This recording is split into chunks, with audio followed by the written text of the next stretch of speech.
The following programs were originally aired live, long before the advent of high fidelity, and they were recorded using a variety of means, from direct recording onto early audio tape and glass records, to simply placing the microphone of a wire recorder in front of the speakers of a radio playing the program.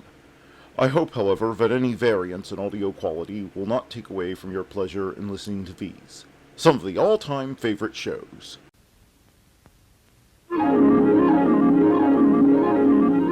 The following program is brought to you in living color on NBC.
I'm your host, Matt from the past.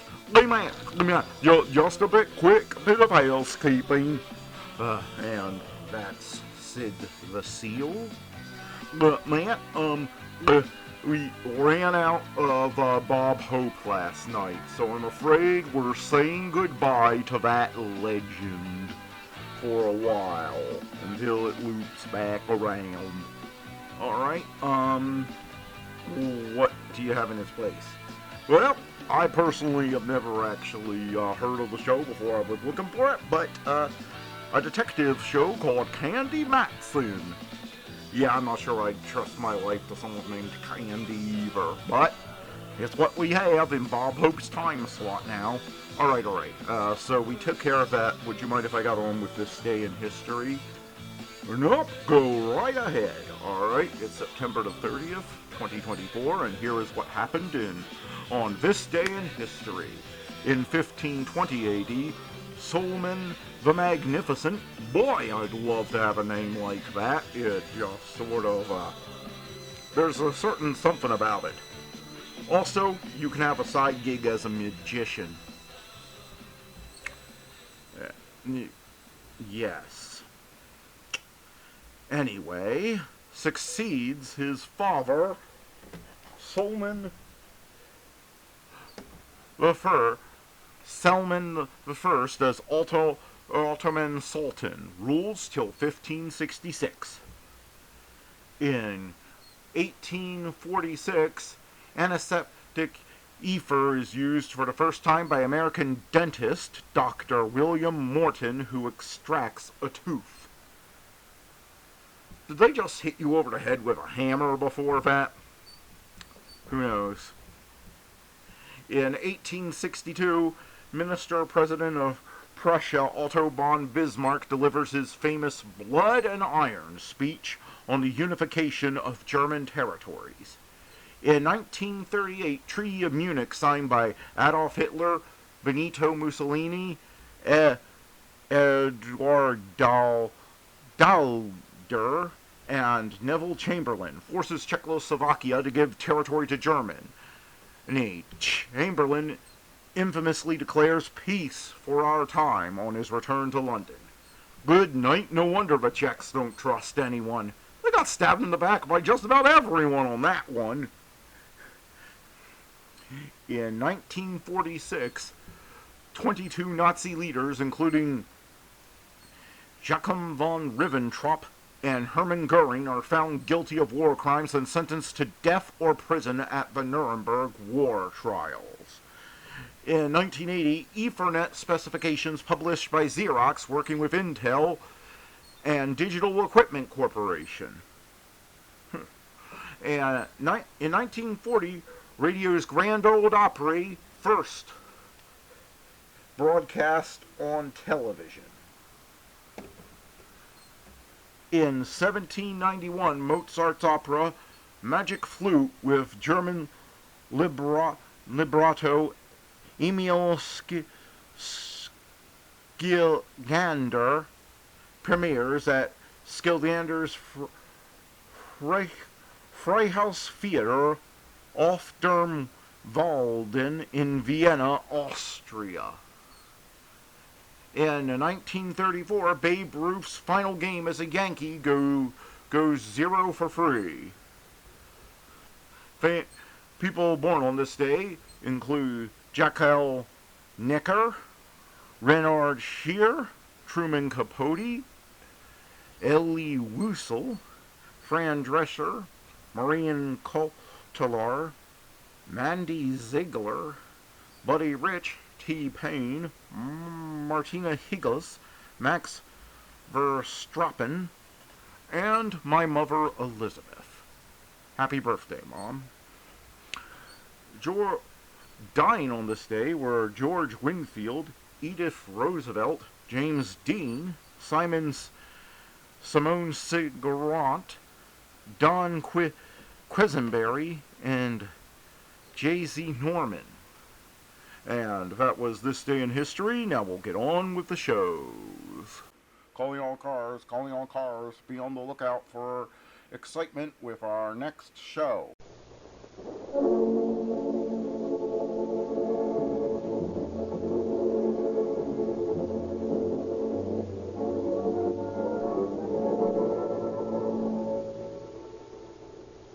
Los Angeles Police calling all cars, attention all cars, broadcast 19.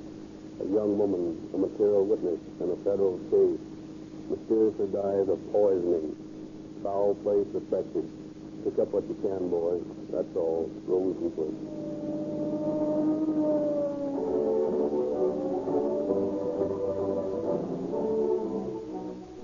Ladies and gentlemen, do you get police car performance from the gasoline you are now using? If not, have you tried Rio Grande Crack with tetraethyl? You don't have to take our word. Just consider the facts. More police cars, fire engines, motorcycles, and ambulances operated by cities and counties in Southern California and Arizona are powered with Rio Grande Crack than all other brands combined. You can get this same gasoline at any independent station, flying the big banner with the word crack upon it. Try a tankful today and learn what police car performance really means. For ideal results, try also the lower cost per mile lubrication, afforded by Sinclair, Pennsylvania, and Sinclair Opening Motor Oil. Sold only in extra measure tamper-proof cans at no extra cost.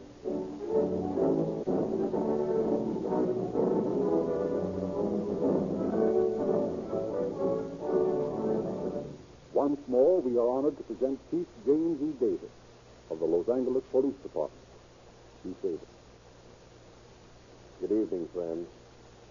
The high efficiency of the law enforcement officers of this state is directly traceable to the fact that there is a maximum of cooperation between all police departments, sheriff's departments, and state police, together with a spirit of cooperation between them and federal law enforcement agents. We have attempted during these broadcasts to tell our listeners true stories concerning the work and activities of these law enforcement agencies, and more particularly, the work of your police department. On rare occasions, because of public policy, it has been necessary to use fictitious names, but at all times, the facts have been authentic and accurate. Tonight, we bring you the story of a case involving the work of federal law enforcement officers. with whom the police department is at all times cooperating. In a highly civilized country such as ours, it has been possible for us to build up a system of law enforcement which has the power of the federal, state, county, and city governments back of it. All of these branches find it necessary each day to cooperate one with the other. As this story unfolds, you will see how important it is for all of these agencies to so cooperate. Professor Lindsley will now go on with the story.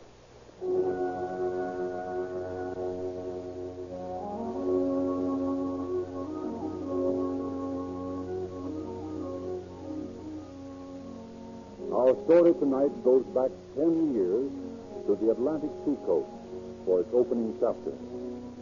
Robert Sims, a teller in a Jersey City bank, has, for reasons known best to him, insinuated himself into the friendship of Frank Barton, a prominent young businessman, and a depositor in Sims' bank. Barton, liking the young man, has invited him to a dance at the country club.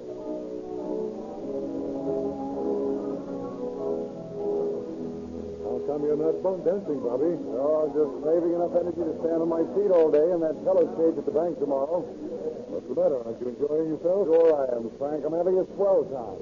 It was awfully decent of you to ask me out here. Not at all. We're friends, aren't we? Yes, we are.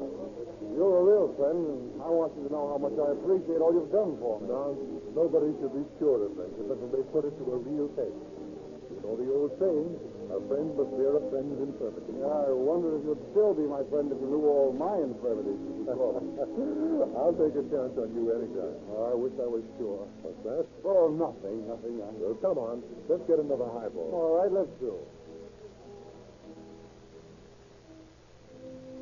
Hey, Frank, look at that beautiful blonde just coming in. Yeah, I see her. Who is she? Name's Mary Ross. Do you know her? Yes, certainly. Hey, introduce me, will you? I'd like to know her well. Frank, darling, I'm so sorry I'm late.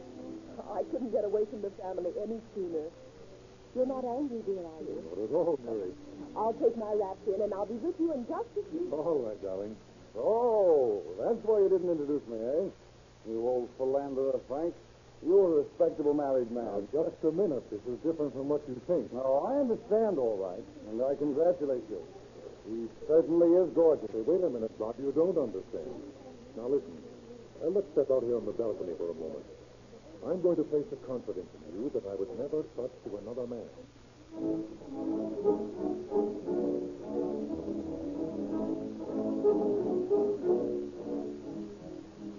As the cold moon pencils the shadows of the two men on the deserted balcony, fate in the first mesh of a web, destined to entrap 3 souls, sending a woman to her death and 2 men to prison. For 15 minutes, Frank Barton seeks to explain his position to his friend, seeks to justify his actions to himself. You've got to understand me, Bob. I was married when I was just a kid. You know, it was just puppy love, one other wishing. And if it hadn't been for my little daughter, I'd have gotten a divorce years ago. As it was, I was more or less satisfied to let things slide along. That was before Mary came. Then I really got to know what love was. Sure, Frank, that the $400,000 you told me Mary was going to inherit hasn't influenced you? Not a bit. I'd love her if she were penniless. Say, I didn't expect you to say a thing like that. Oh, now don't get excited, Frank. I believe you. Thanks. I hope you would. Well, I trust I haven't bored you to death. Why, of course not. You know, they say that confession is good for the soul. Yes, you bet it is. While we're on the subject of confessions, I've got one to make. I'm in a terrible hole at the bank. What do you mean? I mean that I stole $1,000 from you.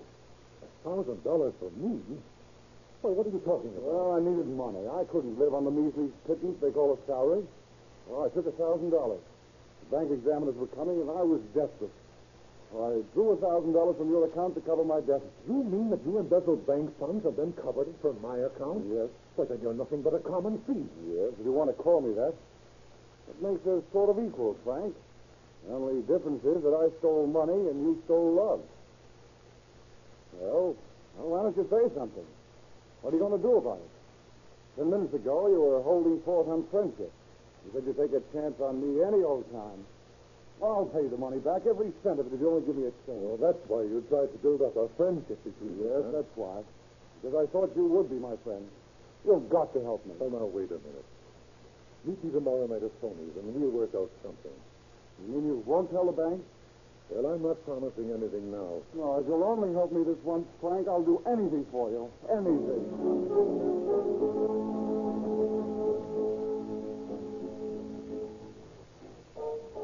Hello, Tony. Hello, Mr. Barton. I've been no see you for a long time. Sit down here. Sure, he's been here about 1 hour. He's to sit down there in the back of booth. He don't say nothing, he don't order nothing. Okay, well, don't bother us for a few minutes, Tony. Important business. All right, Mr. Barton. Call me if you need anything. Okay, Tony. Hello, Bob. Oh, hello. Gee, I didn't think you were coming. I was getting worried. Move over. Bob, I don't think you need worry anymore. What do you mean, Frank? Well, we've both been skating on thin ice. Look here, Bob. The cancellation of that $1,000 means a lot to you, doesn't it? All right, now it means everything. Well, now I've got a proposition to make, and I'm coming straight to the point. I can't go on with this life hypocrisy any longer. I go home at night and I stare across the table at the face of a woman I don't love. I'm going to square up my business affairs, leave Mrs. Barton financially provided for, go to California, and later arrange a divorce and get married to the only woman I've ever loved. You're going to leave Mary Ross here until you're divorced? No, I'm not. Yeah, but you can't take her with you. I know that. You can't take a girl from one state to the other, even if you really love her, without running into the Mann Act. And, boy, that's plenty bad. Mary and I have talked the whole thing over, and she's willing to follow my plan. Well, I don't see where I fit into all this. You're going to marry her. Me marry her? Hey, what are you talking about? You're going to marry her. Be her husband in name only. Then the three of us are going to California. And as soon as I can get my divorce, you will divorce Mary, and I'll marry her. Why, Frank, you must be crazy.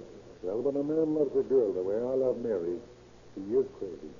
Nothing is going to stop Yes, me. but I can't do a thing like that. Give up my position at the bank, my friend? That is the most ridiculous thing I've ever heard of. Now, you'll have to get somebody else to be your cat. Are you forgetting that $1,000, Bob? You don't mean Yes, it. exactly. You have the choice of marrying Mary and coming to California with it, or spending the winter in a cold, gray jail. You win. I'll do it.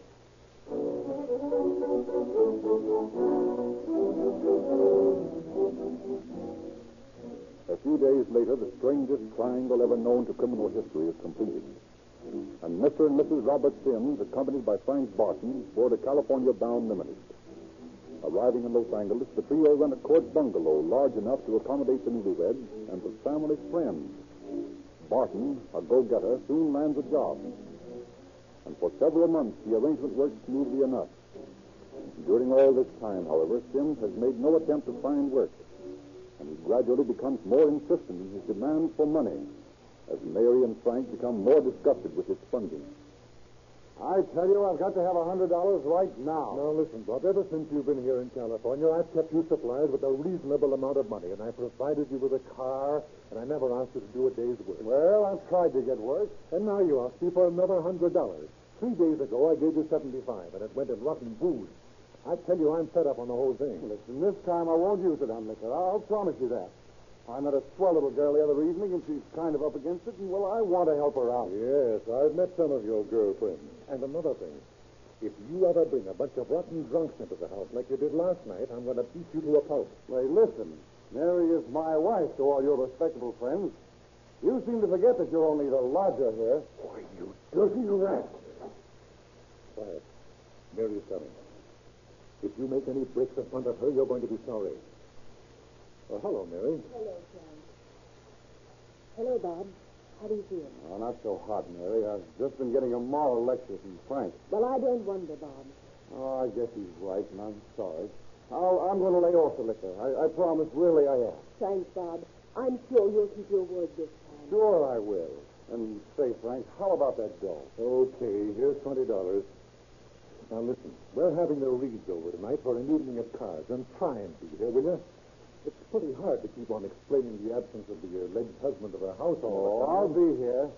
I'll be back about 8 o'clock.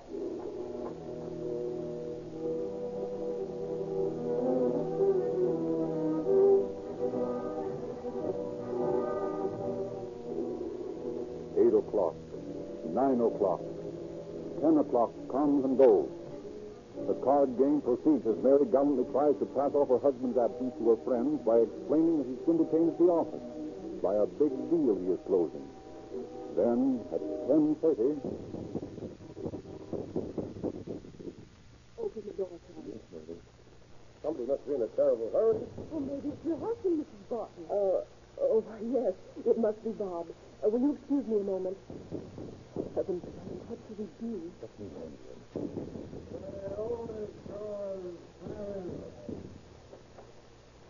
Well, it's a day in the reform squad. And I've come home to play cards.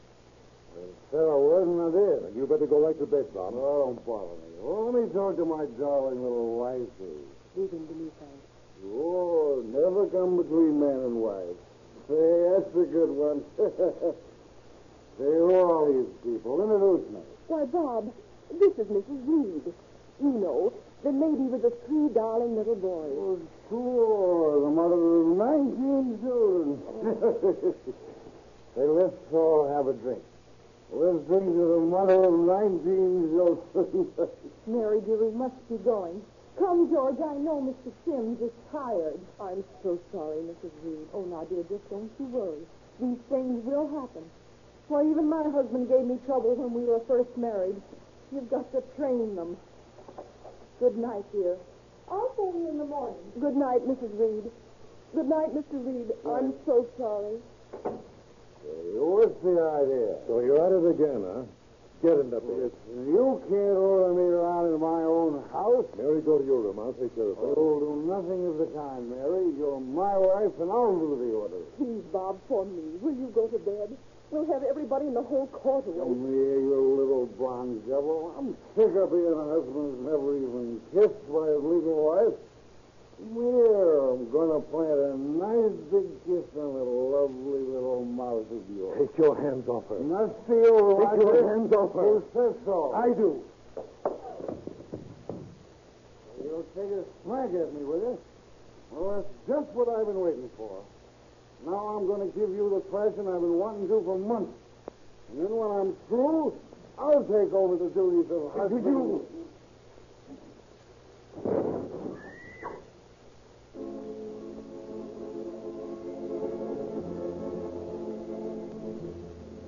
Los Angeles Police calling car 27, car 27 in 26th District. A disturbance at 7 and Primrose Street in the Alms Court. That's all. Rosencliff.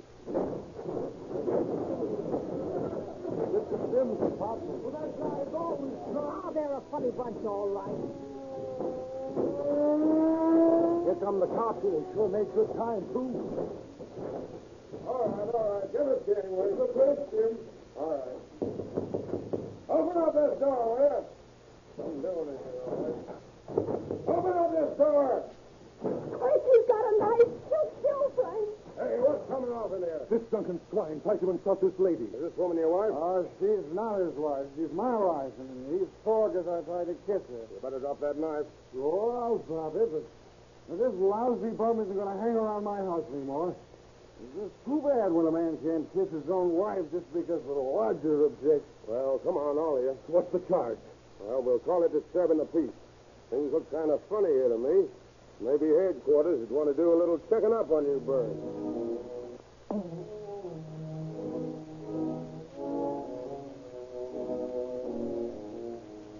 Frightened by the serious situation into which her love for Frank Barton had led her, Mary Ross confessed the whole plot to the officers as questioned.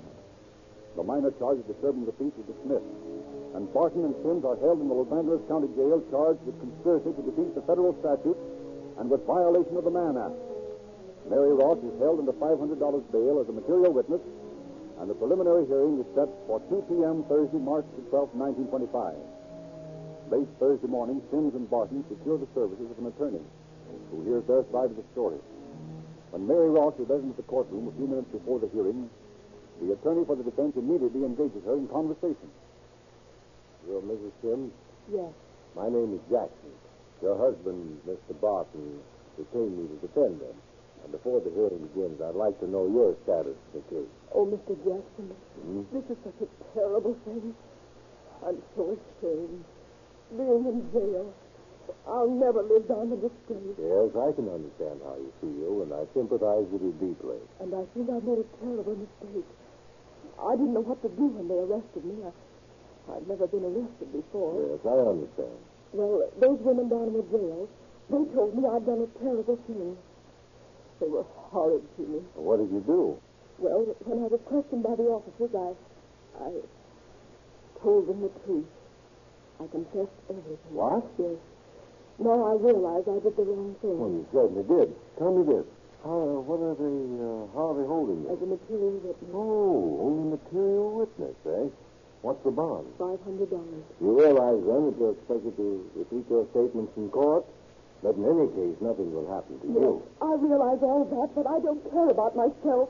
I want to get Frank out of this. I love him so. Now, look here, Mrs. Sims. You listen to me. I'm sure we can get him off. Can we? How?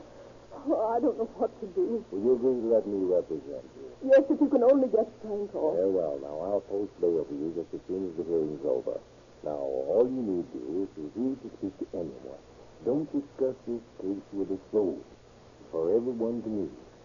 You see, if you don't testify, the prosecution has no case.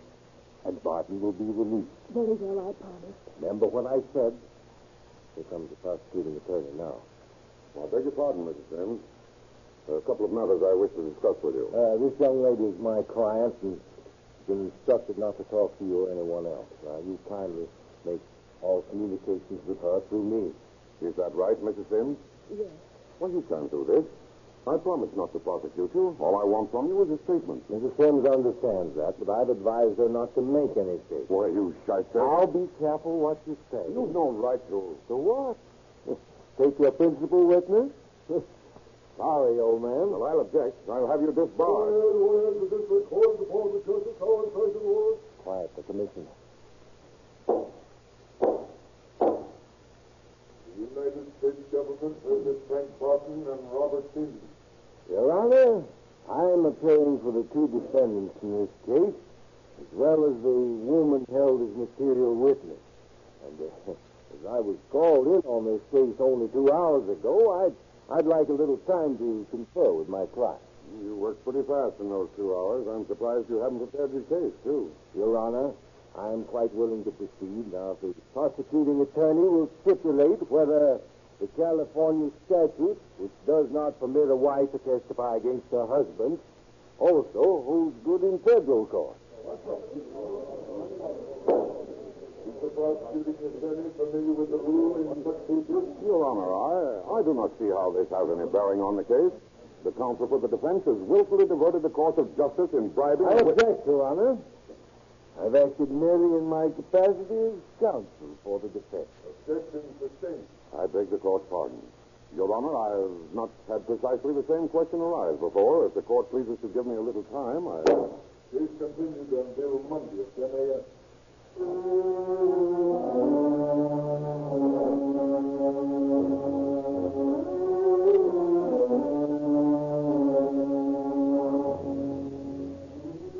The defense attorney's neat point of law successfully ties up the proceedings. His next move is to go bond for Mary Ross. But when the bonding agent appears at the county jail, she is not there. Suspecting attempts to influence his witness, the attorney obtains a writ of habeas corpus from federal judge Paul J. McCormick. And by 10:30 that evening, Mary Ross is delivered into his hands.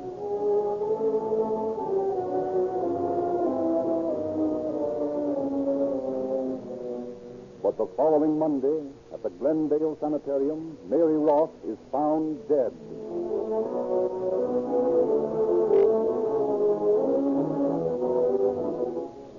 Chester Allen of the homicide detail of the sheriff's office takes over the case. How did Mary Ross meet her death? Allen questions Barton and Sims, realizing that the inheritance of $400,000, which he was soon to receive, might have been a motive for their interest in her death. Both men acquit themselves on this score. Painstaking investigations reveal that Mary had a slight cold sore on her lip when she and the attorney met Thursday evening. That the sore was worse on Friday when she appeared before the grand jury and refused to make a statement. That she went to the Glendale Sanitarium Saturday morning. That she talked to her attorney at the sanitarium Saturday afternoon and asked him to send east for her brother. That she made a will stipulating that Sims was to get none of her inheritance, and that Barton and her brothers were to share it equally. The mystery ends in the grand jury's opinion that Mary Ross had died from the infection contracted through a cold sore on her lips, and the investigation stops until Mary's brother arrives in California. He is not content with the grand jury's verdict. He orders the body exhumed and an autopsy performed. The autopsy reveals that Mary Ross met her death from poisoning. Allen and his colleagues ponder this new development. Now, here's the situation, boys. Barton and Sims are out of the question. This Sims is a rat, but he wouldn't have had the girl poisoned. He shouldn't have. He was in the county jail.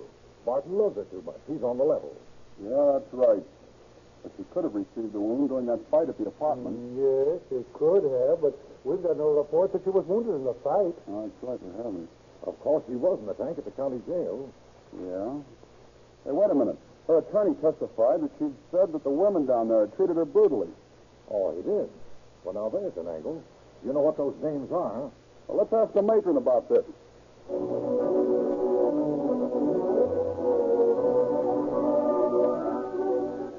Mrs. Sullivan, matron at the county jail, offers the officers every cooperation in their investigation. Painstakingly, they questioned the women who had contacted Mary during her 3 days in jail. After hours of interrogation, the officers have found nothing. They are questioning a shoplifter. You were in the tank with Mrs. Sims? Sure I was. What of it? Did she act strangely? Oh, no. She acted like any high-hat Jane does the first time she's in the posy. What do you mean by that? Oh, trying to rich everybody, like she was better than we was, the dirty little snitcher.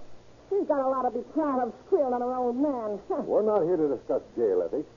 Did she ever say that she was going to end her life? No, she says when she got out, she was going to show Barton how sorry she was that she spilled the beans. All right, take her away. Bring in Pearl Washington.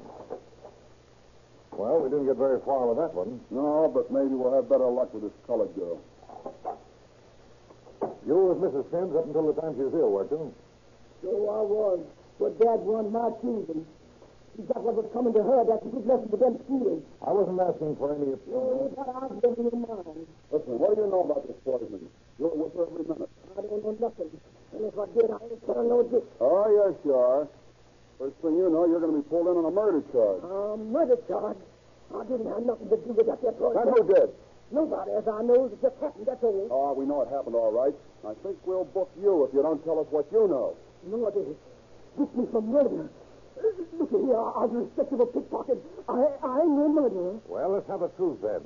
Well, the day before court, that girl asked us for some lipstick. And nobody give her none. Joe slipped. Then one-eyed Maggie, she takes a sock at her. Oh, Lordy. What a lamb, and she gives that blonde gal. You remember Mrs. Sims and Maggie got into a fight? Yeah. Then the matron come and she spoiled everything. She put some ointment on the blonde gal's lips where it got sweat. Well, what's all this got to do with her getting poisoned? Wait a minute, big boy. Wait a minute. I was coming to that. She wanted lipstick so she could look nice for her fella down the court.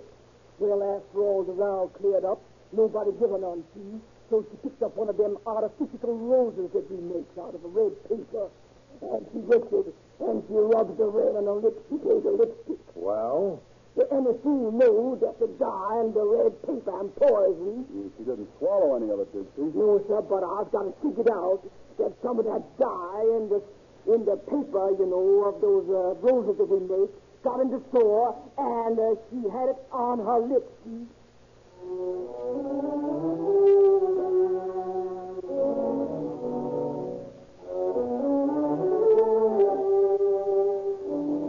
Working backwards, the investigators discovered that the poison in the dye used in the red flowers is the same as the poison that caused the death of Mary Ross. So the death of the love-trapped girl could be blamed on no one. Could be blamed only on her great love for Barton, for whom she threw away social position, respect, and everything. But there still remains to be told the disposition of the plotters of this bizarre case.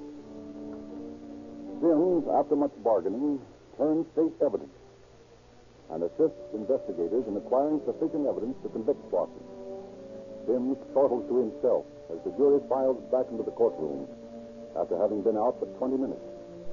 He anticipates the life he will lead on the $400,000 he will inherit from his legal, if not actual, wife. You reached the verdict? We have, Your Honor.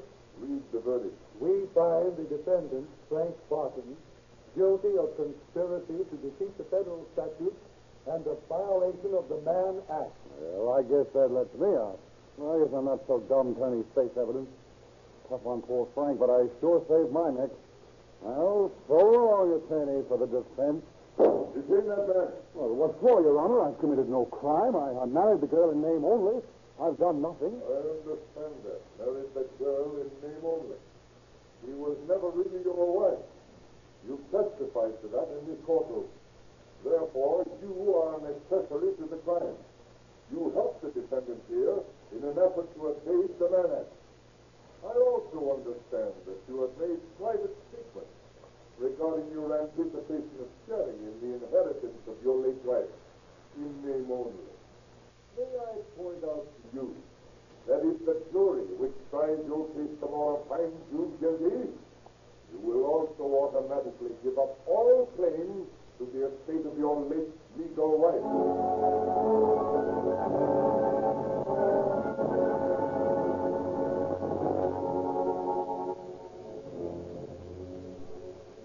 Sims went on trial and was found guilty. In view of his turning state's evidence, the court sentenced him to but 2 years in Leavenworth Penitentiary, while Barton received 2.5 years. This case is an interesting example of the interrelations between the federal, county, and municipal police organizations, and points once more the eternal moral which should be graven in the minds of every youth in the land. The old time-worn but everlastingly true maxim: crime does not pay, be it murder, robbery, forgery, or only a violation of the city ordinance. You cannot beat the law. Crime does not pay.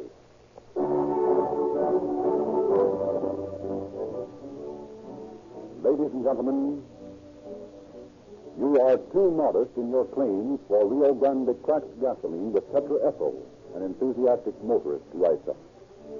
That is a policy of Rio Grande, to tell you only the facts about cracked gasoline. That is why we just remind you that the cracking process produces a gasoline that averages 10 points higher in natural anti-knock qualities than gasolines which are not cracked. That cracked was a forerunner in adding tetraethyl lead. These statements would mean very little if it were not for this proof of the superior acceptance of Rio Grande cracked. Here it is. More police cars, fire engines, motorcycles, and ambulances, operated by cities and counties in Southern California and Arizona, are powered with Rio Grande cracked with tetraethyl than all other brands combined. Try Rio Grande cracked for 30 days. Make every test. If you are like thousands of other motorists, you will never change back.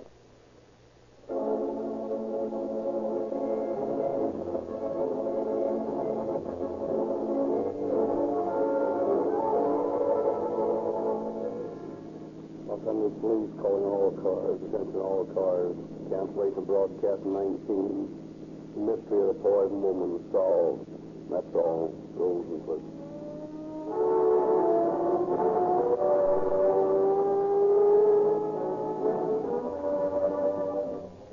This is Frederick Lindsley saying good night for the Rio Grande Oil Company.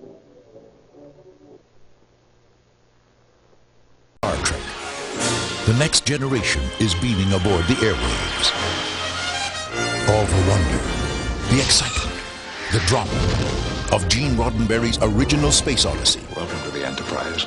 With all-new adventures from the 24th century. With an all-new Enterprise. This is nothing like any vessel I've seen before. And an all-new crew. Starfleet veteran Captain Picard, Commander Riker, Executive Officer, Chief Medical Officer Crusher, and her brilliant son, Wesley, Lieutenant Commander Data, an android, the telepathic Troy, Security Officer Yar, Geordi, a man with unique vision, and Klingon Officer Worf. Shields and deflectors up, sir. Go to yellow alert. Their continuing mission to boldly go where no one has gone before. Let's see what's out there. Don't miss the all-new television adventures of Star Trek, the next... Roy and Dale, 7:30 Monday night. Instant, look out! Just in time for my magic hat. Magic hat? I doubt that. I love magic and food that's fun. See this burger? I doubt it's true. I'll change it to fries. I doubt it. True and true. Say, if you can do magic, make me a shake. Okay, your shake. Whoa! I love magic and food that's fun. I doubt it. He's got fun for everyone. Burger King, yay! No doubt about it, Duke. There's a brand new bubble gum in town. Name a Hubba Bubba. It's soft, juicy, and delicious. Best of all, Hubba Bubba lets you blow great, big, fat bubbles that won't stick to your face. Hubba Bubba! Big bubbles, no trouble. You have a Hubba Bubble gum. Away from the sound of music. And Bing Crosby is up next.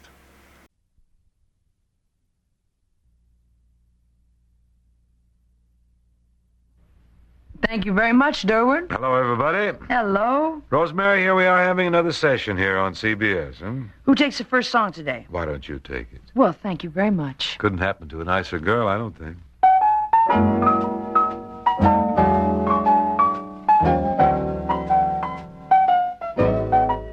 So rare, you're like the fragrance of blossoms fair, sweet as a breath of air, fresh with the morning dew.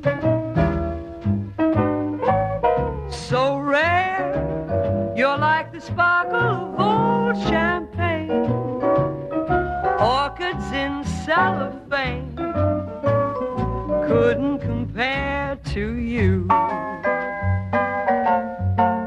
You are perfection, you're my idea of angels singing the Ave Maria. For you're an angel, I breathe and live you, with every beat of the heart that I give you.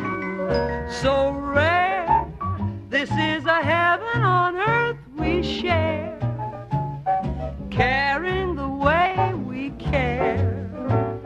Ours is a love so rare.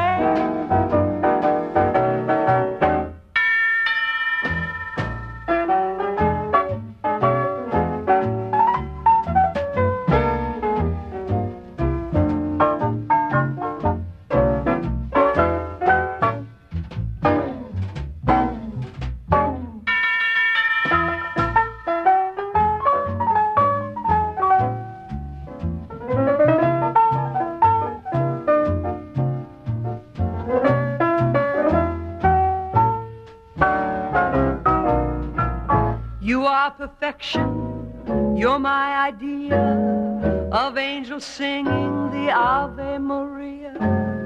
For you're an angel, I breathe and live you, with every beat of the heart that I give you. So rare, this is a heaven on earth we share, caring the way we care. Ours is a love so rare,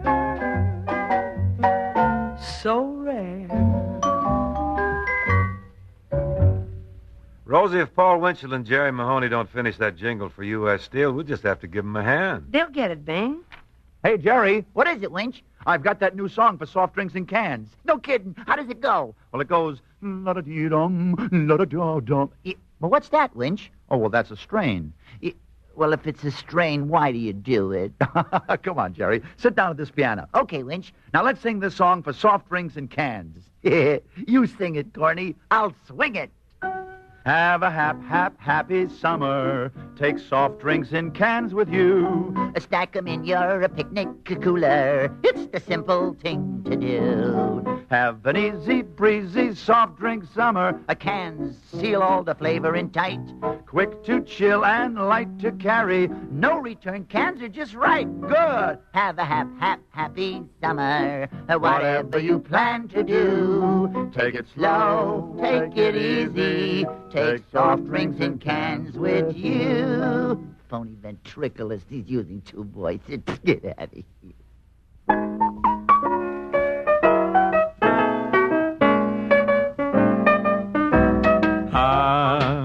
keeping out of mischief now. Really am in love and how. I'm through playing with fire. It's you whom I desire. All the world can plainly see. You're the only one for me. I have told them in advance they can't break up our romance. Living up to every vow, keeping out of mischief now.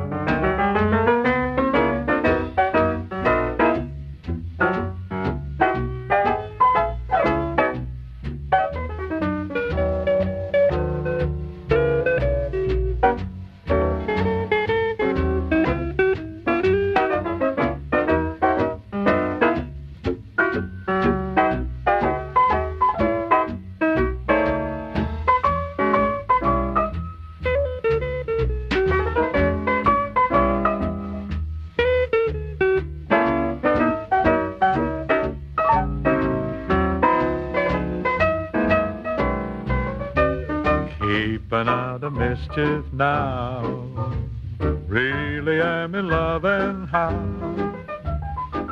I'm through playing with fire, 'cause it's you whom I desire. All the world can plainly see, you're the only one for me. I have told them in advance they can't break up our romance. Living up to every vow, oh babe, keeping out of mischief now. I'm tacit, keeping out of mischief now. Bing, did you know that there's a product out now called sneeze-proof pepper? Honestly? Mm-hmm. You mean the kind that you shake out of the pepper shaker? Right. There's a new pepper on the market with 73% fewer sneezes than the old kind. Well, shut my mouth, I'm heading south. This isn't to be sneezed at, is it? Nor from, no. Well, progress. This really is progress. We seem to be taking the sneeze out of everything these days. Not nearly the kicks there used to be. Suppose someday they'll take the sneeze out of hay fever, huh? Mm-hmm, could be. Do you suppose we'll ever have choke-proof smog? And congestion-proof freeways? Say, what about stringless string beans? That's good. Maybe scratch-proof hives, too. Oh, why not? The labs are just humming with improvements.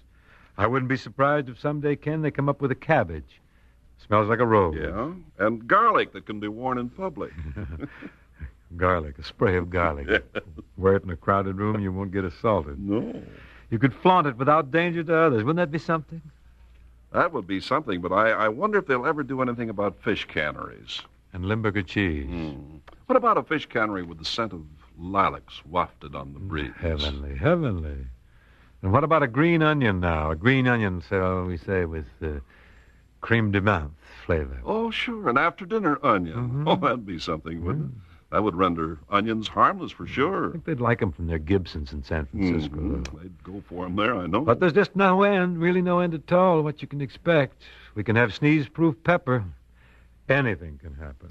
Say, what about a Crosby-proof song now? Oh, you mean a solo from Rosemary? Exactly. You know, you put it rather bluntly, but I'm for it.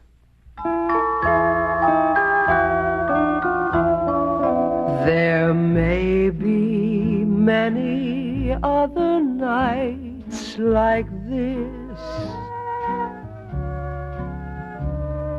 and I'll be standing here with someone new. There will be other songs to sing, another fall, another spring, but there will never be another you. There may be other lips that I may kiss, but they won't thrill me like yours used to do. Yes, I'm may dream a million dreams, but how can they come true if there will never, ever be another you?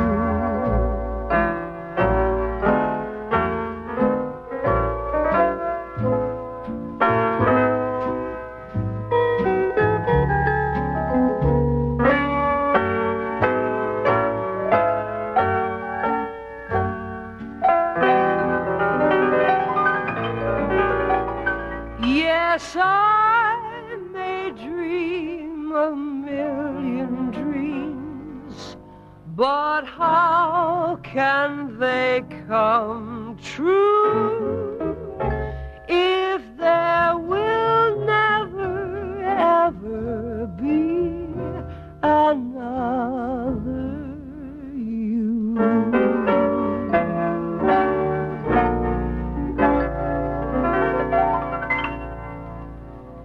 That, then, was a Crosby-proof song sung by the charming Miss Rosemary Clooney. I don't want to elbow in here or anything, Rosie, but Ken, must you harp on that Crosby-proof bit? Being I was just having some fun. Well, be a little more considerate, a little more gentle with your fun. Is that asking too much? You actors are so sensitive. We're not hurt-proof.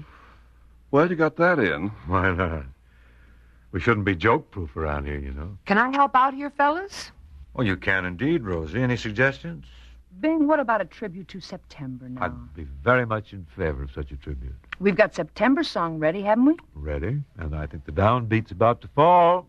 We've got Time Goes By, too. Sure, and until we meet again? I'm confused. We're into a medley. Well, never fear. We're with the great conductor, Buddy Cole. He'll take us hither and yon, up different byways and highways, and we'll all wind up with a great big chord at the finish and take 6 or 7 bows just on straight hissing.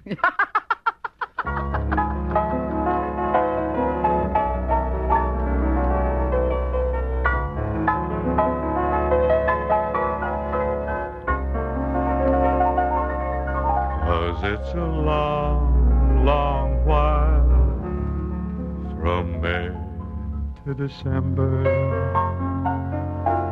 and the days grow short when you reach September,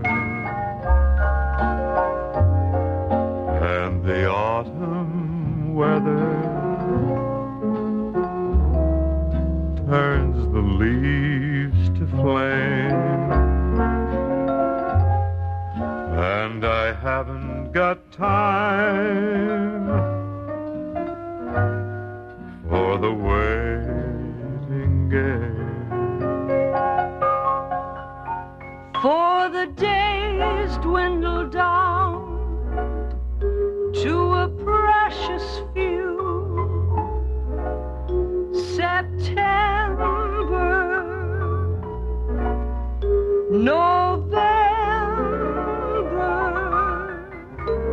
and these few precious days I'd spend with you.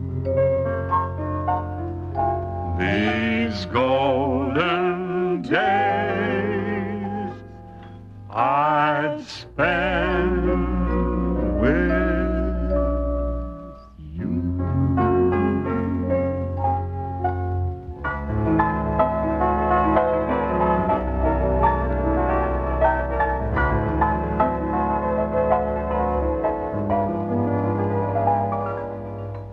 You must remember this. A kiss is still a kiss. A sigh is just a sigh. The fundamental things apply as time goes by.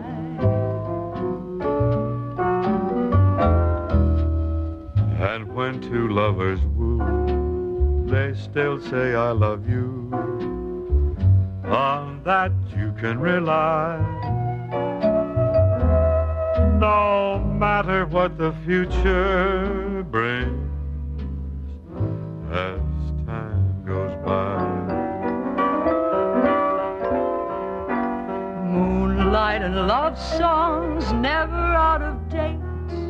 Hearts full of passion, jealousy and hate. Woman needs man, and man must have his mate. That no one can deny. It's still the same old story, a fight for love and glory, a case of do or die.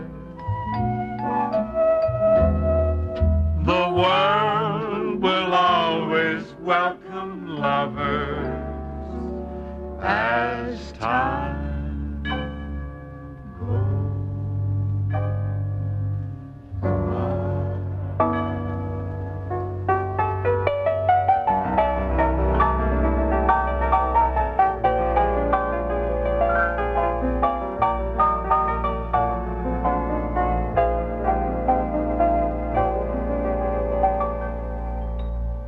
Smile the while you kiss me sad adieu. When the clouds roll by, I'll come to you. Then the skies will seem more blue down in Lover's Lane, my darling. Wedding bells will ring so merrily. Every tear will be a memory. So wait and pray each night for me till we meet again.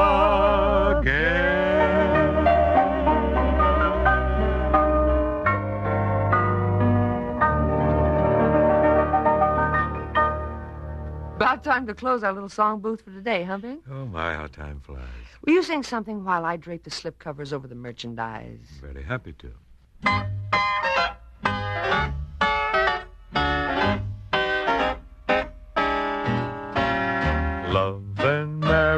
Love and marriage, they go together like a horse and carriage.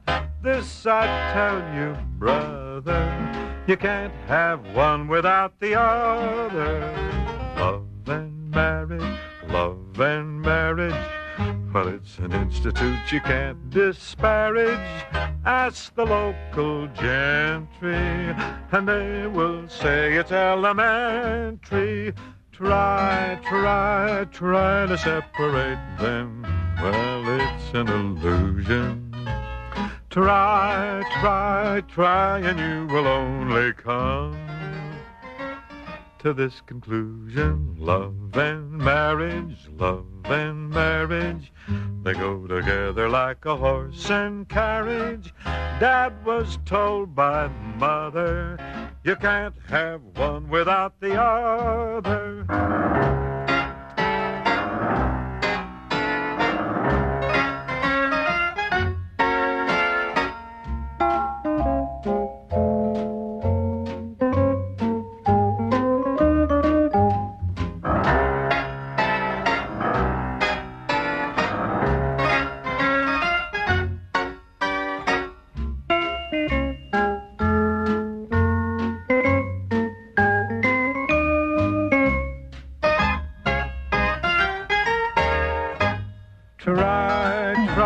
Try to separate them, it's an illusion. Try, and you will only come to this conclusion. Love and marriage, they go together like a horse and carriage. Dad was told by Mother, you can't have one, you can't have none, you can't have one without the other.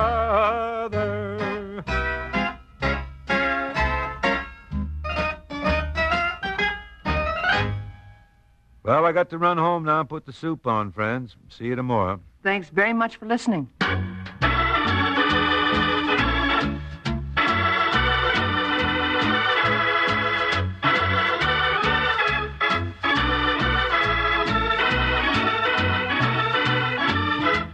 Crosby and Rosemary Clooney with Buddy Cole's music were presented from Hollywood. This is Ken Carpenter inviting you to join us again tomorrow.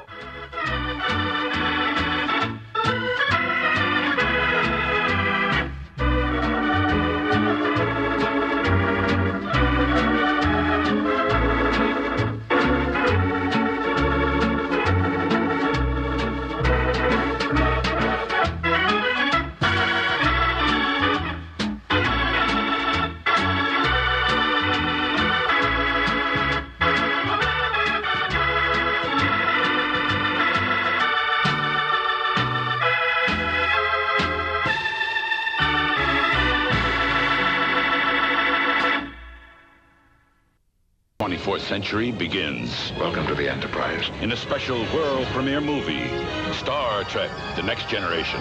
Ready for departure, sir. Engage. 78 years have passed since the days of the original USS Enterprise. Now a new Galaxy starship has been designed with a new team of highly skilled Federation explorers. Starfleet Captain Jean-Luc Picard, Commander Riker, Executive Officer, Chief Medical Officer Crusher, and her brilliant son, Wesley. Lieutenant Commander Data, an android. The telepathic Troy. Geordi, a man with unique vision. Security Officer Yar, and Klingon Officer Worf. Shields and deflectors up, sir. Go to yellow alert. Their first mission, investigate a new star base on planet Deneb 4. Thou art directed to return to thine own solar system immediately.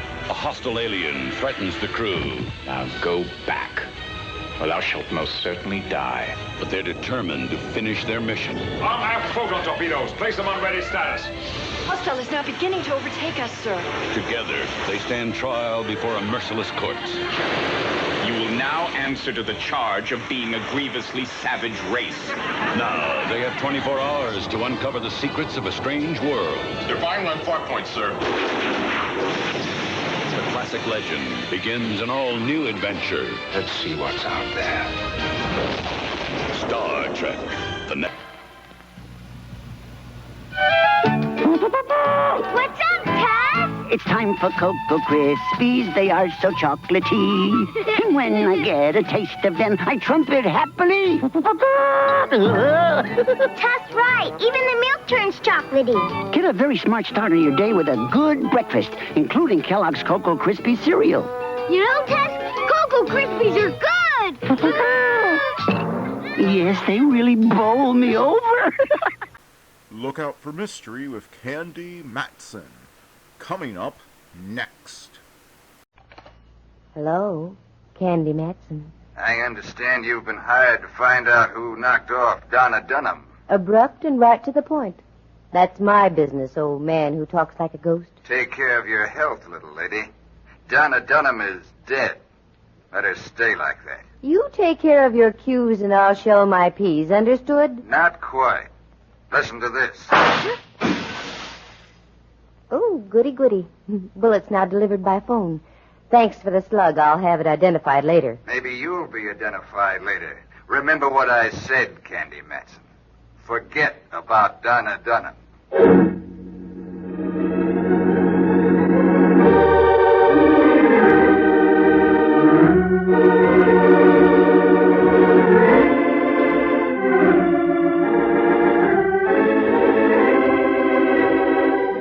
My name is Candy Matson. I like money, lots of it. That's why I became a private eye.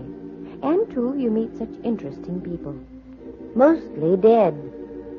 But getting back to the cash angle, that's why I took on the Donna Dunham case. I knew it was full of dynamite. But a girl has to eat now and then, maintain a penthouse on Telegraph Hill, and keep the moths out of a few mink coats. Doesn't she? Sure. And a shot fired into your room from across the street at 3 a.m. is just one of those occupational hazards. So I took the job, and the 500, and went to work. Like to hear how the whole thing started? Well, leave us proceed to Act 1.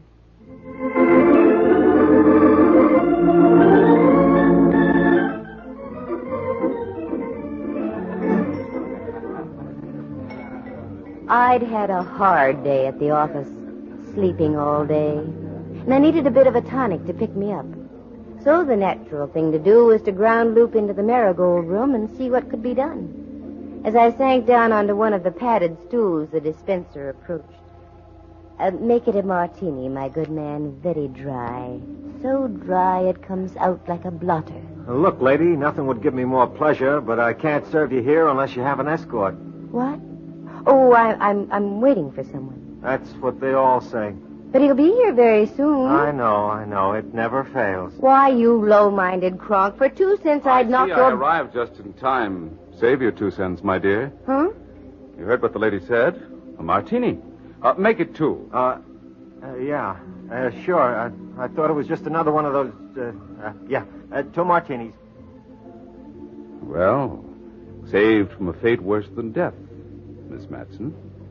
Who are you? A natural question. And I'd like a natural answer. Roberts is my name. Warren Roberts. Oh. I own a few steamships hither and yon about the world. Oh, yes, I know. I took a trip on one of your scows once. The food was a nightmare's nightmare. How do you think I came to be a millionaire? Aha, I see your point. How did you know my name, and what do you want? I have a business proposition to make to you, Miss Matson. You're sure it's business, Mr. Roberts? Strictly business, Miss Matson. Call me Candy. You tell me the details, and I'll tell you what it'll cost you. Fair enough. But don't faint. You can always make it back on your food. Well, I can hardly tell you here. Suppose we drop over to my place. But I want that martini. My man will make us a batch over there. Oh, the things I do to make a living. Okay, let's go. Hey, how about these drinks? Here you are, my man, and save the martinis for some poor wayward soul who hasn't the wherewithal to make the purchase.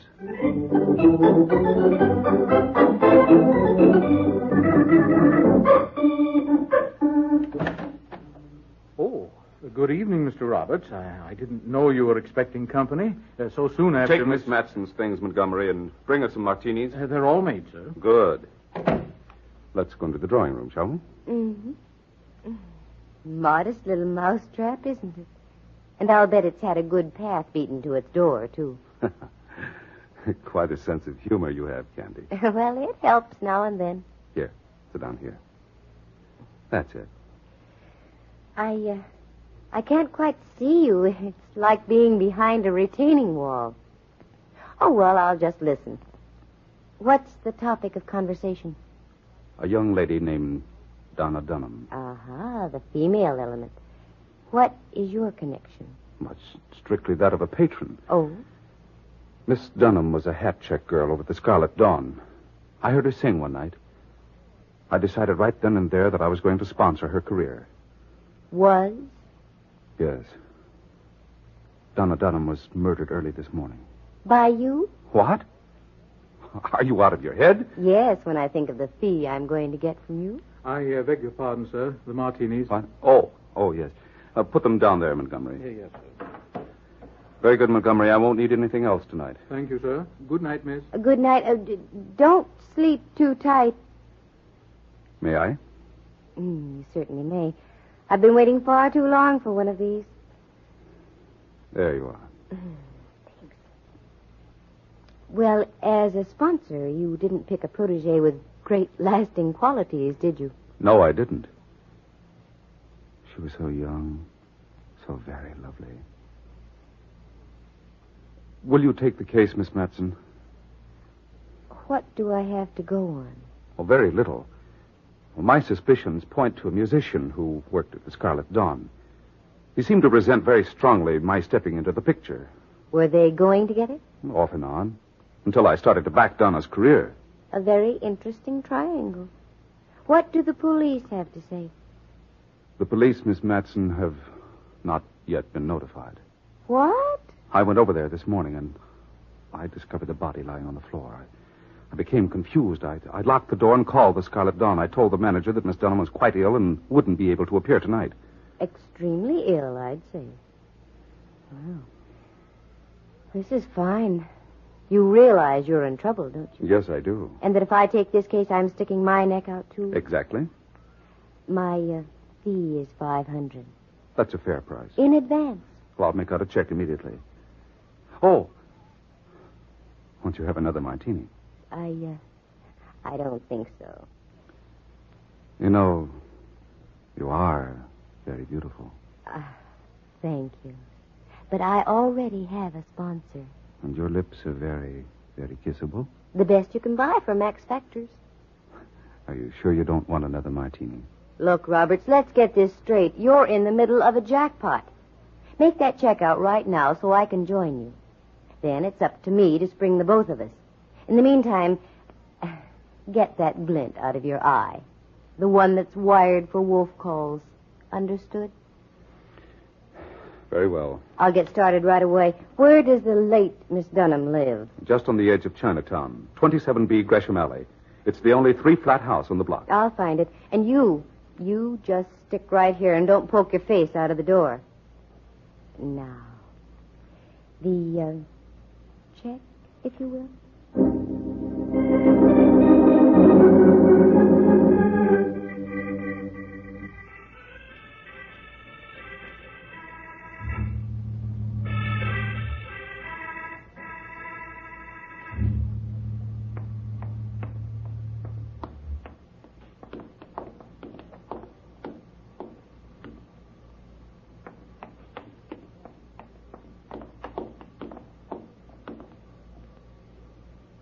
Now listen, you, if you think you're going to get...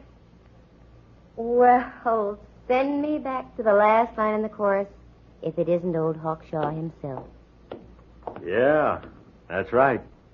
Hiya, Candy. Mallard, how you ever got to be a police detective, I'll never know.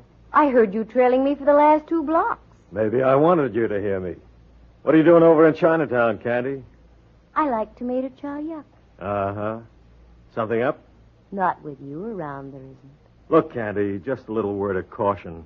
We're laying for you. Oh. The chief isn't very happy about you busting up that Newton case last month. Somebody had to. The score was still tied in the 27th inning. Stop gagging, Candy. What are you doing around here? You don't like tomato chow yuck that much. Well, maybe that Oriental music sends me. By the way, where's the Scarlet Dawn, Mallard? Huh? Right down there on the corner. Come on. I'll buy you a double Mickey. No, thanks. I just had one. And listen, Candy, take a tip. Don't interfere with the work of the police. Don't worry about me, Mallard. And you take a tip, too. Next time you trail somebody, get yourself a pair of tennis shoes.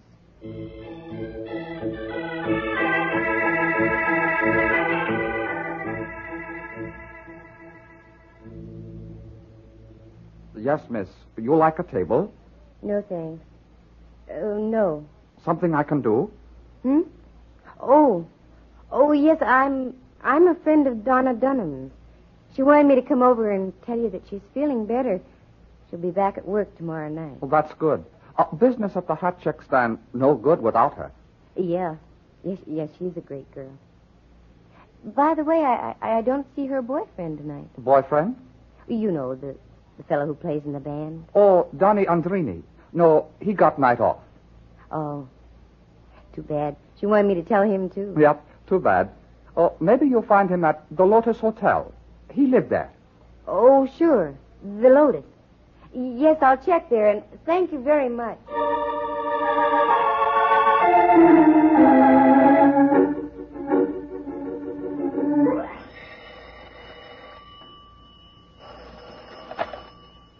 Rembrandt Watson speaking. Yes, I know. Now, look. Photographs taken at reasonable prices. I know, Rembrandt. Family groups and portraits especially. Also... Rembrandt, this is I, Candy Matson. Fine colored pictures. What? Candy Matson? That's right. By all the furies of Zeus. Why did you have to call just now? I was wooing the muse that only Bacchus can create, probing the infinitesimal heights a soul can reach from the tear of the grape.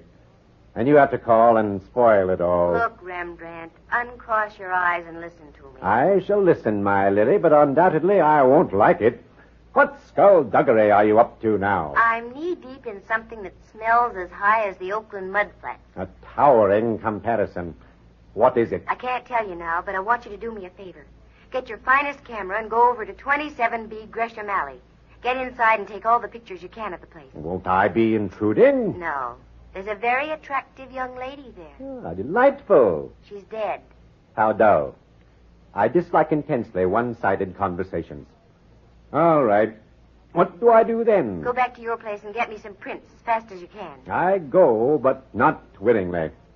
Only for you would I forsake the mood I have achieved through prodigious application. Bully for you, laddie buck. I'll see you at your place in about an hour.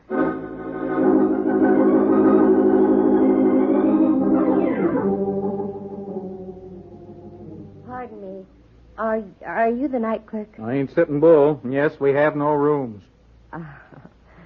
I'm not here for a room. Oh? Well, maybe there's something I can do for you. Yes.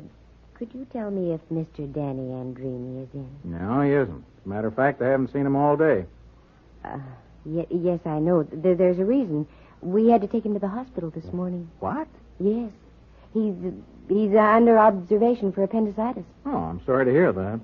So, I was wondering if you'd let me have his key. Huh? He wants me to bring him his portable radio. Oh, does he have one? Why, sir, did you ever know a musician who didn't own a portable radio? Well, I know, come to think of it. Yeah, here's the key. It's room 418. Thank you. You're very kind. Not at all. Not at all.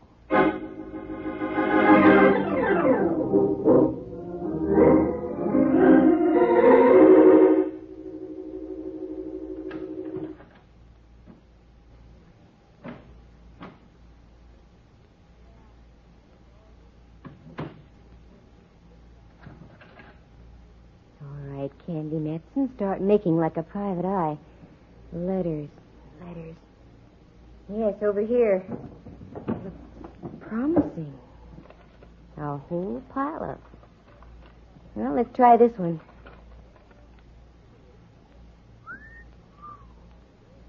Dear Danny, I don't know how to start this, but your accusations last night need some sort of answering. I'm not in love with Warren Roberts and never will be. He's just proving to be a very kind and gracious friend. You must realize that I have placed my singing career above everything else, and I want to...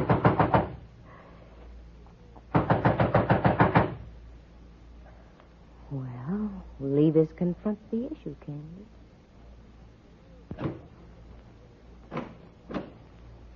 Oh. Hello, you. Hello. I was wondering if I could be of any assistance. Oh, no, it seems Mr. Andrini was out of his head. Oh. I mean, he doesn't seem to have a portable radio. Oh. I'll just be on my way. Oh, now what's the rush? You don't have to leave right away. Wouldn't you like a drink or something? No, not right now. I am pressed for time. Oh. I tell you what, though. Huh. I'll be back later. How's that? Sure. Fine. When? Let's make it next Whitsuntide, huh? Goodbye.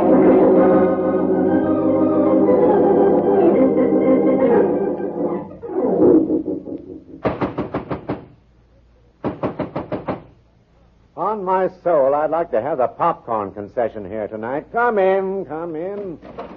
Rembrandt, you're a double-crosser.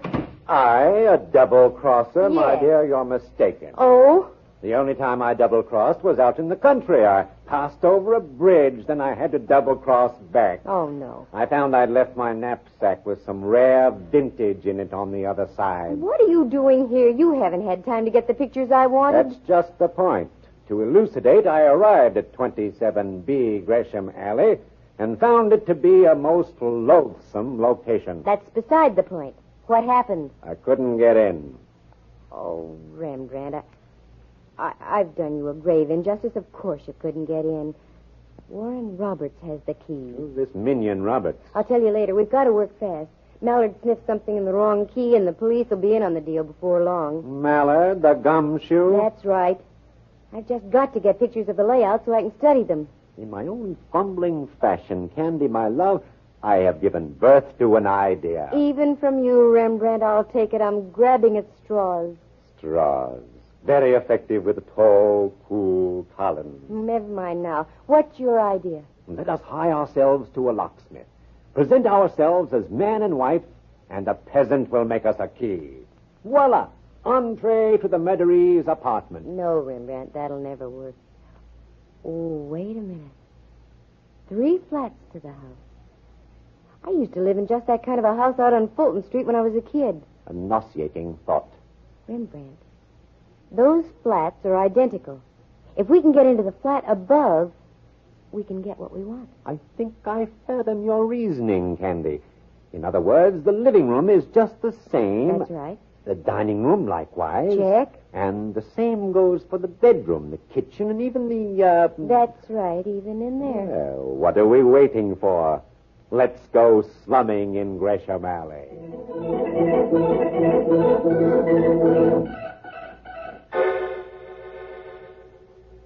Go ahead, Rembrandt. Ring the bell. Always I must do the labor. Oh, pooh. Well, I hope we don't disturb the dead in the middle flat. You won't. From what I hear, she was done in sort of permanently. Oh, appears there's no one at home. Come on, Candy. Let's return and see what Bacchus has to offer. No, wait. I thought I heard something. There, you see? Got all your flash bulbs? As they say in the old country, have I lost my marbles? Open the door. Beauty before age, my dear. Thank you, Remby. Kind of dark in here. With a peculiar aroma. Definitely smacks of the far east. Yes. Something you folks wanted? Chalk up, Candy. It's your cue. Why, yes, may we come up? What do you want? Well, we're with a magazine, The House Lovely. We want to take a few photographs of your plays. At this hour? The working press is never shackled by the hands on a clock, sir. Sounds phony to me, but come on up. What do you want to take pictures of this beat-up joint for? Well, you see, it's comparison. The old and the new. We've already taken pictures of a flat similar to this, only it's been remodeled. This is perfect for the contrast. I guess it's all right. Go ahead. Start with the hall, Rembrandt. Roger, my pretty. Let's see. This should be just about right. Mm-hmm. Now the bedroom. That should be off the hall here. Oh, yes. Shoot from the door, Rembrandt. Did you get the entire room? Not quite, but most of it. That'll do. Just a moment. There we are. You cats work fast. What was that? I said you work fast. Yes. Now, in the bathroom, do you have a tub or a shower? Why don't you see for yourself? No. On second thought, I think that's about all we need. Candy, you said that we Come along, Rembrandt. And thank you very much. That's okay. And don't slam the door. The lady downstairs is sound asleep.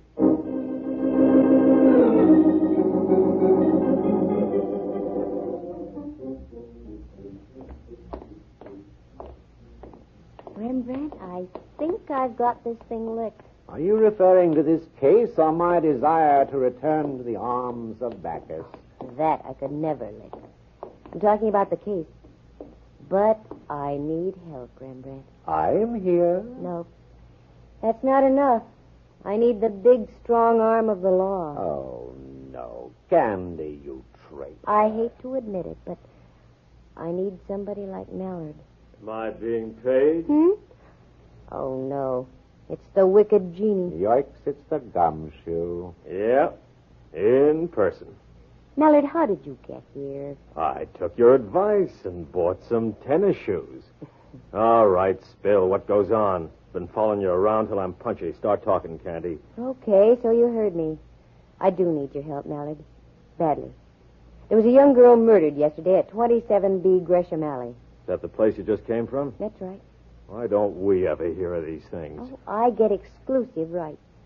Anyway, I think I have the whole deal figured out. You can have full credit, Mallard, but you've got to take my advice. It hurts, but go ahead. Now go back to 27C, Gresham Alley. That's the top flat. Mm-hmm. You'll find a character there named Danny Andrini. Take him. Then get out to 5711 Pacific Street as fast as you can. All right, I'll do it. But Candy, so help me, if this is a foul-up, on you the new look with stripes is going to be very fashionable. She knows what she's doing, Mallard. When you get back to Gresham Alley, just tell Mr. Andrini that you're from House Lovely. He'll adore you.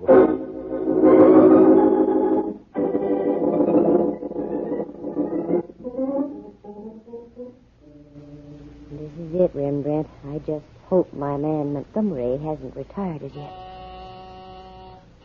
What are we doing out here on Pacific, Candy? This is out of our league. All of a sudden, I've become socially conscious. Come on, Montgomery, answer the door. Ah, right on cue. I beg your pardon. Did you ring? No, Montgomery. We crossed the moat and used a battering ram. I'm sorry, young lady. Mr. Roberts doesn't wish to be disturbed. Look, Montgomery, remember me? I was here earlier this evening. Mr. Roberts and I had a martini together. Martinis? Well, it was worth a safari out here after all. Oh, I'm sorry, miss. I didn't recognize you at first. Yes, do come in, won't you? The light dawned. If you'll just wait in the drawing room, miss, I'll inform Mr. Roberts of your presence. Thank you very much, Montgomery. I used to know a chap like that in the British Army. By continual groveling and studied abjectedness, he worked his way up to the rank of a private. Thanks, Rembrandt. That's the first laugh I've had tonight. What's the pitch, Candy? I don't get it. You will in a minute. You hear the patter of little feet. Miss Matson, what's the idea? I thought you were going to check with me by phone. Mr. Roberts, this thing is bigger than either of us. I just couldn't wait. Is there a martini in the house? I'll have Montgomery serve in just a moment. I don't think there'll be time, Mr. Roberts. Well, where is she? Upstairs. You really loved her, didn't you? Madly. That just about describes it. Madly. And while you were, shall we say, sponsoring her career, you thought she was playing around with Danny Andrini as well. Yes, she was. You're wrong, Robert. I have a letter from Donna Dunham to Danny Andrini. In effect, she told him to blow, skedaddle, vamoose. What? That's right. So it seems we have a slight case of mistaken murder on our hands, doesn't it? Yes.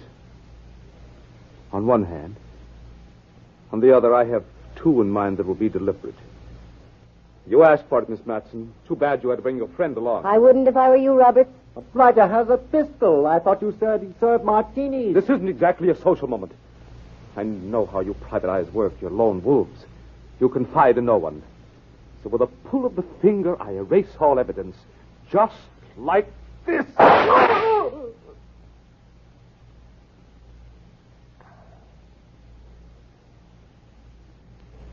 He's dead. Oh, I'm really grateful to you, but where on earth did you come from? Like I say, Candy, you just can't beat these tennis shoes. Well, that clears everything up except for one thing. Where do we go now for the martinis?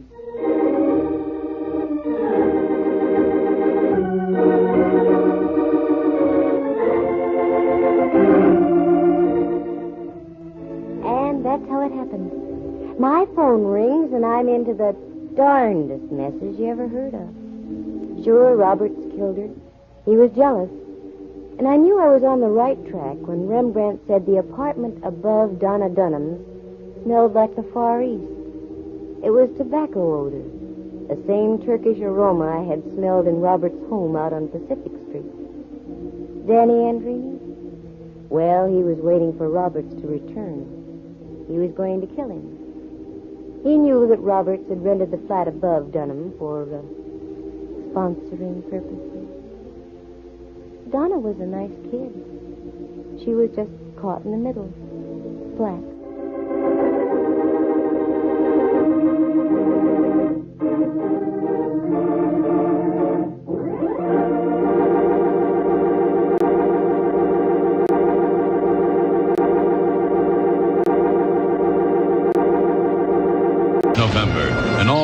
season of high adventure with Star Trek, The Next Generation.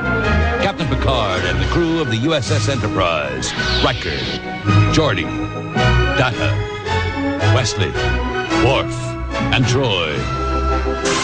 Ready to take on any challenge and to boldly go where none have gone before. This year, 2 new members join the crew in their ongoing mission to explore strange new worlds and examine new life and new civilizations. Diana Muldaur is the ship's new medical doctor, and Whoopi Goldberg beams aboard as an alien humanoid in the new 10 Forward Lounge. Don't miss the all-new exciting episodes of Star Trek, The Next Generation. The legend lives on. Creativity can be fun with Crayola crayons and Crayola markers. Why Crayola markers? Here's our point. Skinny at the end, fat on the sides. So you can make broad strokes and thin lines. You can draw or write. We made our point so you can make your point. Crayola markers in a rainbow of colors. Crayola markers are a product of Binney & Smith. Crayola crayons and Crayola markers are sold separately. Crayola means creativity. True crime stories of the LAPD are up next with Jack Webb's Dragnet.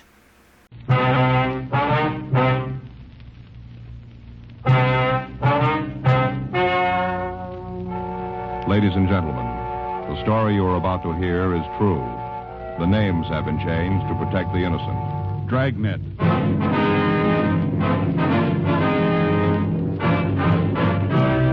Dragnet, the documented drama of an actual crime. For the next 30 minutes, in cooperation with the Los Angeles Police Department, you will travel step by step on the side of the law through an actual case transcribed from official police files. From beginning to end, from crime to punishment, Dragnet is the story of your police force in action. It was Monday, July 6th. It was sunny in Los Angeles. We were working the day watch out of burglary detail. My partner's Frank Smith. The boss is Captain Bernard. My name's Friday. We were on our way out from the office, and it was 8:23 a.m. when we got to the corner of Walton Avenue and Adams Boulevard. A used car lot office. I'm sorry, gentlemen, but you can't come in here. We're police officers. Oh, well, Frank Smith? That's right. My partner, Sergeant Friday. How do you do? My name's Binion, John Binion. How are you? I thought the door was locked. Didn't want anyone to come in until you fellas got here. I see. Are you the owner? Yeah. Did you put in the call? That's right. When I found out I'd been robbed. You want to tell us what happened? I sure do. Only one trouble. What's that, sir? Not much I can tell you. Opened the door this morning, same as usual, came in, hung up my hat, and sat down at the desk. Yeah. Wouldn't have noticed anything was wrong, but I promised my wife I'd type her jingle first thing when I got here. What's that? A jingle. Wife works all the contests and papers, magazines, you know. Oh, yeah. She writes them in longhand, then I have to type them. It takes up my time, but it makes her happy and keeps peace in the family. Yeah, do you want to go on? I sat down at the desk. Opened the door on this side. See? Yeah. Reached in to pull the typewriter up into position. No typewriter. It was gone, huh? Yeah. Knew something was wrong. I'd used it yesterday just before I locked up the place. I see. I looked around to see if anything else was missing. The adding machine and my desk fountain pen are gone, too. Now, how about the outside? Are there any cars missing? Yeah. One. A 1953 Dodge. I was saving the real bad news to last. All right, we'll need a description, the color, the model, the engine number. Mm-hmm. I knew you'd want it. Got it all right here on this card. Here you are. Okay. Better call this in, huh? Yeah. Leighton prints in the lab, too. Right. You can use either phone. Thank you. Can you give us the serial numbers on the typewriter and the adding machine? Have to talk to Mabel first. She has them filed someplace. That's your secretary? Yeah. This is her day off. Well, now, as far as you know, then, you've told us about everything that was taken. Yeah? Were these windows locked when you came in? Yeah. And never open them. Don't have to. Place is air-conditioned. You say the front door was locked, huh? Yeah. Extra key is gone from the board, though. Fellas will be right out there. All right. What were you saying about those keys? Want to step over here? I'll show you. Now, these are the keys for the cars on the lots. All labeled. Here's where the keys for the Dodge were. Mm-hmm. Now, this hook had the extra key for the front door. Binion, how many keys are there for the office? 3. I have one. Mabel has one. The other one was on the board. How long has she worked for you? Mabel? That's right. About 8 years. If you think she had anything to do with this, forget it. I'd as soon accuse my own wife. I can understand that, Benyon, but we'll have to talk to her. All right. I'll call Mabel and have her come down. We'd appreciate that. I know she didn't have anything to do with this. I'll give you odds on that. Anyway, I've read in the papers recently where there have been other burglaries like this. Yeah. My money says it's somebody with experience. Maybe. You must have some idea who's doing it. Well, we're working on it. In other words, you don't have much to go on. Not a lot. Doesn't sound too good for me. I mean, my chances of getting my property back. We'll do what we can, sir. I know, but if you don't have any leads, if they don't make any mistakes, isn't much you can do, is there? Seems to me the thieves always have the edge. Yeah, it begins that way. They always start before we do.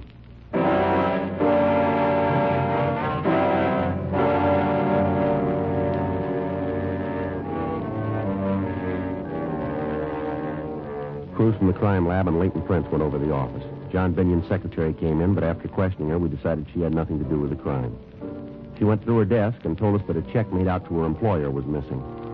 Binyon called his bank, and they promised to notify him if the check was cashed and returned to them. We got the serial numbers on the adding machine and the typewriter, and we notified pawn shop detail. Bulletins were also sent to second-hand stores. The latest burglary was similar to others that we'd been investigating. The thief's M.O. was no different than we had on file, and to date, we had been unable to make any recoveries. We talked to informants, but they could give us no leads to the identity of the burglar. The report from the crime lab was the same as on all the other thefts. Entry had been made through the door. The lock had not been forced, indicating either the use of a key or some instrument to pick the lock. Leighton Prince failed to find any usable fingerprints. Tuesday, July 14th, 10:31 a.m. Yeah, I got it. Burglary Friday. Yeah. With your name? You have it now? All right, we'll be right out. Right, bye. It was Binyon. He called from his bank. Yeah? I think he turned a lead. What do you mean? Stolen check was cashed.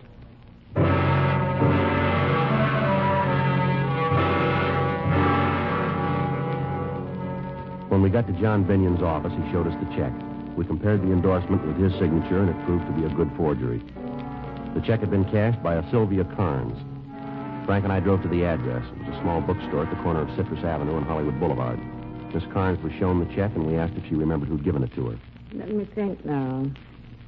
John Binyon. Not too good on people's names. Let me check the sales slips for that day. I should have a record of what he bought. Excuse me. Yes, ma'am. I forget names, but when I look at the books they buy, most of the time I can remember the person. Yeah, here they are. You always write the name on cash sales? Yes, it's a good way to build a mailing list. Here it is. John Binyon on the 8th. Let's see. Well, can you remember anything about the man? I might. May I have the slip, Mr. Friday? Here you are. From Blackboard to Back Bay. Oh, yes.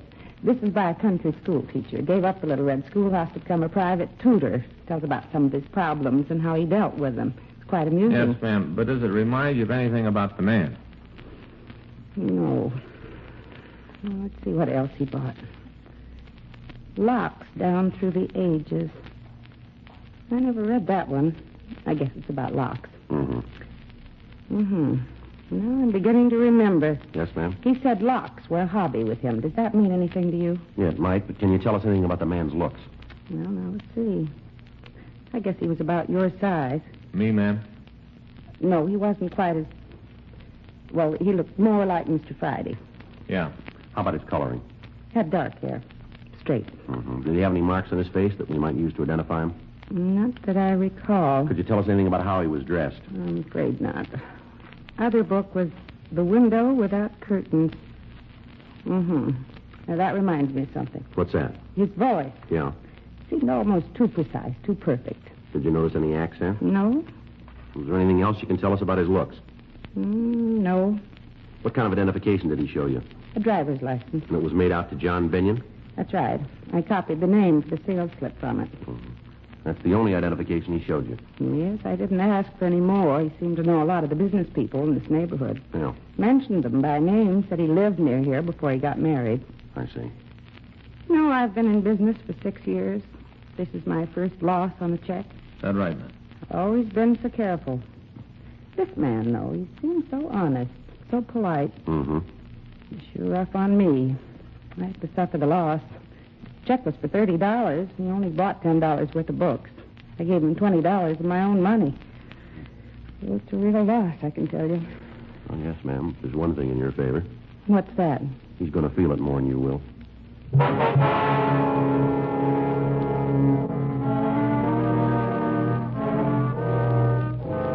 From what Sylvia Carnes told us, we knew that our suspect was also a forgery artist, or he had connections that could furnish him with suitable identification. Assuming the suspect might still live in the neighborhood, we spent the rest of the day questioning people in the area. We failed to come up with any leads. The next day, we started to canvass again. The manager of a small hotel told us that a man named Paul DeRoe was living there who could fit the partial description we had. In the manager's company, we went upstairs to look through the room. Hey, Joe. Yeah. The picture on the wall, some kind of certificate, too. Looks like it's written in German. Want to take a look? Well. Mm-hmm. That looks like Dutch to me. You see there? Guy's wearing a .45. Looks like he's carrying an American carbine. He's not wearing any kind of a uniform. Well, what he's trying to prove. Certificate probably says what it's for, huh? Yeah, maybe. Let's find out if this is DeRoe in this picture here. Mr. Blinker, will you take a look at this and tell us if it's DeRoe? Yeah, sure. What do you say? He's younger here, but I'd say it's him. All right, thank you. Frank? Just a minute, Joe. Better see if Miss Carnes can make an identification from this picture. Yeah, take a look at this. Just turned it. Mm-hmm. Found it up there on the shelf, wrapped in that oilskin tobacco pouch. Yeah. Torsion bars, vibrator, ballpoint pick. It works. Looks like good steel, too, doesn't it? Well, guess we got the right room. Unless they all come with burglar kits.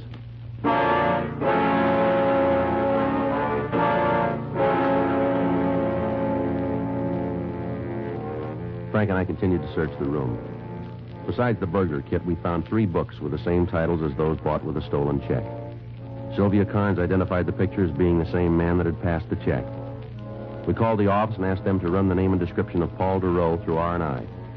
A local and an APB were gotten out on the suspect. Frank and I went back to the hotel and decided because of the physical setup of the lobby, it would be better to wait in the suspect's room. The manager took over the desk, and we arranged for him to notify us with one long ring on the phone when DeRoe asked for his key. 3 hours went by. 9:13 p.m. That's it. Yeah.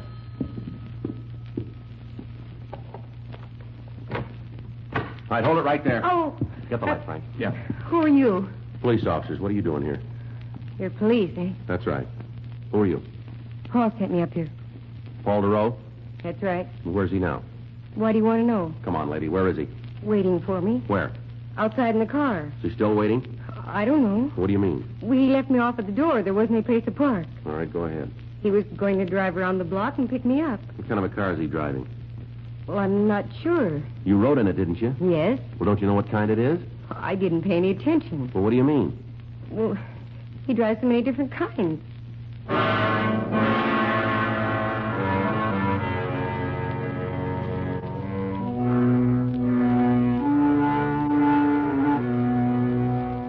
We took the girl, Darlene Potter, with us, and we went down to the lobby. She was instructed to go out to the street and meet DeRoe. Frank and I followed her. There was no car waiting outside the hotel. On the chance that he might have parked and was waiting for the girl, Frank went up the street and then crossed to the other side. I walked down the street toward our car. DeRoe failed to show up. We went back to the hotel and asked the manager to call us if the suspect returned, and then we took the girl down to the city hall. During the trip, she maintained she didn't know what make car he was driving. She said he told her that he was an automobile salesman and that he also worked as a private teacher. We ran her name through R&I, but we found no record. The run on the name Paul DeRoe had failed to turn a package. Leighton Prince was requested to go over DeRoe's room, 10:02 p.m. We continued to interrogate Darlene Potter. How long have you known DeRoe? I told you before. 3 months. Who'd he say you worked for? He never said. Where'd he teach? Private homes. Can you give us their names? No, I can't tell you. You don't know? That's right. He just said he taught. Never said where. What did he teach? Language. What language? French, I think. You haven't told me what this is all about, but I'm sure there's a mistake. Paul wouldn't have to do anything wrong. Why do you say that? He's too intelligent. Well, it doesn't look that way right now, does it? Paul's a hero. What else do you know about him? What? His background. Where's he from? Well, I'm not sure. I think he said something once about going to school in Paris. Is he an American citizen? I just assumed he was. He never said anything different. Uh-huh.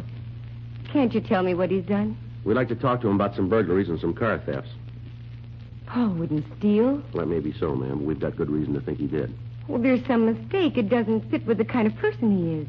How do you mean that? It might not make much sense to you. Well, give us a try. Paul was in the war. That's all? Yes, maybe you saw the picture and citation in his room. Yeah, we did. What about it? He fought with the Dutch underground forces. He told you that, did he? Yes. He only talked about it once or twice. I think he was in that group. I don't remember the name, but they went in and organized the resistance forces before the invasion. Uh-huh. You're pretty sure Paul is the man you want? Looks that way, yes, ma'am. It's hard to believe. But there's a reason for it. I guess he took a lot of chances during the war.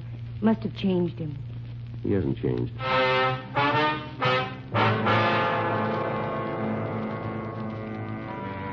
Further interrogation of Darlene Potter convinced us that she knew the suspect only as a friend. When we drove her home, she gave us a more recent snapshot of Duro. The next day, copies were made and distributed to radio patrol units. Frank and I went back to the hotel to make another check of the room to try and find something that might lead us to any of his friends or associates. We found a list of names and addresses under a desk blotter. The first 4 people that we talked to all told us the same thing. They said that the man known as Paul Duro was a private tutor for their children. The only address that any of them had for him was the hotel. At 2 of the homes, we were told he came to teach on Wednesdays. One party said he came on Saturdays, and the other one said he came on Tuesdays. 4:03 p.m. We identified ourselves and were admitted to a home on Chatham Drive by a Mrs. Grace Findlay. Won't you gentlemen be seated? Thank you very much. What was it you wanted to see me about? Well, Miss Findlay, we'd like you to look at this picture and tell us if you recognize this man. There you are. Certainly. Why, yes, that's Paul Duro. Wonder if you'd mind telling us what you know about him. Well, I'm not sure I understand just what you mean. Well, is he a friend of the family? Yes, in a way. He's the children's French teacher. Uh-huh. He's not in trouble with the police, is he? We'd like to talk to him. I hope it isn't serious. Well, it might be, Miss Finley. Serious enough to have him put in jail? Might be. Oh, I'm sorry to hear that. He's been so wonderful with the children. Mm-hmm. He's the 3rd teacher we've had. Somehow they never liked the others, but they're just crazy about Paul. You're certain he's done something wrong? We'd like to find him and get his side of the story. Now, do you have a home address for him? Yes. Does he know you're looking for him? We wouldn't know that, ma'am. It's strange. How's that? Well, I was thinking if you're looking for him and he knows it, it's odd he'd call here today. You talked to him today? Yes. Thursdays he gives the children their instructions. Yes, ma'am. He said he'd be here at 5 o'clock.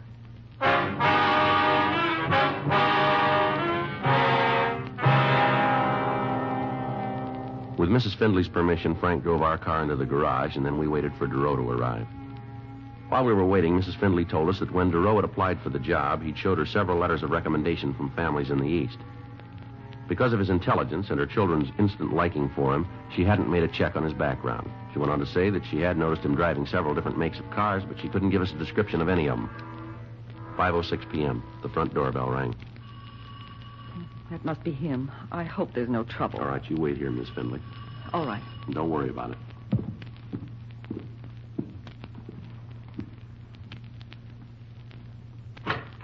I'd hold it right there, Duro, police officers. This is hardly the reception expected. All right, move over. Put both hands up against the door. Come on, move. We use the same method. Frank? Yeah, he's clean, Joe. I could have told you, gentlemen, that I'm not in the habit of coming to a client's home carrying a gun. All right, turn around. Get your hands behind your back. Couldn't we dispense with the handcuffs? This is rather embarrassing. Well, you'll get used to it. I was thinking about the children. I don't want them to see me like this. You should have thought about that sooner. Better get the car, huh? Right. I imagine this is about the check I cashed? A few other things. I worked with the Americans during the war. Good so? I learned a good many things about them. Very resourceful, brilliant, and eager to help the less fortunate. Well, you forgot one thing, didn't you? What's that? They don't like to be robbed.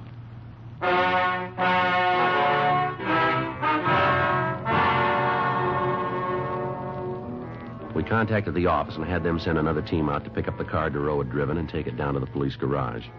On the way down to the city hall, the suspect told us he'd been in this country about 6 months. He refused to talk about anything except what a great country he thought America was.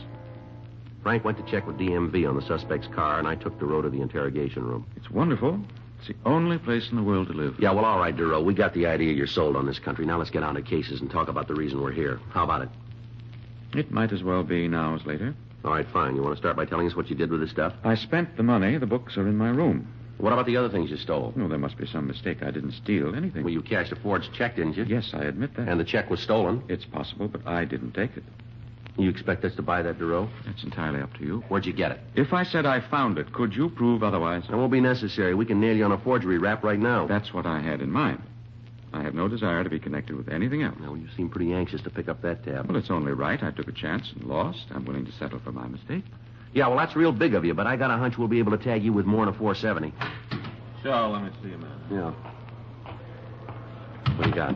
Well, I'm not sure now we got the right guy in the car theft. What? I checked with DMV. The car DeRoe is driving is registered to a Seward car company. I called him. Yeah. They tell me he works for him.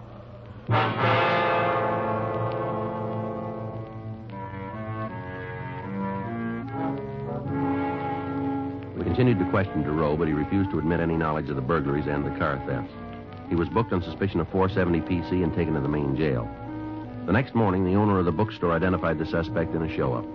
We questioned him again, but he failed to admit anything but the check forgery. 9:23 a.m. Frank and I returned to the office.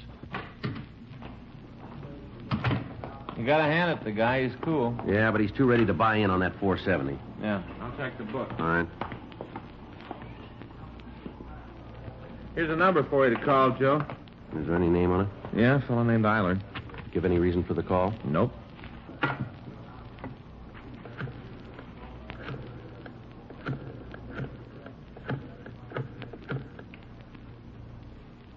Hello, I'd like to speak to Mr. Eiler, please.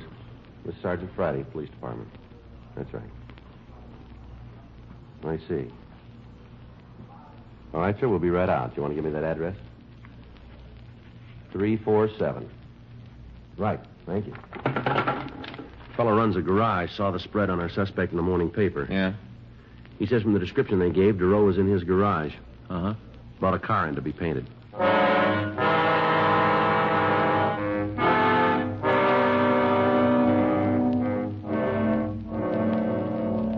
Frank and I drove out to the garage, and when we showed DeRoe's picture to Frank Eilers, he identified him as the man who had brought in a Nash sedan to be repainted. We checked the engine number and found it listed as stolen. We went back to the office. Here's that FBI kickback. Did you read it? No, I just picked it up. Yeah, listen to this. Paul J. DeRoe, alias Paul Dawson, alias Peter Duncan. True name, Philip Paul Dorrance. Got much of a record? You'd have to take a day off to read it all. Hmm. Served terms for burglary in GTA. He's been at all the best hotels. Joliet, Sing Sing, Atlanta. Born and raised in this country. What about that war record? Joliet, 1938 to 1946. How do you like that? Well, he sure went to a lot of trouble. Having his picture taken and that get-up and that phony certificate. The way that picture looked. All those trees and the countryside. Sure looked like Holland to me, didn't it to you, Joe? Well, that's our big trouble. What do you mean? We never been to Holland.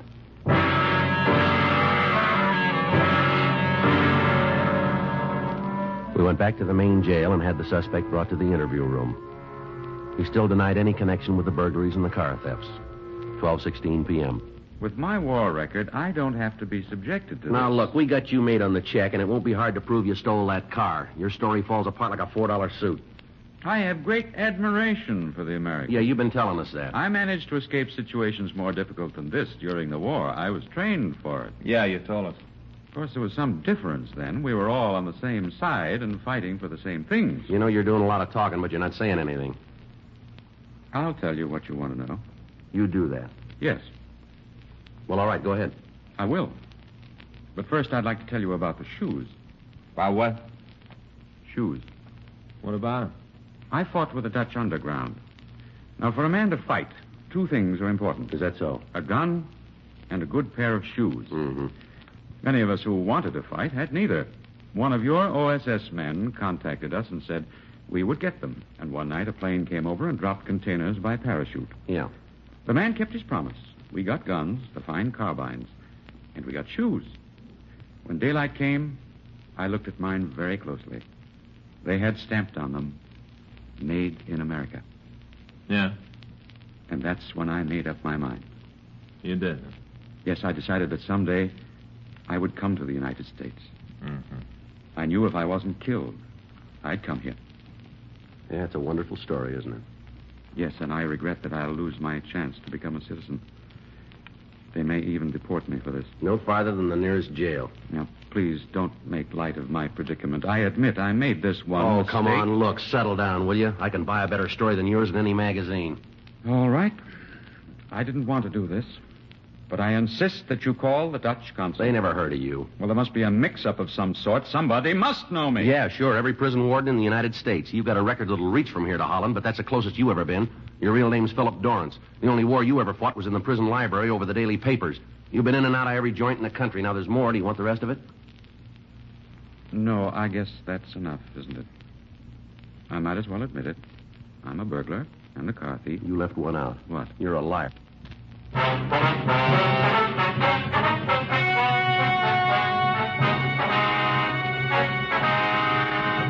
Paul Michael Giroux was tried and convicted of burglary in the second degree, 3 counts, grand theft auto, 3 counts, and forgery, 1 count.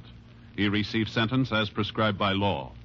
Burglary in the second degree is punishable by imprisonment in the state penitentiary for a period of not less than 1 or more than 15 years. Grand theft auto is punishable by imprisonment for not more than 10 years. Forgery is punishable by imprisonment in the state penitentiary for a period of not less than 1 or more than 14 years. Dragnet, the story of your police force in action, is a presentation of the United States Armed Forces Radio Service.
The citizens of Toothopolis remain ever watchful for. The cavity creeps! Chris! We make cogent teeth! Quick!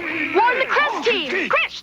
Cresty's trying to tell us something. The cavity creeps! Chris, come on! We make Let's give him the brush with Crest's fluoride. Yay! Watch treats, see your dentist, and fight the cavity creeps like the Crest team. Fight cavities with Crest. Too little short for a stormtrooper. I'm Luke Skywalker. I'm here to rescue you. Luke's just not a farmer, Owen. He has too much of his father in him. I want to learn the ways of the Force and become a Jedi like my father. The Force will be with you. Always. Star Wars. Rated PG. Parental guidance suggested. Now playing at a theater near you. And now, let's drop in to Duffy's Tavern.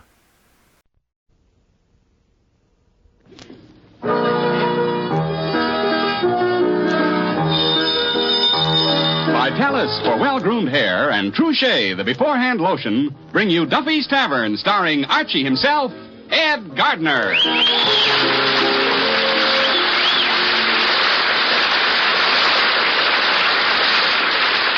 Say, man, here's a way to lick the problem of dry, unruly hair. Hair dried out by sun, wind, and water. It's with Vitalis and the famous 60-second workout.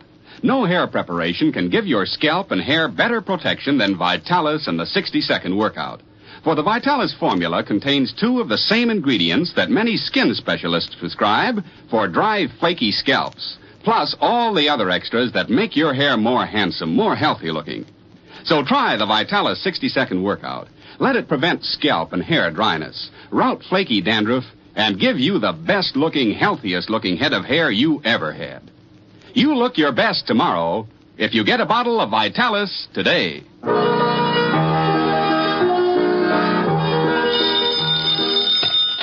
Hello, Duffy's Tavern. Where do you late meet to eat? Archie the manager speaking. Duffy ain't here.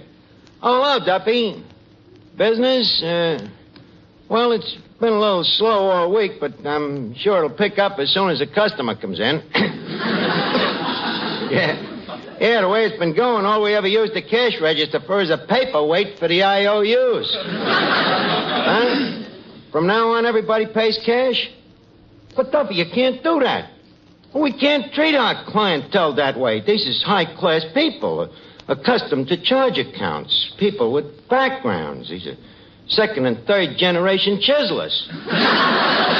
Huh? I got to collect all outstanding IOUs? But, Duffy, how can I? Well, I can. Most of our customers is broke. You can't expect me to get blood out of a tulip. Huh? Okay, I'll do the best I can. Eddie. Yes? Eddie, look, how many dinners did we serve tonight? Let's see. You eaten yet? No. None. That bad, huh? Yeah. Well, let me put it this way. You see that mouse over there nibbling at the free lunch? Yeah? The minute he reaches for a toothpick, the dinner rush is over.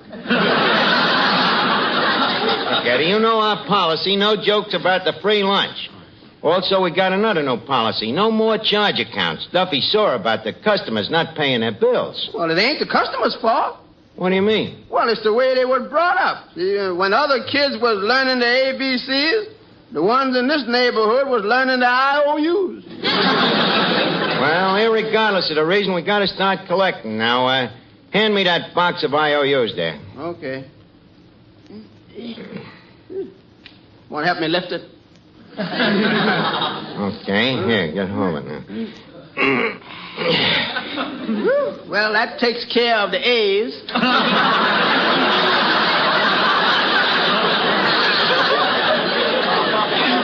right, now let's get to the B's. Incidentally, did you notice how systematic I got them boxes?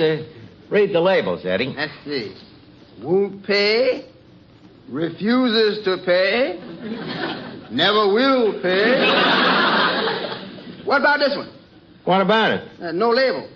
Oh, that's for the deadbeats. Quite a system, you know. What about this one? The one labeled disregard. Oh, well, them is IOUs from guys 6 foot tall, over 200 pounds.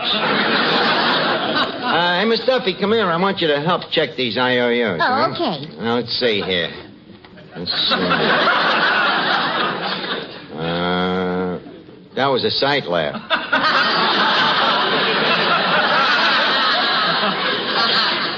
Let's see. Louis the Lush, 25 cents. One-Eyed Gold Fob, 25 cents. Clancy the Cop, 25 cents. Herbie the Midget, 12.5 cents. Miss Duffy, render them gentlemen a statement, huh? Oh, okay. What about this IOU from Grease Tub O'Rourke? The gourmet? Yeah. It's for $8.60. Oh, yeah, $8.60 at the time he threw the big birthday party, yeah. Yeah. That was 5 years ago, and he hasn't been in since. I think we ought to sue him. Miss Duffy, a man that spends $8.60 in one night ain't the kind of customer who can afford to antagonize. Now, let's get to the next one here. Let's see, Willie Schultz. 8-course dinner, IOU 20 cents. I think we're going to have trouble collecting that one. Why? He says we padded the bill. We did. Archie, look, the trouble with you is you're too soft. You let everybody take advantage of you. Maybe you're right. You know, to get along in business today, you got to be tough and ruthless, you know? Give me one of them IOUs. No, okay. Here's one from Lightfinger Lynch. Lightfinger Lynch, yeah, that crumb. Give me the phone. I'm going to call him up. Maybe he's out. No, I'm pretty sure he's in. Hello? I'd like to speak to Lightfinger Lynch. He can't come to the phone, huh? Well, look, Warden.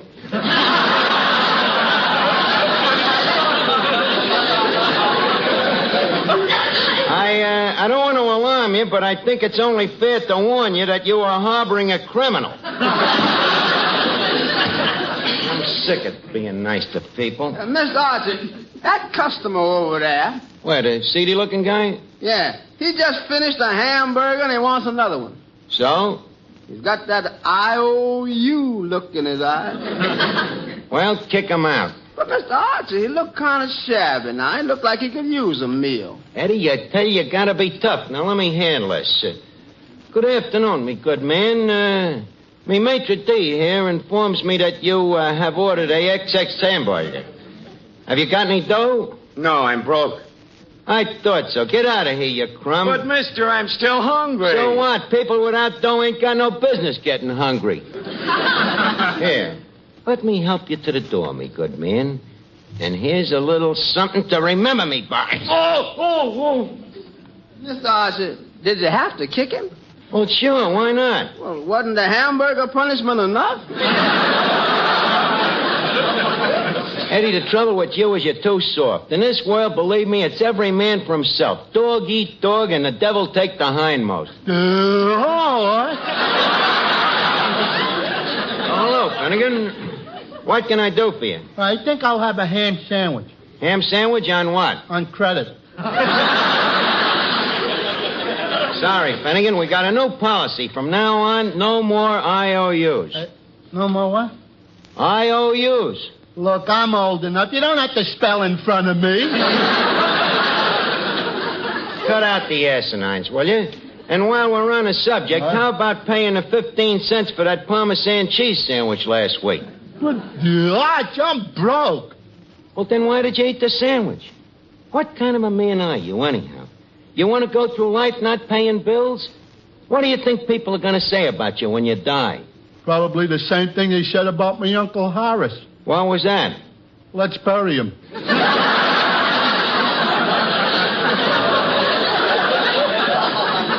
Finnegan, stop trying to evade important issues with flippant quips. Now, pay me the 15 cents. Well, okay, I'll pay you. Good. Can you lend me 15 cents? Where am I going to get the 15 cents? Well, you always get it out of the cash register. Yeah, but how am I going to get the dough to put it back? I'll give you me IOU. You see, then we'll all be even. We'll be even? Yeah. Let's see. Yeah, I guess we would. Hey, wait a minute. What's the matter? That way we'd be clipping you for an extra 15 cents. How come? Well, you only had one sandwich and we'd be holding 2 IOUs. Don't worry, Arch. I didn't hold the sandwich. Yeah, so it works out even, you see. But anyway, why do you make all this fuss about one little sandwich? It ain't the sandwich, it's the principle. There's a lot of people that's affected economic-wise by that cheese sandwich. Oh. You see, cheese is made from milk. Yeah. Now, that milk has to come from a cow. Yeah. So, naturally, there's the farmer that owns the cow. Now, this farmer has a daughter. Arch, I don't like to stop you, but I just heard the story yesterday. This is a different story. Oh. Talking about economics now. Now, you see, the farmer's daughter, she milks the cow. Yeah? Then there's the man that has to deliver the milk to the market. And the man that homogenizes the milk into cheese. All kinds of people. Then there's Al Jolson. And hundreds of other people. How do you like that? All them people making a living out of a sandwich I ain't even paid for. You know, Finnegan, if you wasn't such an old friend, I'd be forced to ejaculate you. Just like I threw out that bum a few minutes ago. You threw a guy out? Yeah. I hope it wasn't the guy I heard about on the radio. What guy? Some millionaire that goes around dressed like a bum. You mean Bing Crosby?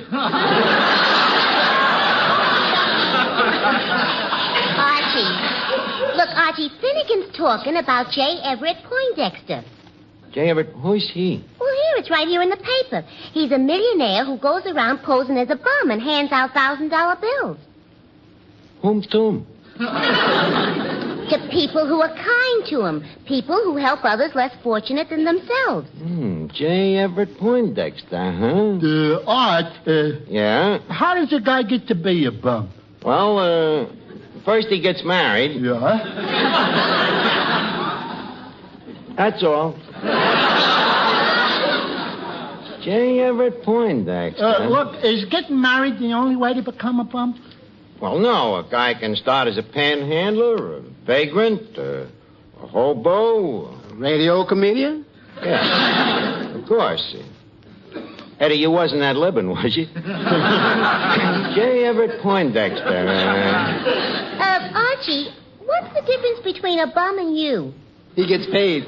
Boy, Eddie, she thought she had you. Art, I hate to pursue this subject, but does one have to go to college to become a bum? Well, not necessarily, but it helps. Finnegan, why all this sudden interest about bums? Well, Art, as you know, for some time I've been dabbling in unemployment. Yes? Now I'm thinking of making it a profession. Nah, Finnegan, you wouldn't want that kind of a life. No, that ain't for you. Nah, you gotta live outdoors all the time. Yeah, depend on people to give you free clothes and meals. Don't have no job. No regular hours. Nobody to tell you what to do. Eddie. Yeah, I wonder when we could join up. Oh, what's the use of dreaming? J. Everett Poindexter. Miss Duffy, you say he poses as a bum and gives away $1,000? Eddie, that bum I threw out, it might have been J. Everett Poindexter. Finnegan, quick, we got to get the guy back. Go out and round up every bum you can find and tell him that I'm inviting to come down here. Okay, Art, but what if they refuse the invitation? Well, just tell them we're holding open house at Duffy's Tavern. Well, make up your mind. You want them to come or don't you? Cut the wisecracks, Eddie. Now get going, Finnegan, quick. Oh, hello, Arch. Oh, hello, Joe. Glad to see you. We're holding open house here at the tavern. Open house? Yeah. You mean the ceiling's caved in again? This is a different kind, Joe. You see, I got a new slant on things. I want the joy of helping others, the satisfaction of unselfish generosity, the pleasure of charity for charity's sake. The thrill of getting $1,000. Eddie, the farthest thing from me mind was J. Everett Poindexter. Hey, who's he, Arch? He's a millionaire that goes around handing out dough to people that does good for other people, see? An eccentric. Oh, really? Well, I'll see you later, Arch. Where you going? To find that millionaire. If he's looking for people that help others, what's wrong with me? You mean? Certainly. I help a lot of women. Sounds interesting. Tell me about it, Joe. I help women every week when I tell them that for the softest, smoothest, loveliest hands, they should use Trouchet, the beforehand lotion. What greater help could you give a woman than to tell her about a hand lotion like Trouchet that she can put on beforehand, before she does dishes, before she does light laundry, so her hands will be protected even in that hot, soapy water. And what greater help could you get from a hand lotion than to be able to use it not only beforehand, but any time? Any time you need a creamy, softening lotion.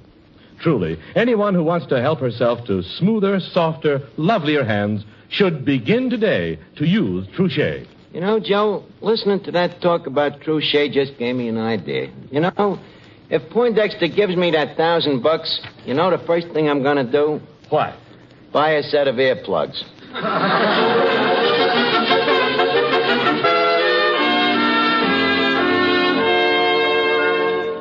Well, Art, boy, I got a flock of them. Yeah, huh? You round up all the bums in the neighborhood? Yeah, and there's one guy I think must be that millionaire, that Poindexter. No kidding. Yeah, I was watching him pick up cigar butts. Yeah? This guy didn't pick one up unless it had a Cadillac tire mark on it. Well, all we can do is hope. Yeah. Where did you find all these guys? Oh, down to the Bowery, and the docks, and the city dump, and the lobby of the Ritz. What was you doing at the Ritz? Looking for strays. But how could you tell the gentleman from the bums? Oh, that's easy. I just walk up to a guy and say, "Hey, big bum." Yeah? If he shocked me, I knew he was a gentleman. But I certainly did a good job for you, Arch. Swell. What'd you finally wind up with? 1 black eye, 2 front teeth, and 14 bums. Yeah, huh? Tell me something, Mr. Archie. When these bums come in for the handout, what are we going to use for food? The same food that people eat here every night. By the way, is there any left? Food or people? Look, Eddie, if it's good enough for the rest of the bums that come to this place, it's good enough for them bums. Now, let's see. How can we make them feel at home? I'll tell you what, put a sign out in front, hobo spoken here. Now, let's see, what else? Oh, yeah, Eddie, what can we do to make the place look like a boxcar? Yes, put it on wheels. Hey, Arch, look. Here come the bums in now. Oh, yeah. Yeah, look at him. Look at him, Eddie. What do you think? Well, they certainly add tone to the place. You ain't kidding. You know, one of them bums may be J. Everett Poindexter himself. Eddie. Yeah? That tall, distinguished bum over there. The one with the cardboard vest and the plug hat. Yeah? Sort of bump into him and see if he jingles, huh? Hey, wait a minute. First, I'll address him. Gentlemen, welcome to Duffy's Tavern, where I hope you will find a safe and friendly haven from the cares and strifes of this unfriendly world. For this, I had to leave a nice shady spot in the gutter. I hope you gentlemen will accept our fine, unselfish gesture in the spirit... Hey, Bodie, air in this place. What about it? Where are you hiding the goat?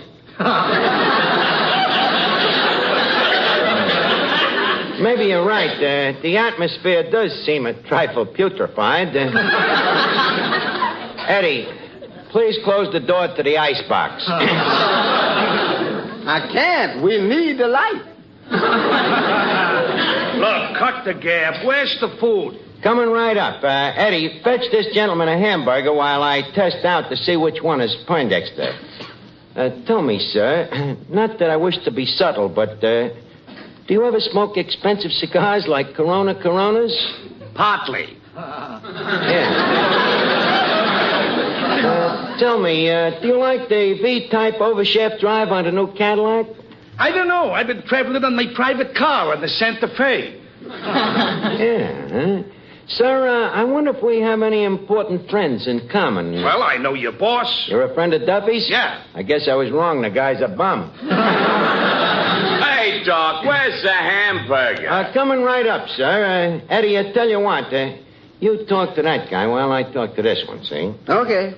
Excuse me, sir. What line of business are you in? Well, up until last month, I had a steady job at the Fulton Fish Market. After that, I became a bum. Fish market, huh? How long did you work at the market? Eddie, did I hear the word market? Yeah, this gentleman worked there. Oh, really? Tell me, sir. You say you was connected with the market? That's right.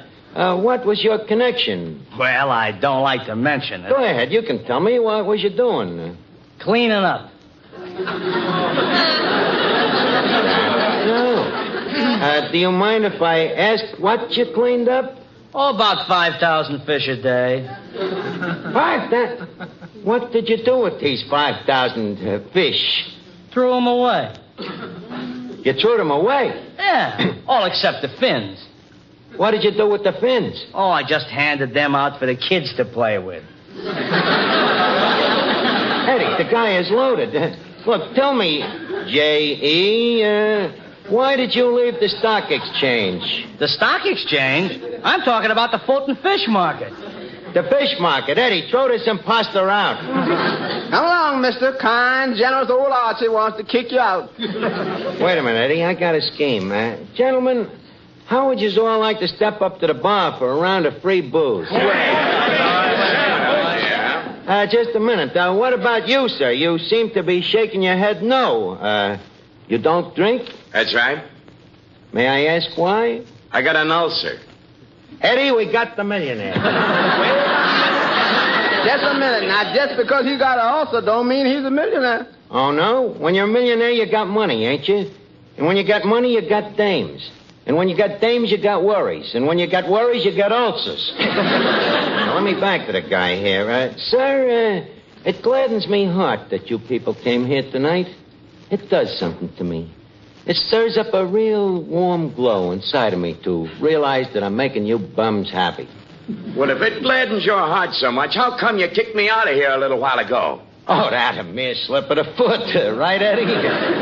Yeah, the sort of tongue in the shoe. Sure, just a boyish prank. But back to kind old me. Sir, I have always been kindly. It started when I was a kid, helping old ladies across the street. Sometimes I'd walk blocks just to find an old lady. But what if she didn't want to cross this street?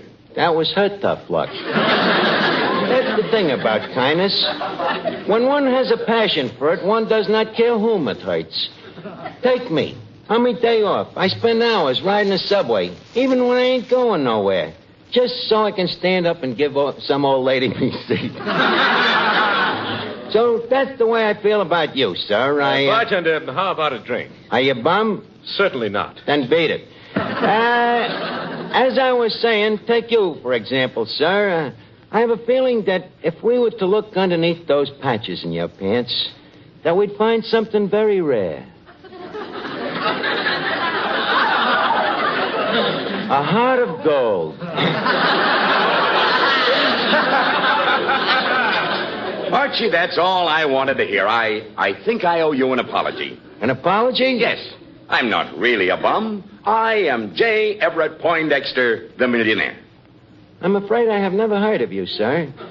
But please be our guest. Come on, everybody. Soup's on. Yes, sir. Help yourself, gentlemen. Just a minute. I need a fork. A fork? I don't like to pick up this food with my fingers.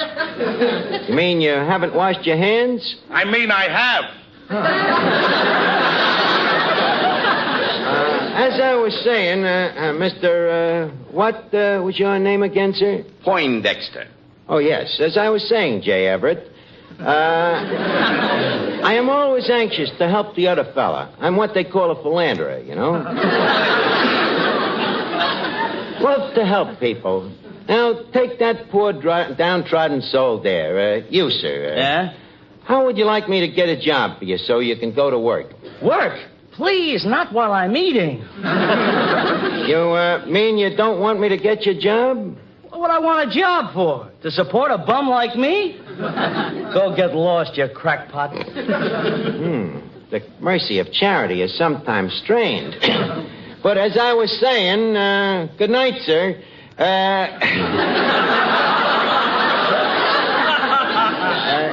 I think he should be with the Notre Dame backfield. As I was saying, Mr. Poindexter, I like to help people, and if I had a little extra wherewithal, say $1,000, I could do no end of good deeds. Archie, who's paying for all this food you're handing out tonight? Well, you see, who owns this place? Well, Duffy's the owner and proprietor, but I'm the real figurehead. In other words, Duffy bought this food?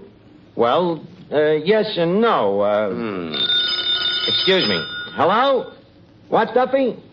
What about the bums? Now, look, don't fly into a transom. Now, hold the line a minute, will you? Eddie, take Mr. Poindexter out of earshot. Hello? Hello, Duffy. You coming right down to kick them out? But, Duffy, you can't again. Hello?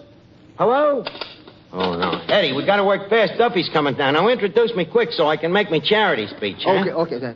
Ladies, gentlemen, honored guests, millionaires, and bums, I would like to say a few words about our benefactor, Good Archie.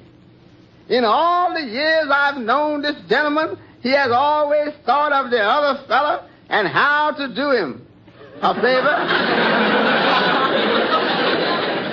Like when there's any work to be done, this kind gentleman always let me do it. Why?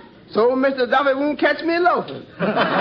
He has always been generous and kind. And now, to make a tall story short, I present to you bums a man I feel is one of you. Mr. Archie himself.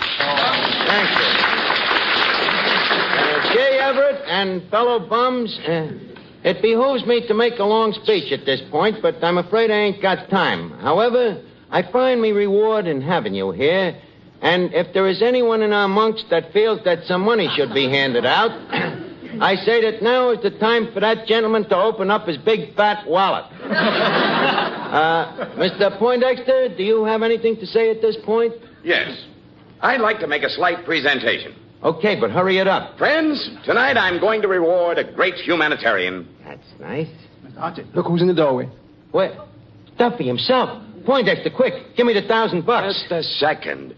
Gentlemen, I deem it an honor and a privilege to bestow this token of gratitude upon the man who made this grand evening possible. Thank you. And so I present this $1,000 to our good friend, Patrick J. Duffy.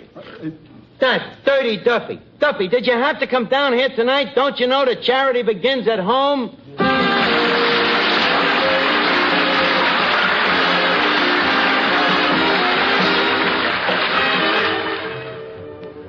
Yes, it's a hit. Thousands of men have switched to new Benex brushless shave cream. Thousands are discovering that Benex gives them the best shaves they ever had. Mister, it's time you, too, tried Benex, the new Wonder Shave with a sensational beard-softening formula. Benex brushless leaves your face feeling extra smooth and comfortable. And Benex doesn't clog your razor or drain. But don't take our word for it. Just try Benex yourself. Get a tube at your nearest drug counter. Or we'll send you a big 25-cent tube free. Write your name and address on a postcard and mail to Benex, B-E-N-E-X, Empire State Building, New York 1, New York. Remember, buy Benex brushless or get a big 25-cent tube free by writing Benex, Empire State Building, New York. Hurry, offer limited.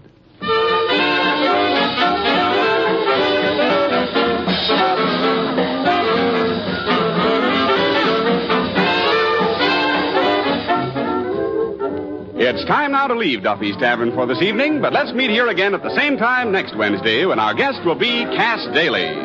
Duffy's Tavern is brought to you by Vitalis for well-groomed hair and Truchet, the beforehand lotion. Today, more than ever, the people of the world look to America for leadership. If they find us fighting among ourselves, discriminating against racial and religious groups, these frustrated, tired people will turn to a way of life that we know means war and bondage. Let us Americans demonstrate that men of different races, religions, and national origins can be united in freedom. Let us, by our example, bring a hope and faith in our American way of life so the rest of the world will choose democracy and peace.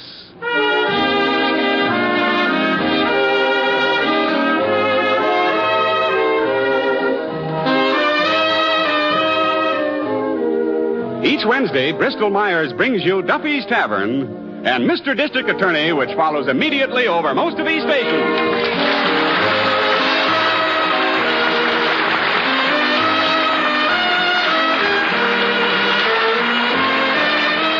This is NBC, the National Broadcasting Company.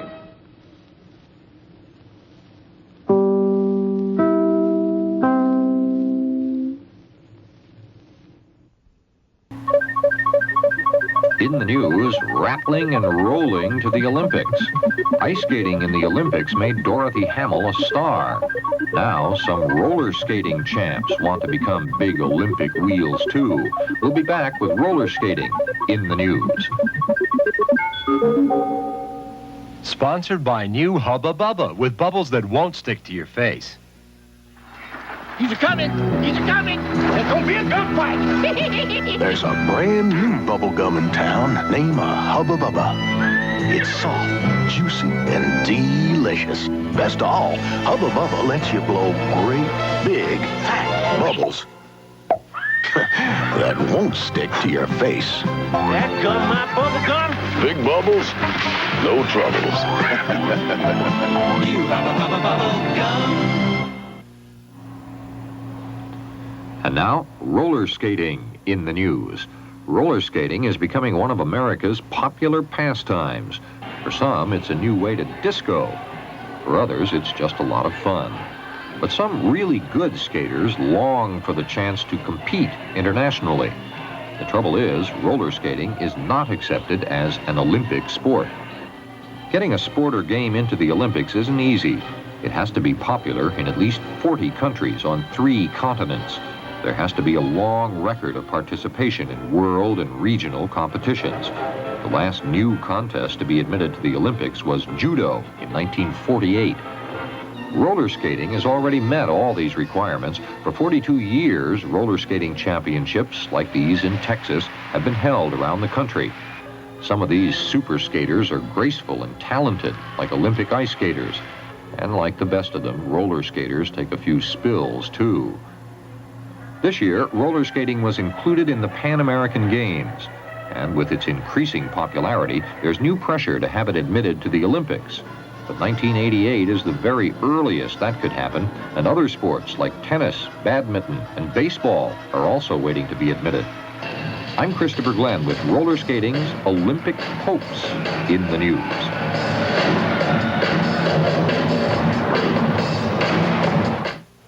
Fasten your seatbelts. Classic adventure is coming your way with the air adventures of Jimmy Allen up next. Here we are, back again with Jimmy Allen. A member of the gang posing as a government agent tricked the boys into releasing Major Moto and surrendering the plans for the Army's mysterious new jet-propelled fighter. When Mr. Russell, a special government investigator, arrived, they suspected a deception and dashed to the emergency field. There they were met by Poquette, the bogus agent, Shorty Mason, Biffer, and Ace. At the point of a gun, Speed and Russell are locked in a hut, and Jimmy forced to accompany the gang in their transport plane. As the big ship leaves the field, Speed breaks out of the shack, slips into the cockpit of his fast attack plane, and follows the gang. But here we are in the cabin of the transport, just after they have left the field. All right, Alan. You sit back here in the cabin quiet-like. Don't try to pull any monkey business, and there won't be no fuss. You won't have to worry about me, Poquette. I seem to have plenty of guards. I'll say you have. And we ain't going to stand for any messing around. Now, look here, Shorty. What'll you have, Poke? Take that seat next to Alan and keep your eye on him. Where's your rod? Right here in my mitt. What do you think I did with it? Swallow it? Well, keep it on the kid. Remember, we ain't taking any chances.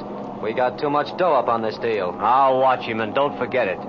I got a little matter to settle with this punk after we land. If he tries to pull anything, he may not be with us when we land. That's okay with me. Now, Biffer, better move up to this seat opposite Moto. And keep that machine gun in your lap.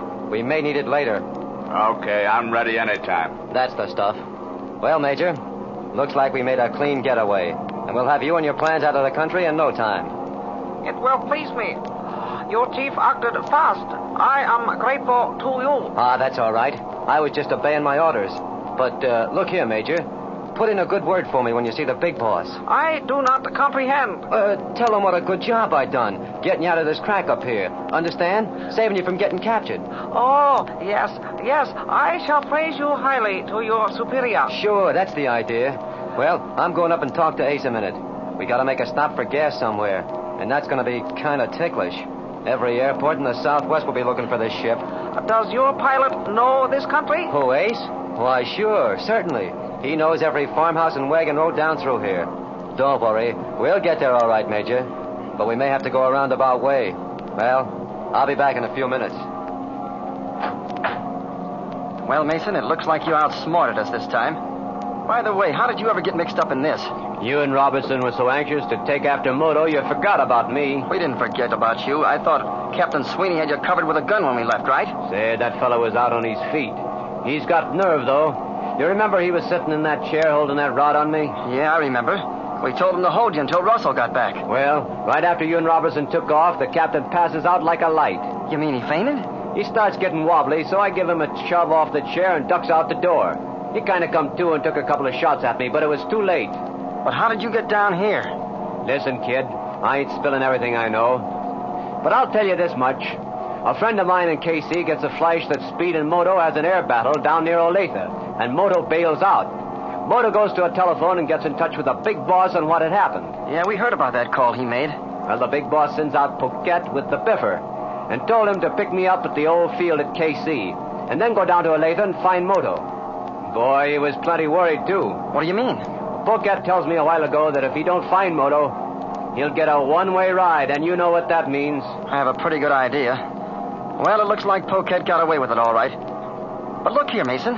Where's this ship headed for now, huh? What do you care, Alan? You can't do anything about it. Well, I guess that's true, but after all... Hey, what's that noise? Do you hear that? What do you mean? Sounds like another ship to me. Hey, Biff, do you hear anything? Yeah, I thought I heard something. Sounded like a ship right over us. I can't see anything from this side of the cabin. That's funny.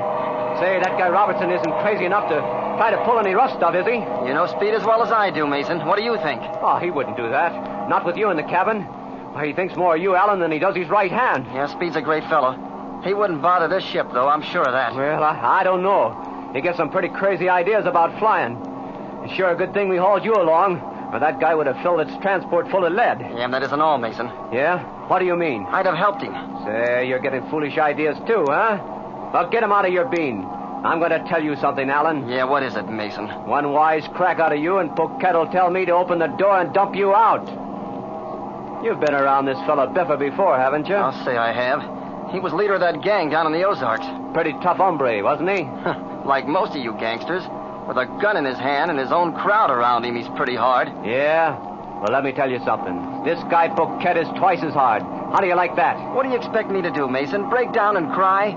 Look, you can throw me out of this ship if you want to, but I won't get down on my knees and cry like a baby. Yeah, I suppose you meant that crack for me. Take it or leave it. I guess you already know what I think of you. Say, listen, you punk kid. You try to get tough with me, and I'll bat you over the head with... Shorty, you hear that? That's the same noise. Do you hear it now? That sure sounds like a ship, Biffer. Right over us, too. So you better call Poquette. Hey, Poke, come on down here. You guys hear that, too? I'll say we do.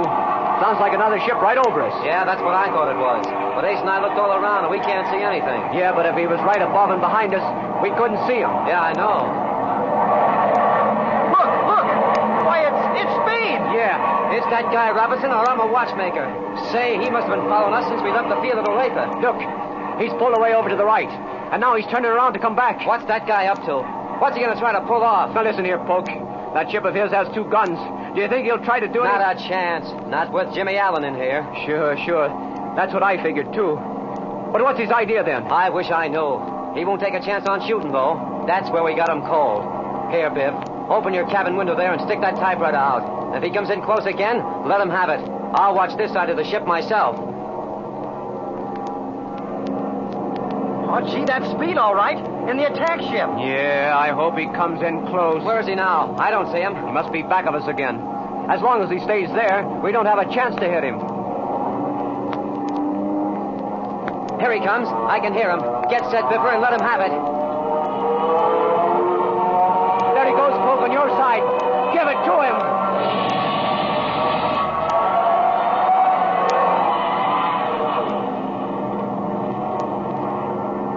All right, Mason, let go that gun. Look out. Don't move or I'll drill you. Hey, what's going on here? While I was looking out the window, Alan grabs the rod out of my hand. You fool, Mason. Stay where you are, both of you.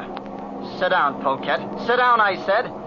I'll run this ship for a while now. Don't you pull anything crazy. Push the rest of that machine gun out the window, Poquette. Hurry up. Come on. Listen, Alan, you can't pull this stuff. I said get that gun out the window, and I'm not fooling, Poquette.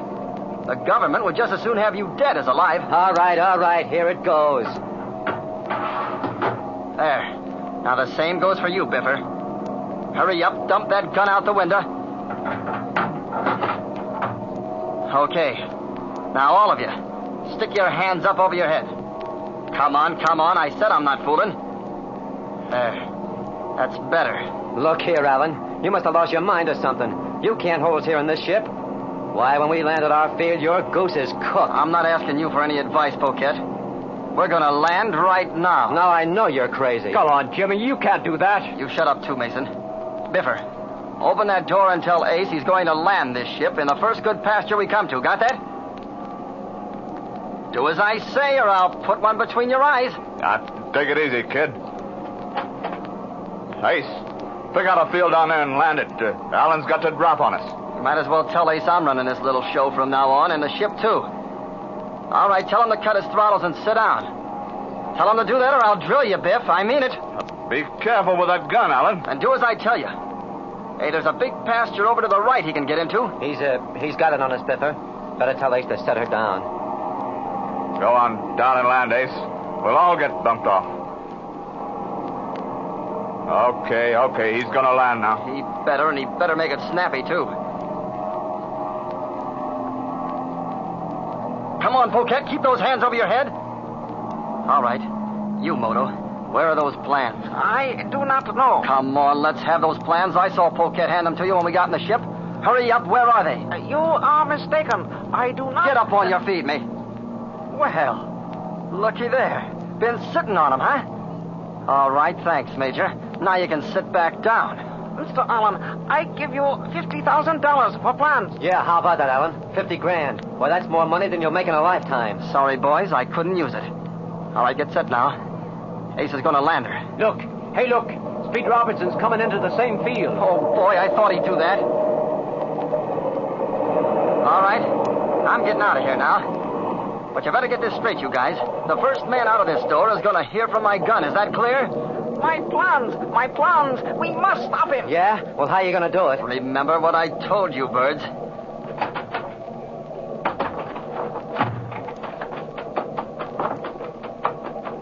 Come on, Jim, come on. I am, Speed, and I've got the plans.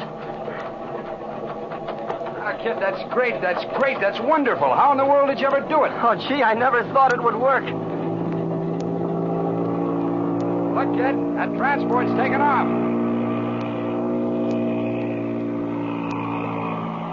Yeah, there she goes, but oh, let it go, Speed. We've got the plans. Yeah, I guess you're right. We wouldn't have a chance anyway. There's just too many of them. Come on, kid.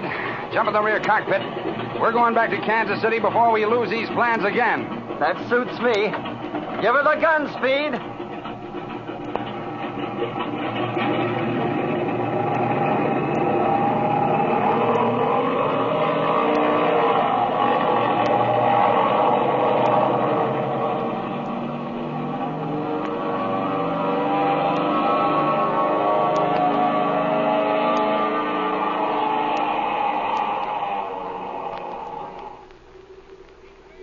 Well, the plans are safe.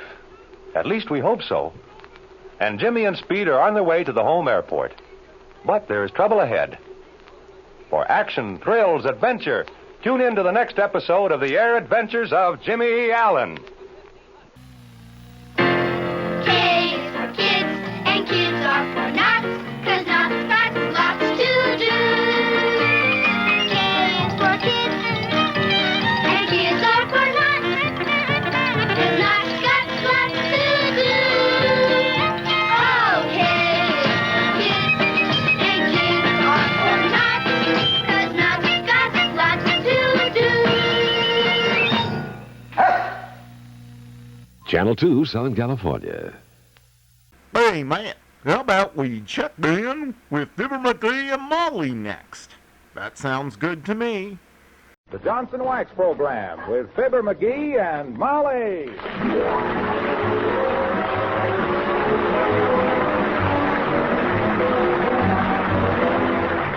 The makers of Johnson's Wax products for home and industry present Fibber, Magee, and Molly with Bill Thompson, Gail Gordon, Bea Benaderet, Arthur Q. Bryan, and me, Harlow Wilcox. The script is by Don Quinn and Phil Leslie, and the music by the King's Men and Billy Mills Orchestra.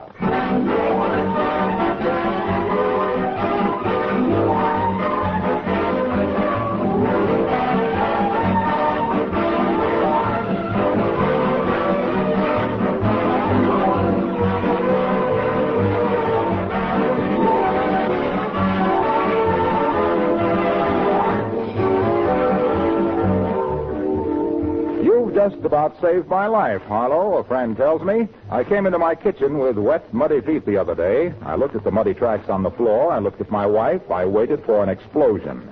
To my amazement, she hardly said a word. That's where you come in, Harlow, said my friend. Apparently, you persuaded my wife to use your Johnson's Glow Coat. She says it's no trouble at all to keep her kitchen floor clean now. Well, it's true. When you Glow Coat your kitchen floor, it really is easy to keep it clean and sparkling. You see, Johnson's Glow Coat forms a tough, protective wax film that keeps dirt and spilled things from penetrating linoleum. You simply wipe this shining wax surface with a damp mop, and right away its bright colors and patterns are clean and beautiful again. As for applying this famous floor polish, you just spread it around on the floor and let it dry. There's no rubbing or buffing. Glow Coat shines as it dries, doesn't streak. For a lovely floor that's easy to keep lovely, use Johnson's self-polishing Glow Coat.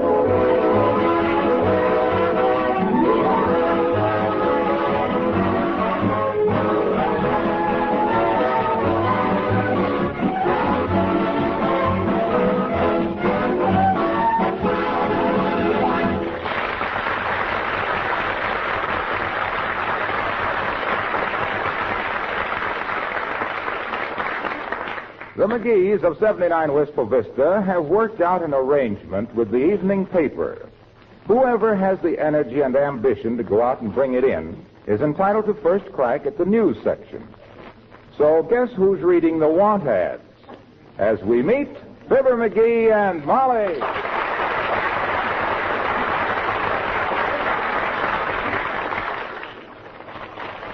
Here's an interesting ad, Molly. It says, me too, for sale. Fine saddle horse by farmer who is moving to town with 5 gaits and gentle manners. I'd like to answer that. I've never seen a 5-gated farmer. Here's another ad that... Am I disturbing you? What do you think? I think I am. Anything in the news section, kiddo? Well, quite a bit. And before I forget it, you'd better put plenty of water in the car before we go to the drugstore so it'll stay cool. Stay cool? Why are you worried about the car staying cool? Well, look at this headline. Police rounding up large numbers of hot cars. My goodness, the way that car of ours... No. Don't be so naive. That ain't what that means, Molly. A hot car means a stolen car. Oh. Now, how come there's been so many jalopy swipes? Well, too many people leaving their keys in the ignition, according to the police. Ah, the police, pa. What's the matter with them guys? Sitting around on their big fat precinct stations? Playing pinochle while innocent citizens get their cops cooped. Coops cops.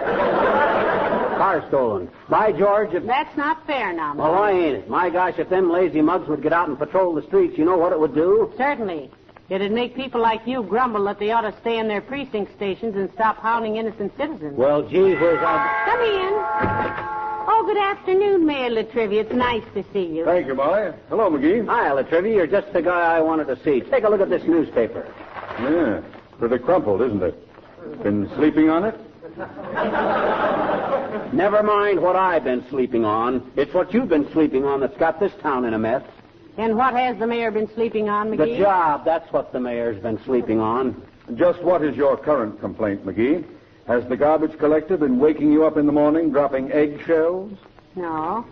He thinks the police department is falling down on the job of the stolen car situation, Mr. Mayor. Not that I agree with him. Well, why don't your whistle-blowing tavern tumbig mob of Keystone cops get busy, Latrivia? For your information, Magee, if you're capable of assimilating it, our police department has been greatly augmented to cope with the situation. Augmented my clavicle. Why don't you hire more coppers? That's what augmented means, sweetheart. Sure. Huh? Oh, it does? Yes. Well, what are you doing about it, Latrivia? We have started a campaign to get car owners to remove their ignition keys from their cars. We call it the Car Key Club. Oh, do a lot of people leave their keys in their cars, Mr. Mayor? More than 60% of the current crop of stolen cars have been taken by youngsters who wanted to go joyriding, Mrs. Magee. Oh. And in 9 out of 10 of those cases, the keys left in the ignition were a standing invitation to them. Well, any sap that's lemon-headed enough to leave his keys in his car deserves to have it stole. I almost agree with you. I notice you have your car keys in your hand, Mr. Mayor. You don't take any chances yourself, do you? These are not my car keys, Mrs. Magee. Whose are they? Yours. Oh. You left them in your car out in front. Here. Oh, thank you, Mr. Mayor. You better be more careful, McGee. Ah, Pata, nobody get very far with my car. There ain't a tire on it that would roll over a cigar butt without blowing a tube. The loss of your car does not interest me as much as the youngster who starts himself off as a thief by borrowing it, Magee. Yeah, and you'd really miss that car, too, if you couldn't take it to go on a fishing trip this summer, dearie. Oh, my goodness, I'm glad you mentioned fishing, Molly. I've got to stop downtown and pick up some fishing tackle I ordered. Live bait, Your Honor? No, I'm a fly fisherman. Really, Latriv? I'm a fish fisherman myself. I didn't mean that I fished for flies, Magee. I fished with flies. Oh, McGee fishes with Dr. Gamble.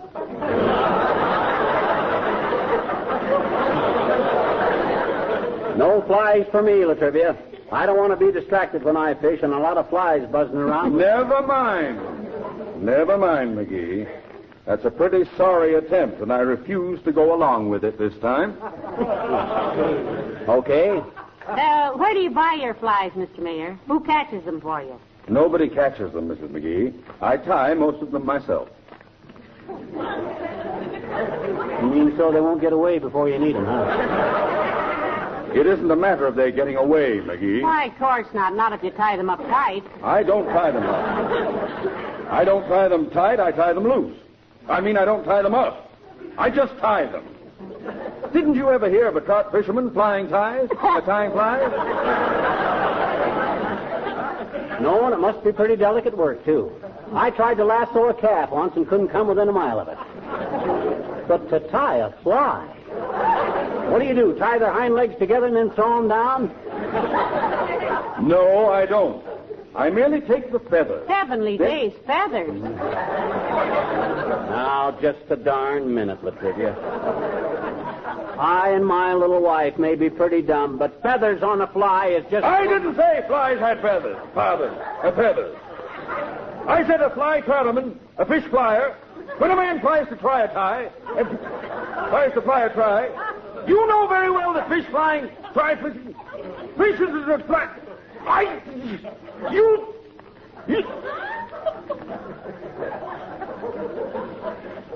Magee. Yes? Did I show you the new fly rod I bought for $10? Yes, and it was a good buy, Latrivia. Goodbye, Magee.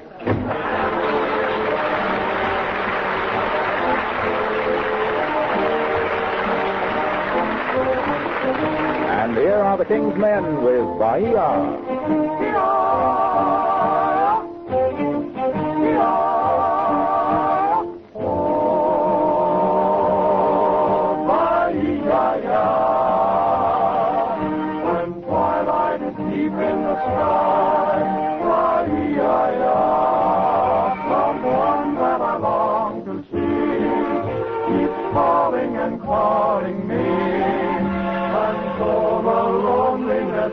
My heart calls to you. I'm lost in the memory of many dreams ago, when our love was young and you were mine alone. My love for you cannot die, though the oceans run dry, while there's a star in the sky. You are mine, Bahia. Can you hear my longest cry, Bahia? I will love you till I die.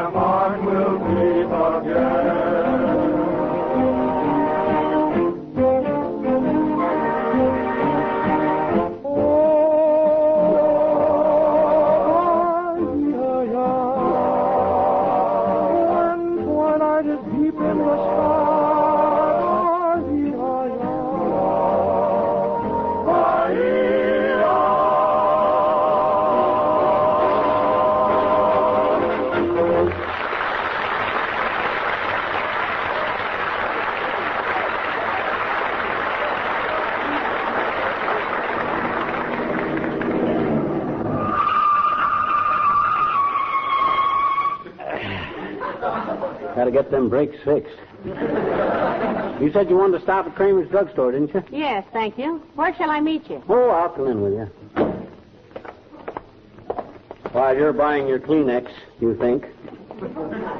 I'll see if I can get Kramer to break a box of paper clips for me. I only need half a dozen. Well, you can probably get a dozen now that the steel strike is over, dearie. Yeah. Well, here's the door of the drugstore, Molly, which we are about to enter for the benefit of those tuning in late. Kramer's drugstore. After you, my dear. Thank you. Ah, don't you just love the smell of a drugstore, Magee? Yeah. Peppermint, licorice, carbolic acid, mayonnaise, tobacco, and wet umbrella. Got 2 pennies, Magee? I want to weigh myself. You can weigh yourself for 1 penny. I always do it twice. I never believe it the first time. Or maybe oh, for goodness sakes. Hello there, Mrs. Carstairs. How do you do, my dear? Good afternoon, Miss McGee. Hi, Carsty. If you're waiting for Kramer to fill a prescription for you, you better sit down, Carsty. Takes him 5 minutes to fill the order and 2 hours to type the label.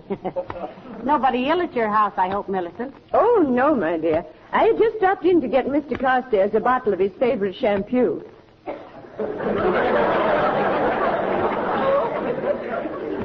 You mean shampoo, Carsty? Not the kind he likes, Mr. McGee. He prefers a brand scented with tiger lilies. The formula, I believe, is in the proportion of 12 tigers to 1 lily. Does your husband wash his own hair, Millicent? Oh, no, my dear. He sends it out. But he sends his own shampoo with it. Oh, he wears the skull rug, does he, Carsty? Yes, Mr. McGee. I think that's one reason I fell in love with him years ago. I simply adored sitting in front of the fireplace, running my fingers through his hair after he'd gone home.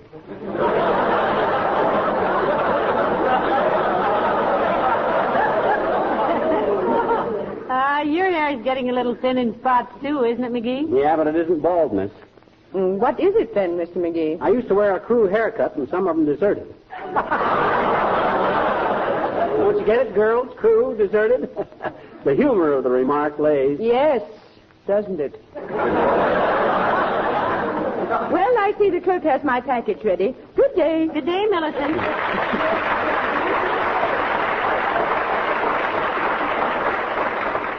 Trouble with her is she's got no sense of humor. She's the kind that groans when you make a pun and then uses the same pun the rest of her life. Making a pun is like laying an egg, McGee. Yes, isn't it? You do all the work on it, and then somebody grabs it, and you never see it again. Well, oh, my gosh, come on, let's get out of here. But why? My goodness, we Over there by the cigar counter. It's more tooth. I don't want him to see me. But he's one of your best friends. Why don't... I'll explain later. Hurry up. Quit pushing! Oh, phew, that was a close call. Let's drive around a while, Molly. McGee, I will not stir one step until you explain why you are avoiding an old friend. That's not like you. The old friend doesn't like me either. Why not? Well, a couple of us boys at the Elks Club saw Mort sleeping in a chair tipped up against the wall, and we stuck a couple of pool cues up his pant leg and then give him a hot foot.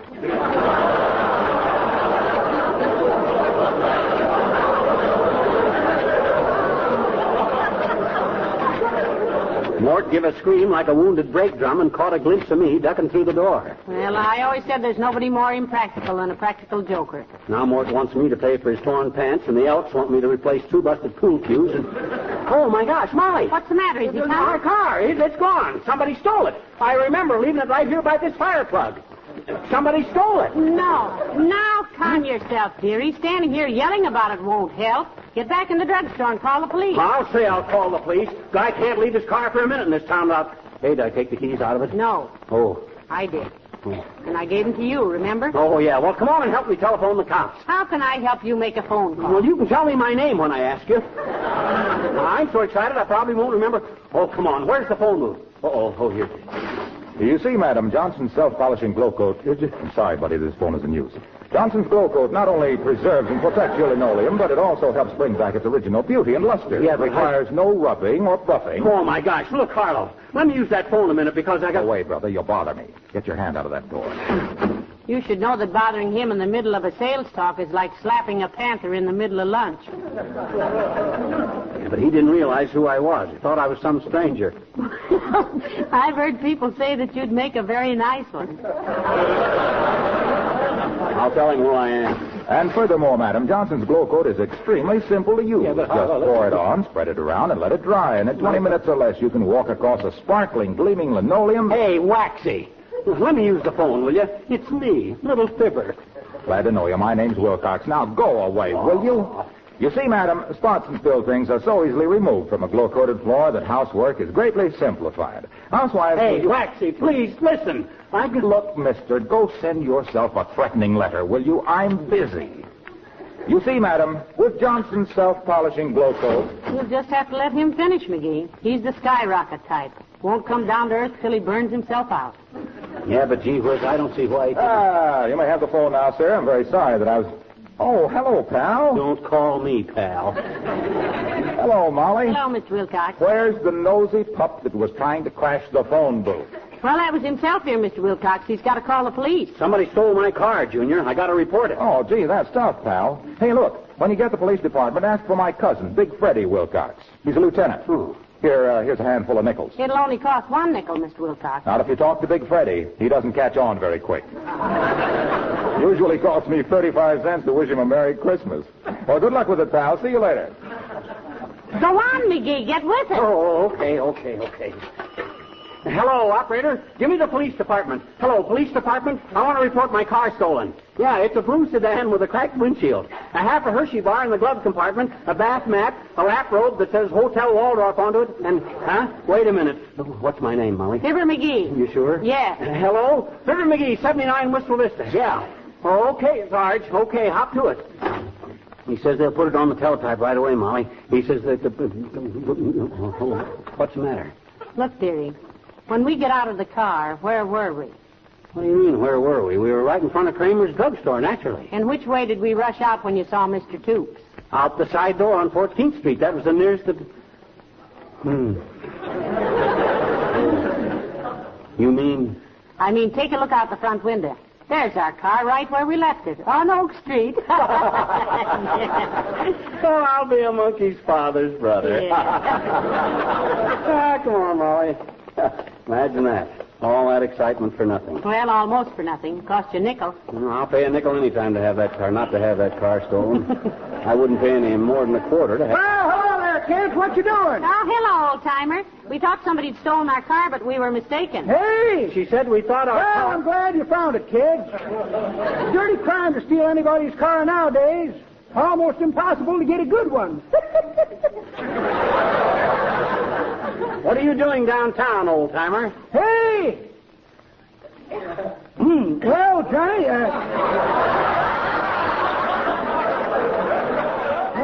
I come down here to see Doc Gamble. Had a little consultation. Nothing serious, I hope, old-timer. Oh, no. You see, kids, when I was in the Seabees, down there in them beautiful, sun-kissed, flowery, man-forsaken South Sea Islands, I took so much Atabrine, my system feels like the back room of a drugstore. Atabrine, huh? That's what they use to cure malaria, isn't it, old-timer? Hey! Isn't that what they use to cure... Yeah, malaria. What's the treatment, old-timer? What's Dr. Gamble giving you? The runaround, daughter. He says I'm a silly old fool. Why? Simply because I... Hey! Why does he think you're foolish? Because I asked him to give me malaria to get rid of the Atabrine. Well, I'll find somebody that'll do it. So long, kid.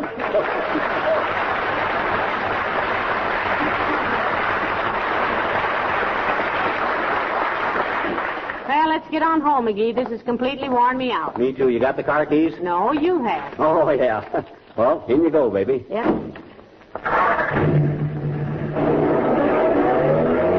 Oh, my gosh. You know what, Molly? What, Magee? I forgot to call the cops and tell them we found the car. Remind me to do that the minute we get home. It won't be necessary, dearie. Yeah? You can tell them right now. What do you mean? Hear that? What's the matter, officer? Did we go through a stoplight? No, lady. This car was reported stolen. Your keys, please. Forget it, officer. This is our own car. I thought somebody'd swiped it, but I realize it's a very amusing situation, mister. But if you don't hand me those car keys, you will acquire a bump that will not be of humor. Are you perchance threatening my husband? Your husband? And how did a handsome, intelligent-looking woman like yourself happen to marry a car thief? Why, you look much Don't call me a car thief, you two-wheeled putt-putting ticket wavers. I'll pull you off that scooter and ram your siren so far down your throat you'll talk with a whine till you're 92. Get out of that car. No.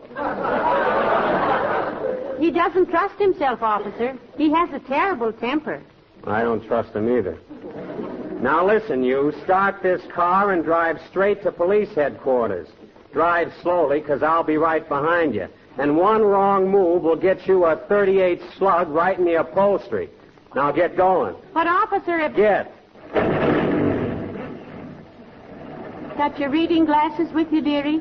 No, why? I think they're going to throw the book at you.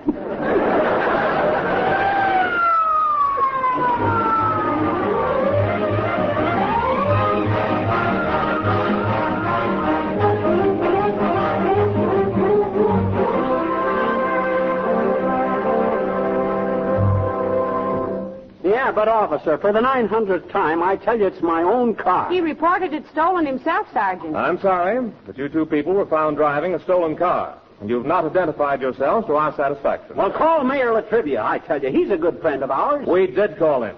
His secretary says he's out shopping for flies. Whatever that means. Look now, is there an officer here named Big Freddie Wilcox? He's a cousin of a very good friend of ours, Harlow Wilcox, the Johnson wax man. Big Freddie Wilcox has retired. Well, wake him up. My gosh, what's a few minutes sleep compared to getting the guy? He's retired from the police force. Oh. Did you call any of the other names we gave you? More Toops? Mr. Toop said you were a dangerous criminal and hanging was too good for you. Why, that dirty... Did you call Dr. Gamble? Couldn't locate him. We left word for him at his office in the hospitals. Mrs. Carstairs? We tried Mrs. Carstairs. Her maid said she couldn't be disturbed. She was shampooing her husband's hair. Oh, now look, officer, be sensible. You can see that Let we're me not... talk a minute, madam. Just as soon as you can identify yourselves, you may leave. And we'll all love it. But this stolen car epidemic is serious, and we can't take any chances. If you were a police officer, saw your friends crippled and killed chasing hot cars at 80 miles an hour through traffic, you'd be a lot tougher than I am. Oh, I don't doubt that, Bud, but... If you'd seen as many young boys lifted out of wrecked cars they'd stolen for a thrill, you'd want to make leaving car keys in the ignition a criminal offense. But we didn't leave our keys in the ignition. You say you reported the car stolen. A high percentage of stolen cars were taken simply by turning the ignition key. Doggone it, our car was not stolen. I made a mistake. Go sit down, both of you. I've got work to do, and Oh, good evening, Doctor. Hello, Ben. Did you call me? Oh, McGee, it's Dr. Gamble. Oh, Dr. Gamble, are we ever glad to see you? Tell this guy who we are, will you, Doc? I'm afraid you have the advantage of me, sir. I never saw you before in my life. Well, of all the... Oh, now, Doc, cut it out. This is no time for that stuff. We want to get out of here. Come on. Come on, Aerosmith. Quit kidding. This gentleman's name is not Aerosmith. He's Dr. Gamble. Oh, that's just a joke, Sergeant. My husband always calls him Aerosmith. Why? Oh, I don't know. I just call him all the time. What are these two people charged with, Sergeant? They were picked up driving a stolen car, Doctor. Please, Dr. Gamble. If you want a professional opinion, Sergeant, from a student of human nature and a fine judge of character, if I do say so myself, I'd say the lady is a high type of woman. However, this man has definite criminal characteristics. Now, just a darn minute, that's all. Quiet, you. Go on, Doctor. Notice the lobes of his ears. Practically non-existent. You'll remember what Lombroso said about that. Guy or Carmen?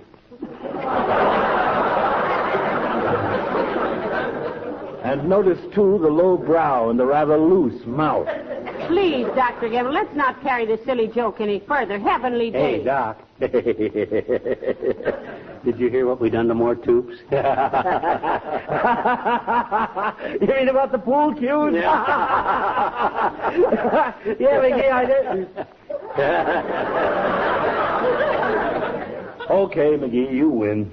Turn them loose, Sarge. They're all right. My goodness, Doctor, you really had me frightened there for a minute. You vouch for them, do you, Doctor? He'd better vouch for us, Buster, or I'll break every pill in his big fat handbag. Yes, they're all right, Ben. Mrs. McGee is one of the finest women I know. Oh, Doctor, I'll bet you tell that to all the lady car thieves. But her husband can stand watching, Sarge. He's the type that tickles coin telephones with pipe cleaners. So what? I never made a nickel at it. Well, come on, McGee, let's go on home. Thank you for coming down, Doctor. Goodbye, Captain. Good night, Mrs. McGee. Night, Doctor. So long now. Oh, my. Doesn't that fresh air smell good? Do all police stations smell like that, Doctor? Approximately, my dear. They bring in some pretty stale characters there sometimes. Hey, you going home or back to the hospital, Doc? The hospital, why? We'll drop you off on our way home, Doctor, if you'd like a lift. In what? In our car. That's it right over. Hey, where's our car? Molly, ain't this where we left our car? Right in front of the police station? Why, yes, certainly. Did you take the keys out of it? Take Molly home, will you, Doc? I'm going back in and give myself up.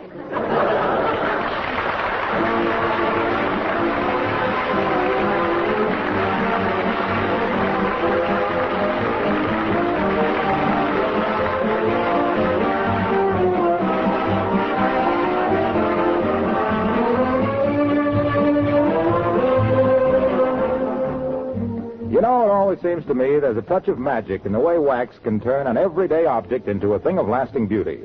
Take one of your tables, say. Rub a little wax on it, polish it, and right before your eyes, that table becomes a handsome, shining treasure. That's because the wax brings out the natural grain of the wood and gives it a really gorgeous luster. The whole surface seems to glow. All through your home, you'll find that Johnson's wax performs other apparent miracles. Floors take on a gleaming, mellow shine that adds enormously to their appearance. Johnson's wax is wonderful, too, for your furniture, leather articles, ornaments, and other household accessories. And they're not only beautiful, that lovely, lustrous coat of protective Johnson's wax is constantly on duty to guard against dirt, wear, and spilled things.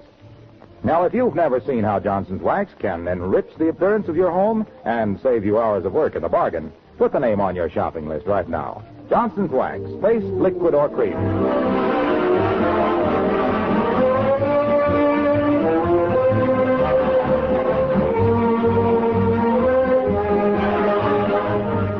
You found the car, Magee? In the police garage. I remember now. That motor cop took the keys when we got out. And to think of getting a ticket on the way home for driving too slow. Yeah. Now, those policemen are really on the job, aren't they? Great bunch of fellows. Honest, dependable, loyal, courageous. When you do an about face, you really whirl, don't you, dear? Huh? Oh, yeah. Good night. Good night, all.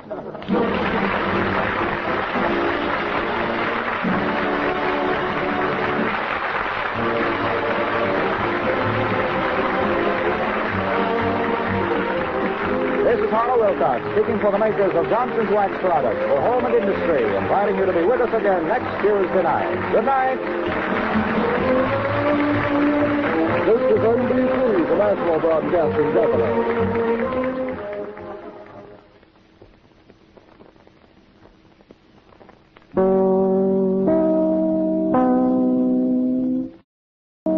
We're catching on. Call now for a select TV plan to fit your budget. This fall, we're proud as a peacock.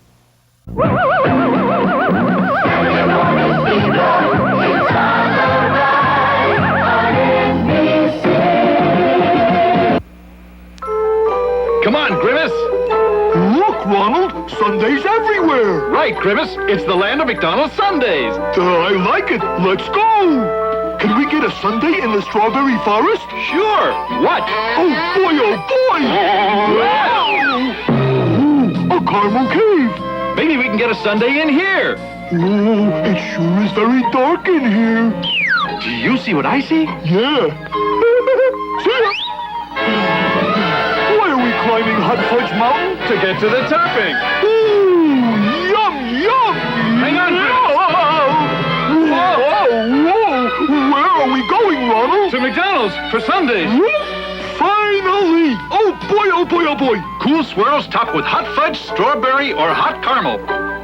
Do you see what I see? Uh-huh. Like a sundae? I sure hope Jack Benny doesn't mind that Fred Allen is our next show.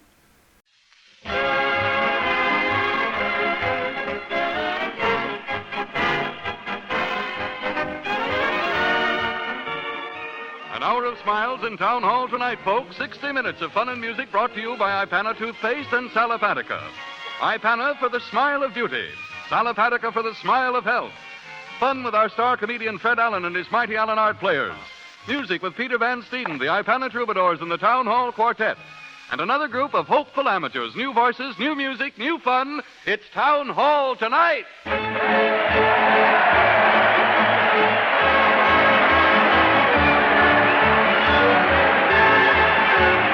Listen to that crowd cheer Fred Allen as he leads his weekly parade into the doors of the old Town Hall.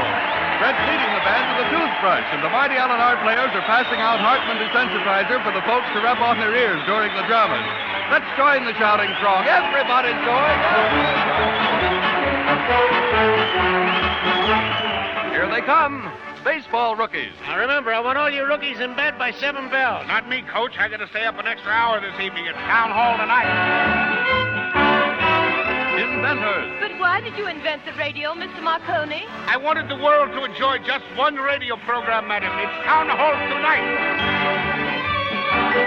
Apartment dwellers. Hey, lady, you can't go crawling up the outside of that building. This elevator strike won't stop me from getting to my radio, officer. It's Town Hall tonight.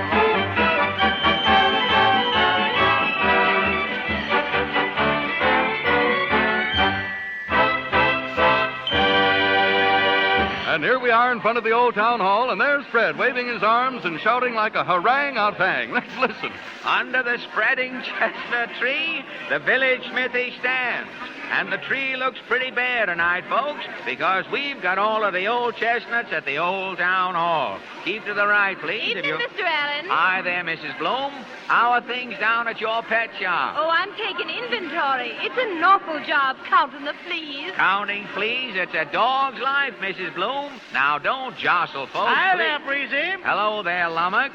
Where are you going with that chicken? I can't wait for the egg. I'm going to throw this hen at your actors. There's foul play in the offing, folks, so hurry. We're all set on the inside, Fred. All right, hurry. The show opens with Let Yourself Go. Righto, Fred. Let yourself go, Peter.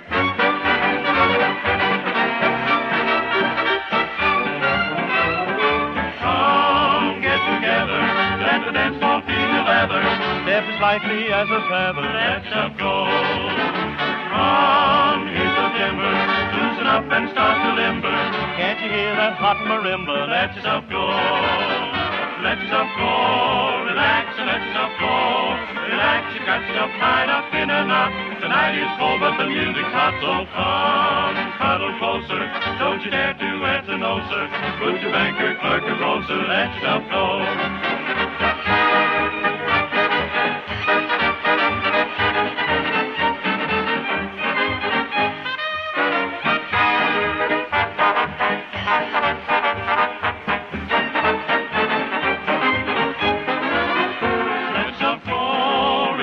Let yourself go. Relax, you got yourself tied up in a knot. The night is cold, but the music's hot, so come, cuddle closer. Don't you dare to answer no, sir. Put your banker, clerk, or grocer. Let yourself go.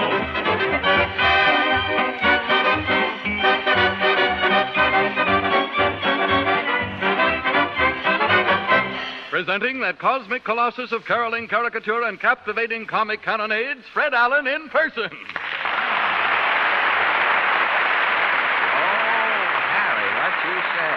Thank you. Thank you, and good evening, ladies and gentlemen. Now, before turning over the hourglass and leaving fingerprints on the sands of time, I'll read you the Town Hall Bulletin for tonight. Hodge White, everybody's grocer, has a special announcement for this evening. Now, Hodge says he put in a stock of eggplant last week, and a lot of you people have been coming into the store and cracking the eggplant open without buying any. Now, Hodge wants it understood for the last time. There are no yolks in eggplant. So don't go opening up the rest of the stock just to satisfy your curiosity. So much for local busybodies. I often do that to encourage myself. So much for local busybodies. And now for the Town Hall news. The picture sheet, Harry. Here it comes. The lights go out. And we bring you the latest news of the week. The Town Hall News sees nothing, shows all. New York City, New York. Longchamp's restaurant chain announces wage increases for employees based on merit system. Waiters giving patrons best service will receive highest salaries. Town Hall News shows superior service diners can expect in New York City if all cafes install new Longchamp system. The scene, the front of any cafe. How do you do, madam? I'm Hemingway, the doorman. Charmed, Hemingway. I'm Mrs. Guthrie. Transported, Mrs. Guthrie. May I click my heels? Do. Oh, how staccato. Now I shall carry you in, Mrs. Guthrie. Oh, are you actually going to bundle me in your arms? Superior service, Mrs. Guthrie. Ups an orchid. Isn't it upset Daisy, Hemingway? At the Superior, Mrs. Guthrie, it's orchids or better. Am I too heavy for you? Oh, no, not at all, Mrs. Guthrie. Would you prefer to piggyback? Oh, no. I'm always tempted to piggyback side saddle. It's the tomboy in me. Very good, Mrs. Guthrie. I shall set you inside the door. There we are. Now, may I present Mr. Clump, our head waiter? Charmed, Mr. Clunk. Oh, pardon, not Clunk, Mrs. Guthrie. It's Clump. Clump as in bushes. Oh, so sorry. Oh, thank you. Are you having the luncheon, Mrs. Guthrie? I'm undecided, Mr. Chump. I think I shall just relax and have a waiter attempt to be. Very good, madam. I shall call a menial. Waiter! Yes, Mr. Clump? May I present Mrs. Guthrie? Charmed, Noel. Now, look, I'm terribly rushed. Can you tempt me in a hurry? A pleasure, madam. How about pig's feet a la king? I succumb, Noel. I'm off, madam. And Noel. Yes, Mrs. Guthrie. Don't have the pig's feet pigeon-toed. They remind me of my first husband. Or was it my second husband? No, Henry had frog's legs. Here we are, Mrs. Guthrie. Pig's feet a la king with the toes akimbo. Oh, back already, Noel. Superior service, Mrs. Guthrie. It does look scrumptious. Have you the time, Noel? It's 10 past, Mrs. Guthrie. 10 past? Oh, I must fly. But your lunch. I won't have time to eat it. Very well, Mrs. Guthrie. Superior service. Here. What is this? You drink this bicarbonate, Mrs. Guthrie. I shall bolt your lunch. Forest Hills, New York. Mr. W.F. Peterson sends his wife 2 vocal telegrams at Grand Central Station. As Mrs. Peterson waited for train to Madison, Wisconsin, 4 messenger boys arrived and delivered cheers. The first telegram was... Rough, Madison. But before Mrs. Peterson could board the Madison train, there came a second telegraphic cheer, to wit... Sis, boom, Bob, Uncle Pat, Aunt Lucille, Grandma Esther, Grandma Bertha. Who's all right? They're all right. Rough. If telegraph companies are going in for oral telegrams, anxious wives can take advantage of this new service. The scene, a tavern. Hey, waitress, give me a whiskey sour. Ain't it time you was getting home to the wife? Say, I got the greatest old wife in the world. Likes to see me enjoy myself. Enjoy myself, Homer, she always says. She's sitting home right this minute. Telegram for Mr. Bowser. Telegram for Mr. Bowser. Okay, boy, I'm Mr. Bowser. Right. There's a vocal telegram for you. Yeah, what's it say? All right, boys, deliver. You brute, you beast, you drink that slop while I wait dinner home here. Stop. I hope you drink yourself to death. P.S. I hope you smother. By the time you get this telegram, I'll be back home with Mother. Oh, boy, this is P.S. Enjoy myself, am I right? Oh, no, you got 2 slaps in the puss coming. Ow! Oh! If vocal telegrams become popular around the world, telegrams in Scotland may sound like this. The scene, a boat pier in Glasgow. I've got a telegram for Mr. Campbell. Aye, lad, where's the message? It's vocal. Aye, then what's the news? It says, it's bon voyage, Mr. Campbell, as around the world you ramble. My very best wishes to you I send. This telegram's collect from a bosom friend. Cambridge, Massachusetts. Dr. Harry R. De Silva of Harvard Bureau of Traffic Research says that women automobile drivers are inferior to men. Town Hall News shows the difference between men and women drivers. The scene, a traffic crossing. The woman driver approaches. Hey, careful, Lulu, red light. I'm doing the driving, Oswald. Yes, but a red light means stop, dear. I'll stop when I'm good and ready. Well, you stopped. Well, I was ready. Hey, what's the big idea? Look at my rear end. Don't get personal. Personal? Look at my gas tank. It's up in the front seat. You deliberately backed into me. Backed into you? I put my hand out in the middle of the block. If you did, it was so dirty I didn't see it. Where's your license? Where's my license, Oswald? You were driving the car, Lulu. Don't ask me. Come on, your license. Oh, yes, I remember now. I threw out my clutch down the road. I must have thrown out the license with it. Traffic's moving. I'll sue you later. The green light's on, Lulu. I'm not colorblind. Well, let's get going. Well, I'm pulling this thing here. That's the cigar lighter. Press that lever. You mean this dirty stick on the side? No. That's the emergency. Well, this is an emergency, isn't it? Maybe if I press this here. No, that's the horn. Have you got your foot on the gas? I must have. I've got both my feet on things. Let me see. Well, I'm certainly driving. It's this car that's holding things up. Yeah, no wonder we're not moving. Why? You've got your foot on the brake. Oh. Well, at last we're off. Off nothing. The red light's on again. And now, the man driver approaches the same crossing. Ah, but how different.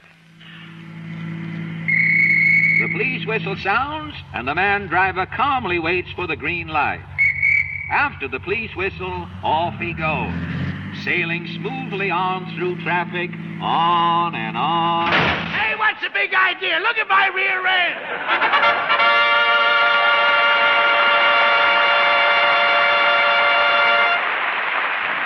Thank you. So much for the Town Hall News, ladies and gentlemen. Now for the Department of Higher Learning. The other evening, as I was thumbing through my Aristotle... What? Aristotle? Whatever made you read Greek philosophy, Fred? You know, Harry, someone told me that Aristotle believed that a man had more teeth than a woman. Well, now, whatever gave him that idea, I wonder? I don't know. That's what I was trying to find out. Say, while we're on the subject, how many teeth has a man, Fred? Oh, everybody knows that, Harry. A man has 20, 30... Well, let's talk some more. I didn't finish about Aristotle. Well, now, wait, Fred. I wouldn't lose too much sleep over it, Fred. After all, it isn't as important to know how many teeth we have as it is to know how to take care of them. And if we know about Ipana toothpaste, that important question is answered. For Ipana was made not only to thoroughly clean and polish our teeth, but to tone and stimulate our gums as well. And here's why that is so vital. Our teeth are seldom white and sparkling if our gums are soft and tender. And the creamy, well-cooked foods we eat nowadays don't give our gums enough work to keep them firm and healthy. So we use Ipana with massage. It will give those under-exercised gums the stimulation they need. If you follow that advice, ladies and gentlemen, you will not only improve the health of your mouth, but the looks of your teeth as well. So always remember Ipana for the smile of beauty.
That was Peter Van Steeden and the Ipana Troubadours playing I've Got My Fingers Crossed. Now, on Thursday night at the... Oh, gee. Mr. Quiet, s'il vous plaît. If that's some wrestler rehearsing his grunts, I'll show you a hammerlock if I can find a hammer around here. Hello.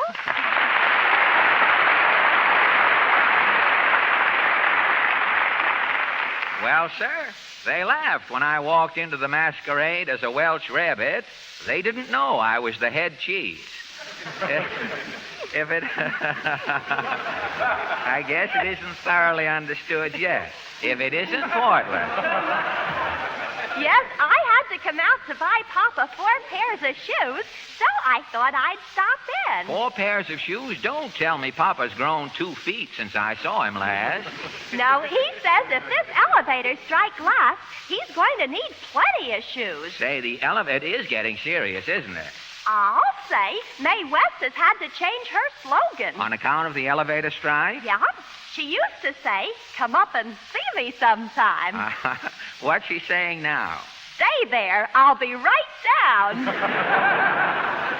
Yes, I guess you don't have to be social to be a climber these days. Papa's all in. Oh, Papa's all in from what? Well, running up and down 10 flights of stairs all day, it's no sin. Running up and down 10 flights for what?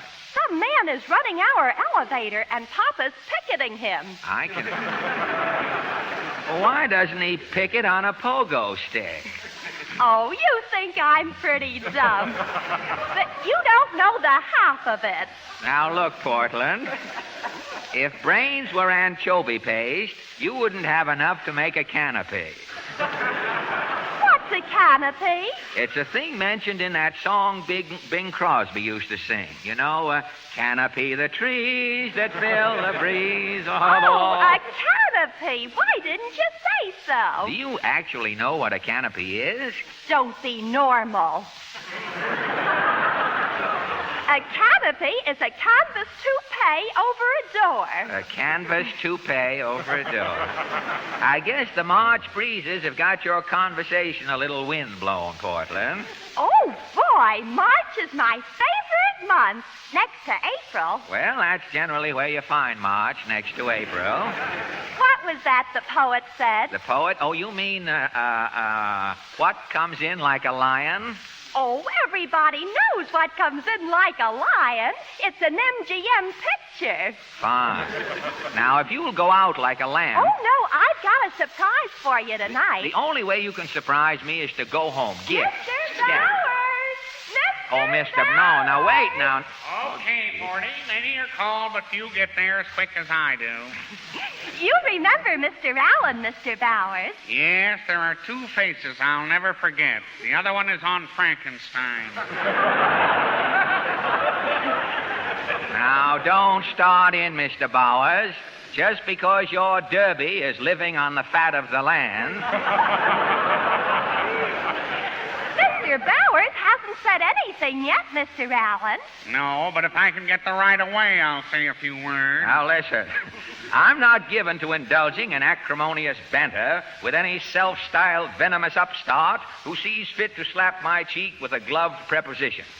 Wow, that was some mouthful, Mr. Allen. And I'm not even mad yet. When I get bitter, I drool Angostura.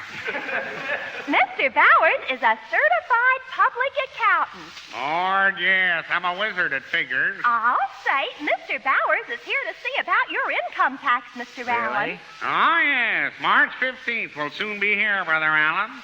The income tax motto is many happy returns. If you want Mr. Bowers to make out your tax, he'll guarantee service. What service? I will tinker with a minimum and a maximum to your advantage. I've got a blank right here. You'll have to answer a few questions first, Mr. Allen. What questions? Question number 1. Born? No. My folks filled in the last line of a limerick, and I was mailed to the house. What's the next question, Mr. Bowers? What is your business, profession, or calling? I'm a radio comedian. Engaged in a racket, eh? The next one's, what's your gross income? Yes, come clean, Alan. It's $2,000. $2,000? Any income from fiduciaries? What are fiduciaries, Mr. Bowers? A fiduciary is a man who fiduces. He fiduces wild in poker, and so on, et cetera. I don't play cards. Any losses by storm? Yes, $200,000. Were you in the Johnstown flood? No. Well, how could you lose $200,000 in a storm, Mr. Allen? I had an Irish sweepstake ticket. It rained the day of the race, and my horse was no good in the mud. Any dependents? 5, 4 bartenders and a landlord. Now, what about your overhead? Yes, do you use a hair tonic? Oh, of course, Vitalis.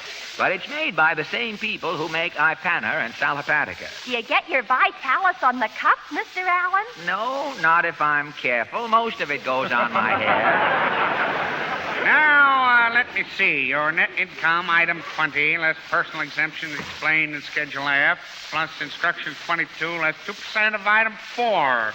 Your capital gain deducted from state kind of business, plus the windfall tax. What's the total, Mr. Bowers? I've got it right here. See Clause 1, Section A. Never mind that. What do I owe? Well, according to my figures, it comes out refer to Section B. What's Section B, Mr. Bowers? It says, are you a resident alien? That's fine. You're just the man to balance the nation's budget. Are you a resident alien? Am I a... Gosh, you've got to pay some income tax, Mr. Allen. You can't be a wallflower. Yes, Bowers, I'm not going to be a wallflower in this movement. I insist. I made $2,000. I've got to do my bit. You can't, Allen. Your 5 dependents at $400 make it just $2,000. You're even with Uncle Sam. Now, here, you can't do this to me, Bowers. I have my rights, and I insist on paying my income tax. Isn't there anything you can do, Mr. Bowers? There's only one solution. What is it, Bowers? I'll have to shoot your 5 dependents. Carry on, Bowers. So long, Portland. Tally ho!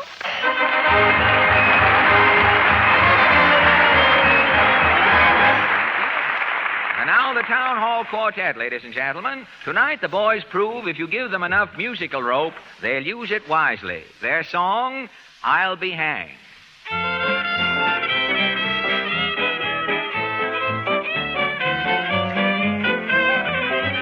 Come on, Mama, and go my bill. Come on, Mama, and go my bill.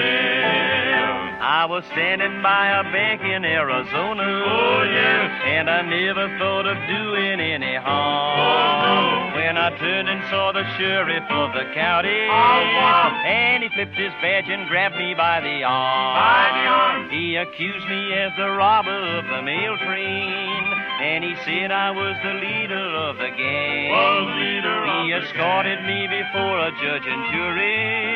And the verdict was that I was gonna hang. But I'll be hanged if they're gonna hang me. If they do, I'll sue the penitentiary.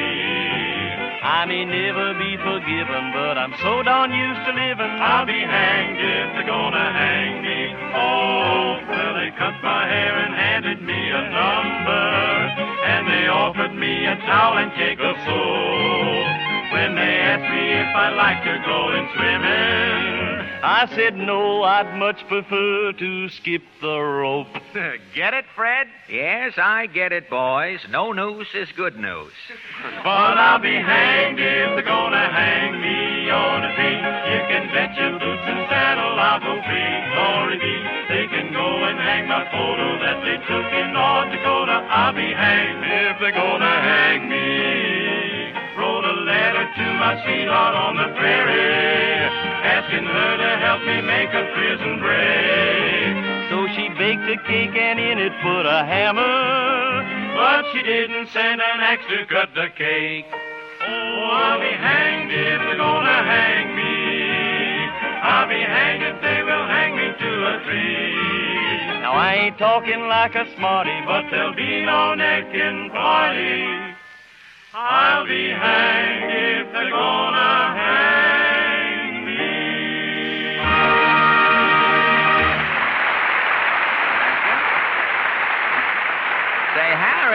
Yes, Fred? I wonder if you'll do something for me. If I can, Fred, surely. Well, if I should ask you to say something about sal hepatica, what would you say? Now, what are you getting at, Fred? You'll find out. Come on now, what would you say? Well, I'd say that sal hepatica should be the first thought of anyone who wakes up feeling sluggish, dull, or under the weather. And why would you say that, Harry? Because sal hepatica is the mineral salt laxative that gets right after the two things that usually make a person feel dull and sluggish: the waste in the body and the acid in the system. And that is serving a double purpose. I know. You'd probably say just how much to take, too, wouldn't you, Harry? Yes, Fred. 2 teaspoonfuls of sal hepatica in a glass of water. And it will soon start changing that logy feeling into one of buoyancy. All right, Harry. Now, suppose I should ask you not to say anything about sal hepatica. Well, Fred, then I wouldn't. I wouldn't even say, remember sal hepatica for the smile of health.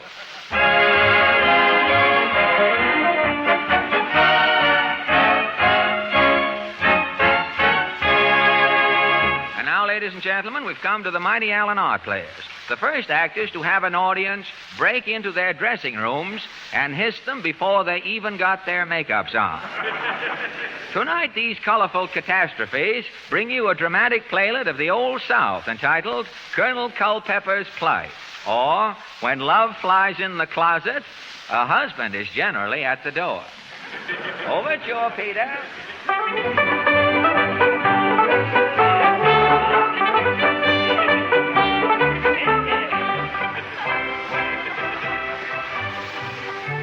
Yeah, Jefferson. You old no-account slave. Yeah, the Master Colonel Culpepper. Yeah, bring me a mint julep, Jefferson. We all out of mint, and we ain't got no julep, man. Why, no mint and no julep? I knowed we all didn't have no food, but I didn't suspect we was out of liquor.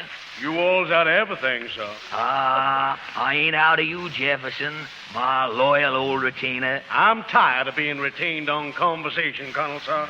I'm a Culpepper, Jefferson, and the Culpeppers was born to uphold the traditions of the South. I know, sir, but getting paid in Confederate money gets powerful monotonous, sir. You all is forgetting your position, Jefferson. My position at the moment is directly behind the 8 ball, sir. And the way things is going round, Chair, you all's fixing to join me. Here. No fortune-telling, Jefferson. Open yonder window, Chair. My slaves might be a-singing. If I can't have me my wine, at least I can have me my song. Yeah.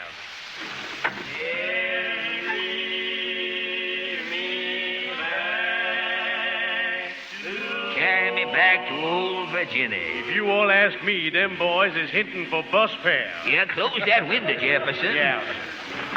You all had vision singing, Colonel? No, Jefferson. But the next line in that song is, that's where the corn and taters... Corn and taters. Yes. You all got some memories, sir. Yes, sir, corn and... I ain't seen no corn around here since the last time I had my shoes off, Jefferson. Evening, Miss Culpepper. Evening, Jefferson. Evening, Clarebell, honey. Don't y'all honey me, Gaylord Culpepper. Clarebell. Of all the worthless no-account husbands. Now, here, you ain't saying... You can go, Jefferson. Thank you, miss.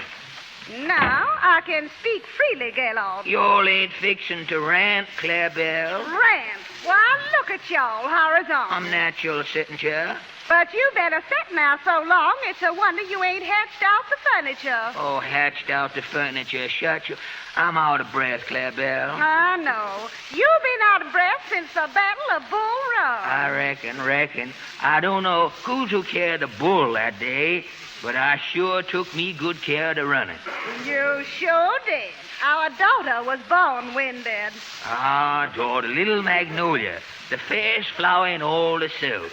Poor Magnolia. She's a flower, but her pappy's done gone to seed. Gone to seed? Listen at her. Listen, chair. Gaylord Culpepper's master the largest plantation chair below the Mason-Dixon line. Plantation? Why, you ain't raised nothing but your hat for 10 years, and very little of that. Oh, here. I got me 200 slaves on what used to be my payroll, ain't I?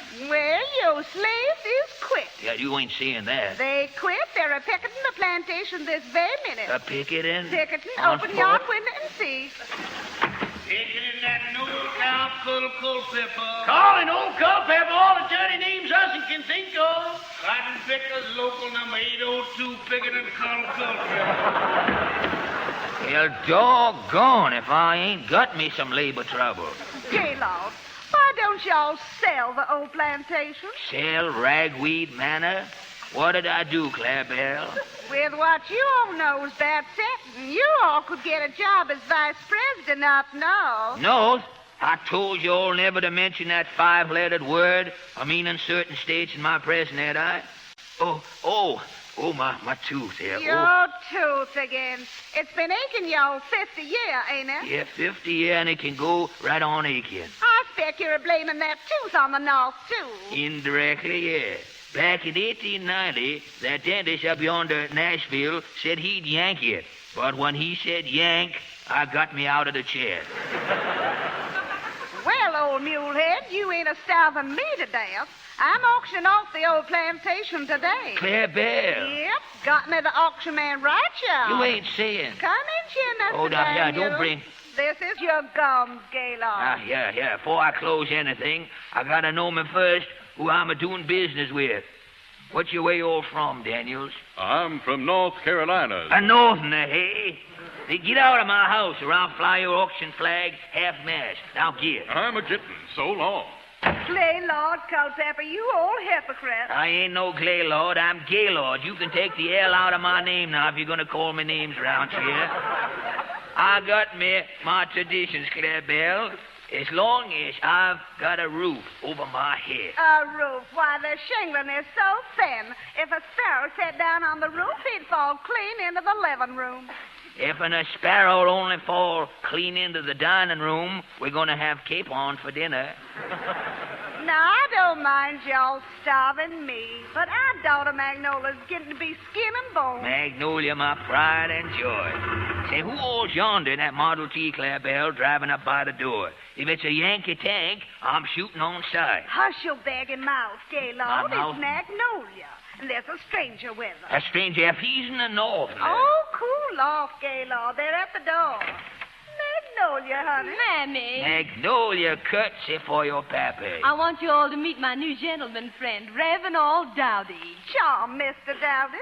I'm powerful flustered meeting Magnolia's mammy and pappy. You all have the honor, here of meeting Colonel Gaylord Culpepper, sir. Original stool pigeon for Stonewall Jackson. Ravenel and me's fixing to get married, Pappy. He's a banker. Right and true. Magnolia's told me about y'all's plight. I'm fixing to bring a wagon load of money over here directly after the wedding. Glory, see, we can pay the servants, fix up the mansion. Well, certainly I can have my shortening bread lengthened around here, too. I can have my picture of old Stonewall done over in stucco. Oh, hurry up now, Gaylord. Give the children your blessing. You're retired in progress. Just one question first, Mr. Dowdy. My life's an open book, Colonel, sir. You all ain't from the north. No, sir. I'm a Dowdy from way back when the Tennessee Dowdies. If he's got plenty money, I don't care if he's a rowdy Dowdy. When we're all hitched, Ravenel says you can have the shirt off his back, Pappy. Right and true, Colonel. And you all don't have to wait for the wedding. You all can have the shirt off my back right sure you can. Ravenel. Yes, by Jasmine, I'll take it off right here. Now, here, what size is it? I'll help you all slip it off, Ravenel. Here, no stripping. That's ladies' presents. I'm as good as my word, Colonel Culpepper. Here's my shirt. Confound you all! Ravenel Dowdy, I forbids my personal blessing. Pappy! I told you not to take it off, Ravenel. You've insulted Pappy. Yes. I'm sorry, Colonel, sir. Hold your peace, Dowdy. Oh, forgive him, Pappy. Don't spoil Magnolia's wedding. I'm from the South, Magnolia, of Claire Bell, and I've got my tradition. What's taking off his shirt got to do with Southern traditions, Pappy? See this shirt? Look on him. The doggone traitor wearing a union suit.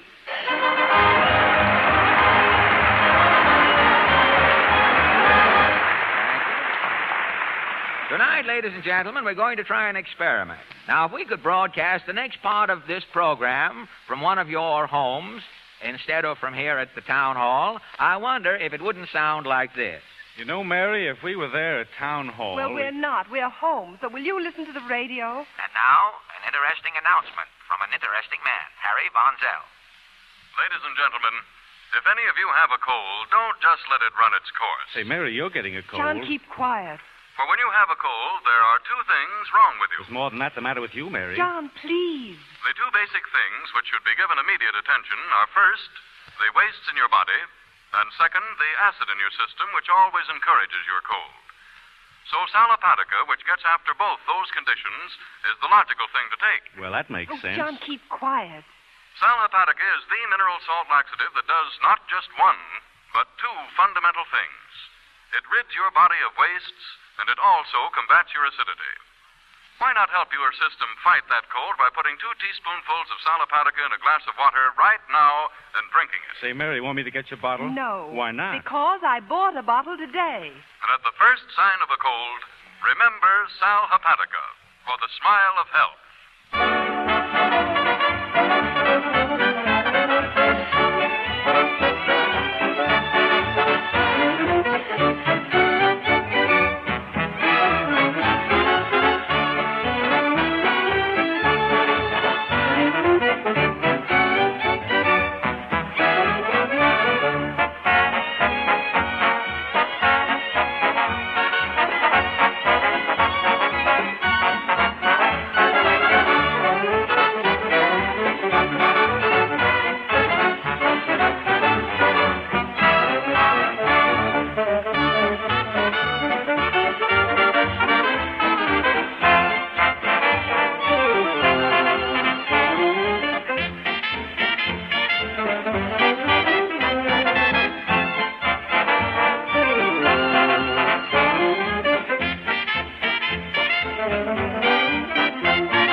Ladies and gentlemen, Town Hall tonight continues immediately after your station announcement.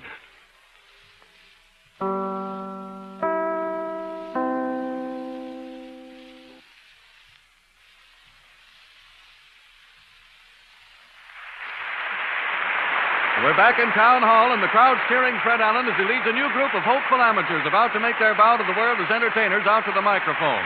It's their big moment, and here they are.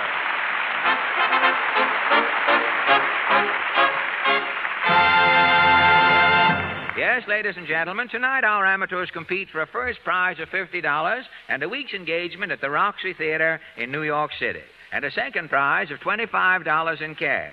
You folks here in the town hall will select your own winners. Your applause after each act will be recorded on our applause machine, and the two acts receiving the highest decibel applause ratings will be called back later for the final vote. Now, first tonight, I am happy to present Miss Rita Davino. Thank you very much, Miss Davino. You are from, I'm sort of confused tonight. You know, the old town hall don't seem the same without Tom the talking bird here, you see. I sort of got used to Tom, and it sort of upset me tonight seeing you here out of a clear sky, as it were.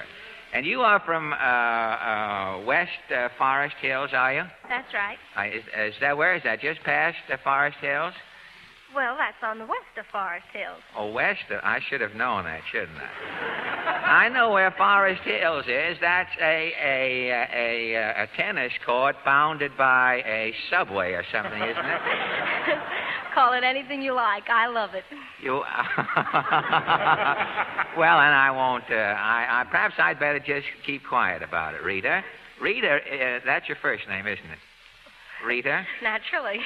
Well, I didn't know whether that was a name by itself, Rita, or whether it was sort of a rumble seat on a name like Margarita or Margaret or something like that. Is it a name all by itself, a four-lettered word meaning you?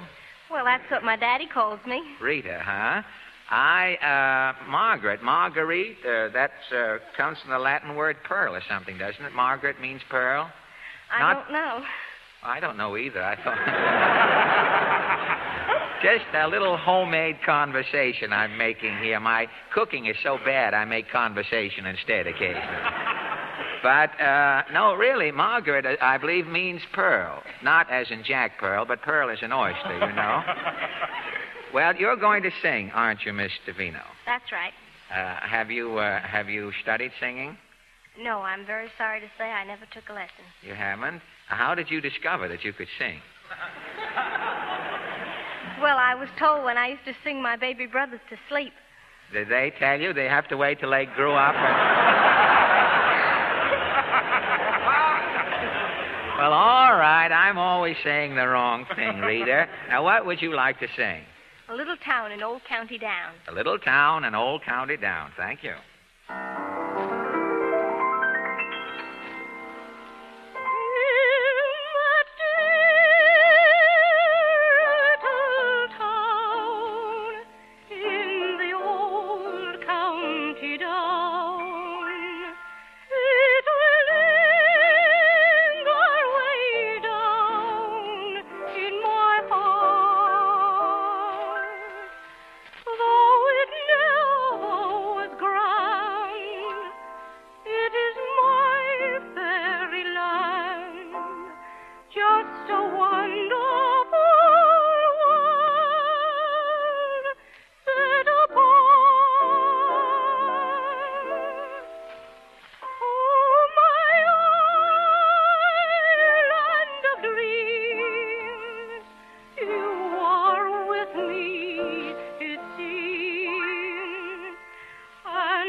Davino. Thank you very much, Miss Davino. And now, ladies and gentlemen, I would like to have you meet Miss Alice Magee. Good evening, Miss Magee. Good evening, Mr. Are you from New York City? Do you mind if I ask you? No, I'm not from New York City. Oh, aren't you? You're from out of town, are you? Yes, sir. Do you like it? I shan't ask you where you come from because it might be a great distance, and by the time we got to it in conversation, it would be after 10 o'clock. Well, it is a long distance away. Is it really? Yes. Do you mind if I ask you now that you've brought it up? Yes, go ahead. Well, where do you come from, Miss Magee? I come from Missouri. From Missouri, really? Yes. Well, I'm glad we got that straightened out. And do you like it here in New York? Yes, I like it very much in New York. It isn't bad now that the streets have finally been cleaned off. I mean, you much better now.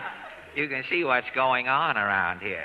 You know, for several weeks uptown, they tell me the snow was so deep way up in the Bronx that firemen who were called out to fires had to find the hydrants through memory. I mean, it was just sort of a test.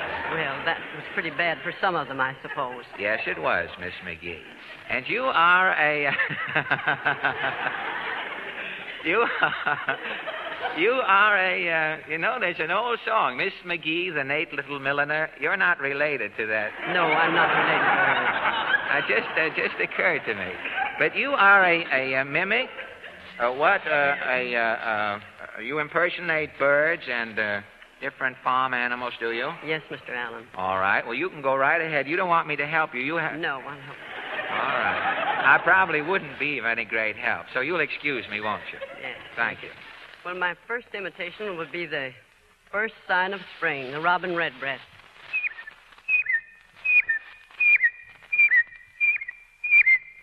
And the next imitation is that little white animal that the kiddies love to ride.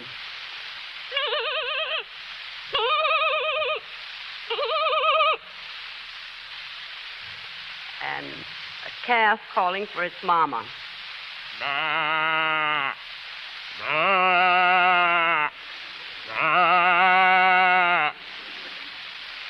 And one of the most destructive of all birds, the crow.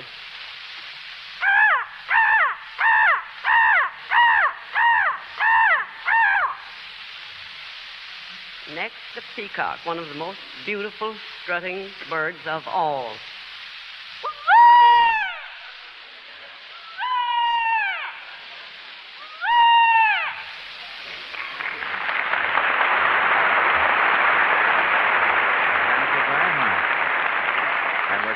Magee. Thank you very much, Miss Magee. I didn't know that a beautiful bird like the peacock made such a such a noise. I'm certainly glad to find that out. And now, ladies and gentlemen, from Elizabeth, New Jersey, it was my pleasure to have you meet Herbert Bernfeld. Is that right, Herbert? Right. And you are going to play the saxophone? That's it. I should have guessed that. I saw you standing here with the... Well, you can't tell these days, Herbert, the fact that you're here with a saxophone. There are so many deceitful people. You run across them. Some of them are apt to come up here with a saxophone and turn around and play the piano. I mean, just to upset me. But I'm certainly glad to know that I'm dealing with an honest, upright young man. Thank you. You're here with a saxophone, and you are going to play the saxophone. How are things over in Elizabeth, Herbert? Oh, they're all right. You go to school over there? Yes, high school. To high school, huh? You belong to the, what high school? Do you care if I ask? Jefferson. Thomas Jefferson. Thomas Jefferson High, huh? Right. You play with the school orchestra, or do you belong to any musical organization? Yes, the Glee Club Band and Orchestra. The Glee Club Band and Orchestra, huh? Well, that's nice. There's nothing so relaxing after a hard day's work as a little glee, and I think everyone should belong to a glee club if possible. Now, what are you going to play on the saxophone? St. Louis Blues. St. Louis Blues. Thank you.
Thank you. That was Herbert Bernfeld, ladies and gentlemen. Herb, before you go away, how old are you? 16 years old. You're 16 years old. How long have you been taking lessons on the saxophone? 4 years.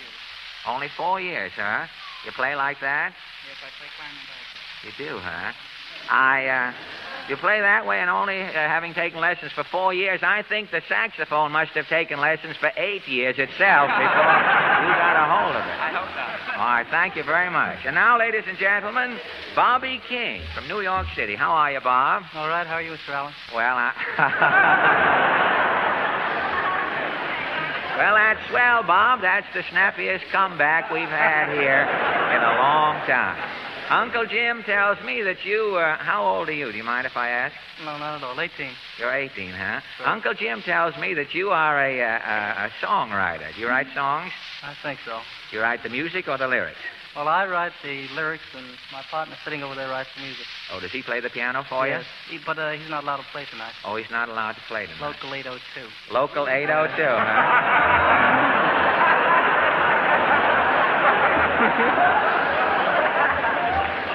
Well, how old is he?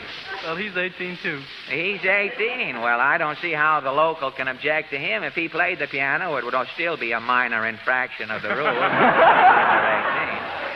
But, have you, how many songs have you written? Oh, about 6 or 7. 6 or 7. Had any of them published yet? Not that much luck. Well, it takes a little time. What are the, I certainly hope you do. What are the titles of some of your songs? You mind saying? You're my ray of sunshine. You're my ray of sunshine. Moon of Sorrento. Moon of Sorrento. Alone with you. Alone with you, huh?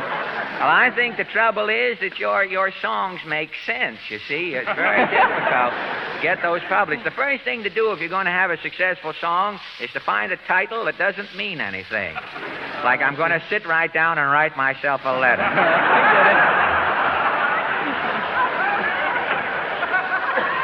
Or breaking in a pair of shoes. And that other one, I'm alone at a table for two. I'm doing that tonight. Oh, are you? The fella's all upset because the girl didn't show up to take the check, so they write a song about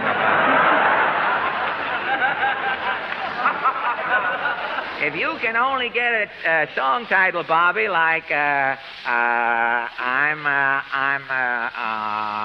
not stirring the sugar in my coffee because I'm saving my spooning for you.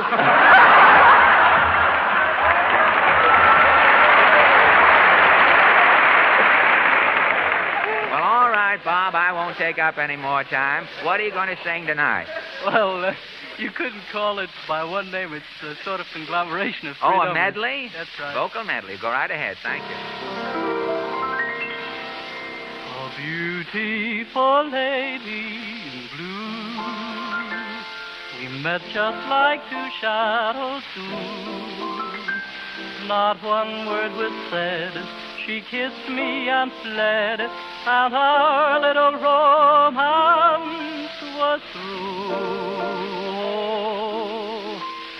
Lovely lady, I'm falling madly in love with you. It's a feeling beyond concealing. What can I do? I'm so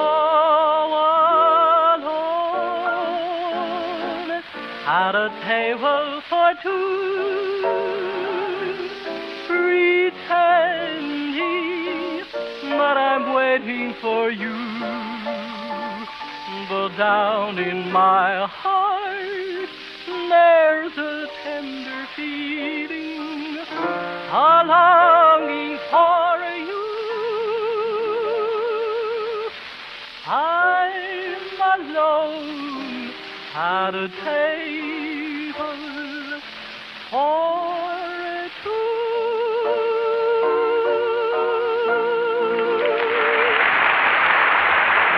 Thank you. That was Bobby King. Thank you very much. And now, ladies and gentlemen, Mr. Joseph Grenier. Is that right, Mr. Grenier? Yes, sir. And you have come down from Waterbury, Connecticut. Yes, sir. You live in Waterbury, do you? Yes, sir. Well, it's very nice of you to come down this far to be with us tonight. Now, Uncle Jim tells me that you are a trick piano player. Yes, sir. What tricks do you do? I cover the keys over with a cloth, put gloves on, and blindfolded. Oh, you play with gloves on, blindfolded, and you put a carpet like over the... What do you play when you put the carpet on the keys? Tiger rug?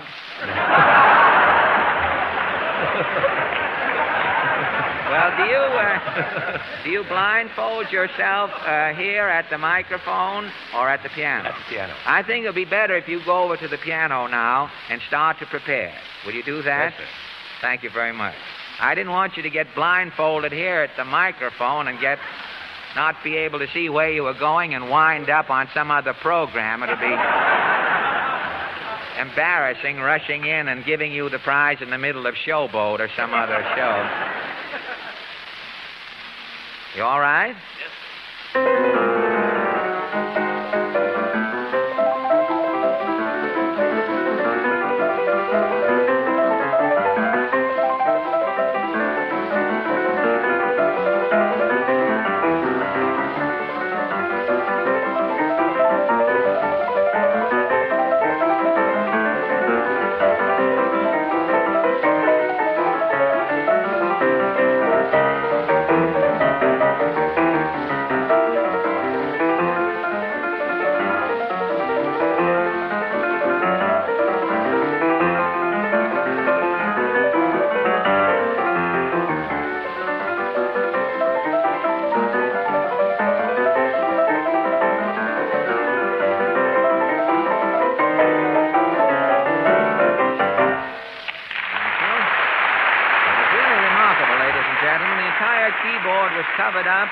covered over with a cloth, and Mr. Grenier played with suede gloves and was blindfolded. Thank you very much, Mr. Grenier. That was excellent.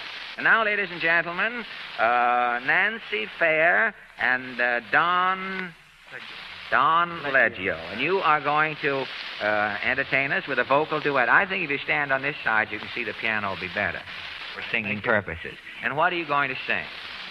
Alone. You're going to sing, two of you together going to sing alone, huh? Well, I'll just close one eye, and I'll sort of get the illusion. Thank you.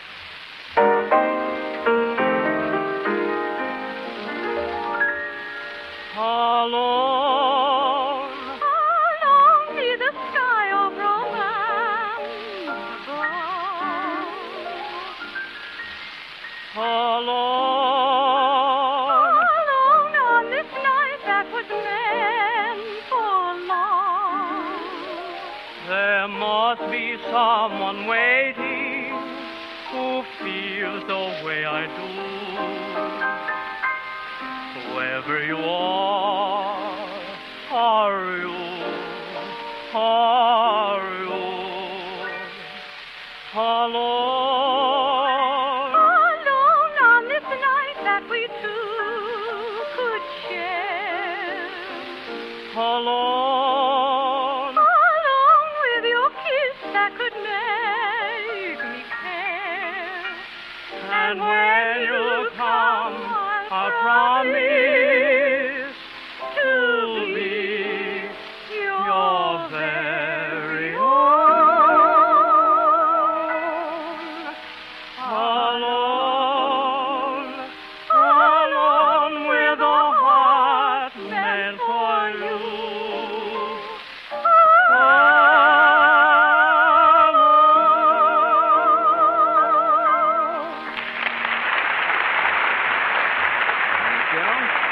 Nancy Fair and Don Leggio. And now, ladies and gentlemen, that concludes our amateur contest for tonight. And while I see what the applause machine has to say, Harry will give you your homework for this evening. Harry. If this program tonight brought you a little extra happiness, your smiles are our reward. And if you will remember the two products that make these Wednesdays with Fred Allen possible, smiles will also be your reward. Ipana toothpaste for your smile of beauty, Sal Hepatica for your smile of health. Ipana, Sal Hepatica. All right, Fred, have you got the results ready? Yes, Harry. Ladies and gentlemen, the applause meter divulges that your applause has been heaviest for the following two acts: Miss Rita DeVino and Herbert Bernfeld. Now, I'm going to ask Harry to kindly hold his hand over the heads of this young lady and this young gentleman. And as I call the names, will you kindly applaud once again and select your first and second prize winners? Are you ready, Harry? All ready, Fred. Well, first, the young lady who came from West Forest Hills in her fine soprano voice, who sang Little Town and the Old County Down, Miss Rita DeVino.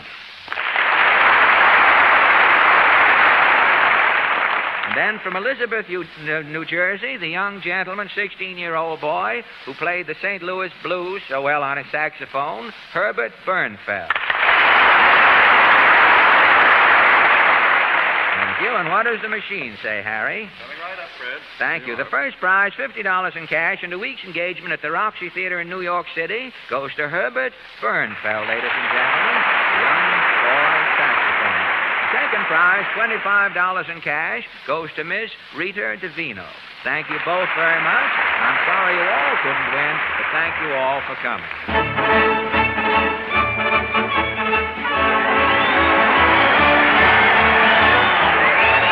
The old town hall is ringing with cheers as Fred Allen says goodnight until next Wednesday at the same time. Good night, everyone. This is the National Broadcasting Company.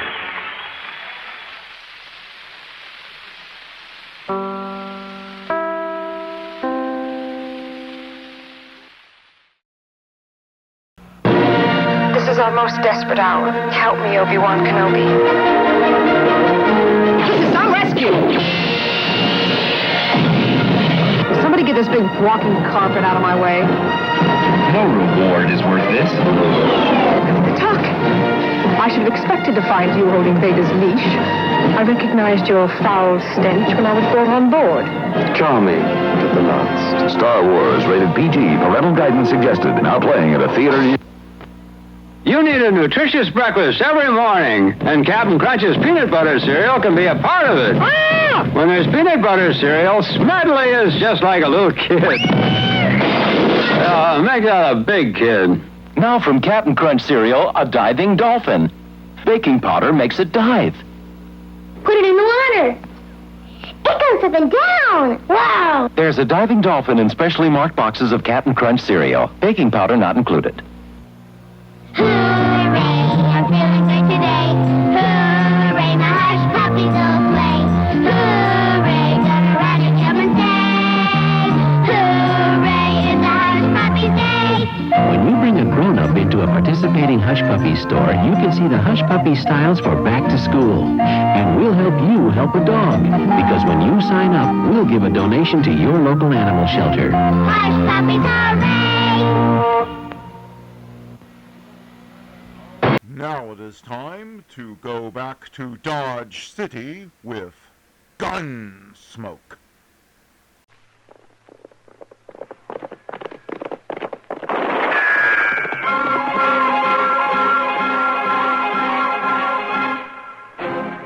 Around Dodge City and in the territory on West, there's just one way to handle the killers and the spoilers, and that's with a U.S. Marshal and the smell of Gunsmoke.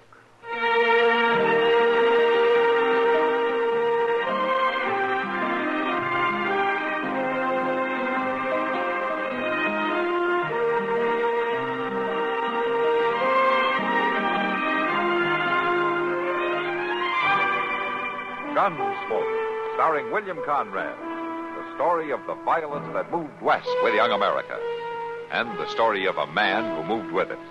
I'm that man, Matt Dillon, United States Marshal. The first man they look for and the last they want to meet. It's a chancy job, and it makes a man watchful. And a little lonely.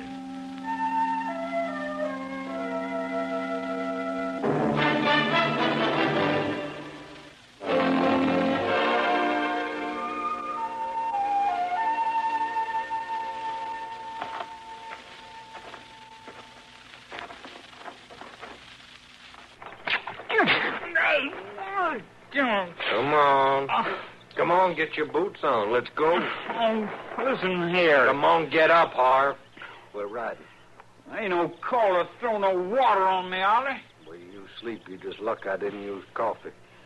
Come on now, get up. Oh, all right, Ollie, all right. I don't know why we have to move so early. Just because I want to get this here stuff to Texas before the law starts sniffing around after us. Will you get that saddle on your horse? Well, all right. But Molly won't even be up. We ain't gonna wake her neither. What do you mean we ain't? I mean, we're heading straight for the border, and we ain't making no stops. Now, listen here, Ollie. You told me if I come into this with you, I could take Molly along. Well, I decided different. You just hold us up. It wouldn't do no such thing. Molly can ride even with you any time. A woman gets in the way. Now, that's all there is to it. I ain't going without her. Oh, you young pup. I ain't, Ollie.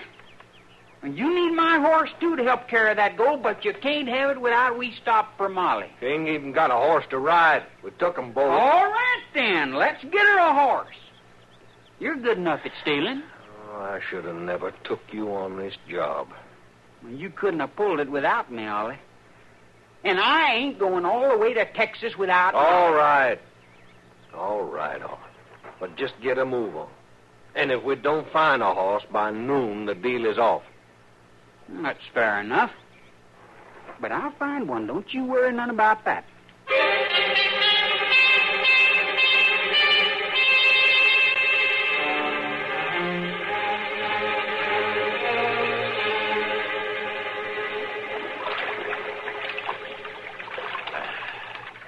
Well, come on, Chester.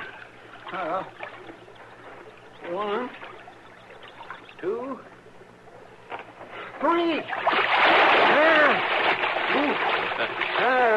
It's kind of a shock, isn't it? Oh, my.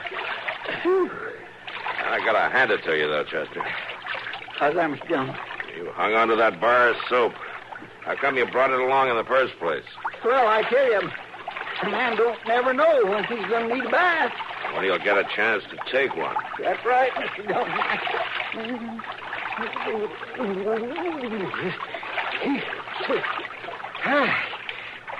Well, sir, that is exactly right. And by jing, I believe in being prepared. Well, that's fine, Chester, but how about letting me use it for a while? You're pretty well lathered up. Well, sure thing, Mr. Dillon. I didn't mean to make a pig of myself. Here. Yeah, more like a mad dog. Thanks. It's a nice little old pool, ain't it? Yeah. Pity water'd look good after that 3-day ride. Sure, I guess you're right. Can you swim good, Mr. Jones? Well, I can keep afloat. That's real nice. I can swim real strong myself. Well, let's see you do it. Well, there's just one thing wrong. I swim so strong I keep going under the water. You better stick to the land. Oh, yes, sir, I mostly do. Hey, somebody's coming, Mr. Dillon. Yeah. Maybe somebody else wants a bath. I reckon they do. They're coming towards us right enough.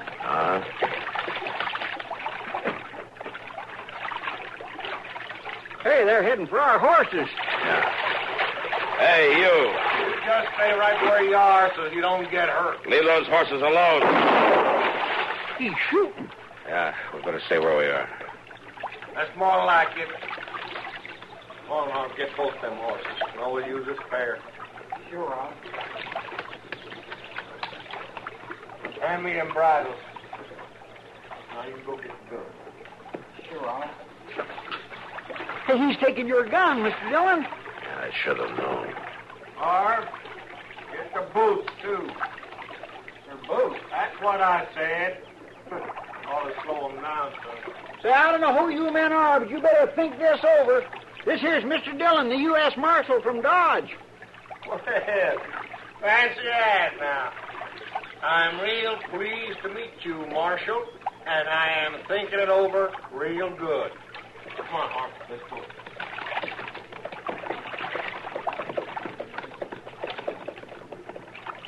They're getting away, Mr. Dillon. Yeah, I know it, Chester. But we're not in a position to do much about it.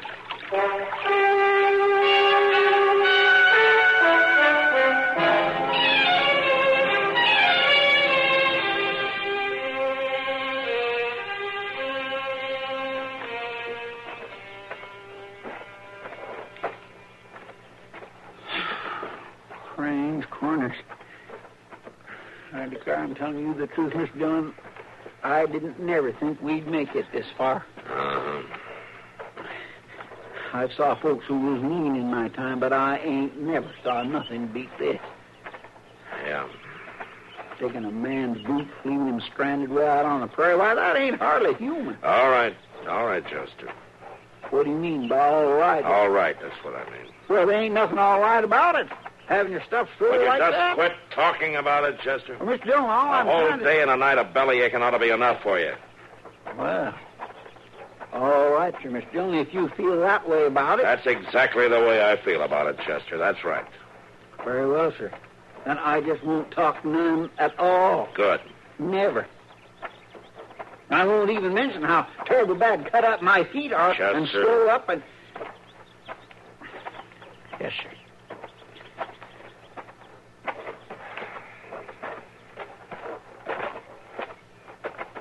Oh, Mr. Dillon, couldn't we please sit and rest for a spell? Yeah, I guess we could. All right.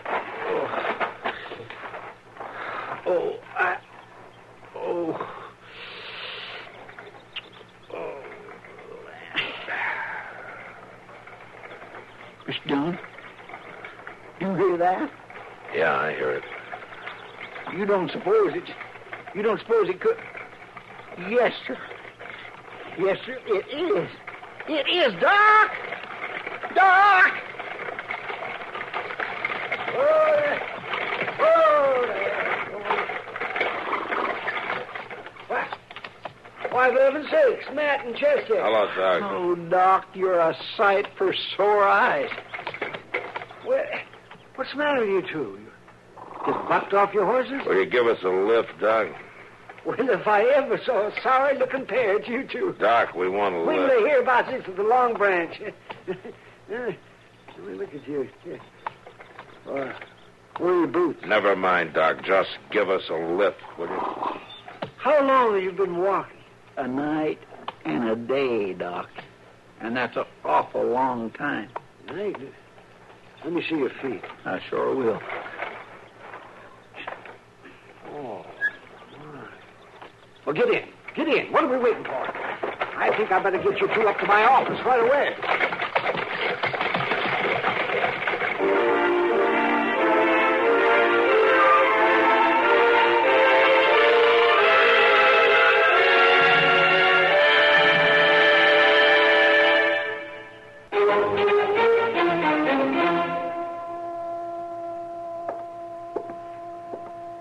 Here, Matt, here's some more hot water for you. Ah, thanks, Doc. It feels good. Now, here's some for you, Chester. Thanks.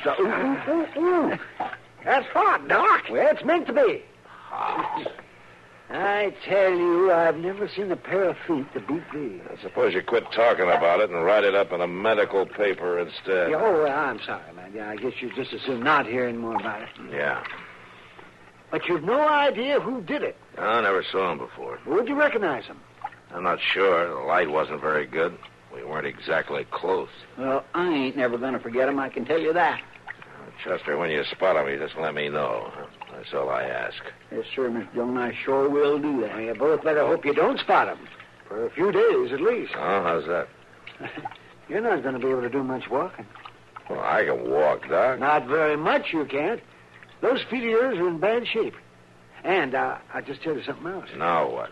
You're not going to be able to get your boots on for about a week. Oh, what kind of a doctor are you? I don't know what kind of a doctor I am, but I know one thing for sure. Yeah? What's that? I never had to walk home from any place without my boots. Now, listen, Doc. That's just easy. enough. Oh, Matt. No, say, you'll spill that water.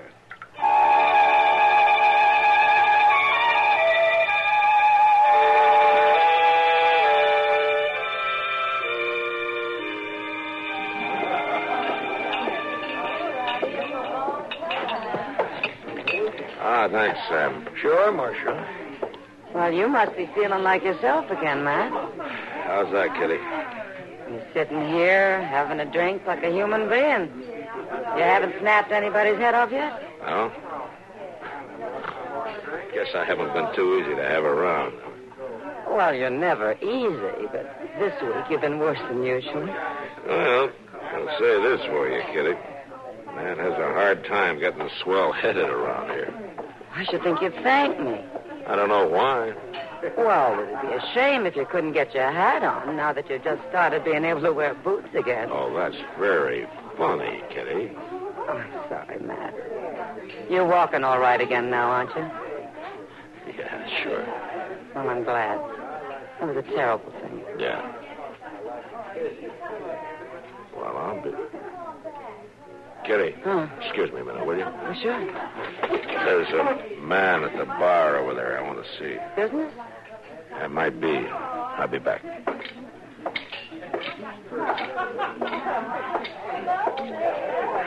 Want another drink, Marshal? No, thanks, Sam. Not right now. Well, anytime. You, young fella. Me? Mm-hmm. You're new in town, aren't you? Just riding through. No? Where you headed? Well, I ain't decided. It's a nice pair of boots you got there. Yeah. Well, you see... A little big for you, aren't they? Well, no, they ain't. Why don't you walk over to the table and back, huh? I ain't gonna... I said walk. Well, sure, Marshal. Sure.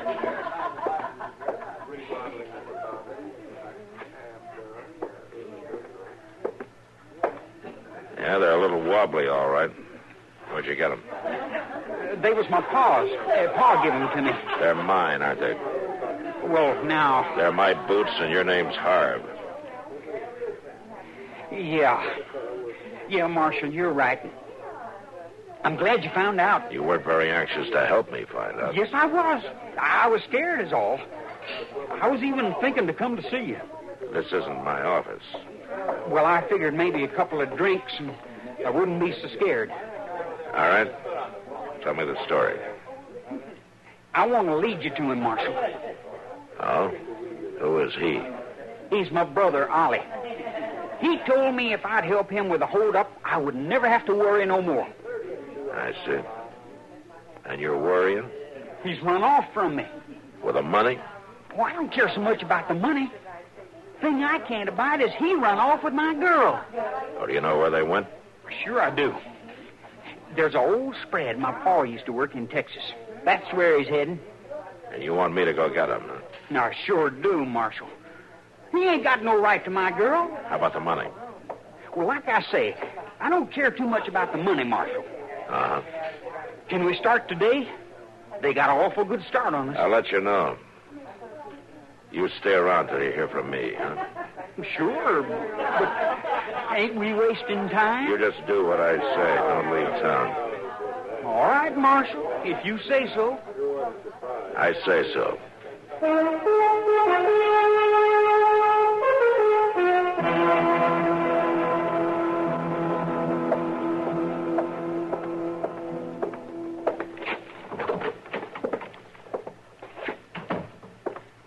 I brung the mail, Mr. Dillon. No. Thanks, Chester. Didn't look like there's anything worth nothing in it. Uh-huh. Circulars and all. Mr. Dillon? Yeah? I've been wondering something. Yeah? Yes, sir.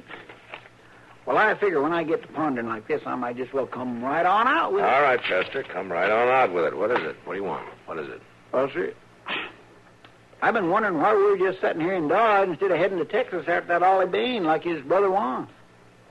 Well, it's a long way to Texas, Chester. Well, sure it is, but my gracious, Mr. Jones, he's a hold-up man, ain't he? Well, we're not sure of that. Not sure of that. He stole our horses and our guns and our boots, didn't he? Yeah, he did that all right, but I'm not sure the government would think I ought to ride all the way to Texas after your boots. Well, but what about the hold-up? Well, that's just it. What about it? What do you mean by that? I mean, we don't even know if there was a hold-up. Or maybe just trying to get us to go after Ollie with him. Well, but why would he make up a story like that? Well, he could have done it to get even with Ollie for running off with his girl, couldn't he? Well, yes, sir, you could be right about that, but... Well, hello, Miss Kitty. Hello, Chester. Matt. Hello, Kitty. Is it time for me to take you to lunch already? Oh, you don't sound very eager. I just had breakfast. Well, as a matter of fact, I came about something else. Oh, how's that? I was passing the telegraph office, and Mr. Hightower asked if I'd bring this to you. Oh. There you are. Thank you.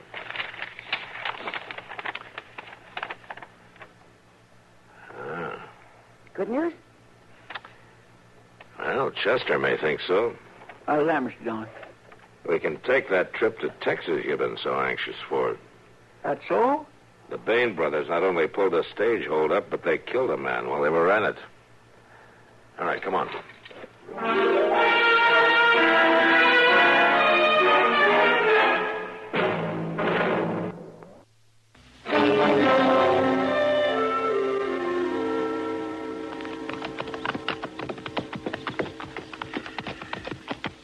You're right, Mr. Dillon. Texas is an awful long way from anything. Yeah, it's better riding than walking, isn't it? Yes, sir, it surely is that.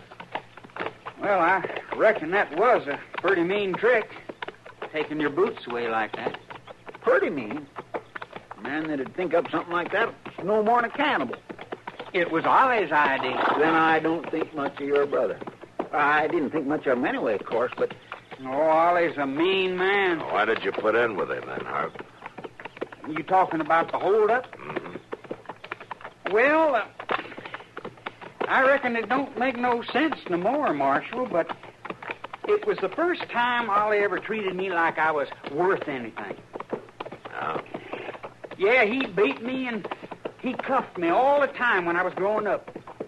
He never had no use for me. I shouldn't think you'd have had any use for him either. He was big and strong, Marshal. Yeah, Ollie could do about anything. I guess when he asked me to help with a holdup, I guess I figured he was getting some use from me. But he didn't, Marshal. As soon as he didn't need me no more, he run off with my girl. Oh, he's a mean feller, all right. We'll get him, won't we, Marshal? Yeah, I expect we'll get him. That's good. Not gonna be so good for you, though, Harv. They'll want you for the holdup and the killing also. I know it, Marshal. You'd have been smarter to make a run for it by yourself instead of ever coming near Dodge. Well, I wanted you to get him. And I'm gonna try. It ain't right for a man to run off with his brother's girl.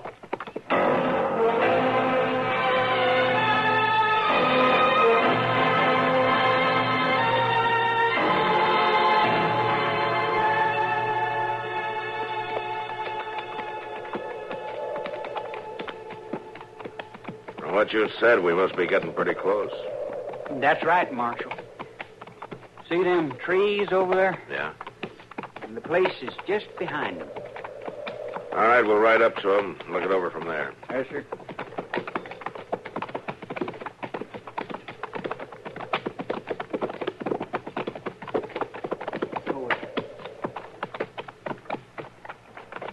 See? The shack is right over there. Yeah. We'll leave the horses here.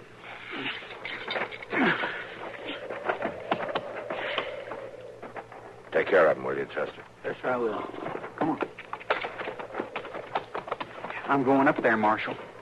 That might not be too smart, Harv. I just want to go and get my girl before the shooting starts. Man has a right to do that. Yeah, I guess he has at that. All right, go ahead. Thanks, Marshal. Wait a minute. What's the matter?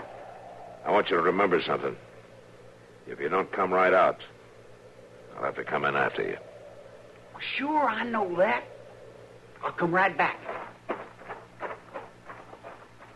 I can see you, Harv. I come for Molly. Well, go on back. She's mine. Not no more, she ain't. Go on, Harv. Go on, you better beat it while you still got a horse. I'm coming to get her. I warn you, Harv, go on back. I'm coming on. Miss Dillon? Oh, he shot that boy. Cover me. I'm going up there. He'll shoot you, too. I'll stick close to the trees, and I'll cover me. Yes, sir.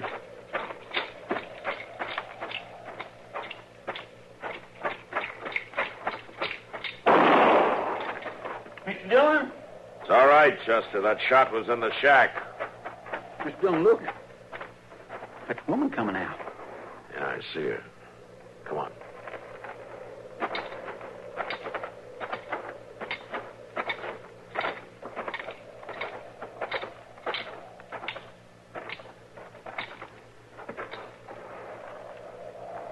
You can take this gun now. You fired that shot? I killed Ollie. I never shot a gun before, but I killed Ollie. Take a look, Chester. Yes, sir.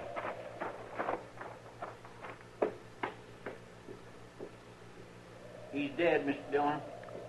Check the other one, will you? Yes, sir. You don't have to look, Marshal. I knowed right away when Harv died. Yes, ma'am, I guess you did. She's right, Mr. Dillon. Man don't have no right to shoot his brother. No, he doesn't. Man don't have no right to run off with a woman neither. And beat her and be mean to her. No, ma'am. But mostly a man don't have no right to shoot his brother. You should have let the law take care of it, ma'am. No, Marshal. I owed it to Harv. He wouldn't have expected it. I could have helped him before, and I didn't. I thought it was smart to come with Ollie. Ollie. He wasn't fit to shine Harv's boots. No, Marshal. I owed it to Harv. Whatever it cost. Well, ma'am, I just hope it doesn't cost too much.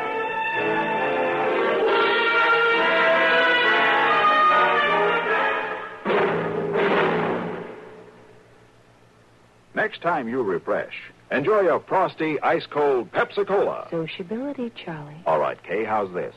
Pepsi is light, refreshes without filling. You like to refresh? Have a Pepsi right now. Well, offer it to everybody, Charlie. I will. Enjoy Pepsi at the fountain. It's delicious at home, too.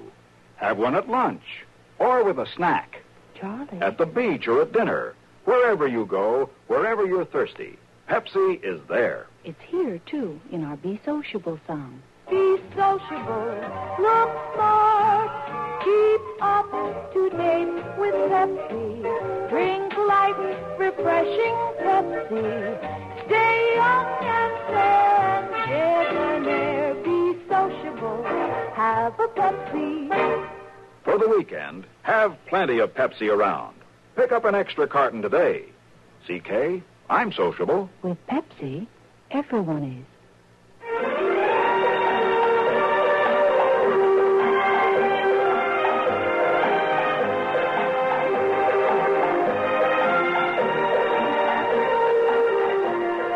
Gunsmoke. Produced and directed in Hollywood by Norman McDonald, stars William Conrad as Matt Dillon, U.S. Marshal. The story was specially written for Gunsmoke by Marion Clark, with editorial supervision by John Meston. Featured in the cast were Sam Edwards, Gene Bates, and Lawrence Dobkin. Harley Bear is Chester, Howard McNear is Doc, and Georgia Ellis is Kitty.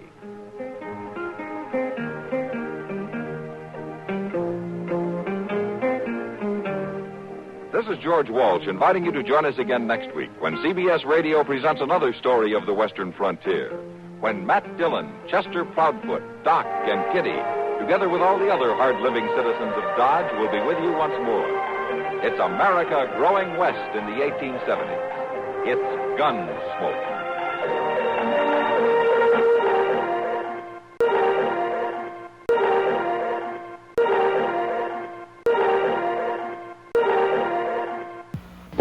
Barker Brothers bonkers with its funny twisted track and send you backward to go forward or forward to go back. The bonkers board keeps changing with every single play. With bonkers cards and bonkers dice, it is not the same game twice. And you go back and forward faster in a bonkers kind of fun, and you're certain that you're losing when suddenly you've won. Bonkers is fun, bonkers is nice, bonkers is never the same game twice. Bonkers from Barker Brothers.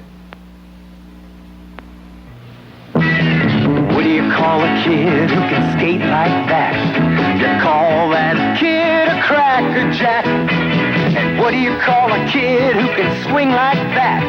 You call that kid a crackerjack. And what do you call a snack with a secret toy surprise in the back? Peanuts and popcorn that make your lips smack. It's caramel-coated crackerjack. When you're really good, they call you Crackerjack. Our next guest will give you the laughs. Just don't ask him to lend you money. It's Jack Benny coming up next. J-E-L-L-O. The Jell-O program brought to you by Jell-O and Jell-O Pudding, starring Jack Benny, with Mary Livingston, Phil Harris, Dennis Day, Rochester, and yours truly, Don Wilson. The orchestra opens the program with Call Out the Marines.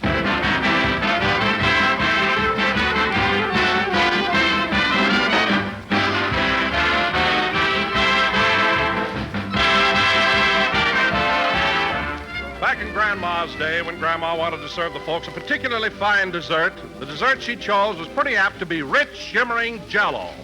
And today, housewives still reach for that familiar red-lettered package, still depend on Jell-O for their most tempting treats. Yes, Jell-O is now more than ever America's favorite gelatin dessert, because Jell-O today is better than ever. That famous Jell-O flavor has a new vividness, a new thrill to it. It's now locked in, protected for your pleasure by a new and exclusive Jell-O process. A process that locks Jell-O's intriguing goodness right into the tiny Jell-O particles and gives you an exciting new richness and extra delicious flavor that will have you shouting hurrah for the first time you taste it. But why not prove all this for yourself? Open a package of Jell-O. Notice that there's no sweet, fruity aroma, no sign of escaping flavor. Then dissolve the Jell-O just as you would in making a Jell-O dessert. And notice how the captive flavor rushes out marvelously rich. Ask your grocer for several packages of Jell-O tomorrow. and discover for yourself how Jell-O's new process makes Jell-O better than ever.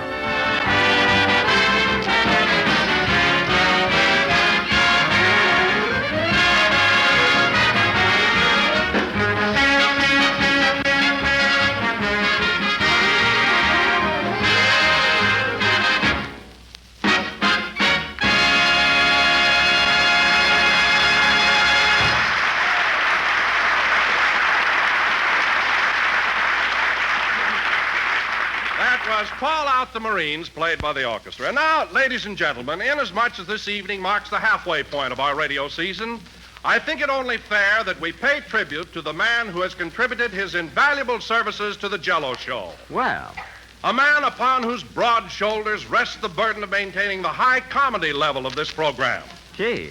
And here he is, folks, our sound effects man, Mr. Virgil Reimer.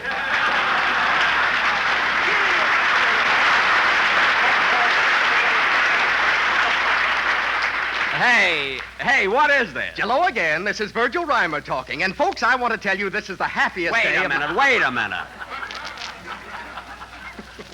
What's going on here, Don? Well, Jack, I thought the public might be sort of tired of hearing me introduce you week after week. So for a switch, I thought I'd introduce one of the men behind the scenes. Oh, you thought you'd pull a little surprise on your old boss, huh? And you certainly fell for it. I did at that.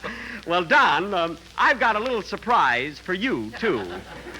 Remember one day in New York when I was having lunch with Harry Von Zell? Uh-huh. And you got all upset about it, and I told you not to worry? Yes? Well, knit your eyebrows, brother. The heat's on again.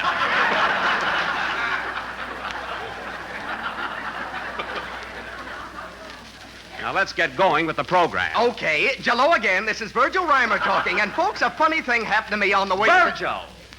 Go away, will you, and stick to your sound effect. Oh, give him a chance, Jack. After all, I introduced him, so let him say a few words. Oh, all right. Go ahead, Virgil, but make it snappy. Thanks, chum. Ladies and gentlemen, a funny thing happened to me on the way to the studio. I was walking down the street. And the traffic was something terrible. Oh, for Pete's sake. When all of a sudden a panhandler walked up and asked me for a nickel for a cup of coffee, so I gave it to him.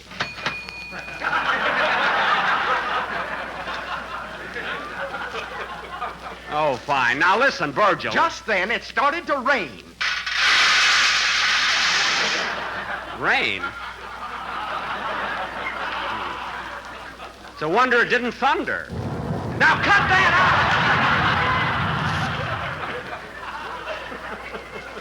out! All right, Virgil, you gave the panhandler a nickel, so what happened? It was a lead nickel, so he took out his gun and killed me.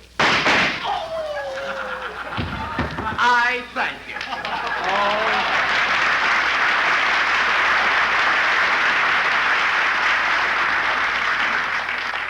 That was very clever, Virgil. Now get up off the floor and go back to your clinks and clanks. Oh, hello, Mary. Hello, Jack. What's the sound man doing on the floor? Virgil? Oh, he's just trying to be funny. Everybody working for NBC wants to be a comedian. Well, what's wrong with that? Give the kid a chance. Listen, Mary, comedians are born, not made. Take me, for instance.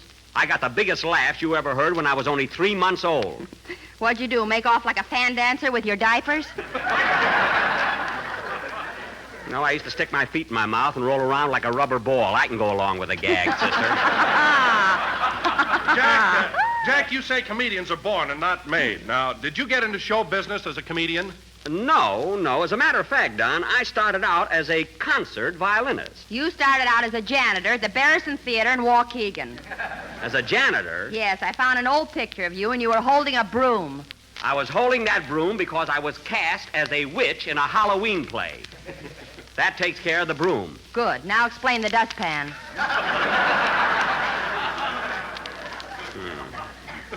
Well, you got me in a corner again. You know, someday I'd like to broadcast from a roundhouse. You know? Oh, hello, Phil. Hiya, Jackson. How's the old gent with the gray hair? He's fine. I just got a letter from my dad this morning. Phil means you. I know who he means. Anyway, thanks for asking, Phil. Say, Phil, how are you coming along with your French lessons? Have you learned anything new? Oh, yes. How's our French scholar progressing? Swell. Remember last week how I learned to say je, manger, la fenêtre? Yes, you ate the window, yes. Yes, I remember. Well, get a load of this one. Je, dormais, dans la encrière. Very good, Phil. What does that mean? I sleep in the inkwell.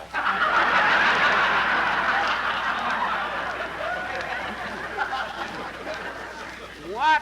What are you talking about? You sleep in the inkwell? He must have had a fight with Alice. Look, Phil, as long as you're studying French, why don't you learn something that makes sense? Jackson, it's a tough language. I gotta take it any way I can get it. All right, sleep in the inkwell, eat the window. It's your life. All I ask is that you don't show off when Humphrey Bogart gets here. Humphrey Bogart? Is he going to be on the program tonight? Yes, we're going to finish the murder mystery we started last week. And Bogart has had a lot of experience along that line in pictures, so I thought he'd be just the right guy for my assistant. Let me get this straight. Humphrey Bogart is going to be your assistant? Yes. That is, he's going to be one of my assistants. Phil will be my first assistant, and Bogart will help Phil. It'll work out fine. Now, Dennis... Yes, please? You, of course, are going to be the murdered man, and you'll have to lay on the floor again tonight. I figured on that, so I wore my old clothes. You can't wear old clothes. You're supposed to be Mr. Homer J. Frightwig, a wealthy stockbroker. Have you seen the market reports lately? That's not the point. Anyway, take this carnation and put it in your buttonhole so you look a little more convincing. And here's another thing. Jack, he's here. Who? Who's here? Oh, well, hello, Humphrey. Hello, Jack. Glad to see you. Ladies and gentlemen, that star of Warner Brothers Pictures, Mr. Humphrey Bogart.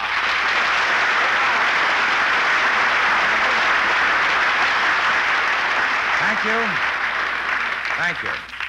Well, Humphrey, it's darn nice of you to come over here tonight and help us solve our little murder mystery. I'm glad to do it, Jack. I heard you play last week, and I figured somebody should do something about it.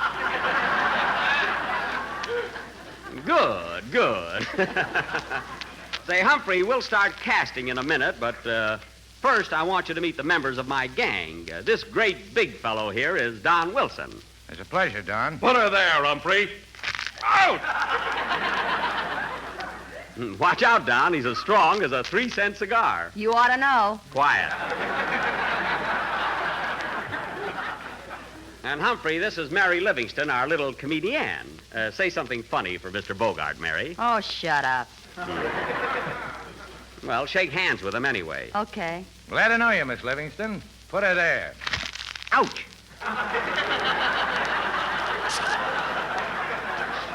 Mary. And this is Dennis Day, our young tenor, and Phil Harris, our musical genius. Hiya, fellas. Bonsoir. Come on, Talibou, Humphrey.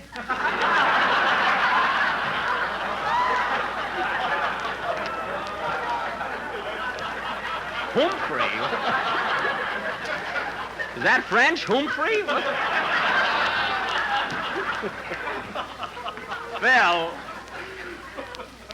Phil, stop showing off, you know? You know, Mr. Bogart, I took my girl to see you and all through the night, and did you make a hit with her? Did you make a hit? Dennis. Oh, she kind of liked me, eh, kid? Well, she talks out of the side of her mouth now, if that means anything. Well, that's real hero worship. I guess we can get started with the casting, Humphrey. Say, where's Rochester? I'd like to see him. Oh, he won't be with us tonight, Humphrey. He has a cold. He'll be all right next week, though. He's got the strongest cough medicine. Well, let's get started. You've met everybody. What about me? Am I an old shoe or something?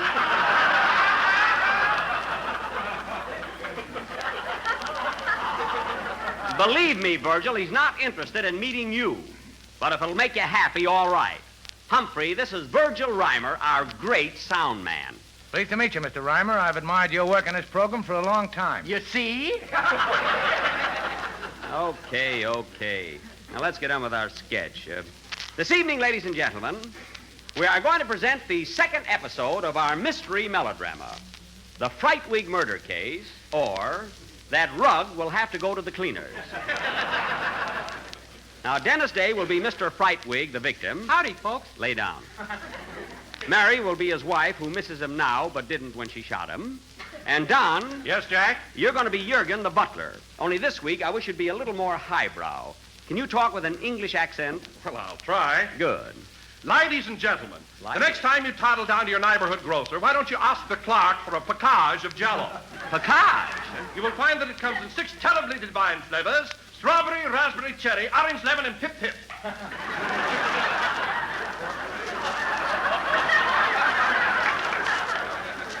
Don, if it weren't for the fact that you were talking about our product, I'd say that your accent was about as English as Sambo and Tambo, you know? Now, where are we? Oh, yes. I, of course, will play the part of Detective Captain O'Benny of Police Headquarters. Phil Harris will be my assistant, and Mr. Humphrey Bogart will be Phil's assistant. Now, in this drama... Just a minute, Jack. Hold it. Would you mind repeating that? Why, certainly. I said, I'll be Detective Captain O'Benny, Phil will be my assistant, and you'll be Phil's assistant. Oh, I see. Yeah, well, I'd like to speak to you about that. Uh-oh. What are you uh-ohing about? Why, what's on your mind, Humphrey? Well, frankly, I don't like the idea of being Phil's assistant. Well, all right, then you can be my assistant, and Phil can be yours. Now, in this drama... Just a second, Blue Eyes.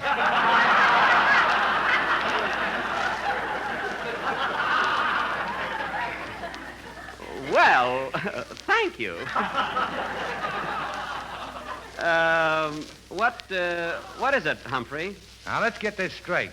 Here's the way it's going to be, see? I'm the captain, Phil's going to be my assistant, and you're going to be his assistant. But Humphrey... Now, look, I don't want any trouble. I'm a nice, easygoing guy, but I didn't come over here to get kicked around. Well, who kicked you? I mean... Did you kick him, Dennis? Did you kick him, Don? You know what I mean. I'm going to be the captain, and that's final. All right, all right. And you don't have to grab my coat while you're talking to me. Now, let go. And another thing, Mr. Bogart, I'm paying you for being here on this program tonight so you can be a little more civil. Oh, are you going to pay me? Yeah. Well, I'm not exactly paying you in cash, but I was going to send you a lovely present. A fountain pen or something.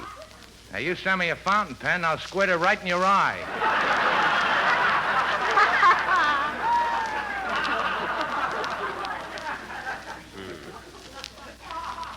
Is that so?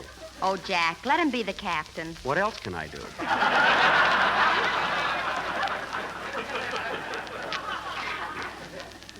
Got a good mind to punch him right in the nose. Well, why don't you? Because he's carrying a gun. He's what? A gat. He's packing a gat. Well, anyway, ladies and gentlemen, Mr. Humphrey Bogart will play the part of Detective Captain O'Benny. I want my own name. All right, you'll be O'Bogart. And Phil, I will be your assistant. Are you happy? Yes. Well, then let go of me. How many times do I have to tell you? Now, this exciting drama, ladies and gentlemen, will go on immediately after a number by Phil Harris and his orchestra. Play, Phil. Here's my part, Humphrey. Get familiar with it.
Popocatépetl, rendered by Phil Harris and his orchestra. Render meaning to tear apart.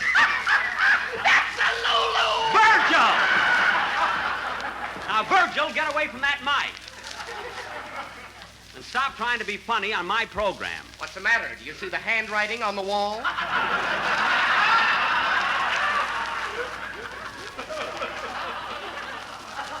Now, listen, Virgil.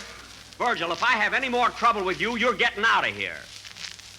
And I'd also like to get rid of Bogart. What was that? What did you say? I said when I was a kid, I had a go-kart. Do you mind if I had a little fun?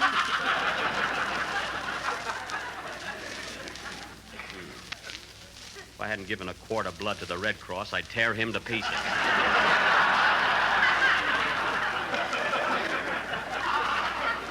A quart of blood? Yes. You've been down there 10 times and they haven't even found a vein yet. They'll find one, don't worry. Now, settle down, everybody. Let me announce our play. Pardon me, Jack. I'm announcing it. All right, announce it. Boy, I never saw such a ham. Ought to have my head examined for inviting him over here. And will you cut out that mumbling? Listen, I've been talking to myself for 20 years. I'm not going to stop now. Go ahead, announce the play. And now, ladies and gentlemen, we are going to offer the second episode of our mystery melodrama entitled The Frightwig Murder Case, or All Through the Night. Had to give his new picture a plug.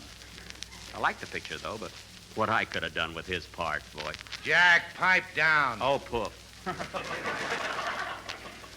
Now, as you may remember, last week, Mr. Homer J. Frightwig was found murdered in his den. He was shot several times. In fact, his chest looked like a well-patronized punchboard. Boy, I'd have gotten a yell with that line. A yell. They'd have screamed at me. Virgil!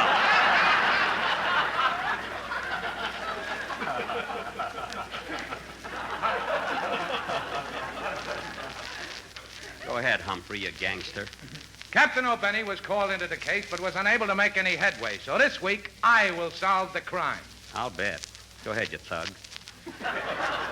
As the scene opens, we find Detective Captain O'Bogart and his two assistants. Had to make a mistake.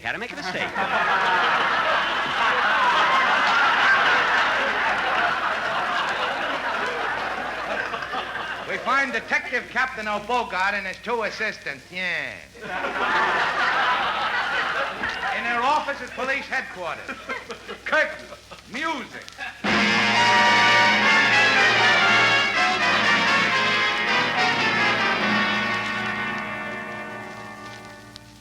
Oh, Sergeant O'Harris. Yes, Captain. What's new on the Fenchel robbery? Did you find out if the chauffeur had anything to do with it? Well, it couldn't have been the chauffeur, Cap. He had an airtight alibi. Alibis. This is the third month of the investigation, and we're no further than we were when we started. Something has got to be done, I tell you. I want action. Do you understand? Action. Yes, sir. Not scaring me, I can tell you that.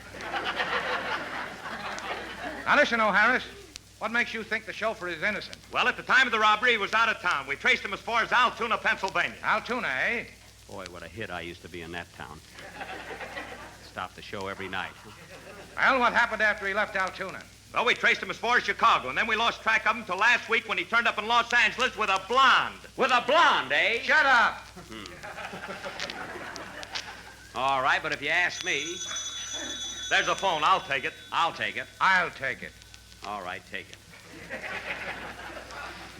Such a little guy, I can't understand why I don't slug him. You're a coward. Oh, yes.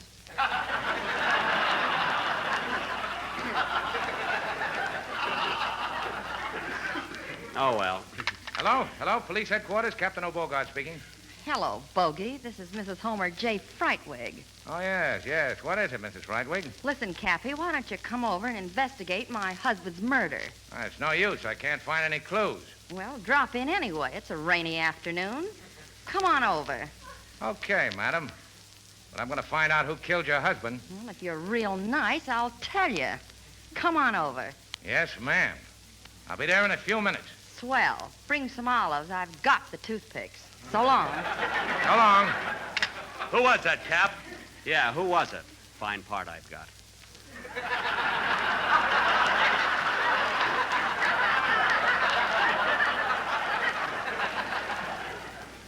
Wish I had my violin with me. Well, who was it? That was Mrs. Homer J. Frightwig. Come on, men. We're going over to her house right away. And I'm going to solve this crime, or my name ain't Do Bogart.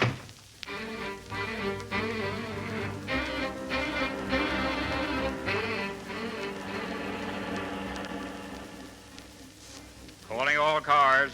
Calling all cars. Enjoy your ride. You'll soon be walking. That is all.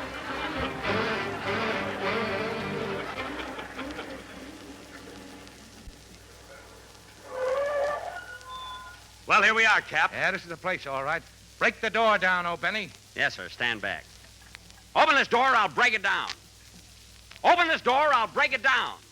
Well, what are you waiting for, Virgil? Break down the door. Please. You won't hear a single splitter until you apologize.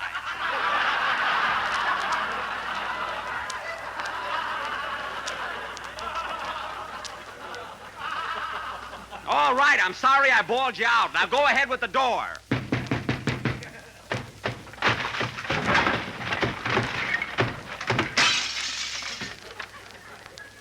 Very good. Well, who's this? Good evening, gentlemen. Did you ring? Ring? This guy's the butler, Cap. I know who he is. Now listen, you, where's the body? That ain't a bearskin rug grinning at you. That's Mr. Frightwig, all right. And he's laying there just the way he was shot. Oh, for goodness sake. Some tough guy. I bet anything he faints. What was that? Well, come on, Humphrey. Find out who done it. Just a minute, miss. Who are you? I am Fifi, the French maid. Oh, yeah? Now listen, Fee. My name is Fifi. Well, I'm in a hurry. Sit down, will you? Say, let me talk to her, Cap. I speak the language very fluent. Fluent? Now listen, Fifi. What do you know about this murder? Je ne sais rien du tout de ces meurtres. Je suis seulement la bonne ici. Et naturellement, je ne l'ai pas commis. Oui, oui. Je ne suis en ce pays que fort peu de temps et je ne connais pas beaucoup de monde. Je mène une vie solitaire. Oui, oui. J'aimerais bien un rendez-vous avec un Américain. Voulez-vous me rencontrer at the corner of Sunset and Western at 8 o'clock? What'd she say, Harris? I don't know, but I'll be there. So will I. She must have a friend. Fine policeman. Why don't you get on with the case and grill Mrs. Frightwig? Where is she? Here she comes now!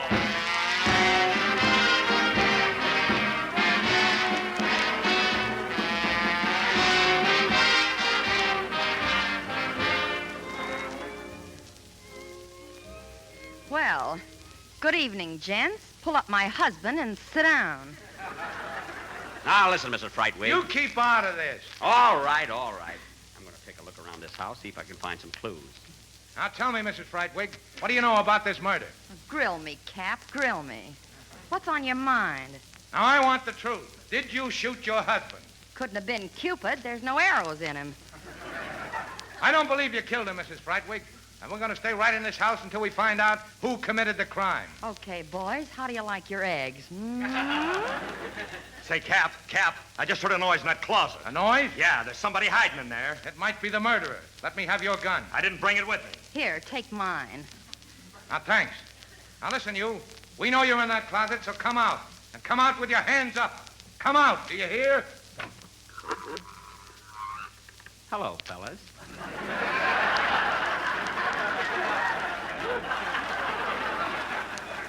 Surprised? Oh, it's you. What were you doing in that closet, oh, Benny? I'll tell you what I was doing there. I can't keep it a secret any longer. I committed that crime. I murdered Mr. Homer J. Frightwig. What are you talking about? I killed him, I tell you. Killed him. He was a dirty rat, and he had it coming to him. And I'm glad I did it, I tell you. glad. You did nothing of the kind. You're just trying to build up your part. I am now.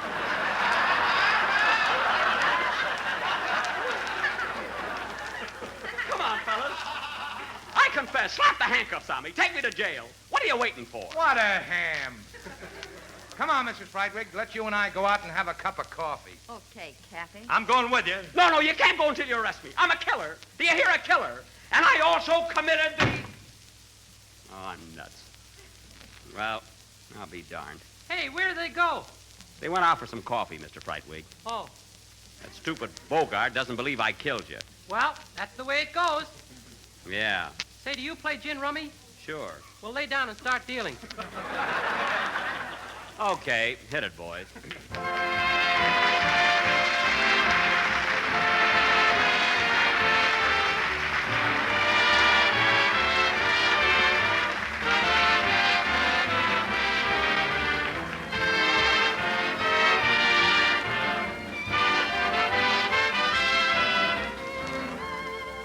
Say, won't you be proud? Won't the family be pleased when you serve this grand dessert? Imperial Peach Mold, a swell Jell-O treat that's bound to win you compliments galore. Yet a treat that's delightfully easy to make. All you do is simply dissolve 1 package of orange Jell-O in 1 pint of hot water and peach juice and chill until slightly thickened. Next, fold in 1 cup of canned sliced peaches drained, or if you wish, a box of quick frozen sliced peaches, freshly thawed. Then mold and chill until firm. And there's a mighty attractive, mighty good dessert. Delicious blend of juicy golden sliced peaches and bright shimmering orange Jell-O. So get a can of sliced peaches or a box of quick frozen sliced peaches from your grocer tomorrow and combine them with orange Jell-O for a really delightful treat.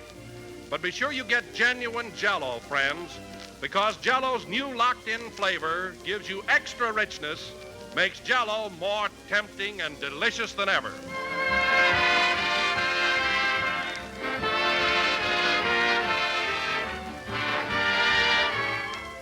This is the last number of the 18th program in the Courage Jell-O series, and we will be with you again next Sunday at the same time. Well, Humphrey, thanks very much for coming up here tonight. You kind of took over the program, didn't you? I did at that. No hard feelings, Jack. No. You were very amusing. Take him out in the alley and give him a couple of pokes. What was that? I said good night, folks. I always say that.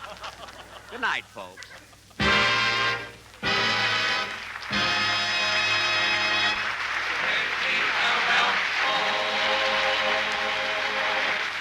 Humphrey Bogart appeared on our program tonight through courtesy of Warner Brothers Pictures. The tune Call Out the Marines is from the picture of the same name.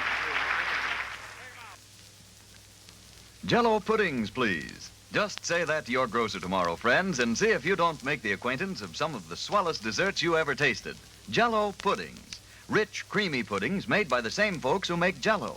There's Jell-O vanilla pudding. Smooth, mellow, and thrillingly rich. Tops for delicate, tempting flavor. And not only grand as a pudding, but perfect as a creamy filling for pies, tarts, and cakes. So tomorrow, when you order Jell-O, get Jell-O puddings, too. They're just like Grandma's, only more so. The Jell-O program came to you from Hollywood. This is the National Broadcasting Company. KFI, Los Angeles. Our dream house. Yeah. Can't wait to move in. Let's send everyone our new address. But the house won't be ready for 6 weeks. Look, we want our bank statements on time. Yeah. And our credit card. Yeah. And charge account bills. You're right. Your post office has a free change of address kit with cards to tell everyone exactly when you're moving. Better make sure you tell everyone our right address. Get the change of kit from your post office or mailman. It makes things go smoother after you move. There's one thing that Pete would just as soon eat every day of his life. He really goes for those noodles, so I give him the Campbell life. Pete's idea of the perfect lunch is any lunch with Campbell's Chicken Noodle-O Soup. There's lots of chickeny flavor and little round noodles for him, but not a lot of work for me. That's noodle okay. Give me the Campbell life. I wonder how a degenerated person like that could have reached a position of responsibility in the Army Medical Corps. He was drafted. This isn't a hospital! It's an insane asylum! The original MASH. Right after Monday Night Football.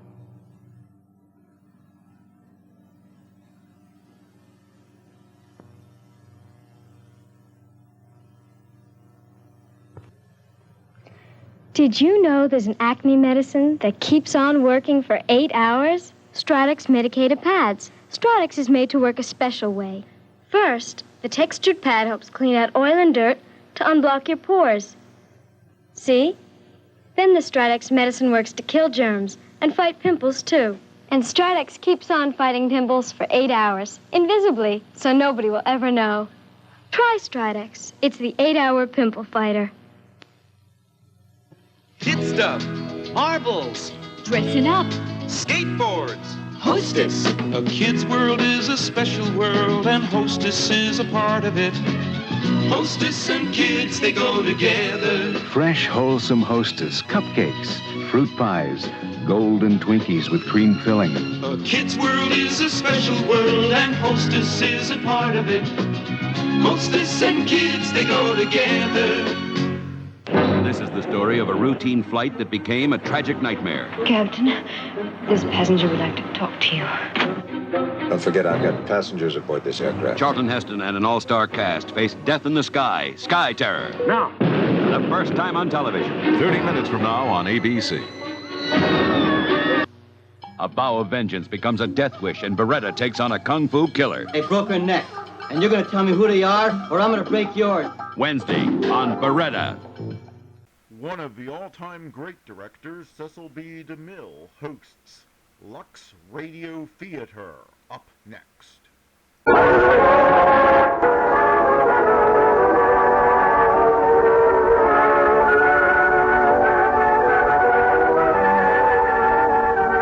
Radio Theater brings you Betty Davis and Gregory Peck in Now Voyager.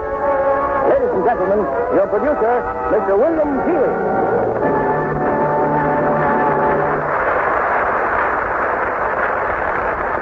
Greetings from Hollywood, ladies and gentlemen.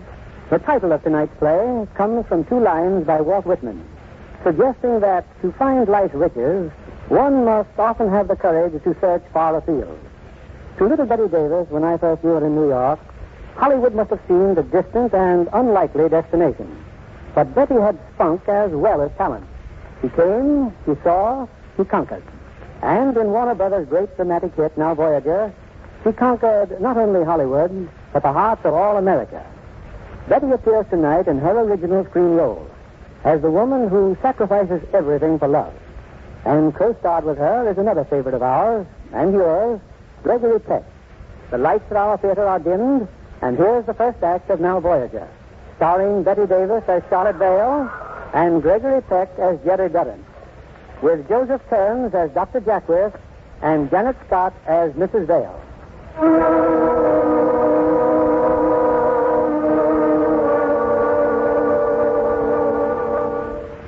Untold wants by life and land near granted. Now Voyager, sail our forth to seek and find. I heard those words for the first time over a year ago from Dr. Jackwith in my room at the sanitarium. I knew what he meant. I'd been there 3 months, and now I was ready to leave. I seemed to be well again, but how could we be sure? How could I be sure? I wonder what Dr. Jackwith thought of me the day Lisa, my sister, brought him to our house. I remember the way he stood in the drawing room, smiling at me so gently. I, in my low-heeled shoes, and my glasses, fat and dull and sullen, not trusting myself to speak, and my mother. It was not Mother's idea to bring Dr. Jackwith to see me. Mother believed only in strength, never in weakness. What was it she said that day? Oh, yes. She said, I'm ashamed of you, Charlotte. I'm ashamed of you, Charlotte. It was Lisa's suggestion to bring Dr. Jackwith here, not mine. Your sister says that your recent peculiarities, your fits of crying, indicate that you're on the verge of a nervous breakdown. Is that what you're trying to achieve? Well, Charlotte, has a cat got your tongue? Mother, please be quiet, Lisa. Charlotte, Dr. Jackwith has a sanatorium in Vermont, I believe. Probably one of those places with a high-wire fence and yowling inmates. Well, Mrs. Vale, I wouldn't want anyone to have that mistaken notion. The Cascade is just a place in the country. People come there when they're tired. The very word psychiatry. Charlotte, doesn't it fill you with shame? There's nothing shameful in my work, Mrs. Vale, or frightening, or anything else. You see, Miss Charlotte, people walk along a road. They come to a fork in the road. They're confused. They don't know which way to take. I just put up a signpost saying, not that way, this way. Well, Charlotte, would you like Dr. Jackwith to point the way for you? I'm going upstairs. Charlotte, come back here at once. Please don't. I'd like to speak to her alone. Excuse me. Oh, Miss Charlotte, will you wait, please? Yes, Dr. Jackwith. Miss Charlotte, I wonder if I might ask you a favor. Will you be nice enough to show me around this house? One doesn't often get a chance to view the Vale residence.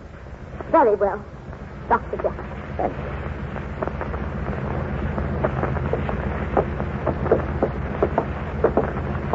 Here's the room in which I was born.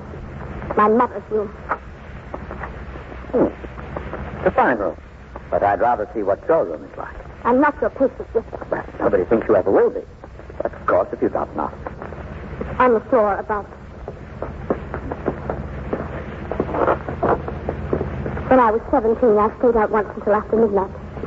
That creaky step hasn't been 6 feet. I'm not sure I know what you mean. And my mother said, "This way, Doctor." I keep my door locked. Make a note of it, Doctor. Significant, isn't it? Well, it signifies it's your door. I've never heard it said that a woman's home is not her castle. My castle, Doctor. Yeah. You're comfortable here, aren't you? I try to be. I'm here a good part of the time. Hello, what's this over here? Wood table? Yes. Ivory carving. Did you make this cigarette box? Why shouldn't I? The point is how you could. I have a very real admiration for people who are clever with their hands. I was always very clumsy with my own. I would say that you're one of the least clumsy persons I've ever known. Oh, you wouldn't happen to have a cigarette hidden away someplace, would you? You think I hide cigarettes in my room? Oh, no. I meant... Where do I hide them, Doctor? On the shelves behind the books? Cigarettes and medicated cherry and novels my mother would never allow me to read? Oh, please, it was only the box that reminded me. Oh, how very perceiving you are. How very right you are. You see, I was about to hide this album. You really should look at it, though. It wouldn't do for you to come all the way up here and miss your amusement. Look at it, Doctor. The intimate journal of Miss Charlotte Vale, spinster. Won't anything convince you that I don't wish to pry? Oh, but you must pry. I insist that you do. Here's the record of my last trip abroad with my mother. You wouldn't have known me then. I was 20 then, and I was in love. Miss Vale. Oh, don't be embarrassed. I'm not. Here's his picture. I've never met a man like Leslie before. I've hardly ever met a man. Mother thought of that. Leslie loved me. He wanted to marry me. But he wasn't suitable, my mother said. What man is suitable, Doctor? She's never found one. What man would ever say to me, I want you? Look at me. I'm fat. My mother disapproves of the foul arousal of diet. Look at my shoes. My mother approves of sensible shoes. Look at my glasses. You'll never get another pair of eyes, my mother says. Look at the books on my shelves. My mother approves of good, solid books. I am my mother's well-loved daughter. I am my mother's companion. I am my mother's servant. My mother's son, my mother, my mother, my mother. Yes. Yeah, no. Look up here. You'll never get another pair of eyes, as your mother says, if you spoil them with tears. Oh, Dr. Dragnet, when you were talking downstairs, when you talked about the fork in the road, there are other forks further along the road. So many. Yes. Put away your book and come downstairs. I'll go ahead. It's just as I said, isn't it? Just nonsense. Mrs. Vale. Charlotte's no more ill than a molting canary. Of course, she's my youngest, you know. The child of my age. My ugly duckling. I suppose it's true that all late children are mocked. Often such children are not wanted. That can much. Dr. Duffy, are you telling I've me been that trying to tell you that your daughter is seriously ill, thanks to you. Thanks if to you me? had deliberately and maliciously planned to destroy your daughter's life, you couldn't have done it more completely. How? By having exercised a mother's right. Oh, mother's rights, Twaddle.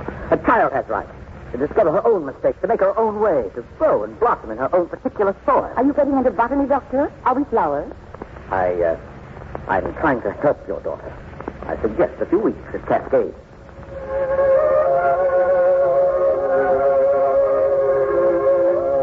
I spent 3 months at Cascade. Outwardly, Dr. Jack was working miracles. I had lost weight. I was looking better. My hands were steady. Inwardly, I didn't know. And then came that morning when Dr. Jeffries told me I could leave. Well, time has come for you to get out of the nest, Charlotte. Try your own wings. You mean go home? No. Go out and take a good look at the world. On your own. Forget you're a hidebound New Englander. Meet people. Talk to them. I just prayed. Charlotte, the other day I referred to a quotation. You remember? Yes. You said it was from Walt Whitman. That's right. Well, I've had it looked up. He's put into words that I'd like to say to you far better than I could ever express it. He says, untold want by life and land ne'er granted. Now, voyager, sail thou forth to seek and find.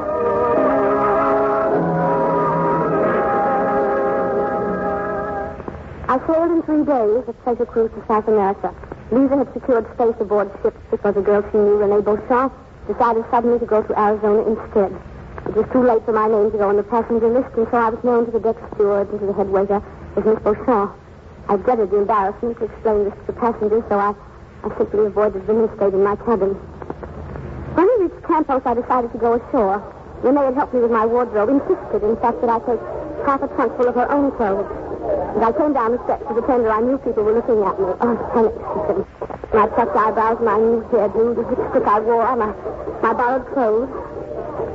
At the bottom of the ladder, a man was smiling at me. Excuse me, Post-op. My name's Jerry Durham. It seems you've got the only show carriage left, and the steward suggested that you might be willing to share it with someone. I know it's an inconvenience if it's too much to take. You can stand it. I should be able to. Oh, thank you.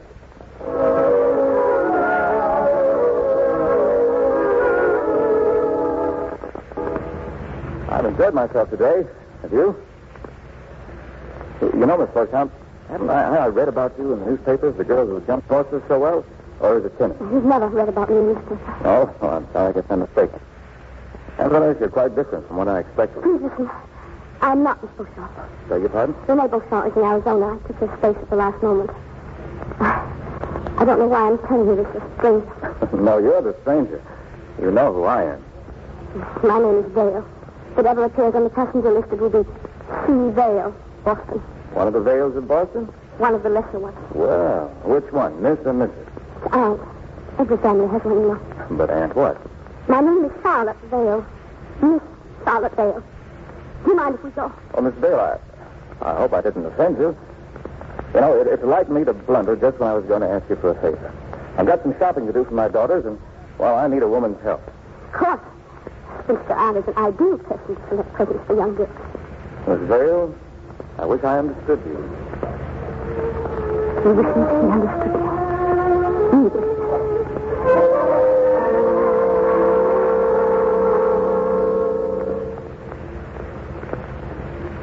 You know, I think we did very well. The jewelry's just right for Beatrice and the sweater for Tina. How old is Tina? Here, I've got a picture. This is my harem, all girls. Who is that music? Now, that's Isabel, my wife. The picture isn't very good of her. She'd only look up and smile. And that's Beatrice next to her. Then that must be Tina sitting cross-legged on the grass. Yes. We hope she won't have to wear glasses all her life. Tina wouldn't smile for me either. She's convinced she's an ugly duckling. Does Tina know she wasn't wanted? Now, there's an odd remark. Oh, I'm sorry. I don't know why I made it. Oh, I mean odd because it's so close to the truth. Even before she was born, her mother... Well, never mind that. Here's a slight offering for being my guide today. It's a mixture of several kinds of flowers. It's called Jolie Fleur. Oh, thank you very much. I'll put some on my handkerchief tonight. Well, you're good. In my hand as I walked away with the bottle of perfume, my heart was beating wildly like a schoolgirl. It was the first gift any man had ever given me.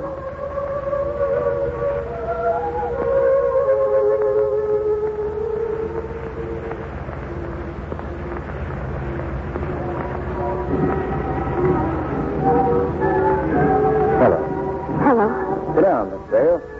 You know, you made a striking impression over there. You stood in the doorway looking for me. Probably put on too much lipstick. No, not that I noticed.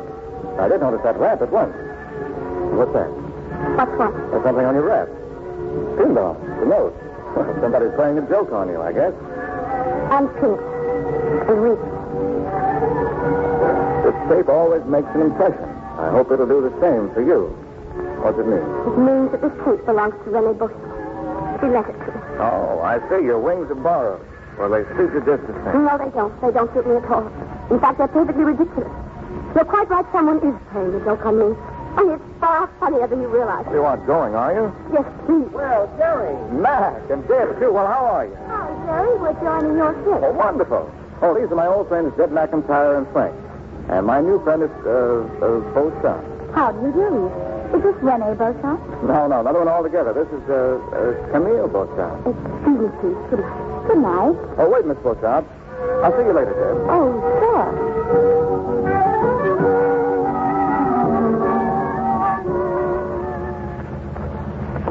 Wait a minute, please. Now, why did you run out on me? Did you have to introduce me like that? Well, it wasn't up to me to let the cat out of the bag. Did I do wrong? Why did you call me Camille? Well, the only French name I could think of besides Fifi. I suppose that's meant to be funny. My wife calls my lighter moments trying to be funny. I intended a compliment. And that dress you rather like a comedian. Lucky. You haven't a very high opinion of yourself, have you? Perhaps this will help you know why.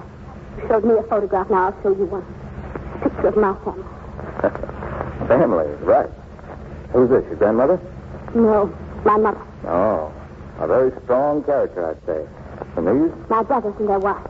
They're so much older. Who's the fat lady with the heavy brows and all the hair?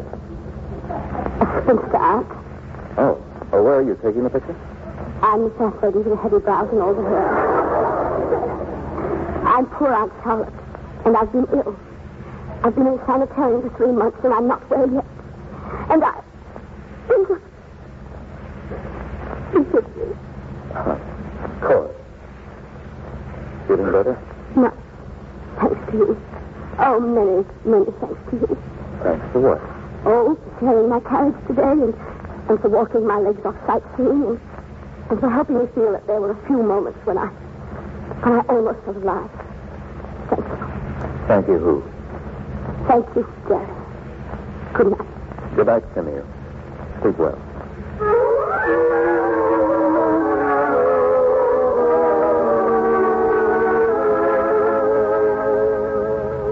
In the next few days, I learned about Jerry Darren's. His friend Deb told me.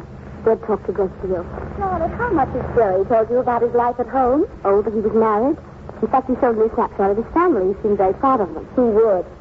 He's right out of the age of chivalry, that boy. If you mean thoughtful and considerate. Oh, dishwater. You don't know what I'm talking about. I'm afraid I don't. I'm talking about his home, his marriage. Honestly, when I see what a woman like Isabel can do to a man like Jerry, it makes me boil. He doesn't have to stand for it, does he? Oh, yes, he does. His kind always do. They each have a great strength, you know. When they're clinging to something decent and fine. He's been cursed from the very first day he met Isabel by a ruling passion not to hurt her. She's not too well, you know. There must be something more. He married her. Yes, he married her.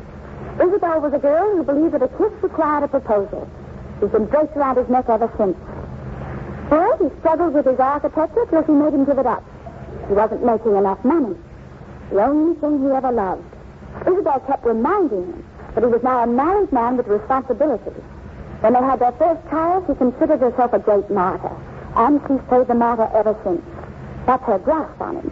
Her martyrdom, her jealousy, and when they fail, her weak heart. She can't have reason to be jealous. Oh, if you mean, does Jerry have flings with other women? No. He's jealous mostly of Tina, the child he never wanted. And yet, if you could hear her sanctimonious maternal tones when she lets it leap out what a self-sacrificing mother she's been. No, Jerry doesn't know.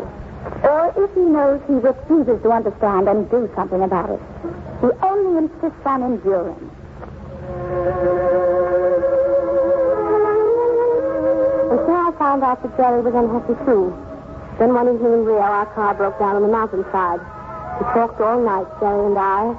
Before dawn, I lay down beside the fire he had built. And when he thought I was sleeping, he leaned over quietly and kissed my cheek. My boat sailed without me. The next night, back at the hotel, we stood on the balcony looking over the harbor. You can rejoin your cruise in Buenos Aires. There's a plane going down first thing in the morning. Then there's another plane going down in 5 days. It'll get you there the same day as your ship. Oh? You know anybody in Buenos Aires? No. Well, it seems a shame to rush down there instead of 5 days alone. But you'll be busy here. Oh, my business can wait. And we did start off for a tour. We started off for somewhere. If I promise to sit at a different table in the dining room and say, "Good morning, Miss Dale. I hope you slept well." So people will hear me and never guess that I'm head over heels in love with you. Will you stay? Now, don't say no, please. Say, "I'll see." I'll see. I must go now. No, not yet. Look at the harbor. Isn't it beautiful?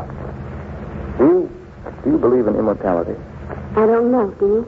Oh, I want to believe that there's a chance for such happiness to be carried on somehow, somewhere. Are you happy then? Close to it.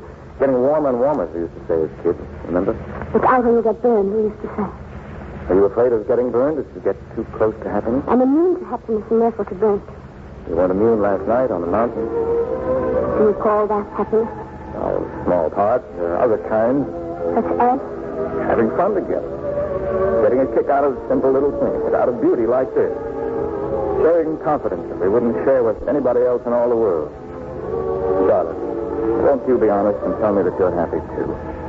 Since that night on the boat when you told me about your illness, I can't get you out of my mind, or out of my heart either. If I were free, there'd be only one thing I'd want to do.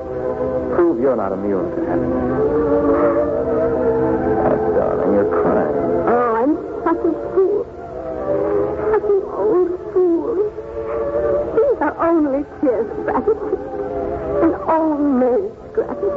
Oh, don't talk like that. You see, no one ever called me darling before.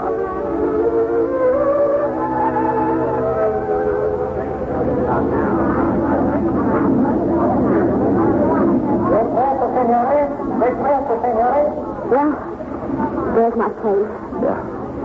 I hate goodbye. Oh, it don't matter. It's what's gone before. No, it's what can't go after. But we'll see each other sometime. You know, we promised we're both to go home. Well, it's help you to know I'll miss you every moment. So will I, Jerry. So will I. Goodbye, darling. Darling. Goodbye. Goodbye, Jerry.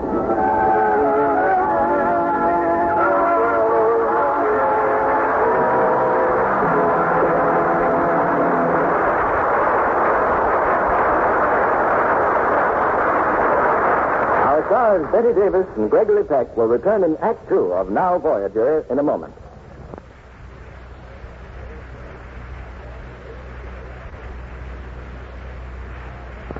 Back now to William Keeley, our producer. Our curtain rises on the second act of Now Voyager, starring Betty Davis as Charlotte Vale and Gregory Peck as Jerry Durrance, with Joseph Kearns as Dr. Jessup.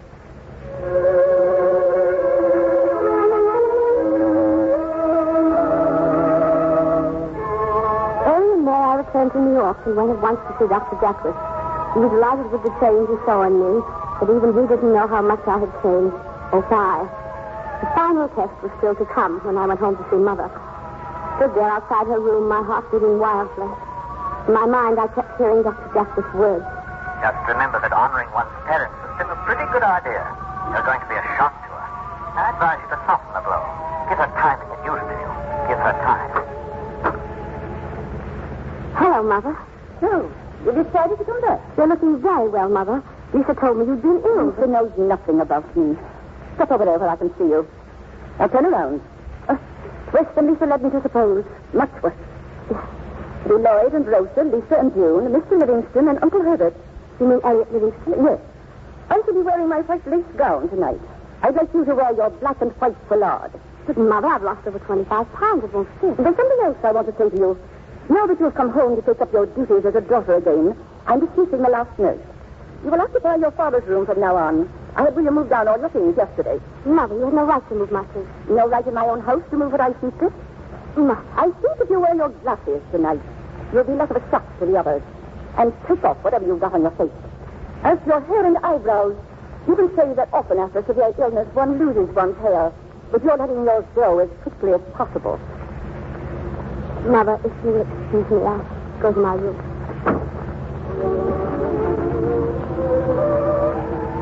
As I walked from the room, I knew the illusion was over. This was my life, this was my mother. This was my home, and the bars of reality were unbending. Suddenly, some flowers arrived.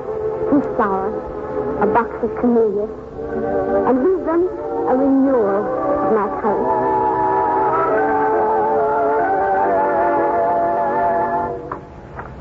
Charlotte? Yes, Mother. What are you doing in your old room? I had my things moved back. I'm in sister. Didn't you understand I wished someone to sleep in the room next to mine? You can get one of the maids, Mother. Perhaps Hilda. As long as I pay the bills, I'm running this house. Please remember you're a guest, Charlotte. Well, if I am one, then please treat me like one, Mother. Your guest prefers to sleep in this room, if you don't mind. This is no time for humor. Where did those flowers come from? From New York. Who sent them? I forgot the name of the florist. In other words, you don't intend to tell me. Mother, I don't want to be disagreeable or unkind.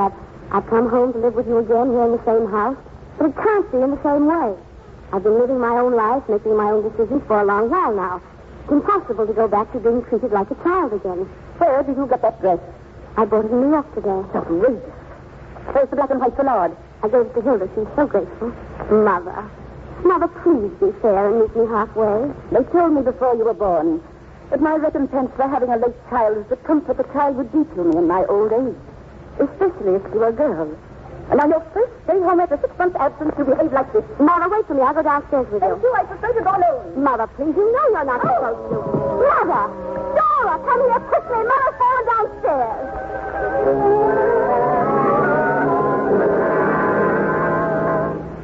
She was not badly hurt, a torn ligament in her ankle, but it was enough to keep her in her bed during the party. I was a great surprise to the family that night, and as they left, one of the guests stayed down to speak to me at the door. Elliot Livingston. Well, Miss Vale? Well, Mr. Livingston. You know, I still can't get over our not having met. Well, as a matter of fact, we have. Once and almost twice. Oh, I'm mystified. Well, the once was when we were children. You were the only boy who danced with me at dancing school. And the almost was when you were supposed to usher at my coming out party and didn't show up. I'm covered with shit. I shouldn't have told you it wasn't nice. Well, I hope you're going to allow me to make up for my past rudeness. Of course, any time. Good night. Good night.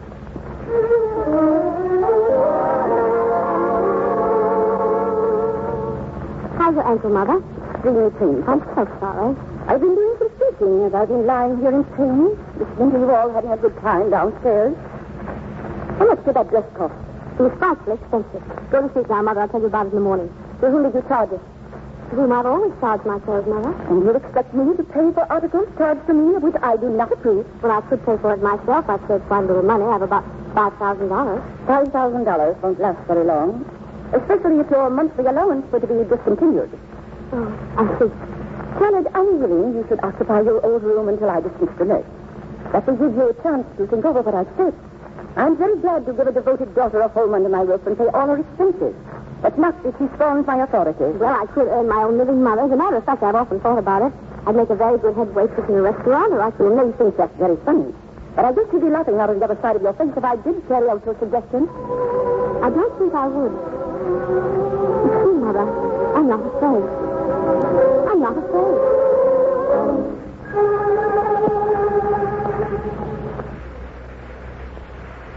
Summer, winter, and then spring again. Between Mother and me, there was a sort of armed truce.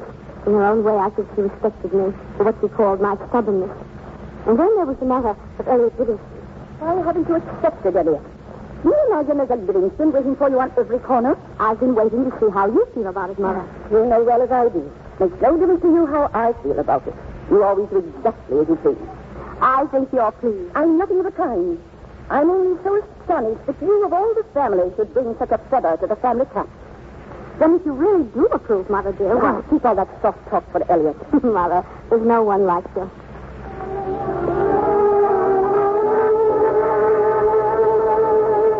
That night I told Elliot I would marry him. Our wedding was set for June. Mother was pleased, and I was too. Then 3 weeks before the wedding, I saw Jerry again. There was a party at George Weston's house. In a room full of people, I saw him, and it was just as if we'd never been apart. George noticed immediately. Why, what's the matter, Charlotte? George, I think I know that man over there. Oh, Jerry Durham. He's been doing a job for me since March. Architect for the medical center. Shall I tell him your name or let him guess? Oh, let him guess. Right. Come along. Oh, Jerry, here's someone who thinks he's met you before. Oh, yes, of course. You do look familiar. Now, don't tell me your name. I've got it. Beauchamp. Isn't it Camille Beauchamp? I'm sorry, Jerry, but you're wrong. My name is Vale. I met you on a pleasure cruiser. Oh, yes, Miss Vale. I hope you'll forgive me. I'll leave you two alone to make your own tea. George tells me you've been in Boston quite often. Yes, several times. You look simply glorious. An architect. Oh, Jerry, I could cry with pride. I wanted horribly to call you up. I walked by your house on Marlborough Street once, and I almost rang the bell. Oh, why didn't you? Tell me about Deb and Matt. You introduced me to them on the pleasure cruise, remember? Oh, they're all fine. And how is Tina? Well, Tina, we're having quite a bad time with Tina. Tell me about it. I'm afraid we've got to send her away somewhere. Doctor thinks she shouldn't be with her mother. I took her to see Dr. Dragnet. He was highly recommended to me by this Camille Beauchamp I mistook for you. Charlotte, I've got to. Now, come to your house tonight. I won't stay but 10 minutes. I must talk to you. Yes, I'll be waiting.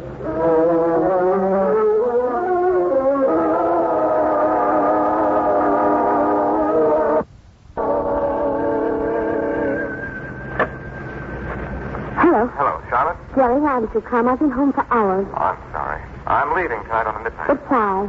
Well, I've got to get back on business. I heard the news. You're going to marry Elliot Livingston. Oh, I wanted to tell you. I just wanted to say I think he's a fine person. And... Jerry, where are you now? I've got to see you. Charlotte, I think it's best if we don't. Are you at the station? Bye. Jerry.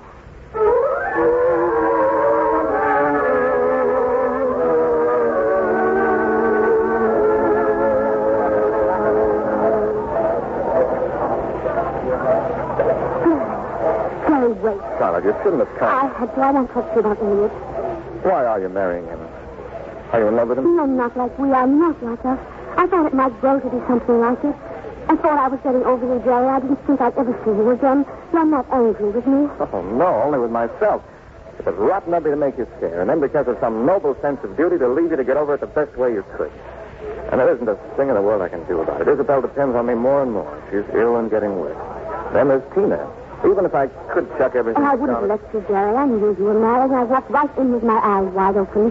But you said it would make you happy. It has. I've got back my work, and that's due to you. Oh, I've been hoping you'd say that. I'm more understanding to Tina. I'm kinder to Isabel, so don't blame yourself. Well, then don't you. That's different. It's not. Till I tell you what you did for me. You made me feel important. You were my first friend. And then when you fell in love with me, I was so proud. And when I came home, I needed something to make me feel proud. And then your Cornelius arrived, and I knew you were thinking about me. Oh, I could have walked into a den of lions. And that was what I did. And the lions didn't hurt me. Please take that what you take. If you marry Elliot Livingston and have a full and happy life, I will. I'll try. I'll look for you around every corner. Goodbye, darling. Goodbye, darling.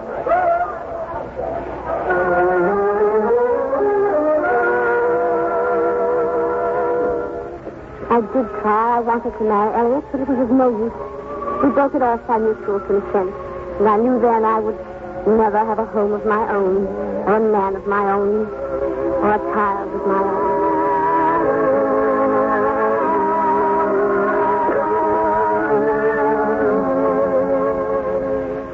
Why did you break the engagement? Because I don't love him, Mother. Have you no sense of obligation to your family, or to me? Do you have a chance to join our name's jail with one of the finest families in the city, and you tell me you're not in love? You're behaving like a romantic girl of 18. I don't doubt it. And what do you intend to do with your life? Oh, get a cat and a parrot and live alone in single blessedness. You've never done anything to make your mother proud. Nor to make yourself proud either. Why, I think you'd be ashamed to be born and live all your life as Charlotte Dale. Miss Charlotte Dale. Dr. Duckworth says that tyranny is sometimes an expression of the maternal instinct. If that's a mother's love, I don't want any part of it. I didn't want to be born. You didn't want me either. It's been a calamity on both sides. Oh, Mother, let's not. We've been getting along together so well lately. It was a horrid thing to say. Forgive me. Mother. Mother! God! We were sitting there. We quarreled. We quarreled. I did it.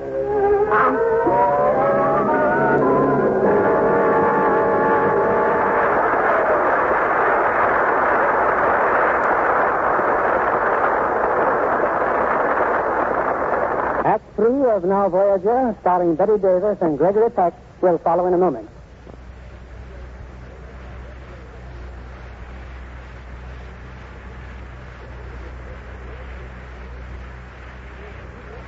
Here's your producer, Mr. William Keeling. We continue with the third act of Now Voyager. Betty Davis appearing now as Charlotte, and Gregory Peck as Jerry Durrant, with Joseph Kearns as Dr. Jacob.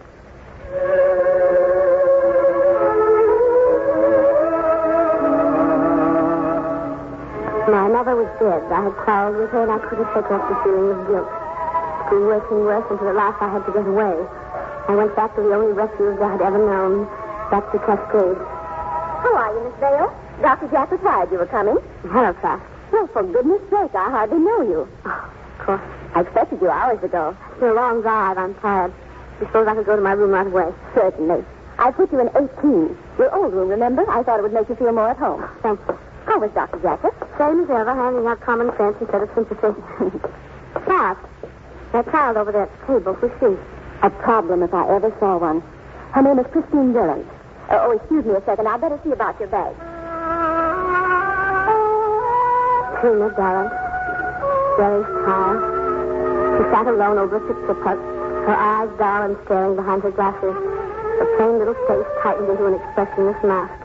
I went and stood beside her chair. Turned away from me. Hello? What's the picture supposed to be? I don't know. Do you mind if I join you? I'll collect all of the pink pieces. I know who you are. You do? You're my new nurse. No, I'm not. You can't fool me. And I know why you've come here. To make sure I don't run away from this place again. Oh, did you run away from here once? I didn't know. What's your name? You know my name. That's why you stood there and stared at me. Oh, that was very rude of me. But you see, you reminded me of somebody. Who? Well, you must know. Myself. Of course, at your age. Oh, Christine, your schedule calls for you to spend the evening with the young people next door. They don't want me. Oh, nonsense. Of course they want you. I've got a fine ping-pong game all fixed up for you. Bob and Betty against you and Bob. But he's the best player here. And I'll be the worst. Oh, Bob, stop. Now you'll do nothing of the sort. Please, don't make me. Don't make me. Now, don't make me try. But the doctor wants Christine to have exercise in the evening. I'll see that she has some exercise. I have to take my car down to the car and leave it at the garage to be washed. Christine could go with me. Oh, yes. I'm sorry, Christine, but please let me go with this lady. I'll drink all my cocoa tonight if you will. For goodness sake, Christine, don't carry on. Go get your coat. Thank you. I'm sorry, Doc. I couldn't help it. I thought you were too tired to do anything but just crawl into bed. I suppose Cascade has performed another miracle on me.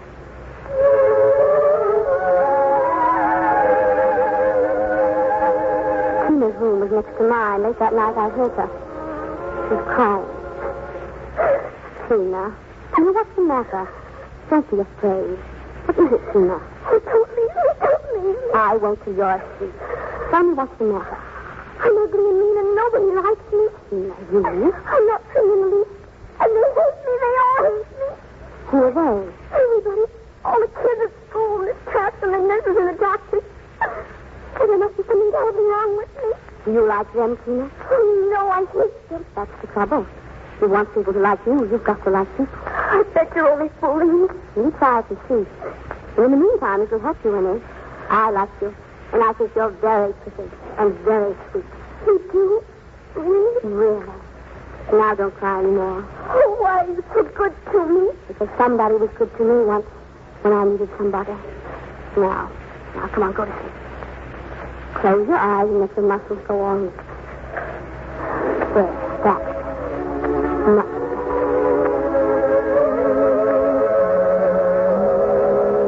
Jerry's child was in my arms. Jerry's child was coming. Jerry's child.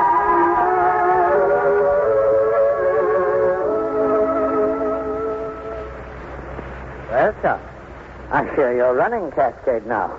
Giving orders to Miss Trask, my doctor. You mean about that child? Don't try to appear innocent. But I didn't give any orders. I only requested. I thought you came up here to have a nervous breakdown. I decided not to have one, if it's all the same to you. Well, go on. I just think Tina is so unhappy here. I haven't anything to do with my time. Mightn't I be the nurse instead?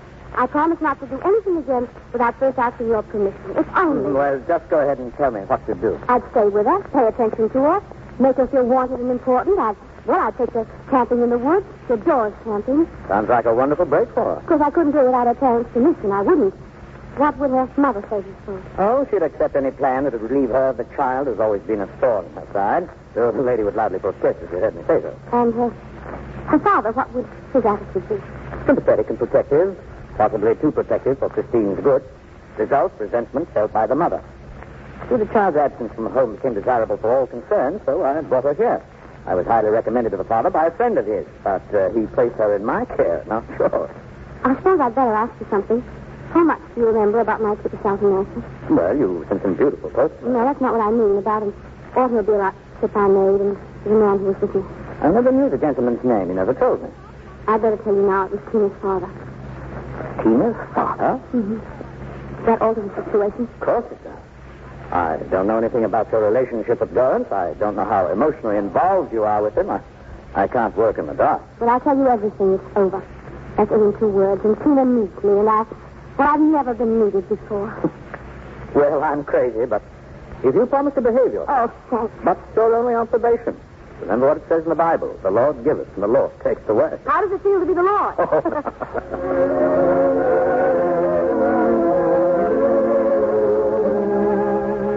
Jerry had to be told, of course, and though we never saw him, he sent a message to Tina. She asked her to thank me. And then came the time when we returned to Boston, and the house was filled with young people. It was laughter and fun, and Tina coming down the stairs in a new dress and her hair all curled, and Jerry standing there. Tina. Daddy, oh, Daddy. Well, can this be Tina? Do I look nice? It's my first party dress. You look lovely. You really like me? I love you, darling.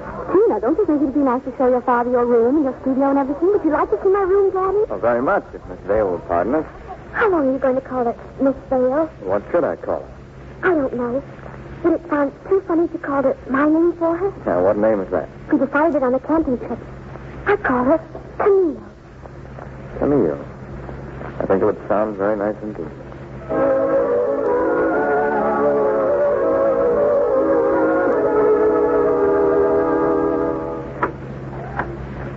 Jerry, what are you doing here all alone? Come and join the party. I want to speak to you, Charlotte. What about? Take Tina home. Take her home? But you can't. Dr. Jackson says it would be the worst possible thing. Oh, I don't care what he says. Charlotte, I've accomplished very little with my life, but oddly enough, I've always managed to keep my self-respect. How am I to interpret that? By recognizing the sacrifice you're making and admitting it. I can't let you do it, Charlotte. I can't go on forever taking from you and giving nothing. Jerry, that's the most conventional power speech I've ever heard. Oh, forgive me. I know it's your pride, isn't it? Let me explain. You will be giving. Don't you know that to take is sometimes a way to give? The most beautiful way in the world if two people love each other. You'll be giving me Tina. Every single day I'll be taking and you'll be giving. That's very kind of you to put it that way. Then there's something that Tina has said. Don't you think she's happy yet? Happy? She told me upstairs she loves you almost as much as she loves me. And that is the reason. There's something about us. Well, of course it's about us. Why didn't you marry Livingston? I'll tell you why. Because I came along and ruined him for you. And now my child comes along and claims all your attention and takes your whole life, when you should be trying to find some man who'll make you happy. Some man who'll make me happy. Oh, so that's it. Here I've been laboring under the illusion that you and I were so in sympathy, so one, that you'd know without being asked what would make me happy. And you come up here to talk about some man. Sarah, you haven't the slightest conception of what torture it is to love a man and be shut out, to be always an outsider and an extra. Charlotte. When Tina said she'd come and stay with me, it was like a miracle, like having my own child, a part of you. I thought you'd understand, but evidently you don't. Again, I've been just a sentimental fool, the tendency I have. Oh, wait a minute. I was afraid you were keeping Tina out of pity. But there wasn't any pity in your voice just now. I feel very small, Charlotte, and very much ashamed. I'll never doubt you again. Come here. Come here, Charlotte. No, please. Let me go. Listen, darling, Dr. Jackson knows about us. And he said I could take Tina. He said you're on probation. You know what that means? He allowed you to come here as a test. And if I can't stand the test, I'll leave Tina and we'll lose each other. Jerry, please help me. Shall we have a cigarette on? Yes, please. May I sometimes come here? Oh, whenever you like. There are people here who love you. And it won't be for this time only. That is, if you'll help me think what we have. We could talk about your child. Our child. Thank you. There's something else I want to tell you. I don't know how. Charlotte, I'm not afraid of what's ahead for us. We have a certain immunity, you and I. It's a strange kind of love, isn't it, that keeps us apart. But it's stronger than both of us together. And it won't die. You believe that, Charlotte? And you will be happy. Oh, Jerry, don't let us be mean. We have the stars.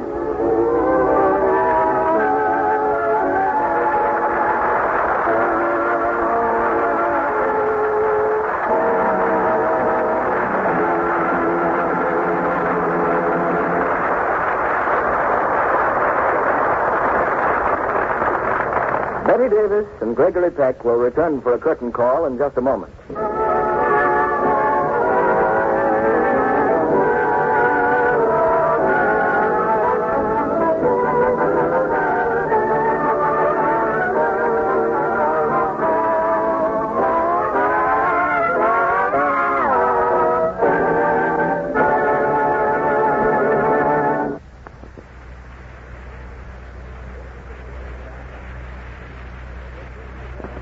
Mr. Keeley with our stars.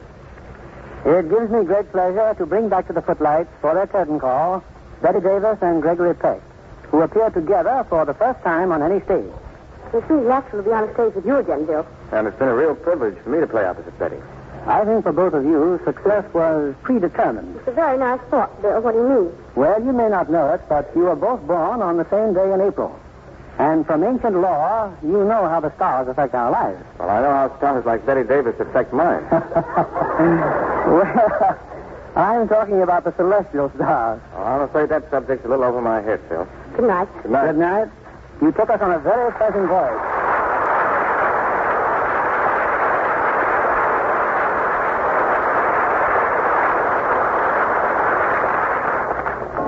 This is William Keeley saying good night to you from Hollywood.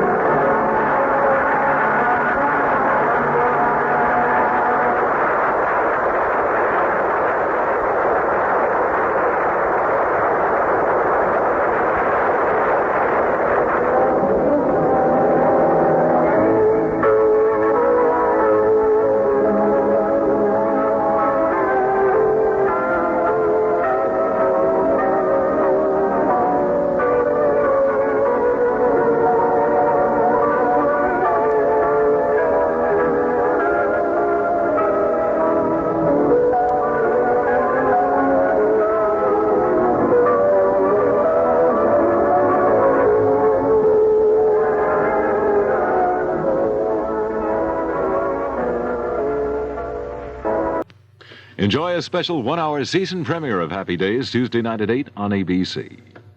Not many people give you money these days. That's why this is so amazing. Cash back on product you buy every day.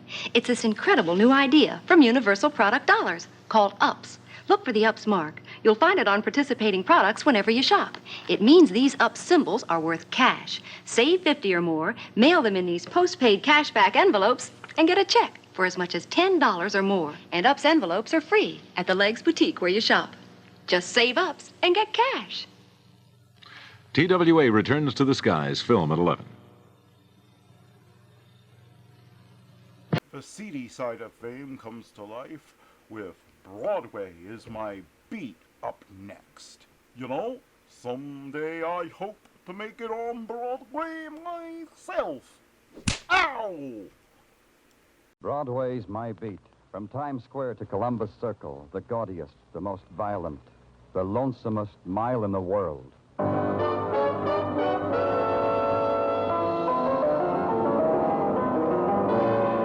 Broadway's My Beat, with Larry Thor as Detective Danny Clover.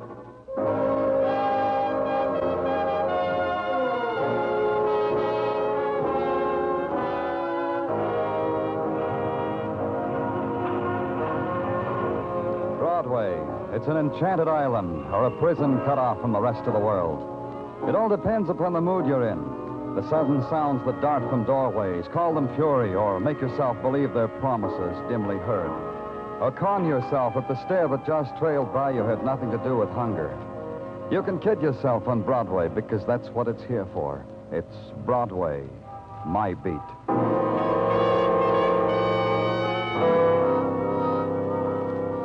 To a policeman, a telephone is an instrument of mayhem. It carries the after images of violent death with the speed of sound.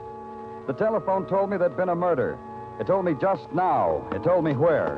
It told me to climb 6 flights of steps at the Ramsey Apartments, and I'd find death waiting for me in an elevator near the head of the stairs. Right over here, Danny. Hi, Muggavan. In here, in the elevator. There he is, Danny, on the floor. Who is he? No identification. Person unknown shot to death by person unknown. Whereabouts of the shooting is a moot point.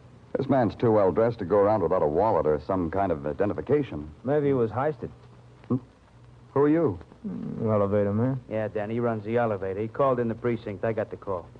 Maybe the guy's wallet was heisted. Robbery, huh? With a deadly weapon. You? Funny man. What's your name, elevator man? Eddie Amboy, 1212 East 54th. You walk up 2, turn right, turn left, then walk up a half till there's nothing but a door. Eddie Amboy, my place. Okay, Eddie. Tell me about it. About what? Book him, Muggavan. I'm tired. Oh, about the guy here? I already did that. Ask this Muggavan here. I did the story to him. Mr. Clover's tired. Do the story again. Yeah, I am. The guy pushes a buzz on the first floor. Where were you? In the sub-basement. Little thing's wrong with this elevator. I was fixing it. I'm conscientious. Go ahead. The guy buzzes, I bring the car up, I open the door. This guy gets in. He's holding his tummy like it aches him. He says, 6th floor, please. I close the door. I turn the handle. We ride. Now comes the 6th floor. We stop. I open the door. I look around. The guy's on the floor, dead. Tummy ache turns out to be caused by bullet. The story he told you, Muggavan? The same. If it gets too complicated, I'll be glad to do it again. Start all over in the sub-basement. You did good. Thanks. Can I have my elevator back now? It's not yours anymore, kid. When a man gets murdered on an elevator, the elevator suddenly belongs to the world. A man's dying takes many shapes, occurs in many places. It's rare that he has a choice. But the unknown, unnamed man whose face was now gaunt against the pressure of his cheekbones, whose eyes held no reflection of the light shining into them, seemed to have made one. He chose not to die on the street, but to crawl within the metal walls of an elevator, and the plain, the prosaic words, the dying words on his lips, he must have chosen too. Because for him they had meaning. It was my job to find out their meaning.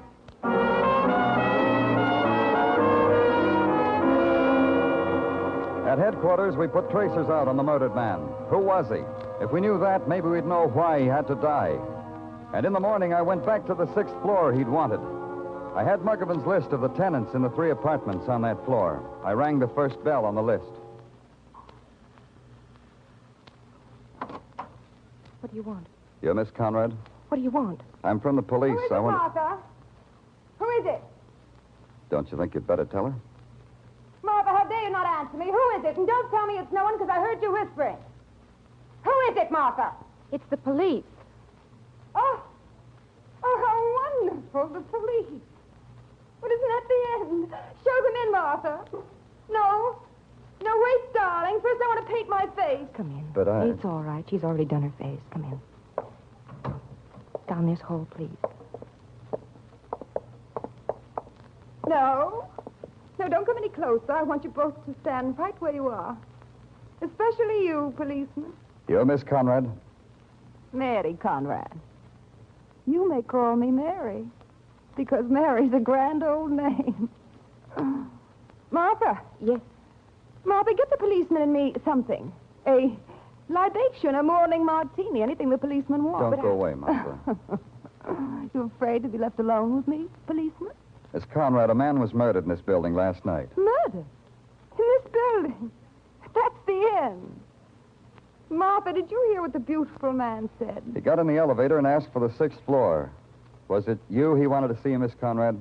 The policeman must want a drink. No, Mary, he wants to... Do as I say, Martha. Don't be angry with me, darling. Just always do as I say. Now, where were we? Oh, yes, the murdered man. Who was he? We don't know, but I have a picture. A picture? How wonderful. Gimme. Here. Very distinguished. So dead. So horribly dead. Do you know him? Would it make it easier for you if I did, policeman? Do you know him, Miss Conrad? I'm sorry, dreadfully sorry. We don't know this man, do we, Martha? Do we? No, we don't know him. Where were you last night, Miss Conrad? I was here. All day. All evening, all night. I didn't go out once. Did I, Martha? No. The commotion in the hall when the man was found, it didn't wake you? Did it wake me, Martha? No, you slept very soundly. You sleep in the same room with Miss Conrad, Martha? Well, Policeman, you talk to Martha as if she were a servant. But I thought... That's dreadful. Of course Martha's not a servant. She's my sister. Isn't she the end? Maybe I said something after that. I don't remember. What I do remember is waving my jaw a few times and trying to smile and give the impression of course she's your sister. What else? Then I left. The apartment door across the hall had a nameplate that said Jonathan Quill and was equipped with a door knocker, a brass dragon sticking his tongue out at me. I lifted him up and pushed his face against the door. And then it happened. The door swung open. I stepped inside. How was I to know I was standing in the middle of a train crossing? Jump over it, boy. Jump over it if you want to get hit by a train. Oh, yeah. You sure had a narrow squeak now, didn't you? Could have taken off a toe. Yeah. Hey, what goes on? Look at her go. Oh, the exact replica of the Super Chief. And almost as fast. Oh, always wanted to be a brakeman, boy. Became a millionaire instead. What did you want to become? A millionaire. I got to be a policeman instead. Glad you came. Never had a policeman watch for trains. Never thought about asking one. Well, now that you're delighted, Mr. Quill, I hope I won't do anything to break up your fun. I'm a policeman come to see about a murder. Yeah, murder?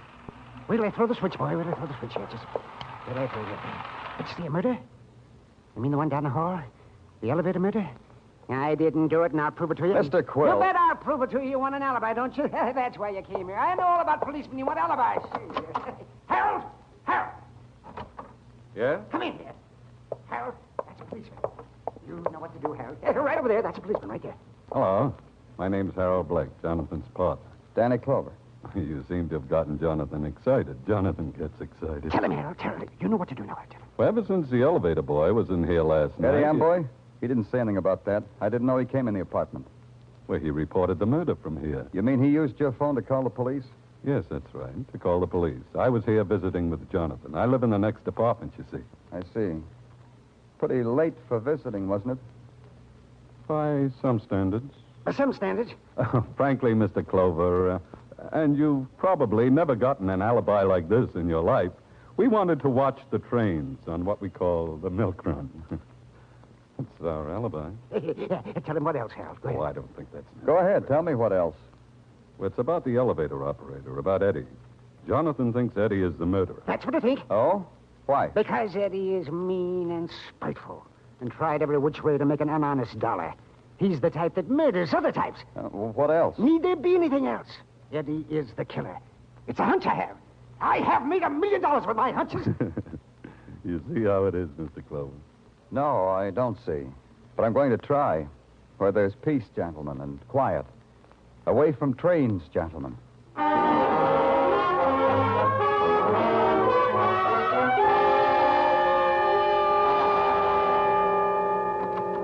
Hey, Danny, you in the mood for heap big powwow? Huh? Say that again, Tartaglia. Powwow, that's Indian talk, a throwback. Try me once more, Tartaglia. Well, a throwback to last night. Every night I play cowboys and Indians with Mrs. Tartaglia and my 6 boys. Yeah, and I am always an Indian. Hey, you should see my teepee, Danny. Surplus army blanket. There must be a string of beads around here somewhere, Tartaglia. Go play someplace else. Danny, please, be serious. We got work to do. Oh. Well, who makes medicine first, you or me? Huh? Oh, me, Danny, me. Now, this is a very grave matter. The technical boys say the signal system on the elevator where deceased unknown was found murdered. You follow me? Mm-hmm. They say said signal system was disconnected when they went over it. So? So, what makes the mystery into a big pile is that somewhere there is a discrepancy. Like what? Like a discrepancy in time. Detective Muggovan received the murder call at his precinct at 2:55 in the a.m. He noted it down. So? So, Dr. Sinsky says, after examination of said unknown deceased, that said unknown deceased was deceased for at least 2 hours when found, which would place the time of his murder, considering the here and there of police routine, at about 1 in the morning, not at 2:55 as was called in by the elevator operator. Now, this means the boy cut off the signal system. He should not be disturbed.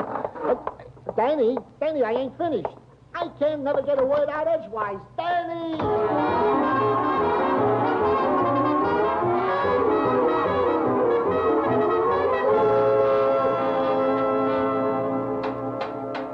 The doorman told me I'd find you here, Eddie. Oh, well, it's the hard detective, huh? Where else would you find this elevator boy, Bloodhound? I'll answer that. In the sub-basement, fixing this stinking elevator. Last night, Eddie. Did you have to fix the elevator before you called the police? That's a very interesting question, because I can't figure out what it means. Very mystical. I'll explain it to you, elevator boy. Now, go back, Bloodhound. You come under here with me, you might get your throat caught in a steel cable or something. Under here is for experts. From here, then. The call you made to the police, Eddie. How come it was almost an hour late? That's a long time, an hour. Hey, you're good. You boys are real good to find out a thing like that. We got experts, too, Eddie. So maybe you better put your elevator away someplace and come out here and talk to me. Expert to expert. Yeah, I'll do that. One more tap and it's tummy.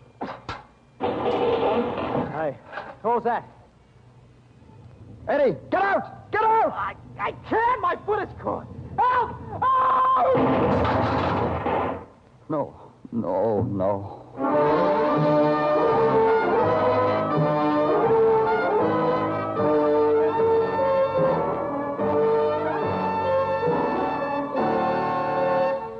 are listening to Broadway's My Beat, written by Morton Fine and David Friedkin, and starring Larry Thor as Detective Danny Clover.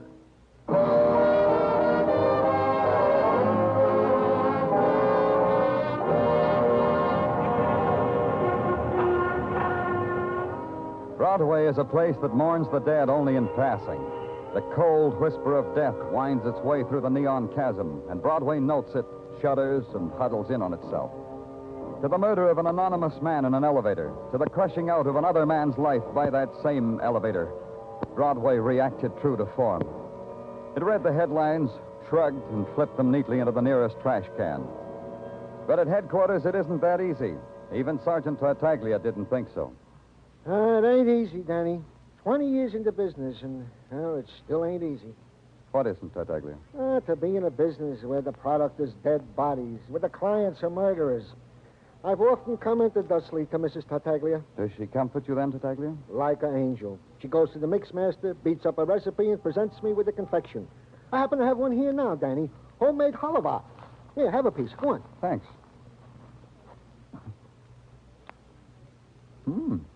Good. Okay, Tartaglia, brief me. Oh, this halva. For her, it's like chewing on a dream, huh, Danny? My compliments to the missus. Brief me, Tartaglia. Yeah. Well, item. The unknown man found dead in the elevator of the first part is still, to all intents and purposes, unknown. Yeah, but you'll keep after it, Tartaglia. Oh, like an old hound dog. Item, the death of the elevator operator, Eddie Amboy. The boys in technical concur with your opinion that he was indubitably murdered. Well, it's generous of them. Yeah, they thought so. They said the hacksaw you found on the roof of the apartment building, plus the evidence that the elevator cable had been sawed through, this made it murder. What else, Tartaglia? Well, we have checked on the background of Eddie Amboy. Found he ran an elevator, and in his room had a wife, Mrs. Eddie Amboy. She there now? Oh, yeah, Danny, yeah. The boys are even now, keeping tabs on her. Tartaglia, give me the rest of that halva. I may need it for comfort.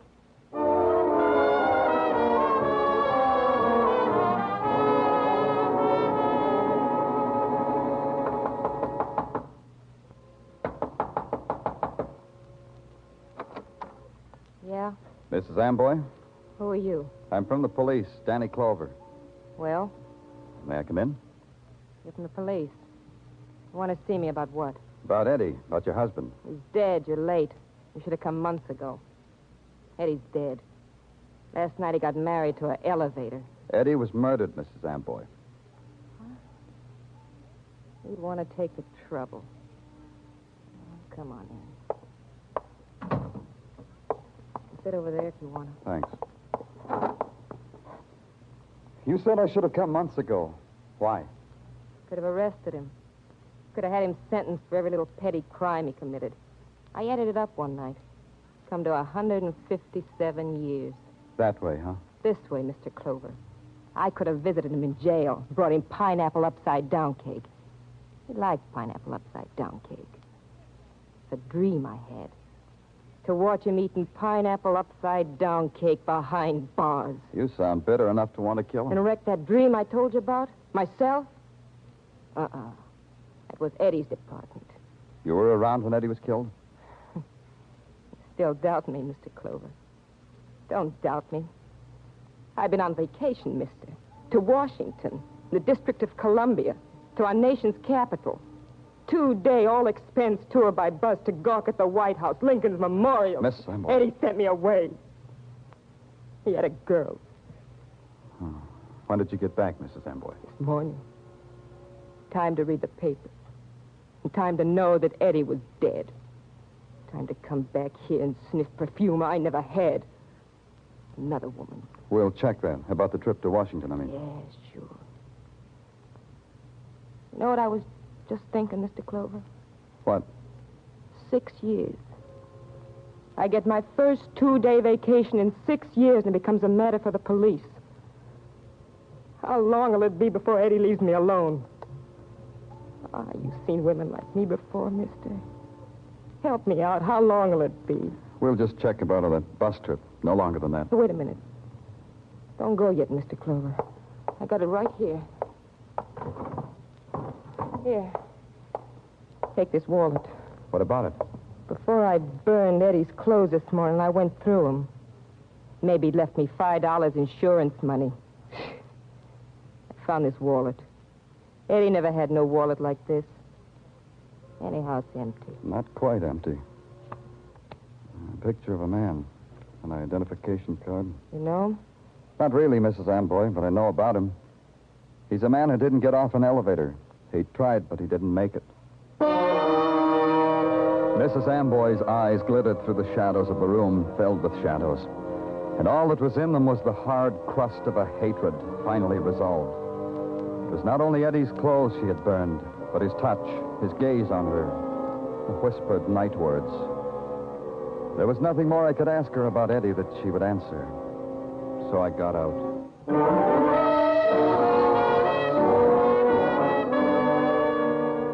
The picture, the identification card, and the wallet she gave me belonged to the man who had been murdered and found in the elevator. Now I knew who he was, but I needed more than that. There was an address on the card. I went to it. Oh, well, I'm afraid you'll have to come back some other time, sir. Dr. Stafford is not in. I know that. I'm from the police. Danny Clover. And you? The attendant. I help Dr. Stafford. He's a small hospital here. Only Dr. Stafford and myself. Police? Yes. I want to... Well, I'm afraid you'll have to take up whatever it is you want with Dr. Stafford. I'm not in a position... What is it you want, Mr. Clover? Something like this. How is it you don't seem to know that Dr. Robert Stafford is dead? He often takes trips away from here for 2 or 3 days at a time. I never... Dead? Murdered. That's impossible. Well, he was so hale and hearty when he left here. He was so... Murdered. I knew it would happen someday. I knew it, and I told him so many times. Why? Why did you tell him that? Because of the nature of his profession. Dr. Stafford was a psychiatrist, a very competent one. Some of the people he treated were mad. Murderous and mad. You've only to read their records. Appalling. Where are they? What? The records, where are they? Oh, in his office in there. But you've no right. You've no right. Those are Dr. Stafford's. Please, Mr. Clover. These papers here on the desk? Are these records? Yes, Dr. Stafford was studying those the night he went away. I haven't touched them. Dr. Stafford didn't like anyone. Case history, Conrad. Doesn't make sense. I can't understand what's written here. Psychiatrist records are like that, Mr. Clover. Mr. Clover, you can't take those with you. They belong to Dr. Stafford.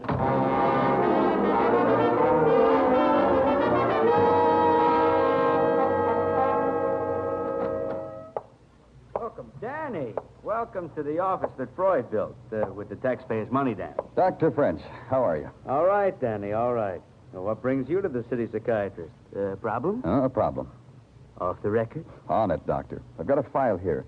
It's filled with words and parts of words that I don't understand. A file about a sick woman. Illness requires a special language, Danny. Let me take a look. Here. Anything, Doctor? Gently, Danny, gently. This is quite a history. Sum it up for me, Doctor. Tell me so I can understand. Can the lay mind understand insanity? For the woman named Conrad, it says here that she's insane. How insane? The insanity of the headlines, Danny. The sensational insanity. The woman named Conrad is a homicidal maniac. Yeah. This woman needs attention. According to these notes, she was going to be committed. I know, but which one? I don't understand. Which one, Doctor? Which Conrad? Martha or Mary? Which is a homicidal maniac? Which?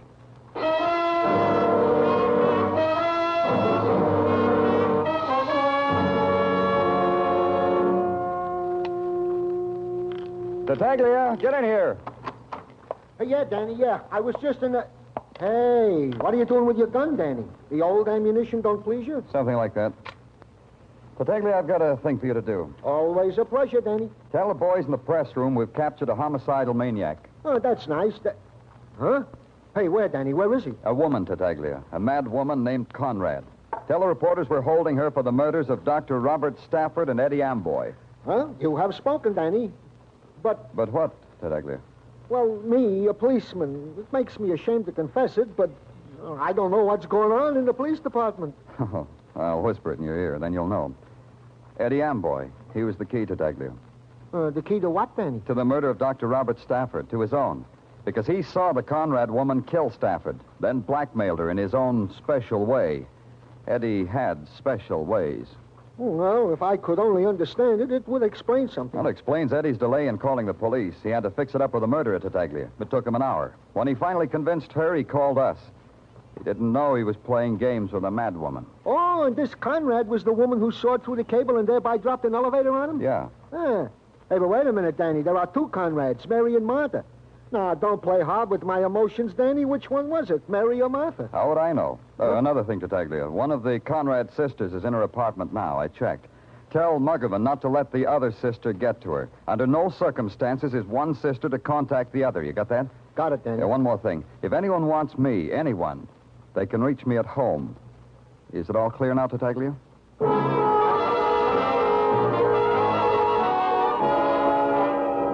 So I went home. I tapped on the landlady's door, told her I was expecting visitors, told her to send them up. In my apartment, I hung my shoulder holster with a gun across a chair, then sat facing the window, trying to hold on to at least one of the answers that kept nudging themselves through my mind. But they were fleeting and of no consequence. A murderer might come calling tonight. This was the thought that crowded out the rest of the thoughts. And then below me, captured in the pool of light spread by the street lamp, a silhouette, a woman. A woman who looked for a house number, found it, walked to the door beneath me.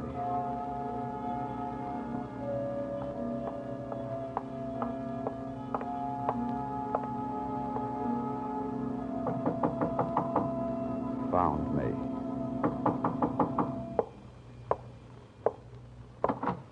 Good evening, Miss Conrad. May I come in? I want you to. Over there, Miss Conrad. Sit down. No. No. I'd rather stand. All right. Why did you come here? What have you done with her, Mr. Clover? What have you done with my sister Martha? You've seen the newspapers. The police have her. She'll see the psychiatrist in the morning. You know that, Miss Conrad. You know she needs medical attention. I know. I know that. But you'll put her away. You'll put her away like an animal. She'll die in a cage. My sister. Your sister murdered two men. Yes. Yes. Why didn't you come to the police? You knew she murdered Dr. Stafford, knew about Eddie Amboy. She'll die in a cage. Crawling in a cage. Come in. Martha. Martha, what are you doing here? I don't understand.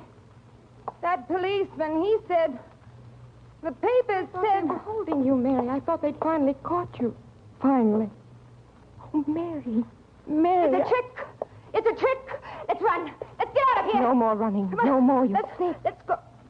You're sick, Mary. Huh? Don't you know that? Huh? I tried to help, but these men, this killing. Oh, Mary.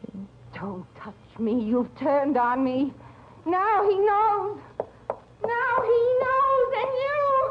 I'll kill you both. Mary, put down that gun. I'll kill you.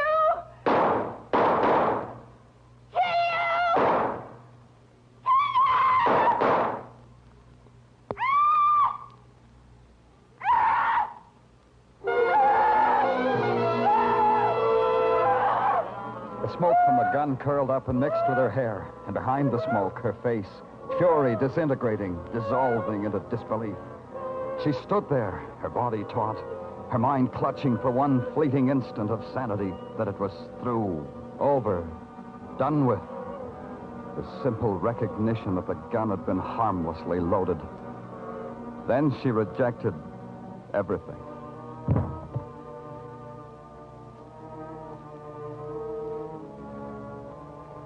A little while later, some men came. Men who knew about these things. They picked her up and carried her away.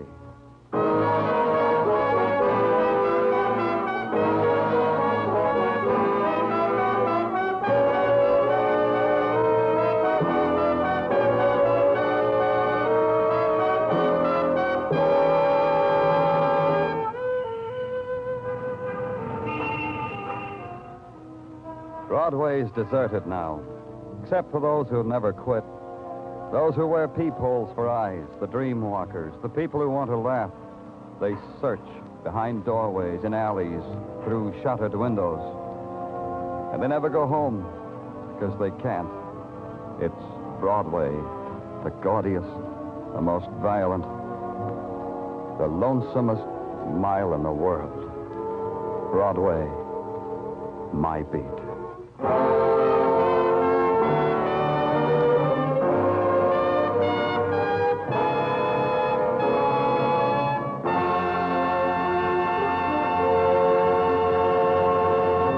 Broadway's My Beat stars Larry Thor as Detective Danny Clover with Charles Calvert as Tartaglia.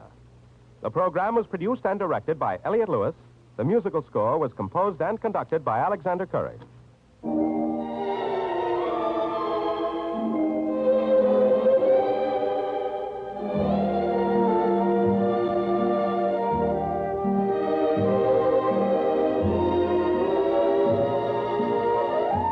This is the United States Armed Forces Radio and Television Service.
Isn't the color a little dark? Believe me, you'll get used to it. These days, it's pretty hard to get things done your way.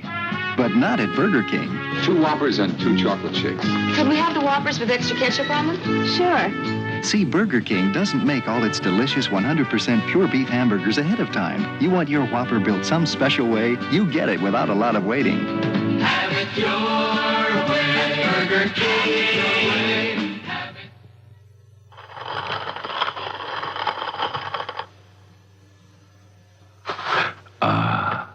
The look, the smell, the taste of fresh ground roast coffee. Taster's Choice 100% freeze-dried coffee. Looks and smells like ground roast and tastes like fresh perked.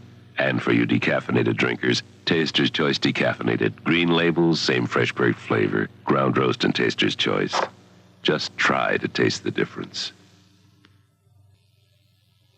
Your skin has a complexion. Your hair has a complexion, too. Alkaline shampoos can dull hair complexion. They leave alkaline residue. But non-alkaline Earthborn removes that residue, improves hair complexion. An alkaline shampoo solution turned this test paper dark, but Earthborn removes alkali from this dried paper just as it will from your hair, leaving it cleaner and shinier. Earthborn removes alkali, improves hair complexion. You do more than one kind of writing. That's why you need more than one sort of flair. Now, there's me, hard head flair. And me, regular flair. Here's my point, super hard plastic. For a fine ball pen kind of line.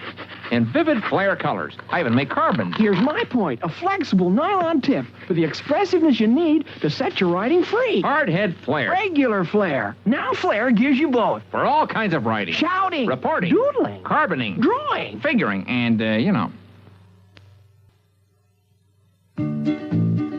Well, who baked those wonderful pastries? We'd really like to know. We did. It's a party.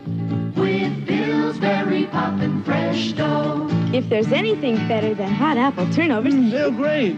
It's the fun we have making them. Right. Yes, they bake those wonderful pastries with poppin' fresh dough. Hey, it's our turn to bake. Pillsbury poppin' fresh dough. $30 off on a front drop-in bobbin. Sold. Harry, wait. There's so many.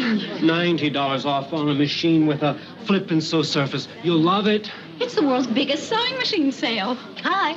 Oh, Debbie Reynolds. Your trade-in will get you even lower prices on all these Singer machines. Harry, there must be a zillion of them. Let's look at every single one. It's the sale only Singer could have on machines only Singer could make. Two of my personal favorites, George Burns and Gracie Allen, are up next in our lineup.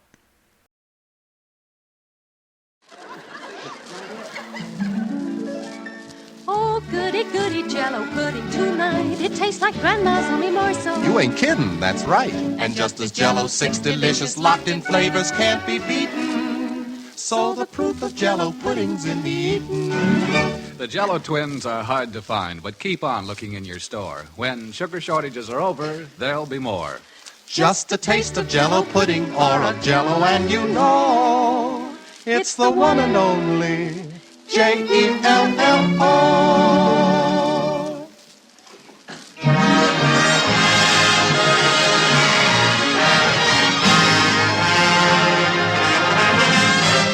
The makers of Maxwell House Coffee and Bird's Eye Frosted Food bring you a special full-hour program. Starring George Burns and Gracie Allen, Charles Boyer, Francis Langford, Robert Emmett Dolan, Meredith Wilson, Mel Blanc, and those two brilliant stars of stage, screen, radio, and television, Bill Goodwin and Harry Von Zell. Yeah!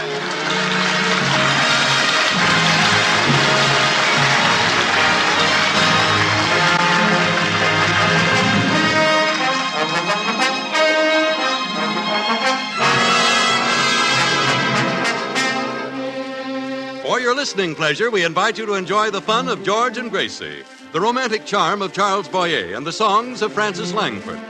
And for your eating pleasure, we invite you to enjoy Bird's Eye Frosted Foods, the only frosted foods that give you Bird's Eye top quality. Bird's Eye fresh from the garden flavor. And for your coffee drinking pleasure, of course, it's Maxwell House. That skillful blend of choice Latin American coffees that's bought and enjoyed by more people than any other brand of coffee in the world. With our own Dinah Shore still a victim of laryngitis, here is the star who is so graciously pinch-hitting for her, the lovely and lyrical Francis Langford. You belong to my heart now and forever, and our love had its start not long ago. We were gathering stars while a million guitars played our love song. When you said I love you, every beat of my heart said it too.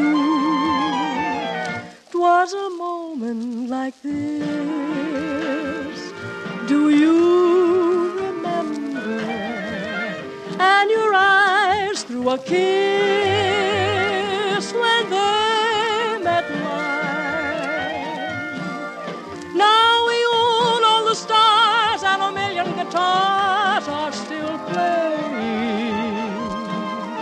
Darling, you are the song and you'll always belong to my heart. Solamente una vez, amén la vida. Solamente una vez y nada más.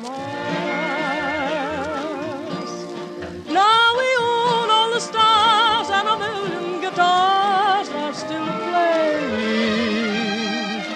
Darling, you are the song and you'll always belong to my heart.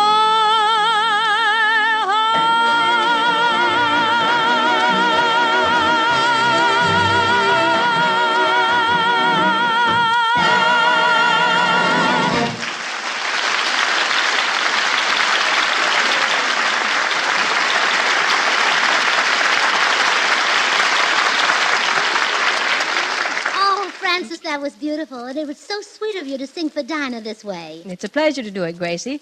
By the way, how is Dinah? Oh, much better, Francis. She'll be back next week, completely recovered from laryngitis. As a matter of fact, she wanted to be in our play tonight and do a love scene with Charles Boyer. She wanted to do a love scene with Charles Boyer when she has laryngitis? Well, sure, she only lost her voice, not her mind. I see what you mean. But tell me more about this play you're going to do tonight. Oh, well, my club, the Beverly Hills Uplift Society, is giving it. And the play is called The Folly of Molly O'Malley. And I play Molly. And just what is her folly? She runs away with Charles Boyer. Some folly, huh? Lucky you, Gracie. I wish I were playing Molly. Oh, you wouldn't enjoy it, Francis. After all, you're married to John Hall. He's quite a hunk of man. Well, you're married to George Burns. He's quite a hunk of... I guess you're the one for the part after all. Thank you, Francis. You were certainly lucky to get a leading man like Charles Boyer. Oh, yes. Isn't he wonderful? You know, I don't see how we can say that France owes us $4 billion when they send us collateral like that. I agree, Gracie. Yeah. Every time he looks at me, he knocks $1 million off that debt. You know, I had a dream about him last night. Really? Mm-hmm. When I woke up, we owed France $4 billion.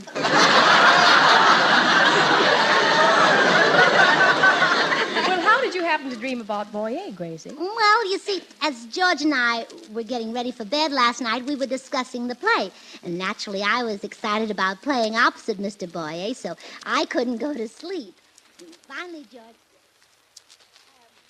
Gracie, will you please turn out the light and go to sleep? You've done nothing but talk about that play you're going to do tomorrow with Boyer. Well, any actress would do the same, George. When an actress plays opposite Boyer, it's the peak of her career. The biggest thing she'll ever do. It's like a dancer dancing with Fred Astaire. Or a masseuse massaging Sidney Greenstreet.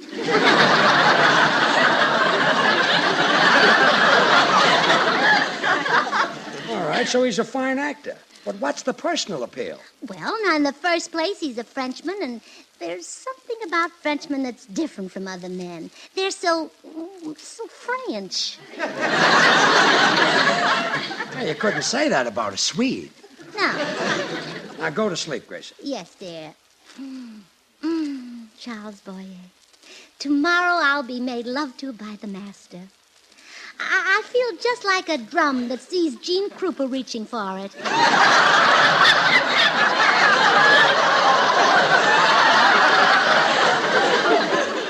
Well, I guess I better take a blanket and go in the living room. I guess you're sorry you married me. Oh, darling, have I said anything to hurt you? I'm sorry. Oh, it's all right. Oh, but I didn't mean it, darling. Oh, doesn't matter. Forget it. Oh, I wish I could just cut my tongue out. Forgive me, sweetheart. Oh, forget it. It's nothing. Let's go to sleep. Oh, believe me, George, you've got something Charles Boyer hasn't got. Okay, go to sleep. I can't now. I'll be awake all night trying to think what it is.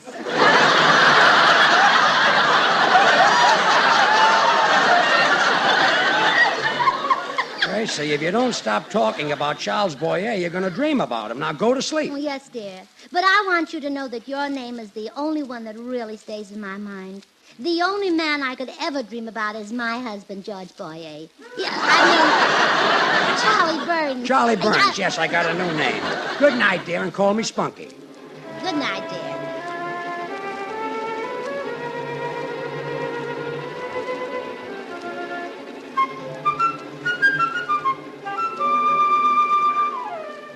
Oh, good morning, my darling wife. Well, good morning, George. Why are you staring at me, Gracie? Well, you look so cute this morning. I do?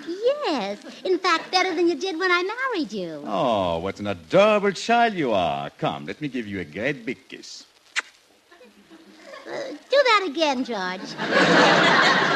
Most gladly. You are George, aren't you? But of course, my beloved. And to prove it, here is another great big kiss. George, do you have any identification on you? What's come over you, Gracie? You've never been this way before. Neither of you. Oh. My little one is upset. Now sit down, and I will bring you your breakfast. You'll bring me my breakfast? Yes, to wait on you is my greatest joy. The one thing that makes me happy. You must have been miserable for years. With you, never. Now, after breakfast, I will wash the dishes, and you will go shopping. What a change has come over you. Here's $1,000 to spend. $1,000? Make it 2,000. Oh, this isn't a change. This is reconversion. It's a pleasure to do things for you, my dear. You are so beautiful. Oh, George. So alluring. Oh, George. So young. Oh, George. So irresistible. Oh, George. Oh, George. Oh, George. Oh, George. Huh? What's the matter? Oh, George.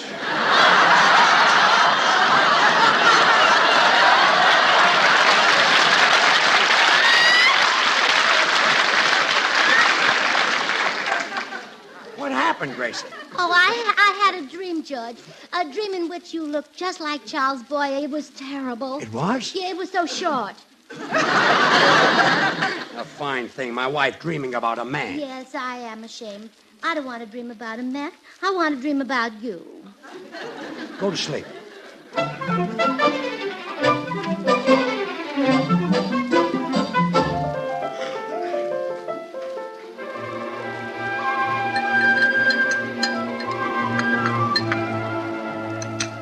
Gracie, what's the matter with you? You haven't touched your breakfast. Oh, I can't eat it, George. It's too much like Charles Boyer.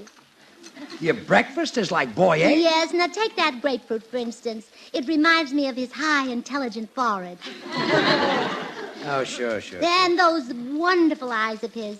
I think of them whenever I look at those 2 fried eggs. I suppose even the coffee reminds you of Boyer. Uh-huh. There's steam coming from it.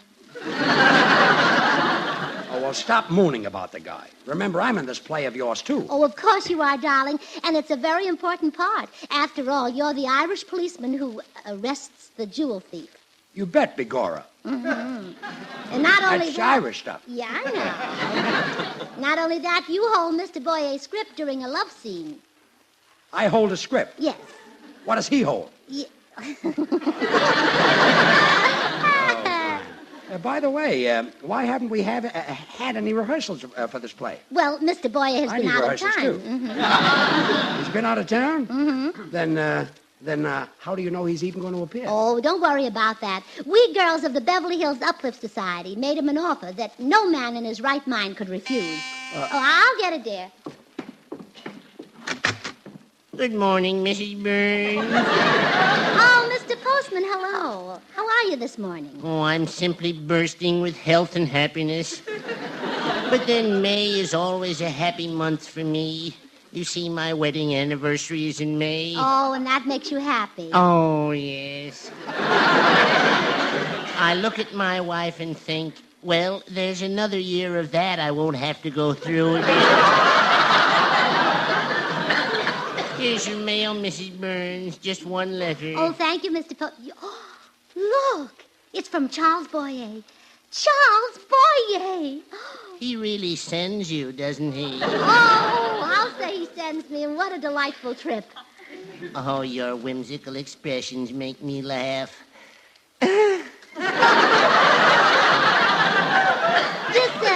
This is probably Mr. Boyer's letter of acceptance. Acceptance? Yes, you see, the Beverly Hills Uplift Society is giving a play tonight, and we offered him the lead. We enclosed a check for every penny in our treasury. All the dues we've collected for the last 9 years. My goodness, even Mr. Boyer should like that. Oh, yes, let's see what he says. Beverly Hills Uplift Society, Mrs. Burns, President, dear Madam. Thank you for your generous offer, but I find it impossible to appear in your play. Therefore, I am returning your check for $3.80. Oh, Mr. Postman, this is awful. I sympathize deeply, Mrs. Burns. Well, what are we going to do? Our play goes on tonight, and we have no leading man. I would offer to take Mr. Boyer's place, but I fear the audience would know the difference the moment I spoke. Yes. Yes. I have a gold tooth in front. Oh, well, I guess you can't help me, Mr. Postman. I'm afraid not. There would be actresses involved, and my wife is terribly jealous of actresses. Last week at the movies, she saw me smile at Greer Garson, and it cost me an extra 50 cents. An extra 50 cents? We were in the balcony, and she threw me over the rail into an orchestra seat. And besides, I couldn't be in a play tonight. I'll be tied up at home. Oh, I see. It's my wife's night out, and she always ties me up before she leaves. Well, goodbye, Mrs. Burns. Remember, keep smiling.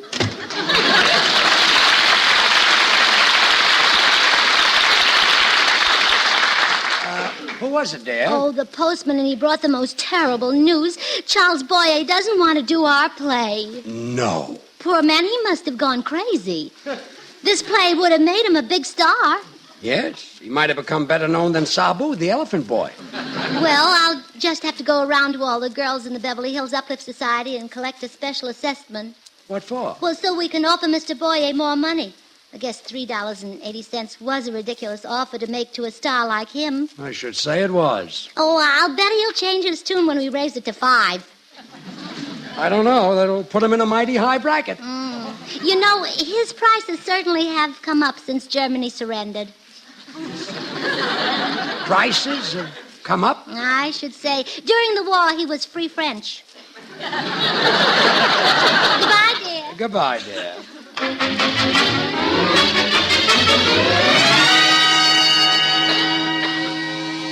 Come in.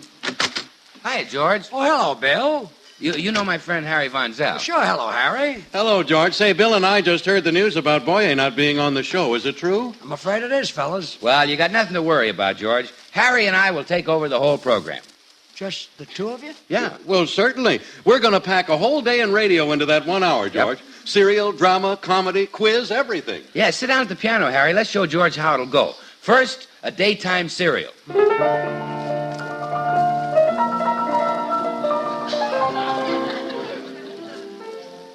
Presenting the story of Ma Von Zell. A lovable old lady who might live in the house right next to you, or the apartment next to you, or the way things are now, the tree next to you.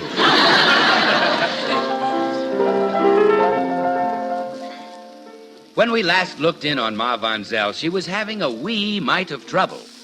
The flooded river was almost up to her windows, and the dampness caused twinges in her broken legs. Her cries for help were drowned out by the avalanche which was roaring down the mountain upon her home. Then, too, her arms ached from trying to defend herself from mean old Squire Perkins, who was beating her with her youngest son, Fred. But then, just when things looked darkest, Squire Perkins was forced to flee. The house caught on fire. Let's look in on Ma. Son. Yes, Ma? It's getting kind of warm in here. Yes, Ma. Reckon it's 'cause the house is a-burning? I reckon, Ma. Son. Yes, Ma. I'm scared. Why, Ma? I'm scared the fire'll defrost my bird's eye frosted food. Now, wait a minute, you guys. What kind of a program is that? Well, gosh, George, didn't that break your heart? Wouldn't it be terrible if Ma's bird's eye frosted foods would be burned up? Why, bird's eye is the top quality frosted food, the better buy in frosted foods. That's why you should always make sure that each and every package of frosted foods you buy says bird's eye clear as anything on the label. There are many brands of frosted foods, you know, but there's only one bird's eye. You tell him, Ma. I will, son. And only bird's eye gives you bird's eye top quality and garden fresh flavor all the time. For every bird's eye food is grown, cared for, and prepared, really babied along every step of the way so that it comes to you perfect. So honestly, if you want the better buy in frosted foods, insist on the name Bird's Eye on the package. Now, look, you two, there'll be no daytime cereals. Well, now we come to the quiz program. Yeah. Hello, folks. This is your affable, laughable quizmaster, Dr. I.Q. Goodwin. And here's our first contestant. Well, you're a fine, bright, intelligent-looking young man. What's your name, sir? I can't think of it right now. Too bad. But you tried hard, so here's $15,000. Now for $30,000, we'll play Who Am I? Yeah. I was born in Italy, a favorite of Queen Isabella, and I discovered America in 1492. Who am I? Winston Churchill? Well, that's close enough. Here's your $30,000. Now, just a minute. No coaching from the audience, please. Now, here's the next one. I am a famous actor and a member of the royal family of the theater. My sister's name is Ethel, and I portray Dr. Gillespie on the screen. Who am I? Winston Churchill? No, I'll give you a little hint. Yeah. Are you fond of peaches, or do you like berries more? Oh, I get it. Henry Fonda. No.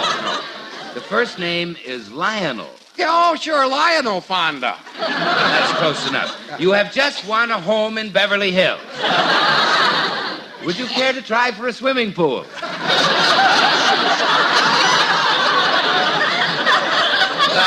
All right, here we go. Pay attention now. I am a movie actress, the star of the picture Ecstasy, and considered one of the most beautiful women on the screen.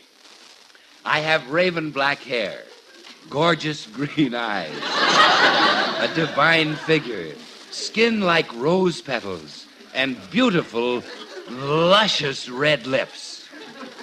Who am I? Who cares? Kiss me. Well, that isn't the right answer, I'm sorry. But you were very sincere, so I award you the city of Fresno, California. All right, boys. That's enough. Just, I haven't come to the grand prize yet. You got a bigger prize than the city of Fresno? Well, sure. If he answers the giant jackpot question, he gets a cup of Maxwell House coffee. Oh, yes. Goes better with donuts than Fresno. Maxwell House is appetizing, rich, full-bodied, and mellow coffee at its full-flavored best. Good to the last drop. What could be more delicious? Yeah, Winston Churchill? This time you're not even close. There's nothing to compare with Maxwell House. Why, more people buy and enjoy Maxwell House than any other brand of coffee in the world. Well, so much for the quiz. Now comes our singing act. The singing act, yeah. Now, look, boys. Hello. Boys, out. Hello. Goodbye.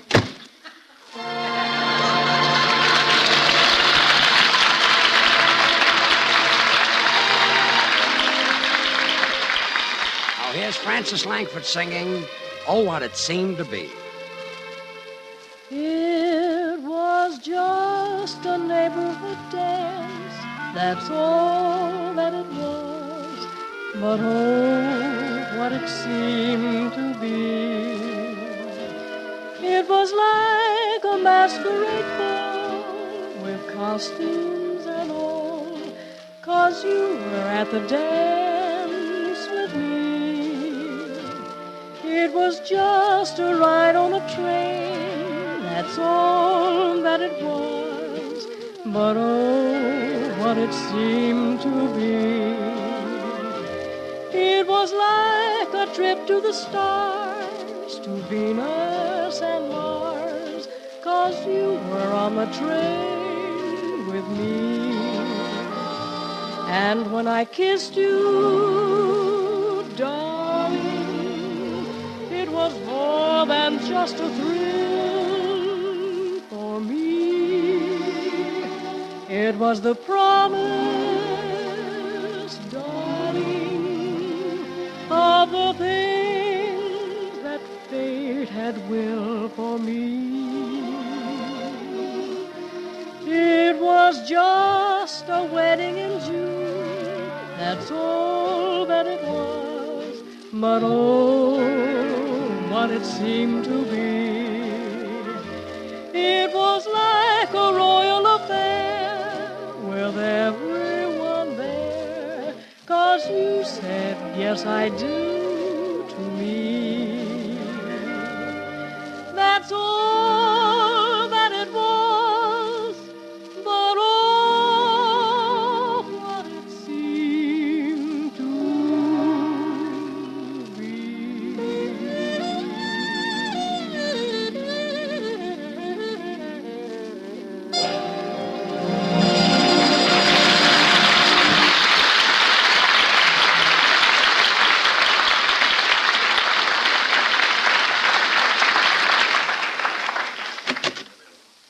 Back so soon, Gracie? Did you collect your assessment from the Beverly Hills Uplift Society? Oh, no, not one single club member was home. They're all out getting beauty treatments so they look pretty for Charles Boyer. Without the assessment, you've got no Boyer. Oh, what are we going to do? Where is there another man living who has the appeal and charm and romance of Charles Boyer? Someone who can hold and handle a part of a Frenchman. Every little breeze seems to whisper Louis. Who can I get? Who? Bonsoir, madame. Mon ami. There must be someone who can act. For France I have lived. Now for France I die. Oh! George, I'm trying to think of an actor. If you don't feel well, go lie down. I was showing you how charming. Oh, come in. Good morning, all. Lovely morning, isn't it? Oh, no, Meredith, it's a terrible morning. Charles Boyer won't appear in our play, and we have no leading man. Oh, come now, Gracie. Chin up. Fortunately, you have a most capable actor who can step right into the breach. That's what I've been trying to tell her. Oh, did you suggest me too? You? Well, have you had dramatic experience, Meredith? Oh, yes, indeed, Gracie. While attending high school in Mason City, Iowa, I took part in a very successful pageant entitled Fertile Iowa, the Land of Crops.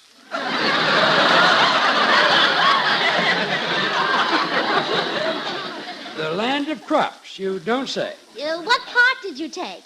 A large group of fellows appeared as ears of corn. I was the fourth cob from the left. Well, did the ears of corn have any lines to say? No, we merely stood there until the east wind, played by Miss Tupper, our physics teacher, came and blew through us. Then you weren't exactly the star of the show. No, but the following year, the pageant was repeated, and I won the coveted role of the Spirit of Insecticide. There's nothing this boy can't do. As I came upon the stage, I beheld a sow bug, portrayed by Lavinia Burrows, a president of the sophomore class, gnawing upon the roots of a cabbage, which was in reality her brother Walter. That was a very tense moment. Oh, yes, it must have been frightening. In ringing tones, I proclaimed, "Sow bug, you shall never ravage Iowa's tender heads of cabbage." Then I breathed upon Lavinia, and she toppled over in agony. She must have felt good compared to the audience. Unfortunately, in an effort to achieve realism, I had swallowed a bottle of citronella before the performance. When I breathed upon Lavinia, the sow bug, her brother Walter, the cabbage, also toppled over. Oh, that was too bad. Yes. I fear I caused the sale of insecticide to fall off sharply. Will there be a part for me in the play? Well, I'm afraid there isn't one that fits your talent. Well, if you find one, don't hesitate to call on me. Goodbye, all. Goodbye, sow bug.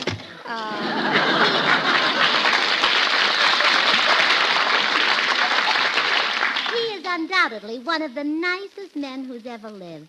I'm not so sure he's ever lived. George, I've decided there's no use trying to replace Charles Boyer. He's the one and only, and I'll just have to get him for our play. Well, how are you going to do it? Well, I'll go to his house and appeal to him as a man. Still, I might get further if I appeal to him as a woman, huh? Could be, yes. Oh, I know. I'll offer him that stock you bought in the Mad Gopher Gold Mine. That stock is worthless. No. And to think you bought 1,000 shares. $2 shot to blazes. Yeah, I'm a plunger. George, help me think of something that might persuade Mr. Boyer. What's closest to his heart? Well, you know he sponsors the French Foundation. No, really? To look at him, you'd never know he wore one.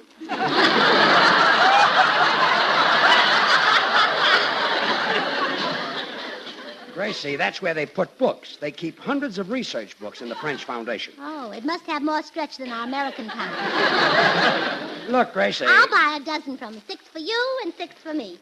Gracie, let me explain about the French Foundation.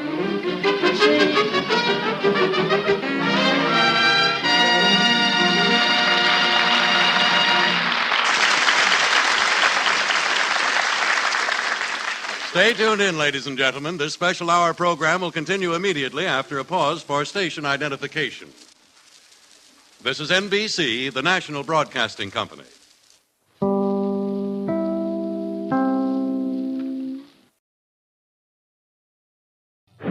Wednesday on The Bionic Woman. Steve is dying. Now, he told me that you, or your people, have some kind of a wonder drug. Yes. Bigfoot returns, and Jamie Summers fights for her life.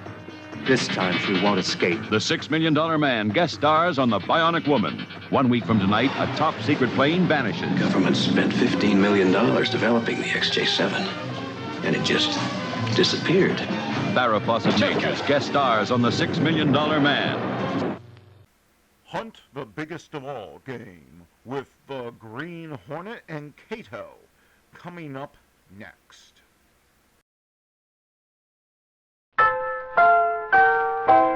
Say, want a brand new breakfast idea? Then get the Betty Crocker cereal tray, the Betty Crocker cereal tray. Yes, indeed. Try the brand new cereal assortment with 10 individual packages in all.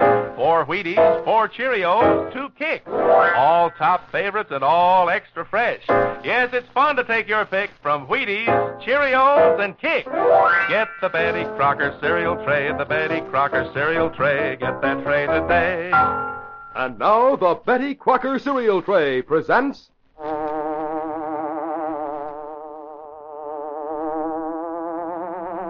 The Green Hornet.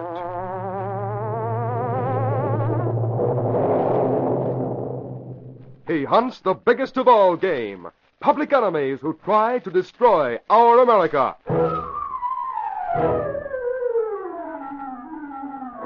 With his faithful valet Cato, Brett Reed, daring young publisher, matches wits with the underworld, risking his life that criminals and racketeers within the law may feel its weight by the sting of the Green Hornet. Ride with Brett Reed in the thrilling adventure of The Plan That Backfired. Boys and girls, our government is asking every one of us not to waste food. So eat up everything your mom puts on the table. And be doubly sure you eat every single bite of important body-nourishing foods, such as milk, fruit, and cereals, like the 3 wholesome top favorites you get in the Betty Crocker cereal tray: Wheaties, Cheerios, and Kicks. All 3 of these Betty Crocker cereal tray favorites are mighty nourishing, mighty good. 10 individual-sized packages in all. Each holds just enough for 1 generous serving of Wheaties, Cheerios, or Kicks. Get the Betty Crocker cereal tray today.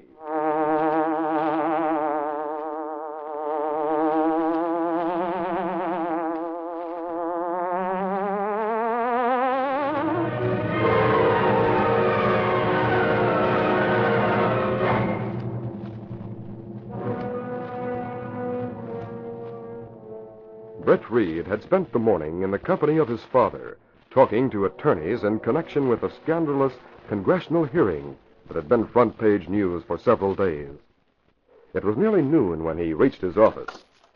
Mr. Reed, I am glad to see you. More so than usual in this case? Well, I felt as if I were in solitary confinement for the past hour. It's strange to be in this office alone. Strange? Yes, I've gotten used to a crowd. Oh, you mean Axford and Miss Travers. I'm used to Axford. I see. Oh, where is everyone? Well, Axford's gone over to police headquarters, and Glamour put that. I mean, Miss Travis went to see Little Miss Moffat. Little Miss Moffat? It's the truth, so help me. That's her name. She telephoned for you, but Miss Travis talked to her. Very well. Miss Case, will you call the morgue and have them send down the file on that firm of attorneys, Gramercy, Fletcher, and Thorndyke? Oh, I have it right here. Oh? Yes, here you are. Miss Travis sent for it before she went out. Well, what'd Miss Travis want this for? I don't know. She sent for the file when she finished talking to the character. She spent an hour studying the clippings and making notes, and then she left. Said she was going to sit on Miss Moffat's tuffet. I wonder what Miss Moffat said about Gramercy, Fletcher, and Thorndyke. We ran a lot of articles about them during that congressional hearing. Yes, Dad and I were talking about them this morning. Miss Case, will you skim through these clippings and give me a quick rundown? Well, Miss Travis has already summarized them. I think she left her notes right here someplace. She never puts anything away. Yes, here they are. I guess I'd better read them to you. Her writing is, well, it's almost illegible. Oh, just give me the highlights. During the war, Messrs. Gramercy, Fletcher, and Thorndyke played fast and loose. They organized a couple of companies, dummy corporations. There was collusion between them and a few brass hats who were in position to hand out war contracts. It was a gravy train while it lasted, but it didn't last. Uncle Sam got soaked hard, but instead of turning the other cheek, he called the three bad boys to Washington to answer a few questions. Apparently, they didn't have the right answers. There were no right answers. According to what I heard this morning, there's not much the law can do to them. They took an awful swift kick in the bankroll. They should be in jail. They won't be. No, I'm afraid not. Well, at least they're broke. They had to pay out a lot of cash. And their reputations are shot. Hey, Kathy! Don't slam it, you... Oh, there I go again. Oh, hello, Reed. I'm glad you're here. Suffering snakes, I just come from the cops' headquarters, and what do you think? Axford, you're excited. That I am. And who wouldn't be with the commissioner of police talking nonsense? Nonsense? Reed, he called a number of the plainclothesmen in and captains into his office. I sort of horned in on the meeting. Yes? He got to talking about the Green Hornet, saying that he'd been going over the record, and all the charges against the Hornet have been cleared up. That's right. He told the lads that if they saw the Hornet, they weren't to start shooting. The Hornet's not wanted anymore, dead or alive. Well, that's why the Daily Sentinel withdrew the reward for his capture. Ah, phooey. I still say the Hornet's a crook. I've been running down clues ever since I joined up with this newspaper. And by golly, I'm going to get the Green Hornet if it's the last thing I do. What's more, I'm going to prove he's done a lot of things the cops don't know about. Oh, you're hard to convince, Michael. You bet I am. It's Miss Travis. Hello, Mr. Axford. Oh, Mr. Reed, I'm glad you're here. I brought Miss Moffat. This is Miss Moffat? That's right, young man. Matilda Moffat. Miss Case, Miss Moffat. Oh, how do you do, Miss And Moffat? Mr. Axford. Sure, it's glad I am to know you, Miss Moffat. How do you do? Mr. Reed, Miss Moffat telephoned a little while ago.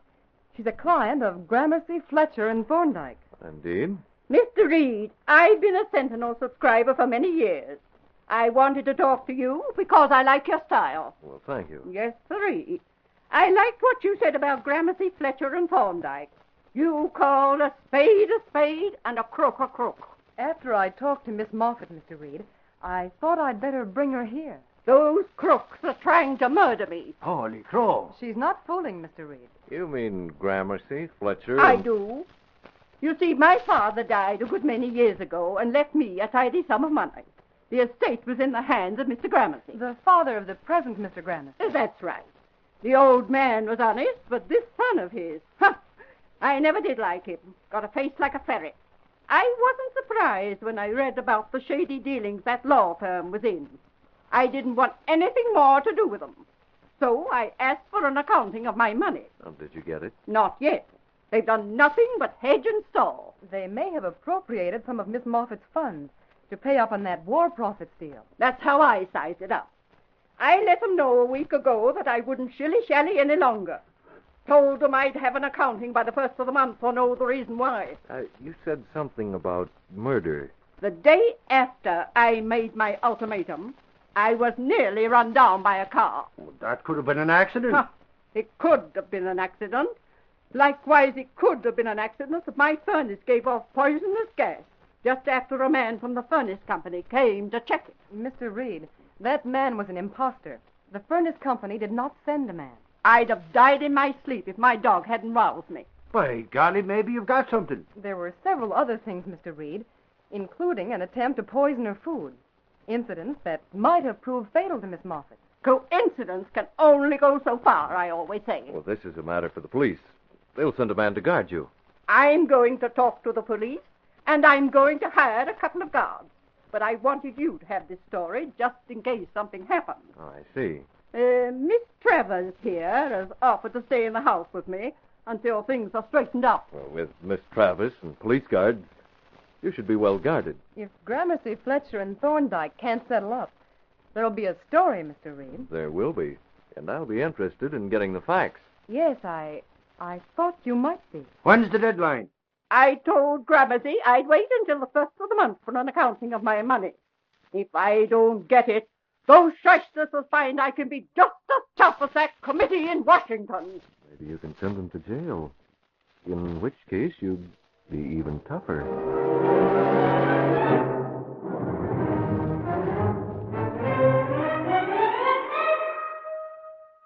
Brett Reed knew why Linda Travis had brought the little old lady to his office. As one who knew that the young publisher was the Green Hornet, Linda felt that Miss Moffat's situation might prove to be a means of putting the unscrupulous attorneys in jail.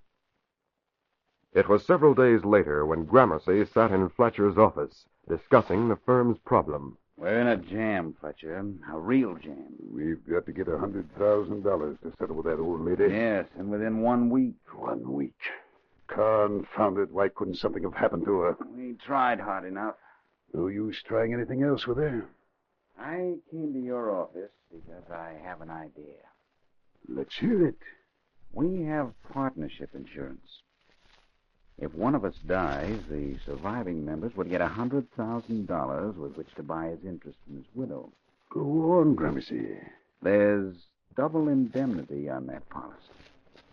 Accidental death pays $200,000. Which would mean we could not only buy Thorndyke's interest, we'd have $100,000 to settle with Miss Moffat. Would the insurance be paid in time to settle with her?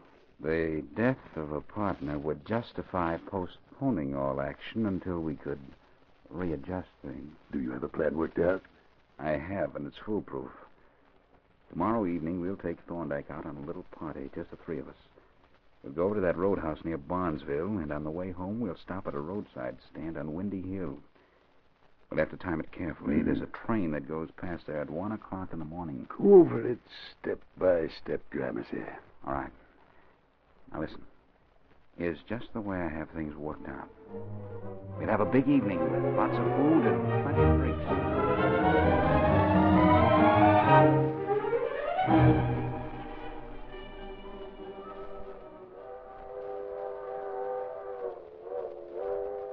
On the following night, the fast express was right on schedule as it approached the crossing at the foot of a hill between the city and the town of Barnesville.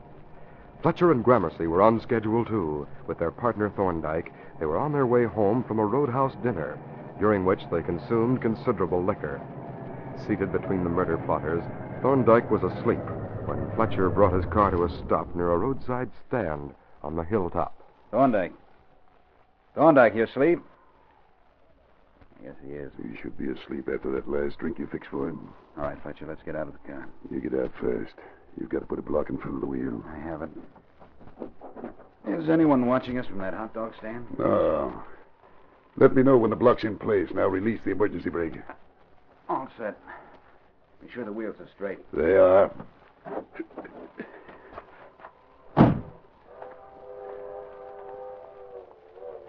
The train's right on schedule.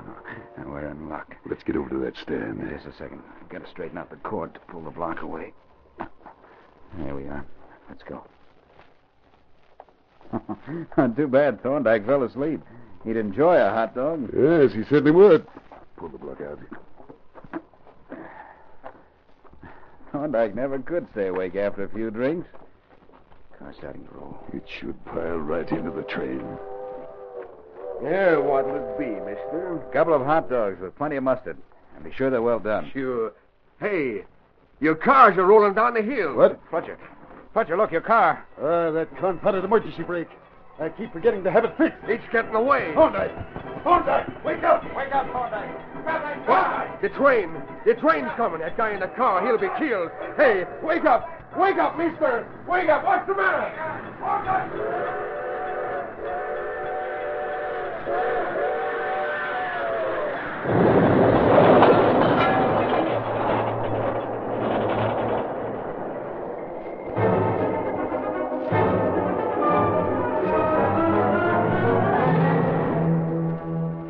Well, read all about the train auto smash up. Here you are, sir. Attorney dies in crash. Here you are, lady. Read all about it. Here you are, sir. Attorney dies in auto train crash. We did it, Gramercy. We got away with murder.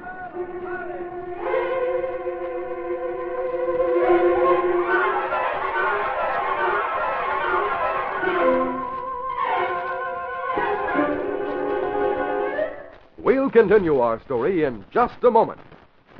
Say, here's a way to have double fun. I mean eating fun plus model building fun. Just get the Betty Crocker cereal tray and you'll see what I mean. First comes the eating fun, because each Betty Crocker cereal tray has 10 separate individual boxes of those 3 swell-tasting top favorite cereals, Wheaties, Cheerios, and Kix. Each box holds just enough for one good serving, so everyone chooses just what he wants each morning. This makes breakfast a lot more fun. Now, here's where the double fun comes in. Each of the 10 separate boxes of Wheaties, Cheerios, and Kix in the Betty Crocker cereal tray is designed like a house or store. After the boxes are empty, you cut along the dotted lines, fold, and presto, you've got a model city, complete with barbershops, drugstores, and grocery stores, and houses. Also, cut out autos, fences, garages, and a lot more things, all true to life. Best of all, different houses and stores come on different Betty Crocker cereal trays, so you can keep on adding new buildings. Go to your grocer's just as soon as you can and get the Betty Crocker cereal tray. That's the handy cereal package with all 3 of your breakfast favorites, Wheaties, Cheerios, and Kix.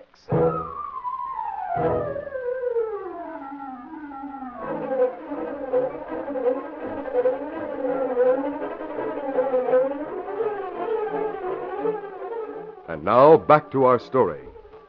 A threefold investigation got underway immediately following Thorndyke's death. Representatives from the police department, the insurance company, and the Daily Sentinel, working independently of each other, called on everyone who might shed light on the accident. The man at the hot dog stand said, I heard one of the gents say Mr. Thorndyke never could stay awake after a few drinks. Then you looked up and saw the car starting down the hill. Is that it? Yeah, that's it, officer. And the guy, I guess he was the one who owned the car, he said he'd meant to have that emergency breaker fixed. I'm the mechanic that serviced Mr. Fletcher's car. Taken care of it for 3 years. That brake was haywire. It's news to me. Mrs. Thorndyke says it's the first time she can remember that those 3 went out together for dinner. She said more than that, by golly. She said Thorndyke never fell asleep from drinking. The more he drank, the livelier he got. Bits of information from a dozen different sources came into the office of the police commissioner and the office of Britt Reed of the Daily Sentinel. And then, 1 week after the tragedy, the young publisher called Linda Travis into his office and closed the door. Sit down, Miss Travis. Thank you. Mr. Reed, you look rather grim. Commissioner Higgins is morally certain that Thorndyke was murdered.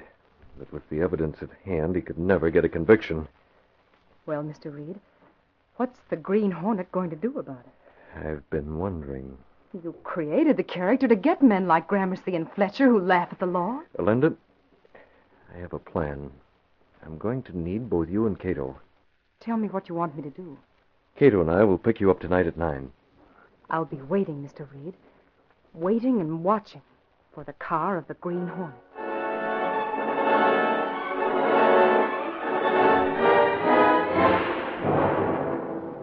That evening, Britt Reed called his faithful valet Cato to his room. Take this bundle of clothing, Cato. It's for Linda. Yes, Mr. Britt. This gun, too. Maybe fireworks tonight? I expect there'll be plenty. Let's go. Stepping through a secret panel in the rear of a closet in the bedroom, Britt Reed and Cato went along a narrow passageway built within the walls of the apartment itself. The passage led to an adjoining building which fronted on a dark side street. Though supposedly abandoned, this building served as the hiding place for the sleek, super-powered Black Beauty, streamlined car of the Green Hornet. Britt Reed pressed a button. The great car roared into life. A section of the wall in front raised automatically, then closed as the gleaming black beauty sped into the darkness.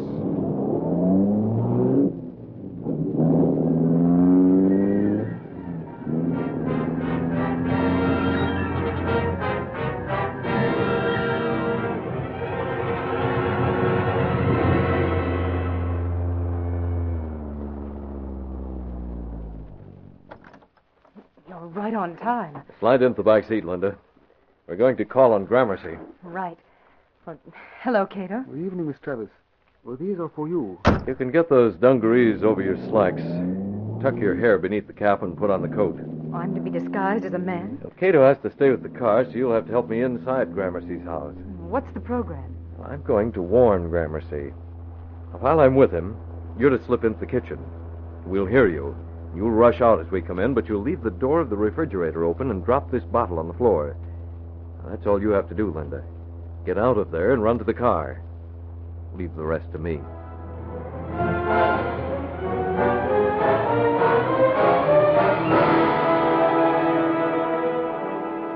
My patience is nearly at an end. How many more people is the commissioner going to send to question me? What's the idea, Sergeant Burke? Well, it's on account of what you might call loose ends. It wasn't like Thorndyke to fall asleep after dinner. Or like the three of you to go out together. So what? What's more, Mr. Gramercy, we got pretty good evidence that Fletcher's emergency brake was in perfect condition. Thorndyke might have committed suicide. Huh? Perhaps he made believe he was asleep in the car. And when Fletcher and I stepped out, he may have released the emergency brake himself. Oh, golly, I hadn't thought of that. He was unhappy after the Washington affair. We took him to dinner to try to cheer him up. Think that over. Now get out and tell the chief not to bother me anymore. Come on, expert. Good evening, Mr. Gramercy. We'll tell the chief what you said. Gramercy turned from the door and paused. He had a vague feeling of uneasiness, a feeling that he was not alone. Then the door on his left opened. What the... I've been waiting in your library, Gramercy. That mask. The Green Hornet. I came to warn you. Don't try to give Fletcher a deal like Thorndyke got. What do you mean? Partnership insurance is still in force on you and Fletcher. Fletcher's afraid you might have learned how easy it is to collect. He's left a letter to be opened in the event of his sudden death from any cause, accident or otherwise. So don't kill him, Gramercy. If you do, the truth about Thorndyke will come out. See here, how did you get in? A window. Why did you come here? Why are you telling me about Fletcher? Fletcher's not anxious to die. His chances of survival are better if you know how his death would implicate you. I don't believe a word you say. Quiet. I thought you were home alone. I am. At least I was until you came. What's beyond that door? The kitchen. Why? Someone is there.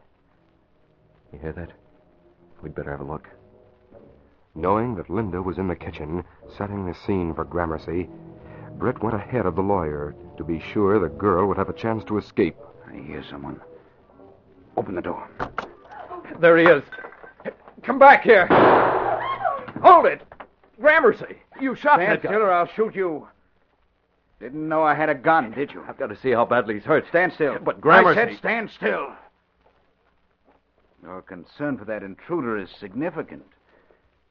I wonder if you came here together. Together? Perhaps you came to occupy my attention while an accomplice poisoned the food in that refrigerator. Poisoned the food? That's how it looks to me. Just as we came in, the intruder was doing something to that dish of food. That bottle of white powder that spilled might be poison. I understand there was a poisonous white powder used in some of Miss Moffat's food. You warned me about trying to murder Fletcher. I think Fletcher tried to murder me. Perhaps you should leave a letter just as Fletcher did. It let him know he'll be named if something happens to you. That window! Oh, Gramercy! As Gramercy crumpled to the floor, Brett rushed to the window and looked out. But in the darkness, he could see nothing. A glance at the bullet hole between the lawyer's eyes told the masked man that Gramercy was beyond help. Brett hurried to the side of Linda Travis. Linda! He tensed as he heard someone approaching from the back hall. Looking up, he saw Cato. The girl, she is hurt. We've got to get away from here in a hurry. Take it easy, Linda. You're going to be all right. I'll carry you to the car. As Britt hurried through the darkness near the Gramercy home, he heard the familiar siren of a police car in the neighborhood. You needn't carry me, Mr. Reed. I can walk it. I'm all right now. Just a couple of seconds, Linda. Oh, here is car. Police are coming. Perhaps someone hears shots and call him. There you are, Linda. You drive, Cato. Get away from here and keep moving. We'll see about that wound. I'm all right. We'll make sure of it. In the rear seat of the Black Beauty, Britt Reed opened built-in compartments, which held all manner of first aid equipment. Linda slipped off the man's overcoat. Britt cut away the sleeve of her blouse, then bathed the wound with water from a thermos container. Not as bad as I thought. Oh, it's really just a scratch. I know a doctor that'll I'm a fix it trained up. nurse, Mr. Reed. That scratch doesn't amount to a thing. Please believe me. I'd ought to be kicked for getting you into this. You might have been killed. Well, I wasn't, so don't worry about it. I have some antiseptic and bandage Oh, here. that's all I need. Did your plan work out? No, it went completely haywire. I'd hoped we could frighten Gramercy into writing a letter that'd tell everything. I even told him Fletcher had prepared that kind of a letter. Well, perhaps you can try again. You didn't know it, Linda. You were unconscious. Gramercy is dead. Dead? Confound it, Cato. Why didn't you shoot to wound him? Mr. Britt, I did not shoot. You didn't. I thought you fired through the window when you saw Gramercy holding a gun on me. Oh, no, sir. I hear shot. Then as I run toward house, I see figure at window. He fires, then runs away. It was too dark to identify him. Great Scott, that makes it even worse. The killer saw me there. He'll frame the Green Hornet for that murder.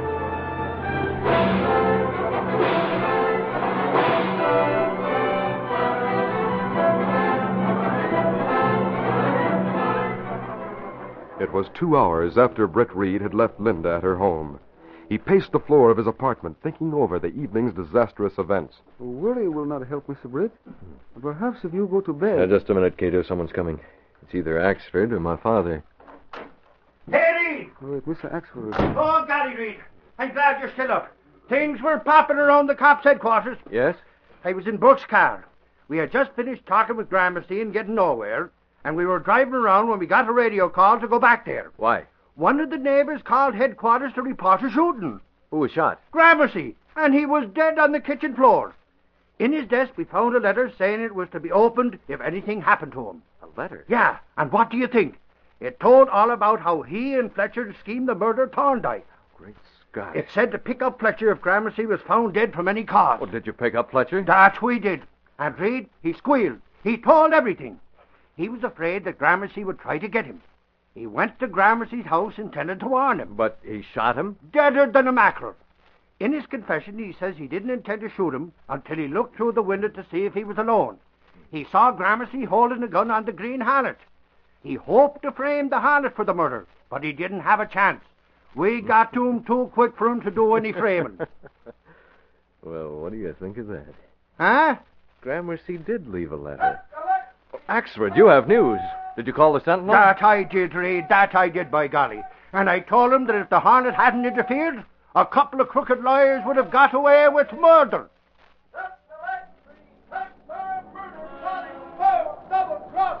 Lawyer, read all about it.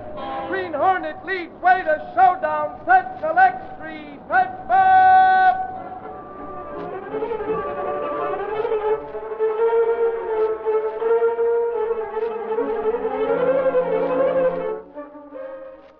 Try waking up your sleepy appetite tomorrow morning with the Betty Crocker cereal tray. That's the swell new cereal assortment, Wheaties, Cheerios, and Kix, in 10 separate individual packages, all in one handy carton. Every morning you take your choice, Wheaties, Cheerios, or Kix, all top favorites, all in the Betty Crocker cereal tray. And here's something more. Every Betty Crocker cereal tray has a valuable silverware coupon right on the outside of the carton. By saving these coupons, you can get a set of lovely Oneida Community silverware in an amazingly short time and at unbelievably low cost. Start saving those valuable coupons now. Get the Betty Crocker cereal tray. You've been listening to The Green Hornet, brought to you by the Betty Crocker cereal tray, the cereal assortment of individual packages of Wheaties, Cheerios, and Kix.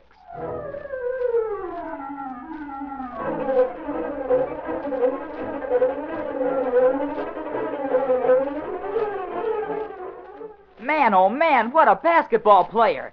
He's made 10 baskets and 3 free throws in this one game alone. He's feeling his Cheerios. Yes, Cheerios, that energizing breakfast cereal made from oats. Good, old-fashioned, nourishing oats, all ready to eat. What a picture at breakfast time. A brimming bowl of Cheerios topped with fruit and served with plenty of good, rich milk or cream. It's terrific. And what a cereal for nourishment. Cheerios really helps to build up strength and endurance. Try Cheerios.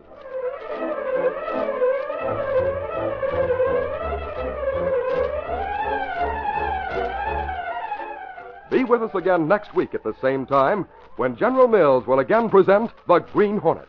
This copyrighted feature originates in Detroit, and all characters, places, and incidents used are fictitious. Hal Neal speaking.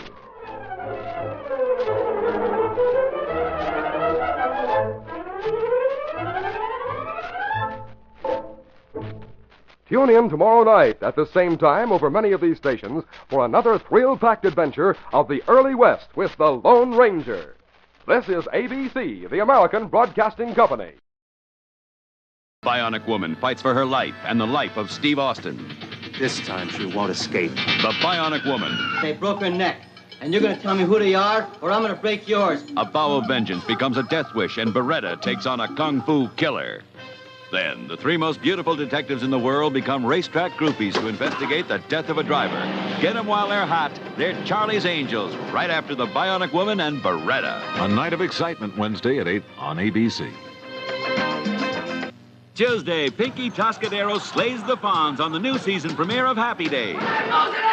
Then, the motion picture you wished would never end hasn't. The premiere of Rich Man, Poor Man, Book 2, right after Pinky on Happy Days. Tuesday, starting at 8 on ABC.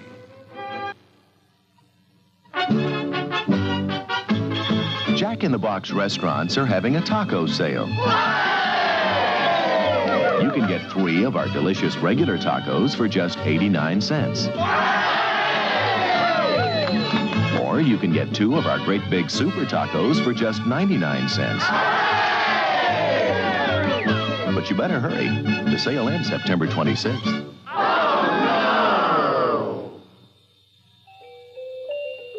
There's a game being played these days by supermarkets, stringing you along with store coupons and specials. You think you've got a hold of some big savings, but those savings dwindle away because of higher prices on other items. But at Lucky, when you fill your entire basket, you have a basket full of real savings because we keep our prices lower overall. At Lucky, we don't pull the wool over your eyes. Buses may be rolling soon. Film at 11. How'd you like to ride along with the Budweiser Clydesdales? Well, here we go. Here comes the king. Here comes the king. Here comes the big number 1. Here comes the king. Budweiser beer, the king is second to none. Budweiser beer, the king is coming. Let's hear the call. When you say Bud, you said it all. When you say Bud, you said it all. Yeah. Thanks for the ride, fellas. Well, Silver, wait those thrilling days of yesteryear with the Lone Ranger up next.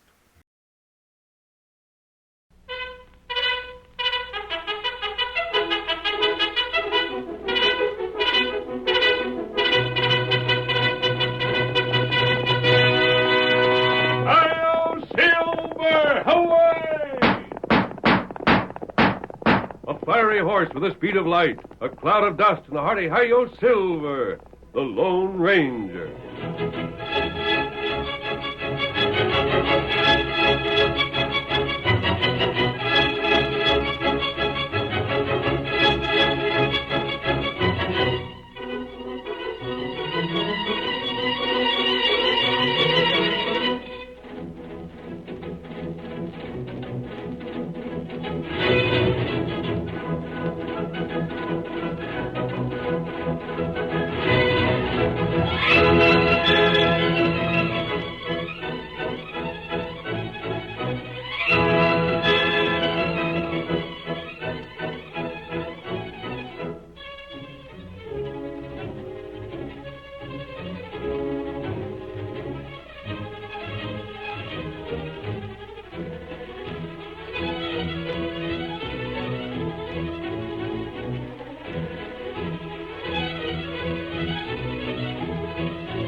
continued his fight for justice long after outlaw bands and hostile Indians were a thing of the past in the western United States. There were still criminals who evaded the law rather than defying it. There were still honest men and women who stood in danger of losing life and property. Men and women whom the law could not help, and whose only hope for justice lay in the masked rider of the plains. Return with us now to those thrilling days of yesteryear. From out of the past come the thundering hoofbeats of the great horse Silver. The Lone Ranger rides again. Come on, Silver! We're heading for Mercer City. Someone's waiting on the trail ahead. Hi-yo, Silver! Away! A woman in her early 30s mounted the steps of one of the larger houses in Mercer City, crossed the porch, and rapped on the door.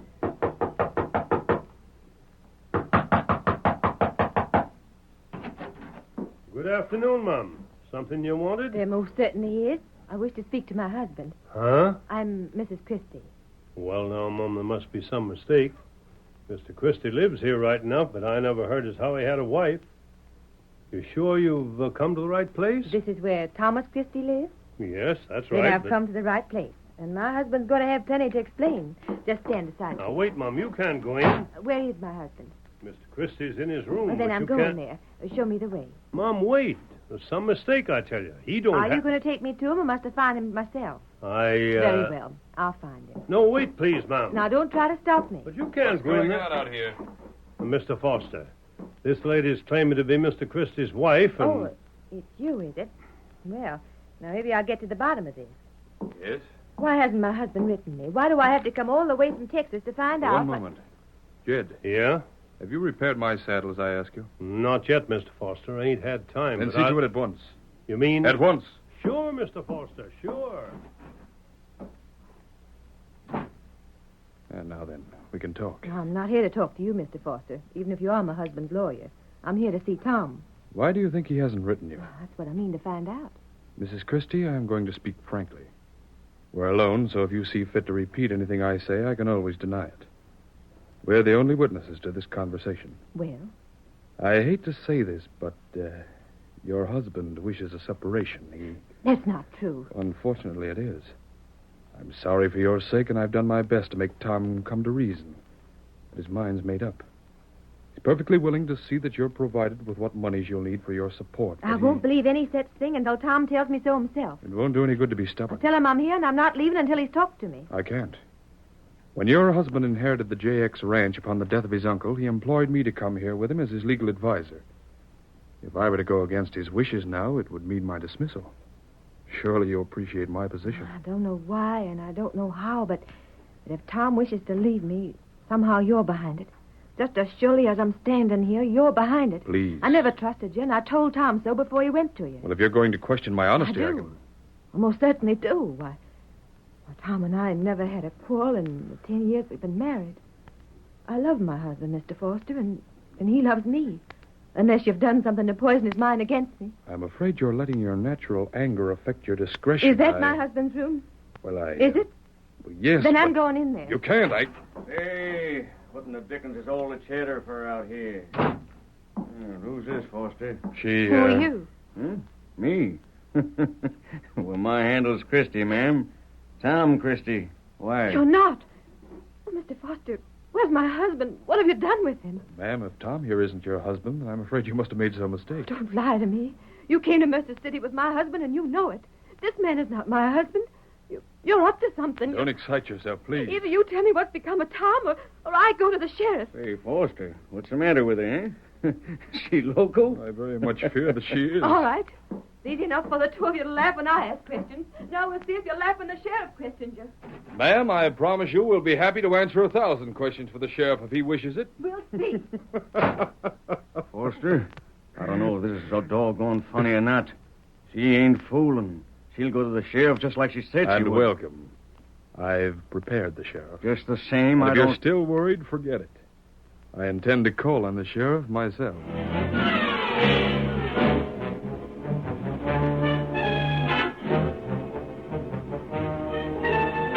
Sheriff Muncie listened with interest to the strange story told him by the woman who called herself Beth Christie. And now, Sheriff, some man is here passing himself off as my husband. I want both him and Mr. Foster arrested. Not so fast, ma'am. I want to get all this straight. I reckon you'll admit yourself you told me a story that ain't easy to believe. Every word I've told you is the truth. Uh-huh. You say you never heard from your husband in all the time since he left Texas to come here and claim the ranch was left him. That's right. Well, that was nearly 4 months ago. Didn't you think it kind of funny you didn't get no word at all? No, at first I didn't. Tom's a poor hand at writing. Of course, I hoped for letters, but I didn't really expect any right away. It wasn't until so much time went by and my letters were ignored that... Well, you don't sound crazy. Sound crazy? Well, why should I? You want the truth? I've made a 1,000-mile journey to get it. Then I'll give it to you straight. Mr. Foster's already mentioned you to me. Fact is, he spoke of you several times. Yes? Never mind, I'm just repeating what he told me, ma'am. What he said was that where he come from, it was well known that you weren't quite right in your head. Oh, the very idea. That you got funny notions, and being hitched to Mr. Christie was one of them. It's a lie. Every word he told you's a lie. Sheriff, don't you realize what this means? Mr. Foster told you this just to discount and advance anything I might say. He's done something to my husband. Perhaps he's killed him. And he and this imposter are getting ready to steal the JX ranch for themselves. That's a mighty serious accusation, ma'am. And true. Well, I don't... Well, I see she came here, Sheriff. Mr. Foster, what do you mean by lying about me to the sheriff? Do you think I can't prove the truth? Do you think for 1 minute you can get away with anything like this and the law not find it out? Sheriff, surely you don't believe this woman. Foster, I don't know what to think. But you can see I recollect all you told me about her believing it herself. But just the same, even though she tells a funny story, in some ways it sounds kind of convincing. And she sure don't act crazy. You forget, Sheriff, that it's quite possible for a person to be insane upon one subject while entirely sane about everything else. It's well known. I can show you where... You're the most wicked man I've ever known. Please, Keep still. Sheriff. Yeah? It's clear that Mr. Foster's made it impossible for you to accept my unsupported word. Unfortunately, I brought no proof of my identity with me. I had no idea that any such proof would be necessary. Well, I sure wish you had brought it, ma'am, if there is any. If you want to see justice done, it won't matter. No? Would you accept the word of the sheriff at home? Why, of course. Very well, then. Write him for the truth. Sheriff Price has known me for years. He'll tell you that Mr. Foster's lying. It'll probably take between 3 weeks and a month for a reply, so in the meantime, I demand that you forbid Mr. Foster or this man calling himself my husband to dispose of any of the property they've claimed. Will you do that? I certainly don't see anything against it. Now, how do you like that? I think it's a splendid arrangement. What? As a matter of fact, I'd intended to make the identical suggestion myself. Sheriff. Yeah? You have my word that none of the JX property will be sold until this matter is cleared up to your satisfaction. On one condition. What condition is that? That if you find I've told you the truth, as you will, that you permit me to make arrangements for this woman's care. Of course, Mr. Christie is in no sense responsible for her mental condition, but nevertheless he feels he should do what he can to help her. Under the care of a doctor, she might... You're hateful. Mr. Foster, that can wait. But I'm writing that letter and sending it to Texas today. Good. Fine. And for now, all I got is this to say. One of you is lying fit to bust. And when I find out which one it is, I'll make the fur fly.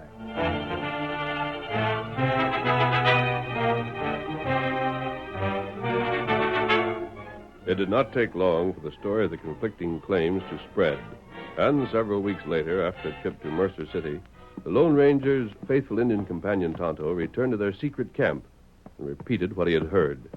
I want to have a look at these people you told me about, Kemosabe, so I can make up my mind about them for myself. Me, Ryan? It won't be necessary. Wait for me here.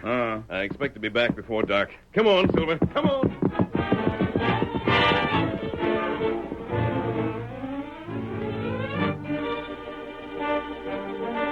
Several hours later...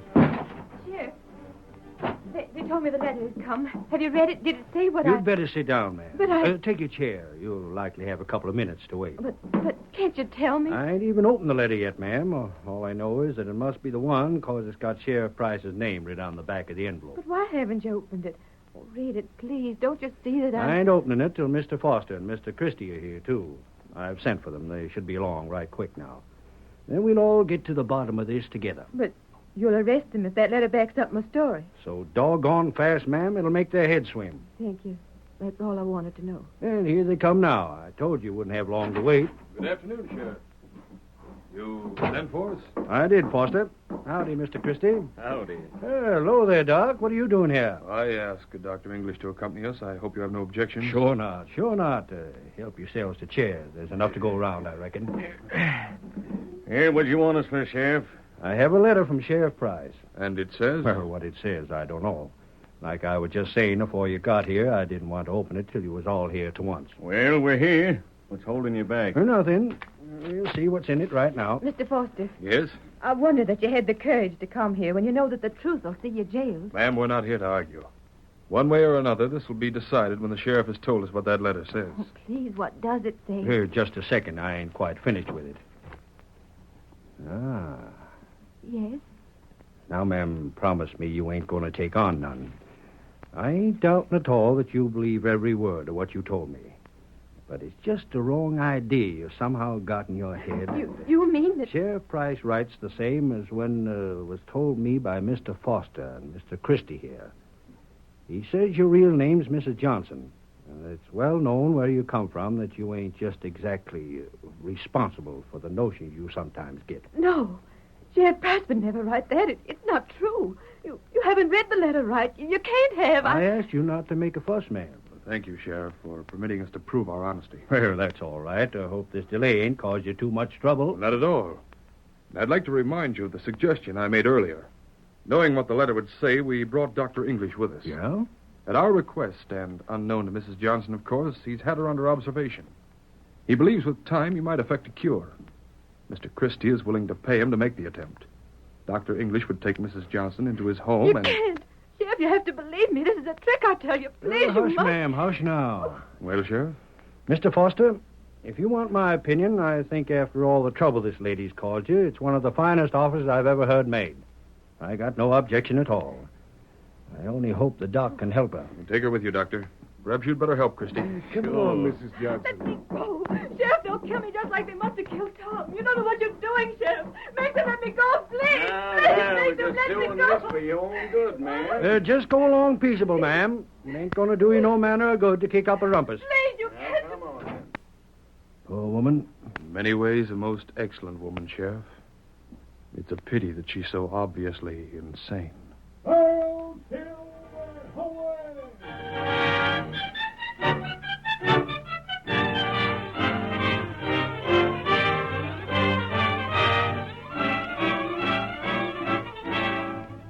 The curtain falls on the first act of our Lone Ranger story.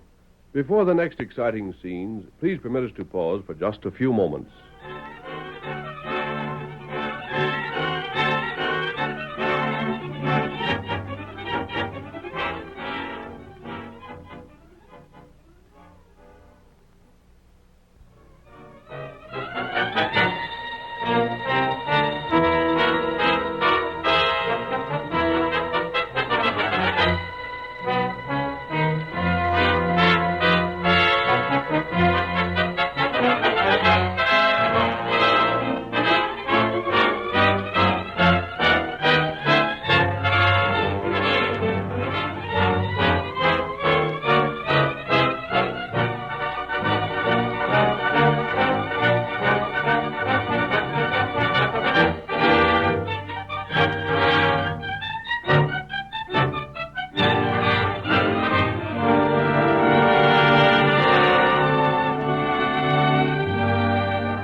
Now to continue our story.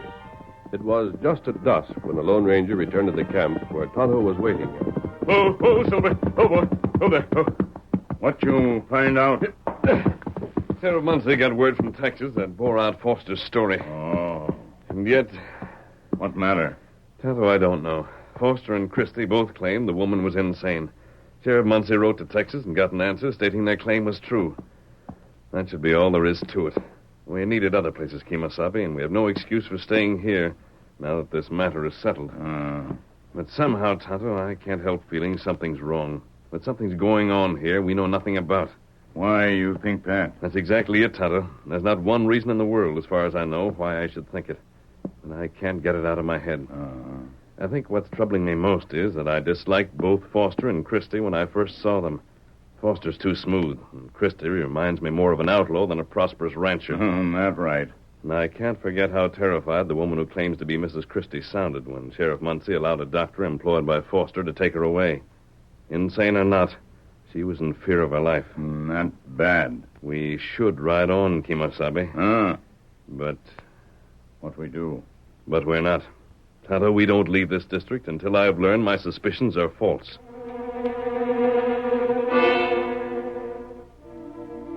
Several days later, in the home of Dr. English. Oh, hello, Foster.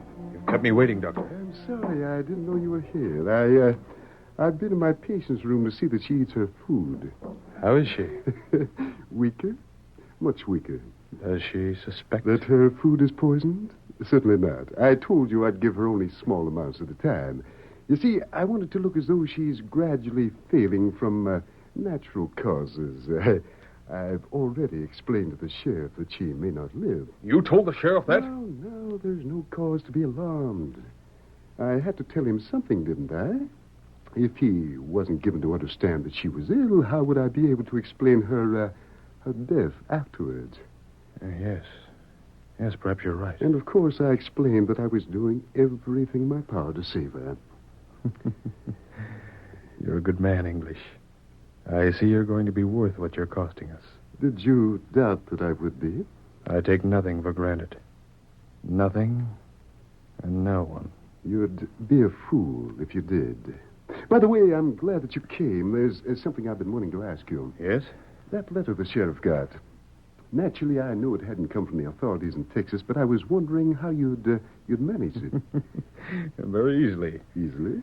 When Muncie wrote, I offered to take the letter to the post office, but I didn't mail it. Instead, I mailed a letter I'd written to a friend of mine. Acting upon my instructions, he replied to Muncie, signing Sheriff Price's signature. Simple, huh?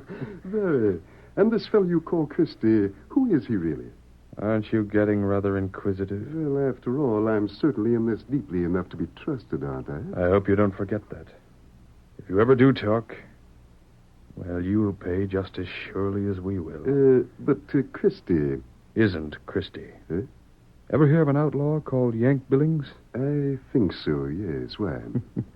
Well, that's the man you know as Christie. You mean you hired an outlaw to play the part? Exactly. You fool. Careful, man. But what if he's recognized? Good heavens, if the fellow's an outlaw, there must be a dozen lawmen who know him by sight.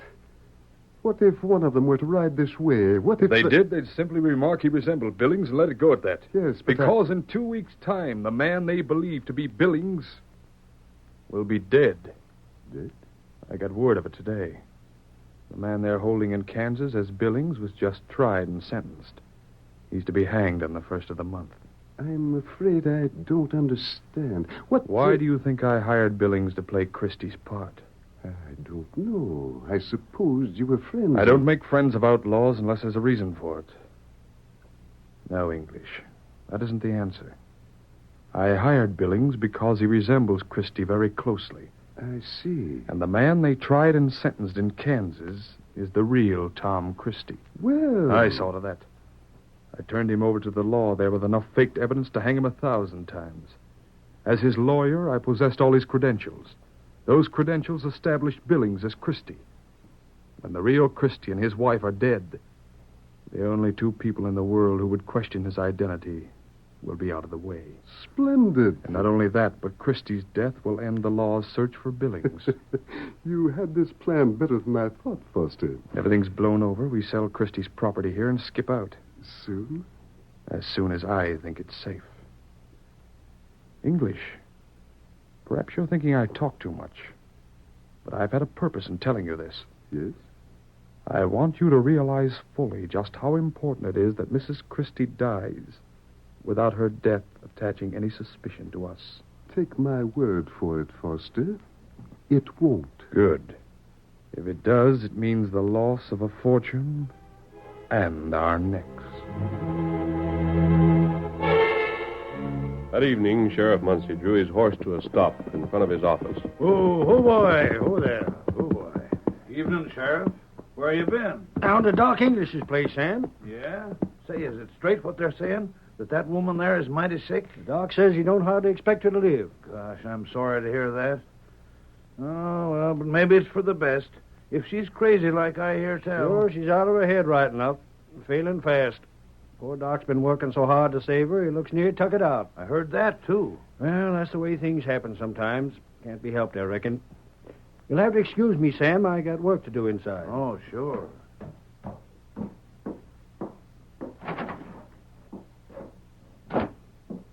Don't light that lamp, Sheriff. What the? And don't call out. A masked man. Right. You. We're going to have a talk. What are you after? Justice. I don't and know. a woman's life. Makes sense. I will. Sheriff, you've been tricked. The woman who claims to be Mrs. Christie is Mrs. Christie. The man you know as Christie is an imposter. And Foster's behind the whole scheme. You loco? English is in Foster's pay. And he isn't trying to save Mrs. Christie's life. He's attempting murder. You're as crazy as she is. He's slowly poisoning her. If you ain't crazy, then you're up to some crooked game. My information comes to me from a friend who wouldn't lie, Sheriff. He stayed close to Foster without Foster's knowledge. Ever since you received the letter you thought came from Sheriff Price. Get out. You're not going to give me a chance to prove what I say. I said get out. I'm not leaving. And neither are you.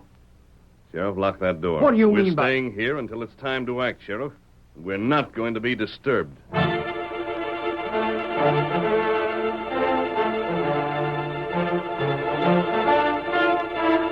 It was not long after this that Foster and the man who called himself Tom Christie were startled with the sudden appearance of Dr. English. What's up? Hey, what's the idea of busting in here without knocking? Who's around? Look here, English, you can't... You want us to hang, huh? What's that you said? Let me talk. Answer my question. Are we alone? We are. What's happened? I heard an Indian talking to Mrs. Christie through the window of her room. You let someone talk to her when you weren't around? Do you think I would have if I could have helped it? Go on. She's got friends, Foster. Who they are outside of the Indian, I don't know, but they mean to help her. What? They can't. They can if we don't do something about it. But I tell you... I know they can. I heard Mrs. Christie tell the Indian there's evidence she overlooked that would prove her identity. What evidence? I don't know. She didn't say. The Indian hushed her up. I think he guessed I was listening at the door. You clumsy idiot. I suppose you would have done better. I couldn't have done worse. I'll bet you never even got a look at that redskin. I'll bet you don't know where he went, when he left, Maybe what he... not. But I do know he's coming back. When? Tomorrow night. He promised her just before he left. I don't like this. Foster, if things go wrong, if I get turned over to the law... Shut up. Trying to think. What do we do? There's one thing we can't do. What's that? Let her talk to that Indian again. But if he has friends... You said he's returning tomorrow night? Yes. Very well. Let him. Yes, but It'll do him no good. Yank, get our hats. What for? We're going back with English. You mean... Mrs. Christie's been sick, hasn't she? Well, she dies tonight. Yank, get a move on.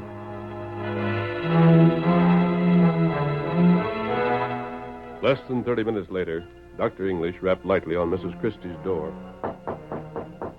Are you awake? I'm awake.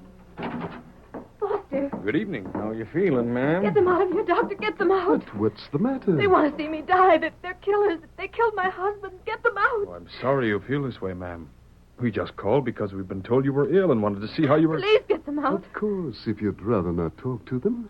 Here, drink this first, then we'll leave. What is it? Just something to make you well again. Now drink it down. It won't taste bad at all. No. But you have to take medicine when I order it, you know. And just as soon as you've taken it, we'll leave you to yourself. Come on now. Very well. You say I must? There, that's much better. Don't touch that. Say, what? Come along, Sheriff. Sheriff, what are you doing here with a masked man? That's my business. But Quiet. Now to keep them covered. Uh-huh. Mrs. Christie, give me that glass. Here, leave that alone. That's her medicine. You can't This take is that. medicine, huh? It is. She needs it. Give it to her at once. And if it's medicine, Doctor, you shouldn't be afraid to drink it. But Swallow this. Let me go. No, take it away. Sheriff, can't you do something? I don't see why I'd object to drinking that there stuff if it ain't harmful, Doc. Come on, let's see you down it. No, I won't. Then perhaps Foster will. Keep that away from me. How about you? No, I won't touch it. Sheriff, this fellow has no right to order us around. He's... Just a second. But can't the you... masked fella said it was mighty likely you fellas would be trying to poison this here lady. I'll tell you frankly, I told him he was loco. But it's beginning to look as though maybe he wasn't. He is. Then I'll leave it up to you to prove it. If he was lying, you can prove it in just 1 second by drinking what's in that glass. But If you won't drink it, then it's plain enough he was telling the truth. Wait, no, please, I'll force it down it. No, stop it. No, All the proof I need. Stranger, you was right. Well, blast you! Watch out, me get him. Oh, my arm. Another move from one of you and you'll get worse. You three skunks just heist your hands. Another trial like that, and I'll blast you myself. You got us into this, English. You hadn't been fool enough to let the Indian hear you. Foster, you got things twisted around. Huh? It wasn't the dark here that let the Injun hear him. It was the Injun and Mrs. Christie that let themselves be heard. What are you talking about? The masked man told me your scheme. The Injun talked to Mrs. Christie when he knew the doc would be listening. All that about coming back again tomorrow night was just to fool you. The masked man figured it'd force you to try and shut Mrs. Christie's mouth before tomorrow night come around. Tricked. Yes, so. Jeff, make them tell what they've done with my husband. Ma'am, that was something I near forgot. Yes? The masked fella told me to tell you not to worry. But he's got a good notion where your husband is, and he's promised to get him back for you safe and sound. Oh, thank heaven. Now, you fellas start marching, and don't waste time. You've got a lot of explaining to do before you hang.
The story you have just heard is a copyrighted feature of the Lone Ranger Incorporated.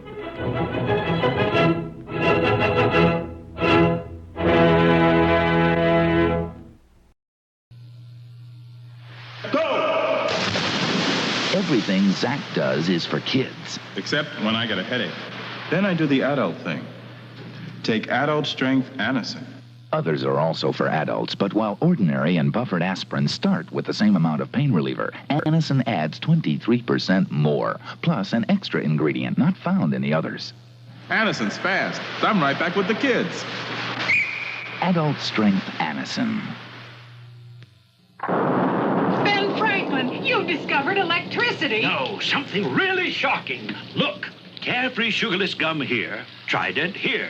Both cost the same, yet Carefree gives you 32% more gum by weight than Trident. And Carefree's taste, electrifying. Ben, the electricity. Now think about it in Washington, A.C. That's Washington, D.C. Get more gum with Carefree. Now in bubble gum, too. More gum. Carefree Sugarless Gum. Clean is sexy. You've got it. Clean is sexy. You look it with CoverGirl. CoverGirl Clean Makeup. Clean. Because it's made with clean Noxzema ingredients. Clean. Because it makes the most of what you've got. Clean. Never looks fake or phony. You look clean. And that's sexy. CoverGirl Clean Makeup by Noxzema. Clean is sexy. They broke her neck. And you're going to tell me who they are, or I'm going to break yours. A vow of vengeance becomes a death wish, and Beretta takes on a kung fu killer. Then, the three most beautiful detectives in the world become racetrack groupies to investigate the death of a driver. They're Charlie's Angels, following Beretta. Tonight at 9 on ABC.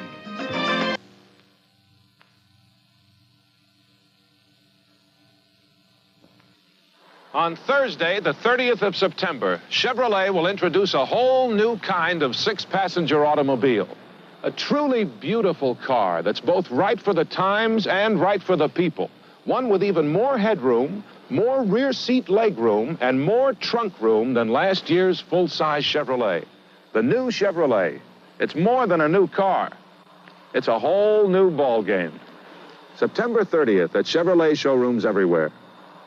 Pass it on. The Sweat Hogs are back. Then it's Fish versus the Kid. You mean you're just gonna dump me? What do you want me to do, adopt you? And the Tony Randall Show. Remember me from court yesterday? How's the guy in the long black robe? Cotter, Miller, and Randall. Tomorrow, starting at 8 on ABC. Donnie and Marie salute television with Desi Arnaz, Milton Berle, George Gobel, Arthur Godfrey, Art Linkletter, Paul Lynde, and Gail Storm. Friday on the Donnie and Marie Show. Let's check what's coming in the mail at Box 13 next.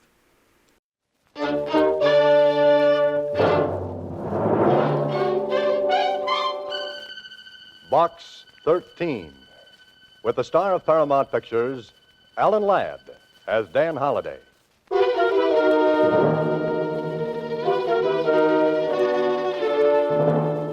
Box 13. Box 13. Box 13. Box 13.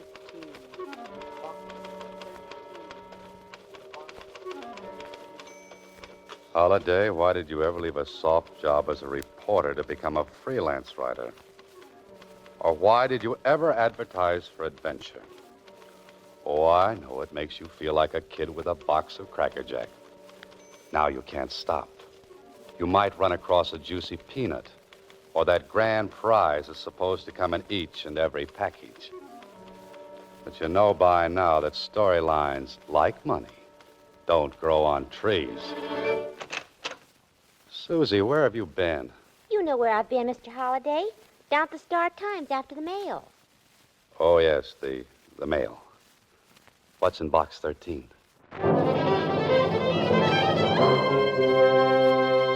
Box 13, starring Alan Ladd as Dan Holliday.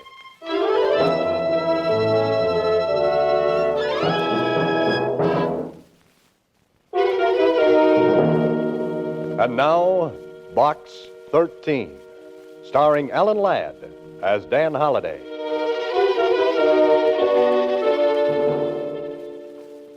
Box 13. I wish I'd never rented the thing. Wish I'd never even thought of it. Mr. Holliday, you're early this morning. Well, I had to see if my new secretary's on the ball. You know, since you rescued me from that nut factory down at the Star-Times, I'd work my fingers off the elbows for you. Uh-oh, now take it easy, Susie. You'll need those elbows to lean on when things get dull around here. Dull? Oh, things don't get dull around you, Mr. Holliday. Hey, what's that you're writing, a love letter? Yeah, it's a love letter to your publisher. Uh-oh. He wants to know where are the chapters you promised for the new book.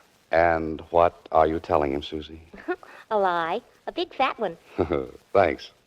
By the way, where are those chapters, Mr. Holliday? If I had them, my secretary'd have lots of extra work. You don't like extra work, do you, Susie? I don't like your worried look. When you don't have chapters, you have that look. Oh, does it show so much? Like a chinchilla coat in a dime store. It's the hallmark of my profession, Susie. Say, what was in Box 13 today? Some goof wants you should fly to Mars with him in his homemade rocket. Oh, brother. Oh, yes. There was a ticket to a radio broadcast. Radio broadcast? Silky Soap presents Time for Drama, starring Jean Blake, 8 p.m. Federal Broadcasting Studios. Now, who would want me to go to a radio show? The advertising agency, maybe? Those guys don't read Adventure Wanted ads. Too busy dreaming up singing commercials. Someone wants you should go to that broadcast awful bad. Yeah. She wrote please in the back of the little envelope. She? Yeah, she. And I don't like her taste in lipstick. The one she wrote this with is the color of blood.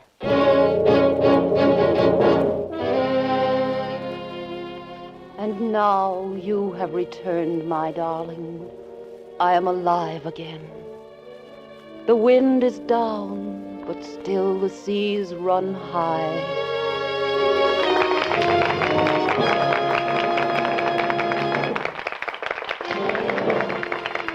Time for Drama has presented The Wind is Down, starring Jean Blake. In the cast were Robert Baylor as John, Agnes Sloan as grandmother, and Marvin Masterson as the butler. This is FBC, the Federal Broadcasting Company.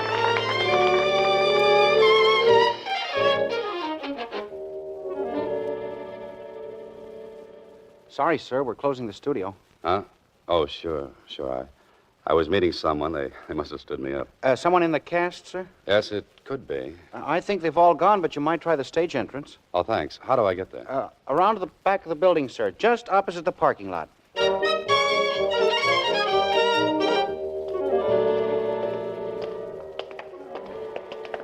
Oh, you blithering idiot. Watch where you're going. Sorry, I didn't see you coming around the corner. You autograph hounds always clutter up the entrance. For that, I'll not give you mine. Step aside there. Oh, don't mind him, son. He's just an old ham. A has-been. Oh, that's a heavy hunk of ham. Who is he, Pop? Name's Marvin Masterson. Not the Marvin Masterson. Yep. He's washed up in pictures.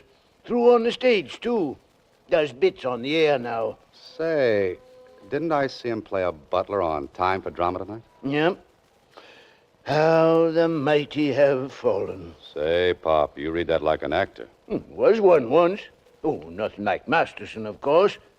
And I can appreciate how he must feel.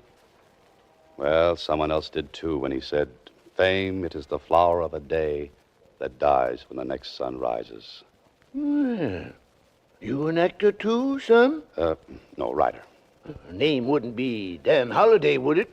Yes, why? Got a message for you. From whom? Don't know. Found this note on my desk. If Mr. Dan Holliday comes around, ask him to go to the Mayfair restaurant. Hey, what is this? I'm getting passed around like a collection plate. And when you catch up to her, give her a pencil. That lipstick smeared up my call sheet.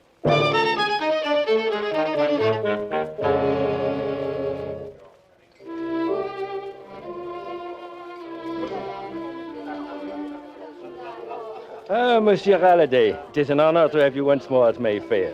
You have deserted us too long. Working hard, Henri? Always. But tonight, you relax. You have fun, eh, Monsieur Halliday? What do you mean? A charming young lady waiting for you at your table. Oh, I'd hoped you'd come, Mr. Holliday. Why, you're Jean Blake. Yes. I must talk with you. We'll order later, Henri. Now, what is this all about? Oh, I suppose I am being rather mysterious. I'm used to mystery. Besides not owning a pencil, what's your problem? Pencil? Yes, that lipstick you write notes with comes off on things. Oh. I'm in danger, Mr. Holliday. Grave danger. But why come to me? I know about you in Box 13. You advertise adventure wanted. Will go any place, do anything. I need help, so... So? Mr. Holliday, I'm going to be killed.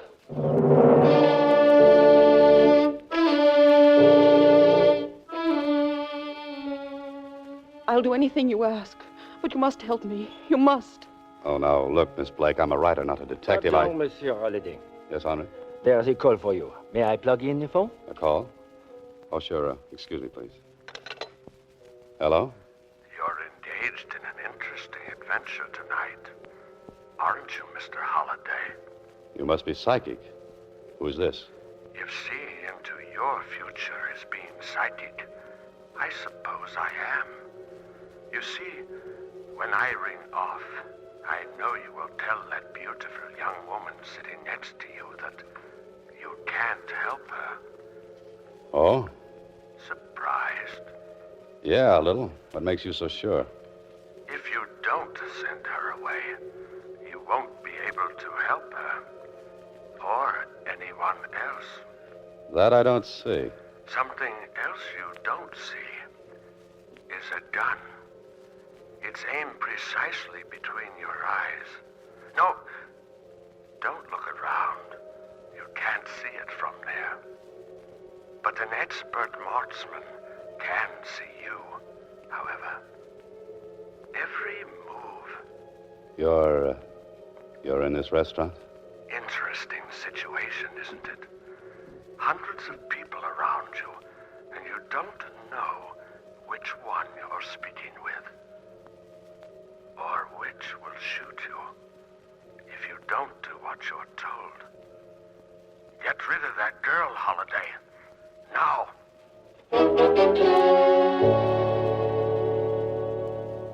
Now, Miss Blake. You will help me. But Miss Blake, But you must. You simply must. Look, I'll pay you anything. I don't want your money, Miss Blake. I want you to see the police. You won't help me? No, That's final? that's final. Very well. Goodbye, Mr. Holliday.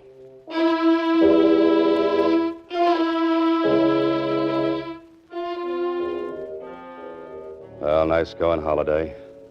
A young woman in distress pleads for help, and what do? Send her out into the night alone.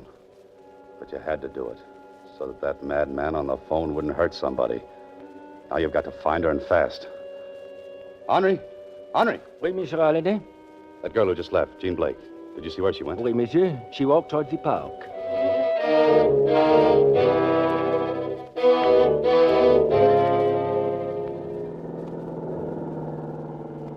Well, this is the park, but no Jean Blake. Oh, there she is. Miss Blake! Miss Blake, wait! It's all right, Miss Blake. It's Dan Holiday. Oh, but I thought... No time for thinking. Get in my car quickly.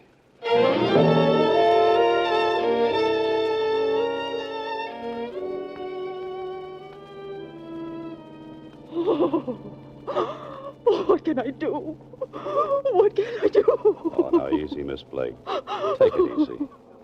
There. You'll be all right now. Come on, try to be calm. Can you tell me who's been threatening you? There's only one thing we can do. What? Go to the police. You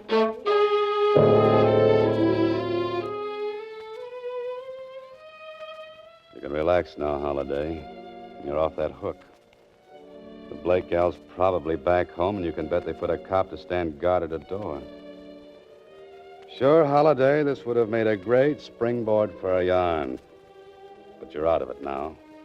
So I'll just forget the whole thing. Anyway, what would you have done for the last chapter? Last chapter. Of course, if you should go back to the Mayfair for lunch tomorrow, you just might run across something interesting.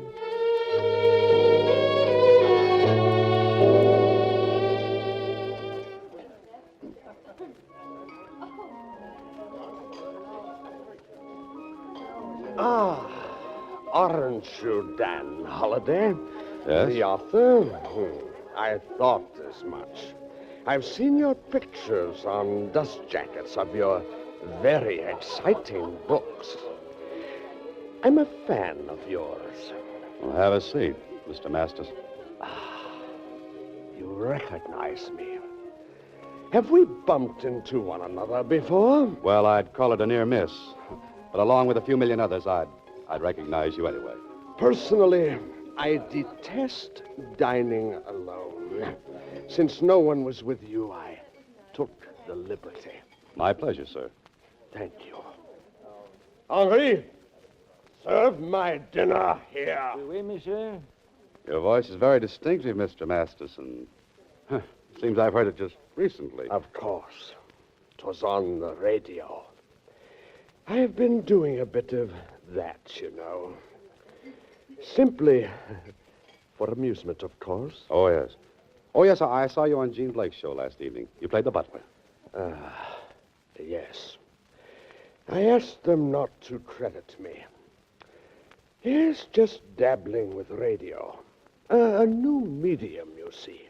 Well, I'm sure the name Masterson means a great deal, even to the radio audience. The public soon forgets. I call Monsieur Holliday. The phone is connected. Oh, thank you, Henry. Hello? Hello, Mr.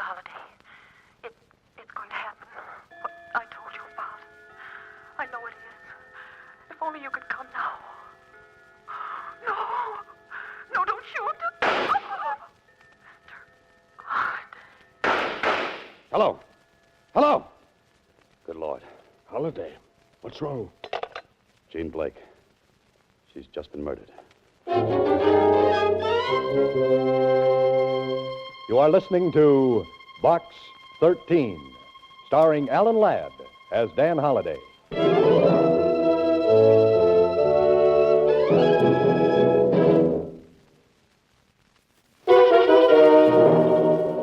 And now, back to Box 13, starring Alan Ladd as Dan Holliday.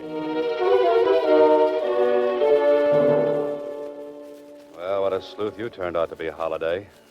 You sit in on a mutual admiration session with a tired old ham actor. And the gal you're trying to protect gets knocked off.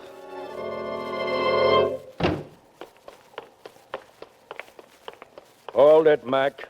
Where do you think you're going? To Miss Blake's. Miss Blake ain't seeing nobody. Yeah, that's for sure. She's dead. Dead? Are you crazy, mister? I've been here all the time. Which part of the duplex is hers? Upstairs. But you can't... Come on.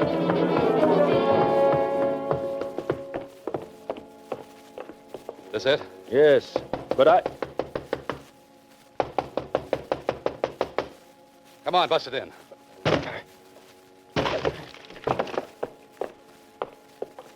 See what I mean?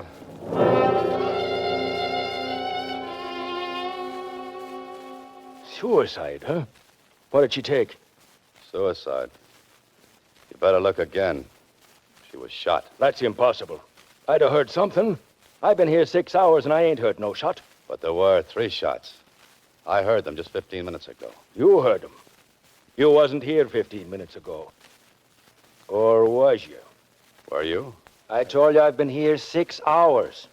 Didn't you leave for cigarettes or something? I told you I've been here. Yeah, I know you've been here 6 hours. But who was around before I got here? No one. That is, nobody but them. Nobody but who? The tenants of the other apartment. An old guy and his daughter, name of Masterson. Masterson?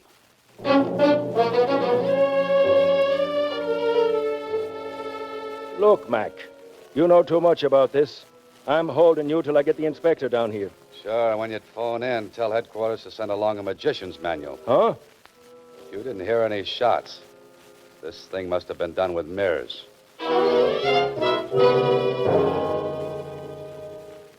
Did you talk to Miss Blake after you left her last night? No, not till she phoned me this noon, Inspector, at the restaurant. She phoned you at the restaurant this noon? Yeah, that's right. I was having lunch with the guy from downstairs, Marvin Masterson. Well, I got news for you, Holiday. If you talked to anybody, it wasn't Miss Blake. What do you mean? She couldn't have telephoned you. She's been dead over 12 hours.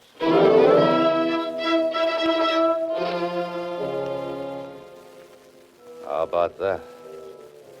Holiday. Holiday, where's that good ear you're supposed to have? Sure, you'd swear it was Miss Blake's voice. But she was dead 12 hours before.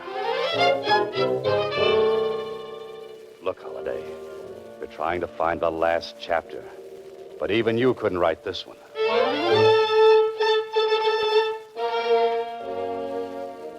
But it was her voice. Come on now, think, Holiday. What did she say over the phone? It's going to happen. What I told you about. I know it is. If only you could come now.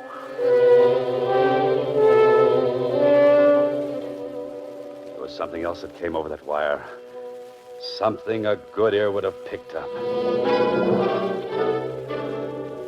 If only you could come now. If only you could come now. Think, Holiday, think. What else did you hear over that phone?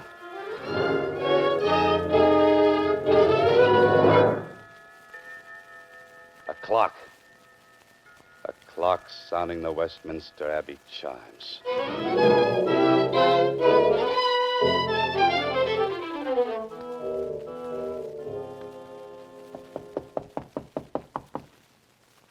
Yes, coming. Yes? Miss Masterson? I'm Dan Holliday. Oh, yes. Good evening. Won't you come in? I'm sorry to intrude. Oh, not at all. Father told me he lunched with you this noon. Oh, yes. Is your father at home? No. Oh. Is there something I can do? Oh, yes. Answer a few questions, if you will.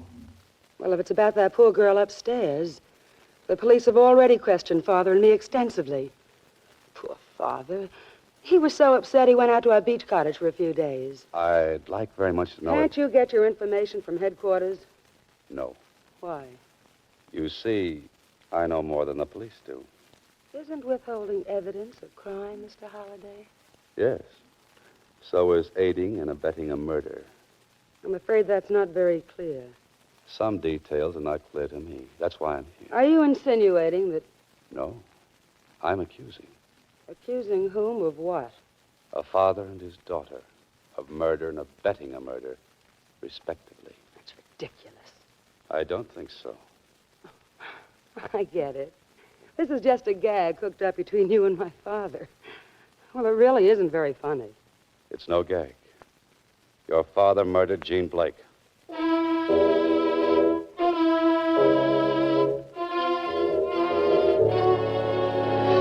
And I believe you helped him, Miss Masterson.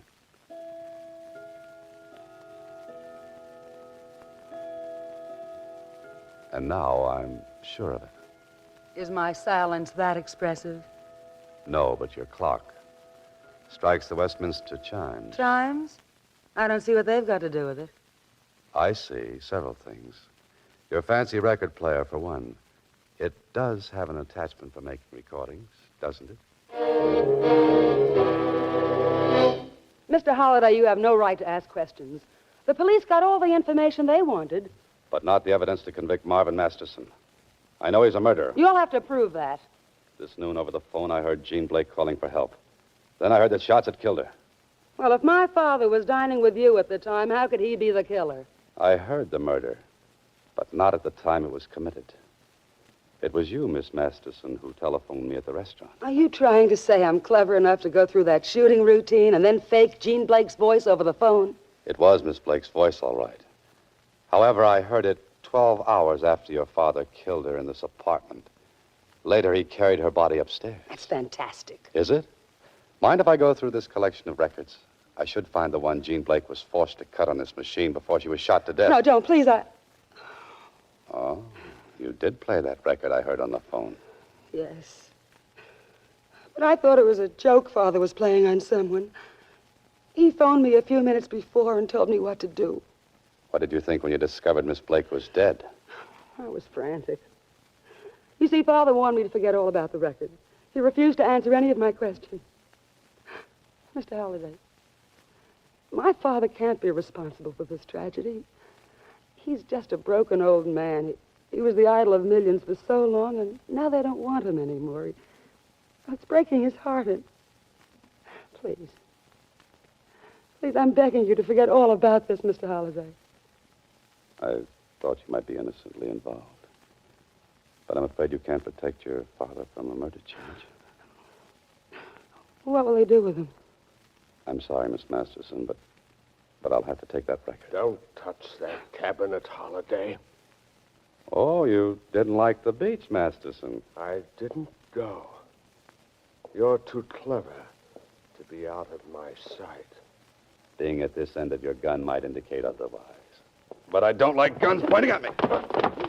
Hey, get out of the way. He was going to shoot you. Oh, you're so right. Fortunately, you got in the way. Are you convinced now that he killed Miss Blake? Yes. I'm afraid I am. How did you know it was done here, not up in Jean's apartment? Jean didn't have a clock, which strikes the Westminster Abbey chimes. This is Box 13, starring Alan Ladd as Dan Holliday.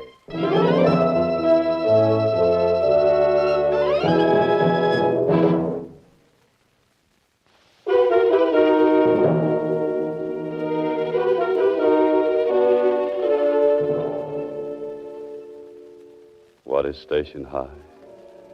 'Tis a proud benedict. It boasts and begs. It begs alms of homage from the throng, and oft the throng denies its charity. Holiday. What's that, Inspector? I said that Masterson was a fool. Imagine his insane jealousy of a young performer leading him into a murder plot. Oh, I know, but after all, look at it from Masterson's viewpoint. He'd been a great star, now he was reduced to playing a bit in support of a girl he considered an upstart. Yeah. Well, it's too bad. Yes, his thinking went awry on him. He figured if he got rid of her, they might rebuild the show around him. The old boy was nutty as a peck of peanut brittle. Well, Mr. Holliday, should I go over to Star Times and see what's in Box 13? Oh, not this morning, Susie. Today we work. Chapters for our publishers? Chapters for our dear publisher. Good. Oh, say, before we start, there's a letter here for you. A letter? What's it say? It's from the man who owns the apartment building where you live. Yes? It says, your rent is past due. Get it up or get out. Oh, fine.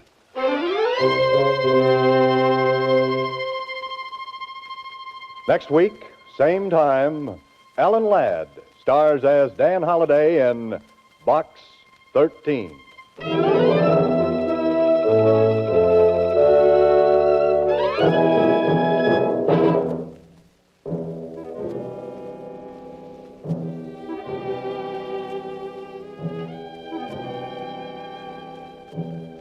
Alan Ladd appears through the courtesy of Paramount Pictures and may currently be seen in Wild Harvest. Box 13 is directed by Ted Hediger with an original story by Frank Hartosig. The part of Susie is played by Sylvia Picker. Original music was composed and conducted by Rudy Schrager. This is a Mayfair production.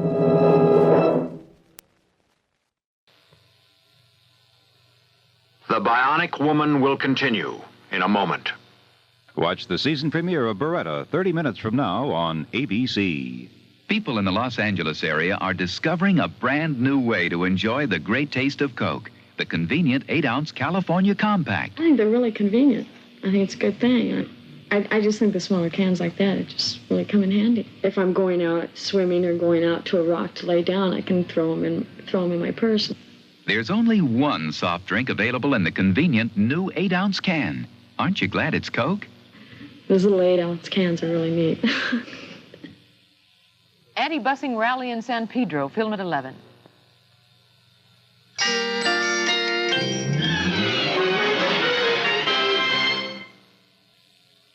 Is that you, Harold? Sit down, boy. You know a lot about fast foods, fast dancing, fast living, but you don't know a darn thing about fast relief. Time you learned about plop, plop, fizz, fizz. Those bubbles don't pussyfoot around. Just look at them bursting into action, itching to get to your upset stomach, ready to speed relief to your aching head. Boy, that's fast. Oh, what a relief it is. A woman can walk miles in a day just by doing ordinary things.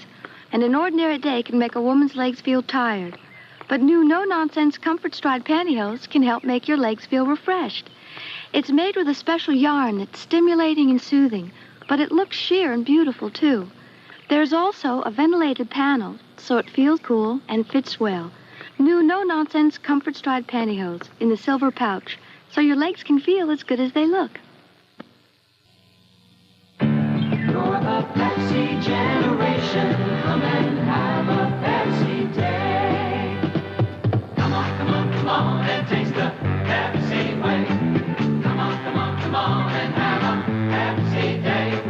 Wrap a thirsty smile around it, raise a Pepsi up and down and come on, come on. Come on, come on. Have a Pepsi day. Now, for great kisses, Maybelline introduces Fresh and Lovely Kissing Potion. Flavored roll-on lip gloss. Shines up lips or lipstick. Outshines pot gloss and stick gloss by a smile. No color, just a kiss of flavor. Strawberry, mint, cola. 6 flavors so delicious, share it with a friend. Hello, fresh face. That's you with a little help from Maybelline. Fresh and Lovely Kissing Potion. Fine makeup sensibly priced. When your street turns into hay fever street, be ready with Dristan tablets. Compare leading allergy products. Only Dristan combines medicine for sneezing and congestion with extra medicine, 650 milligrams per dose for allergy, headache, and sinus pain. Extra relief the others don't give. In minutes, sneezing, dripping, pains relieved. Hay fever? Get Dristan with extra relief medicine the others don't have. Introducing new Jell-O Americana rice pudding. What would your grandmother think of its good old-fashioned taste? Tastes like rice pudding ought to taste.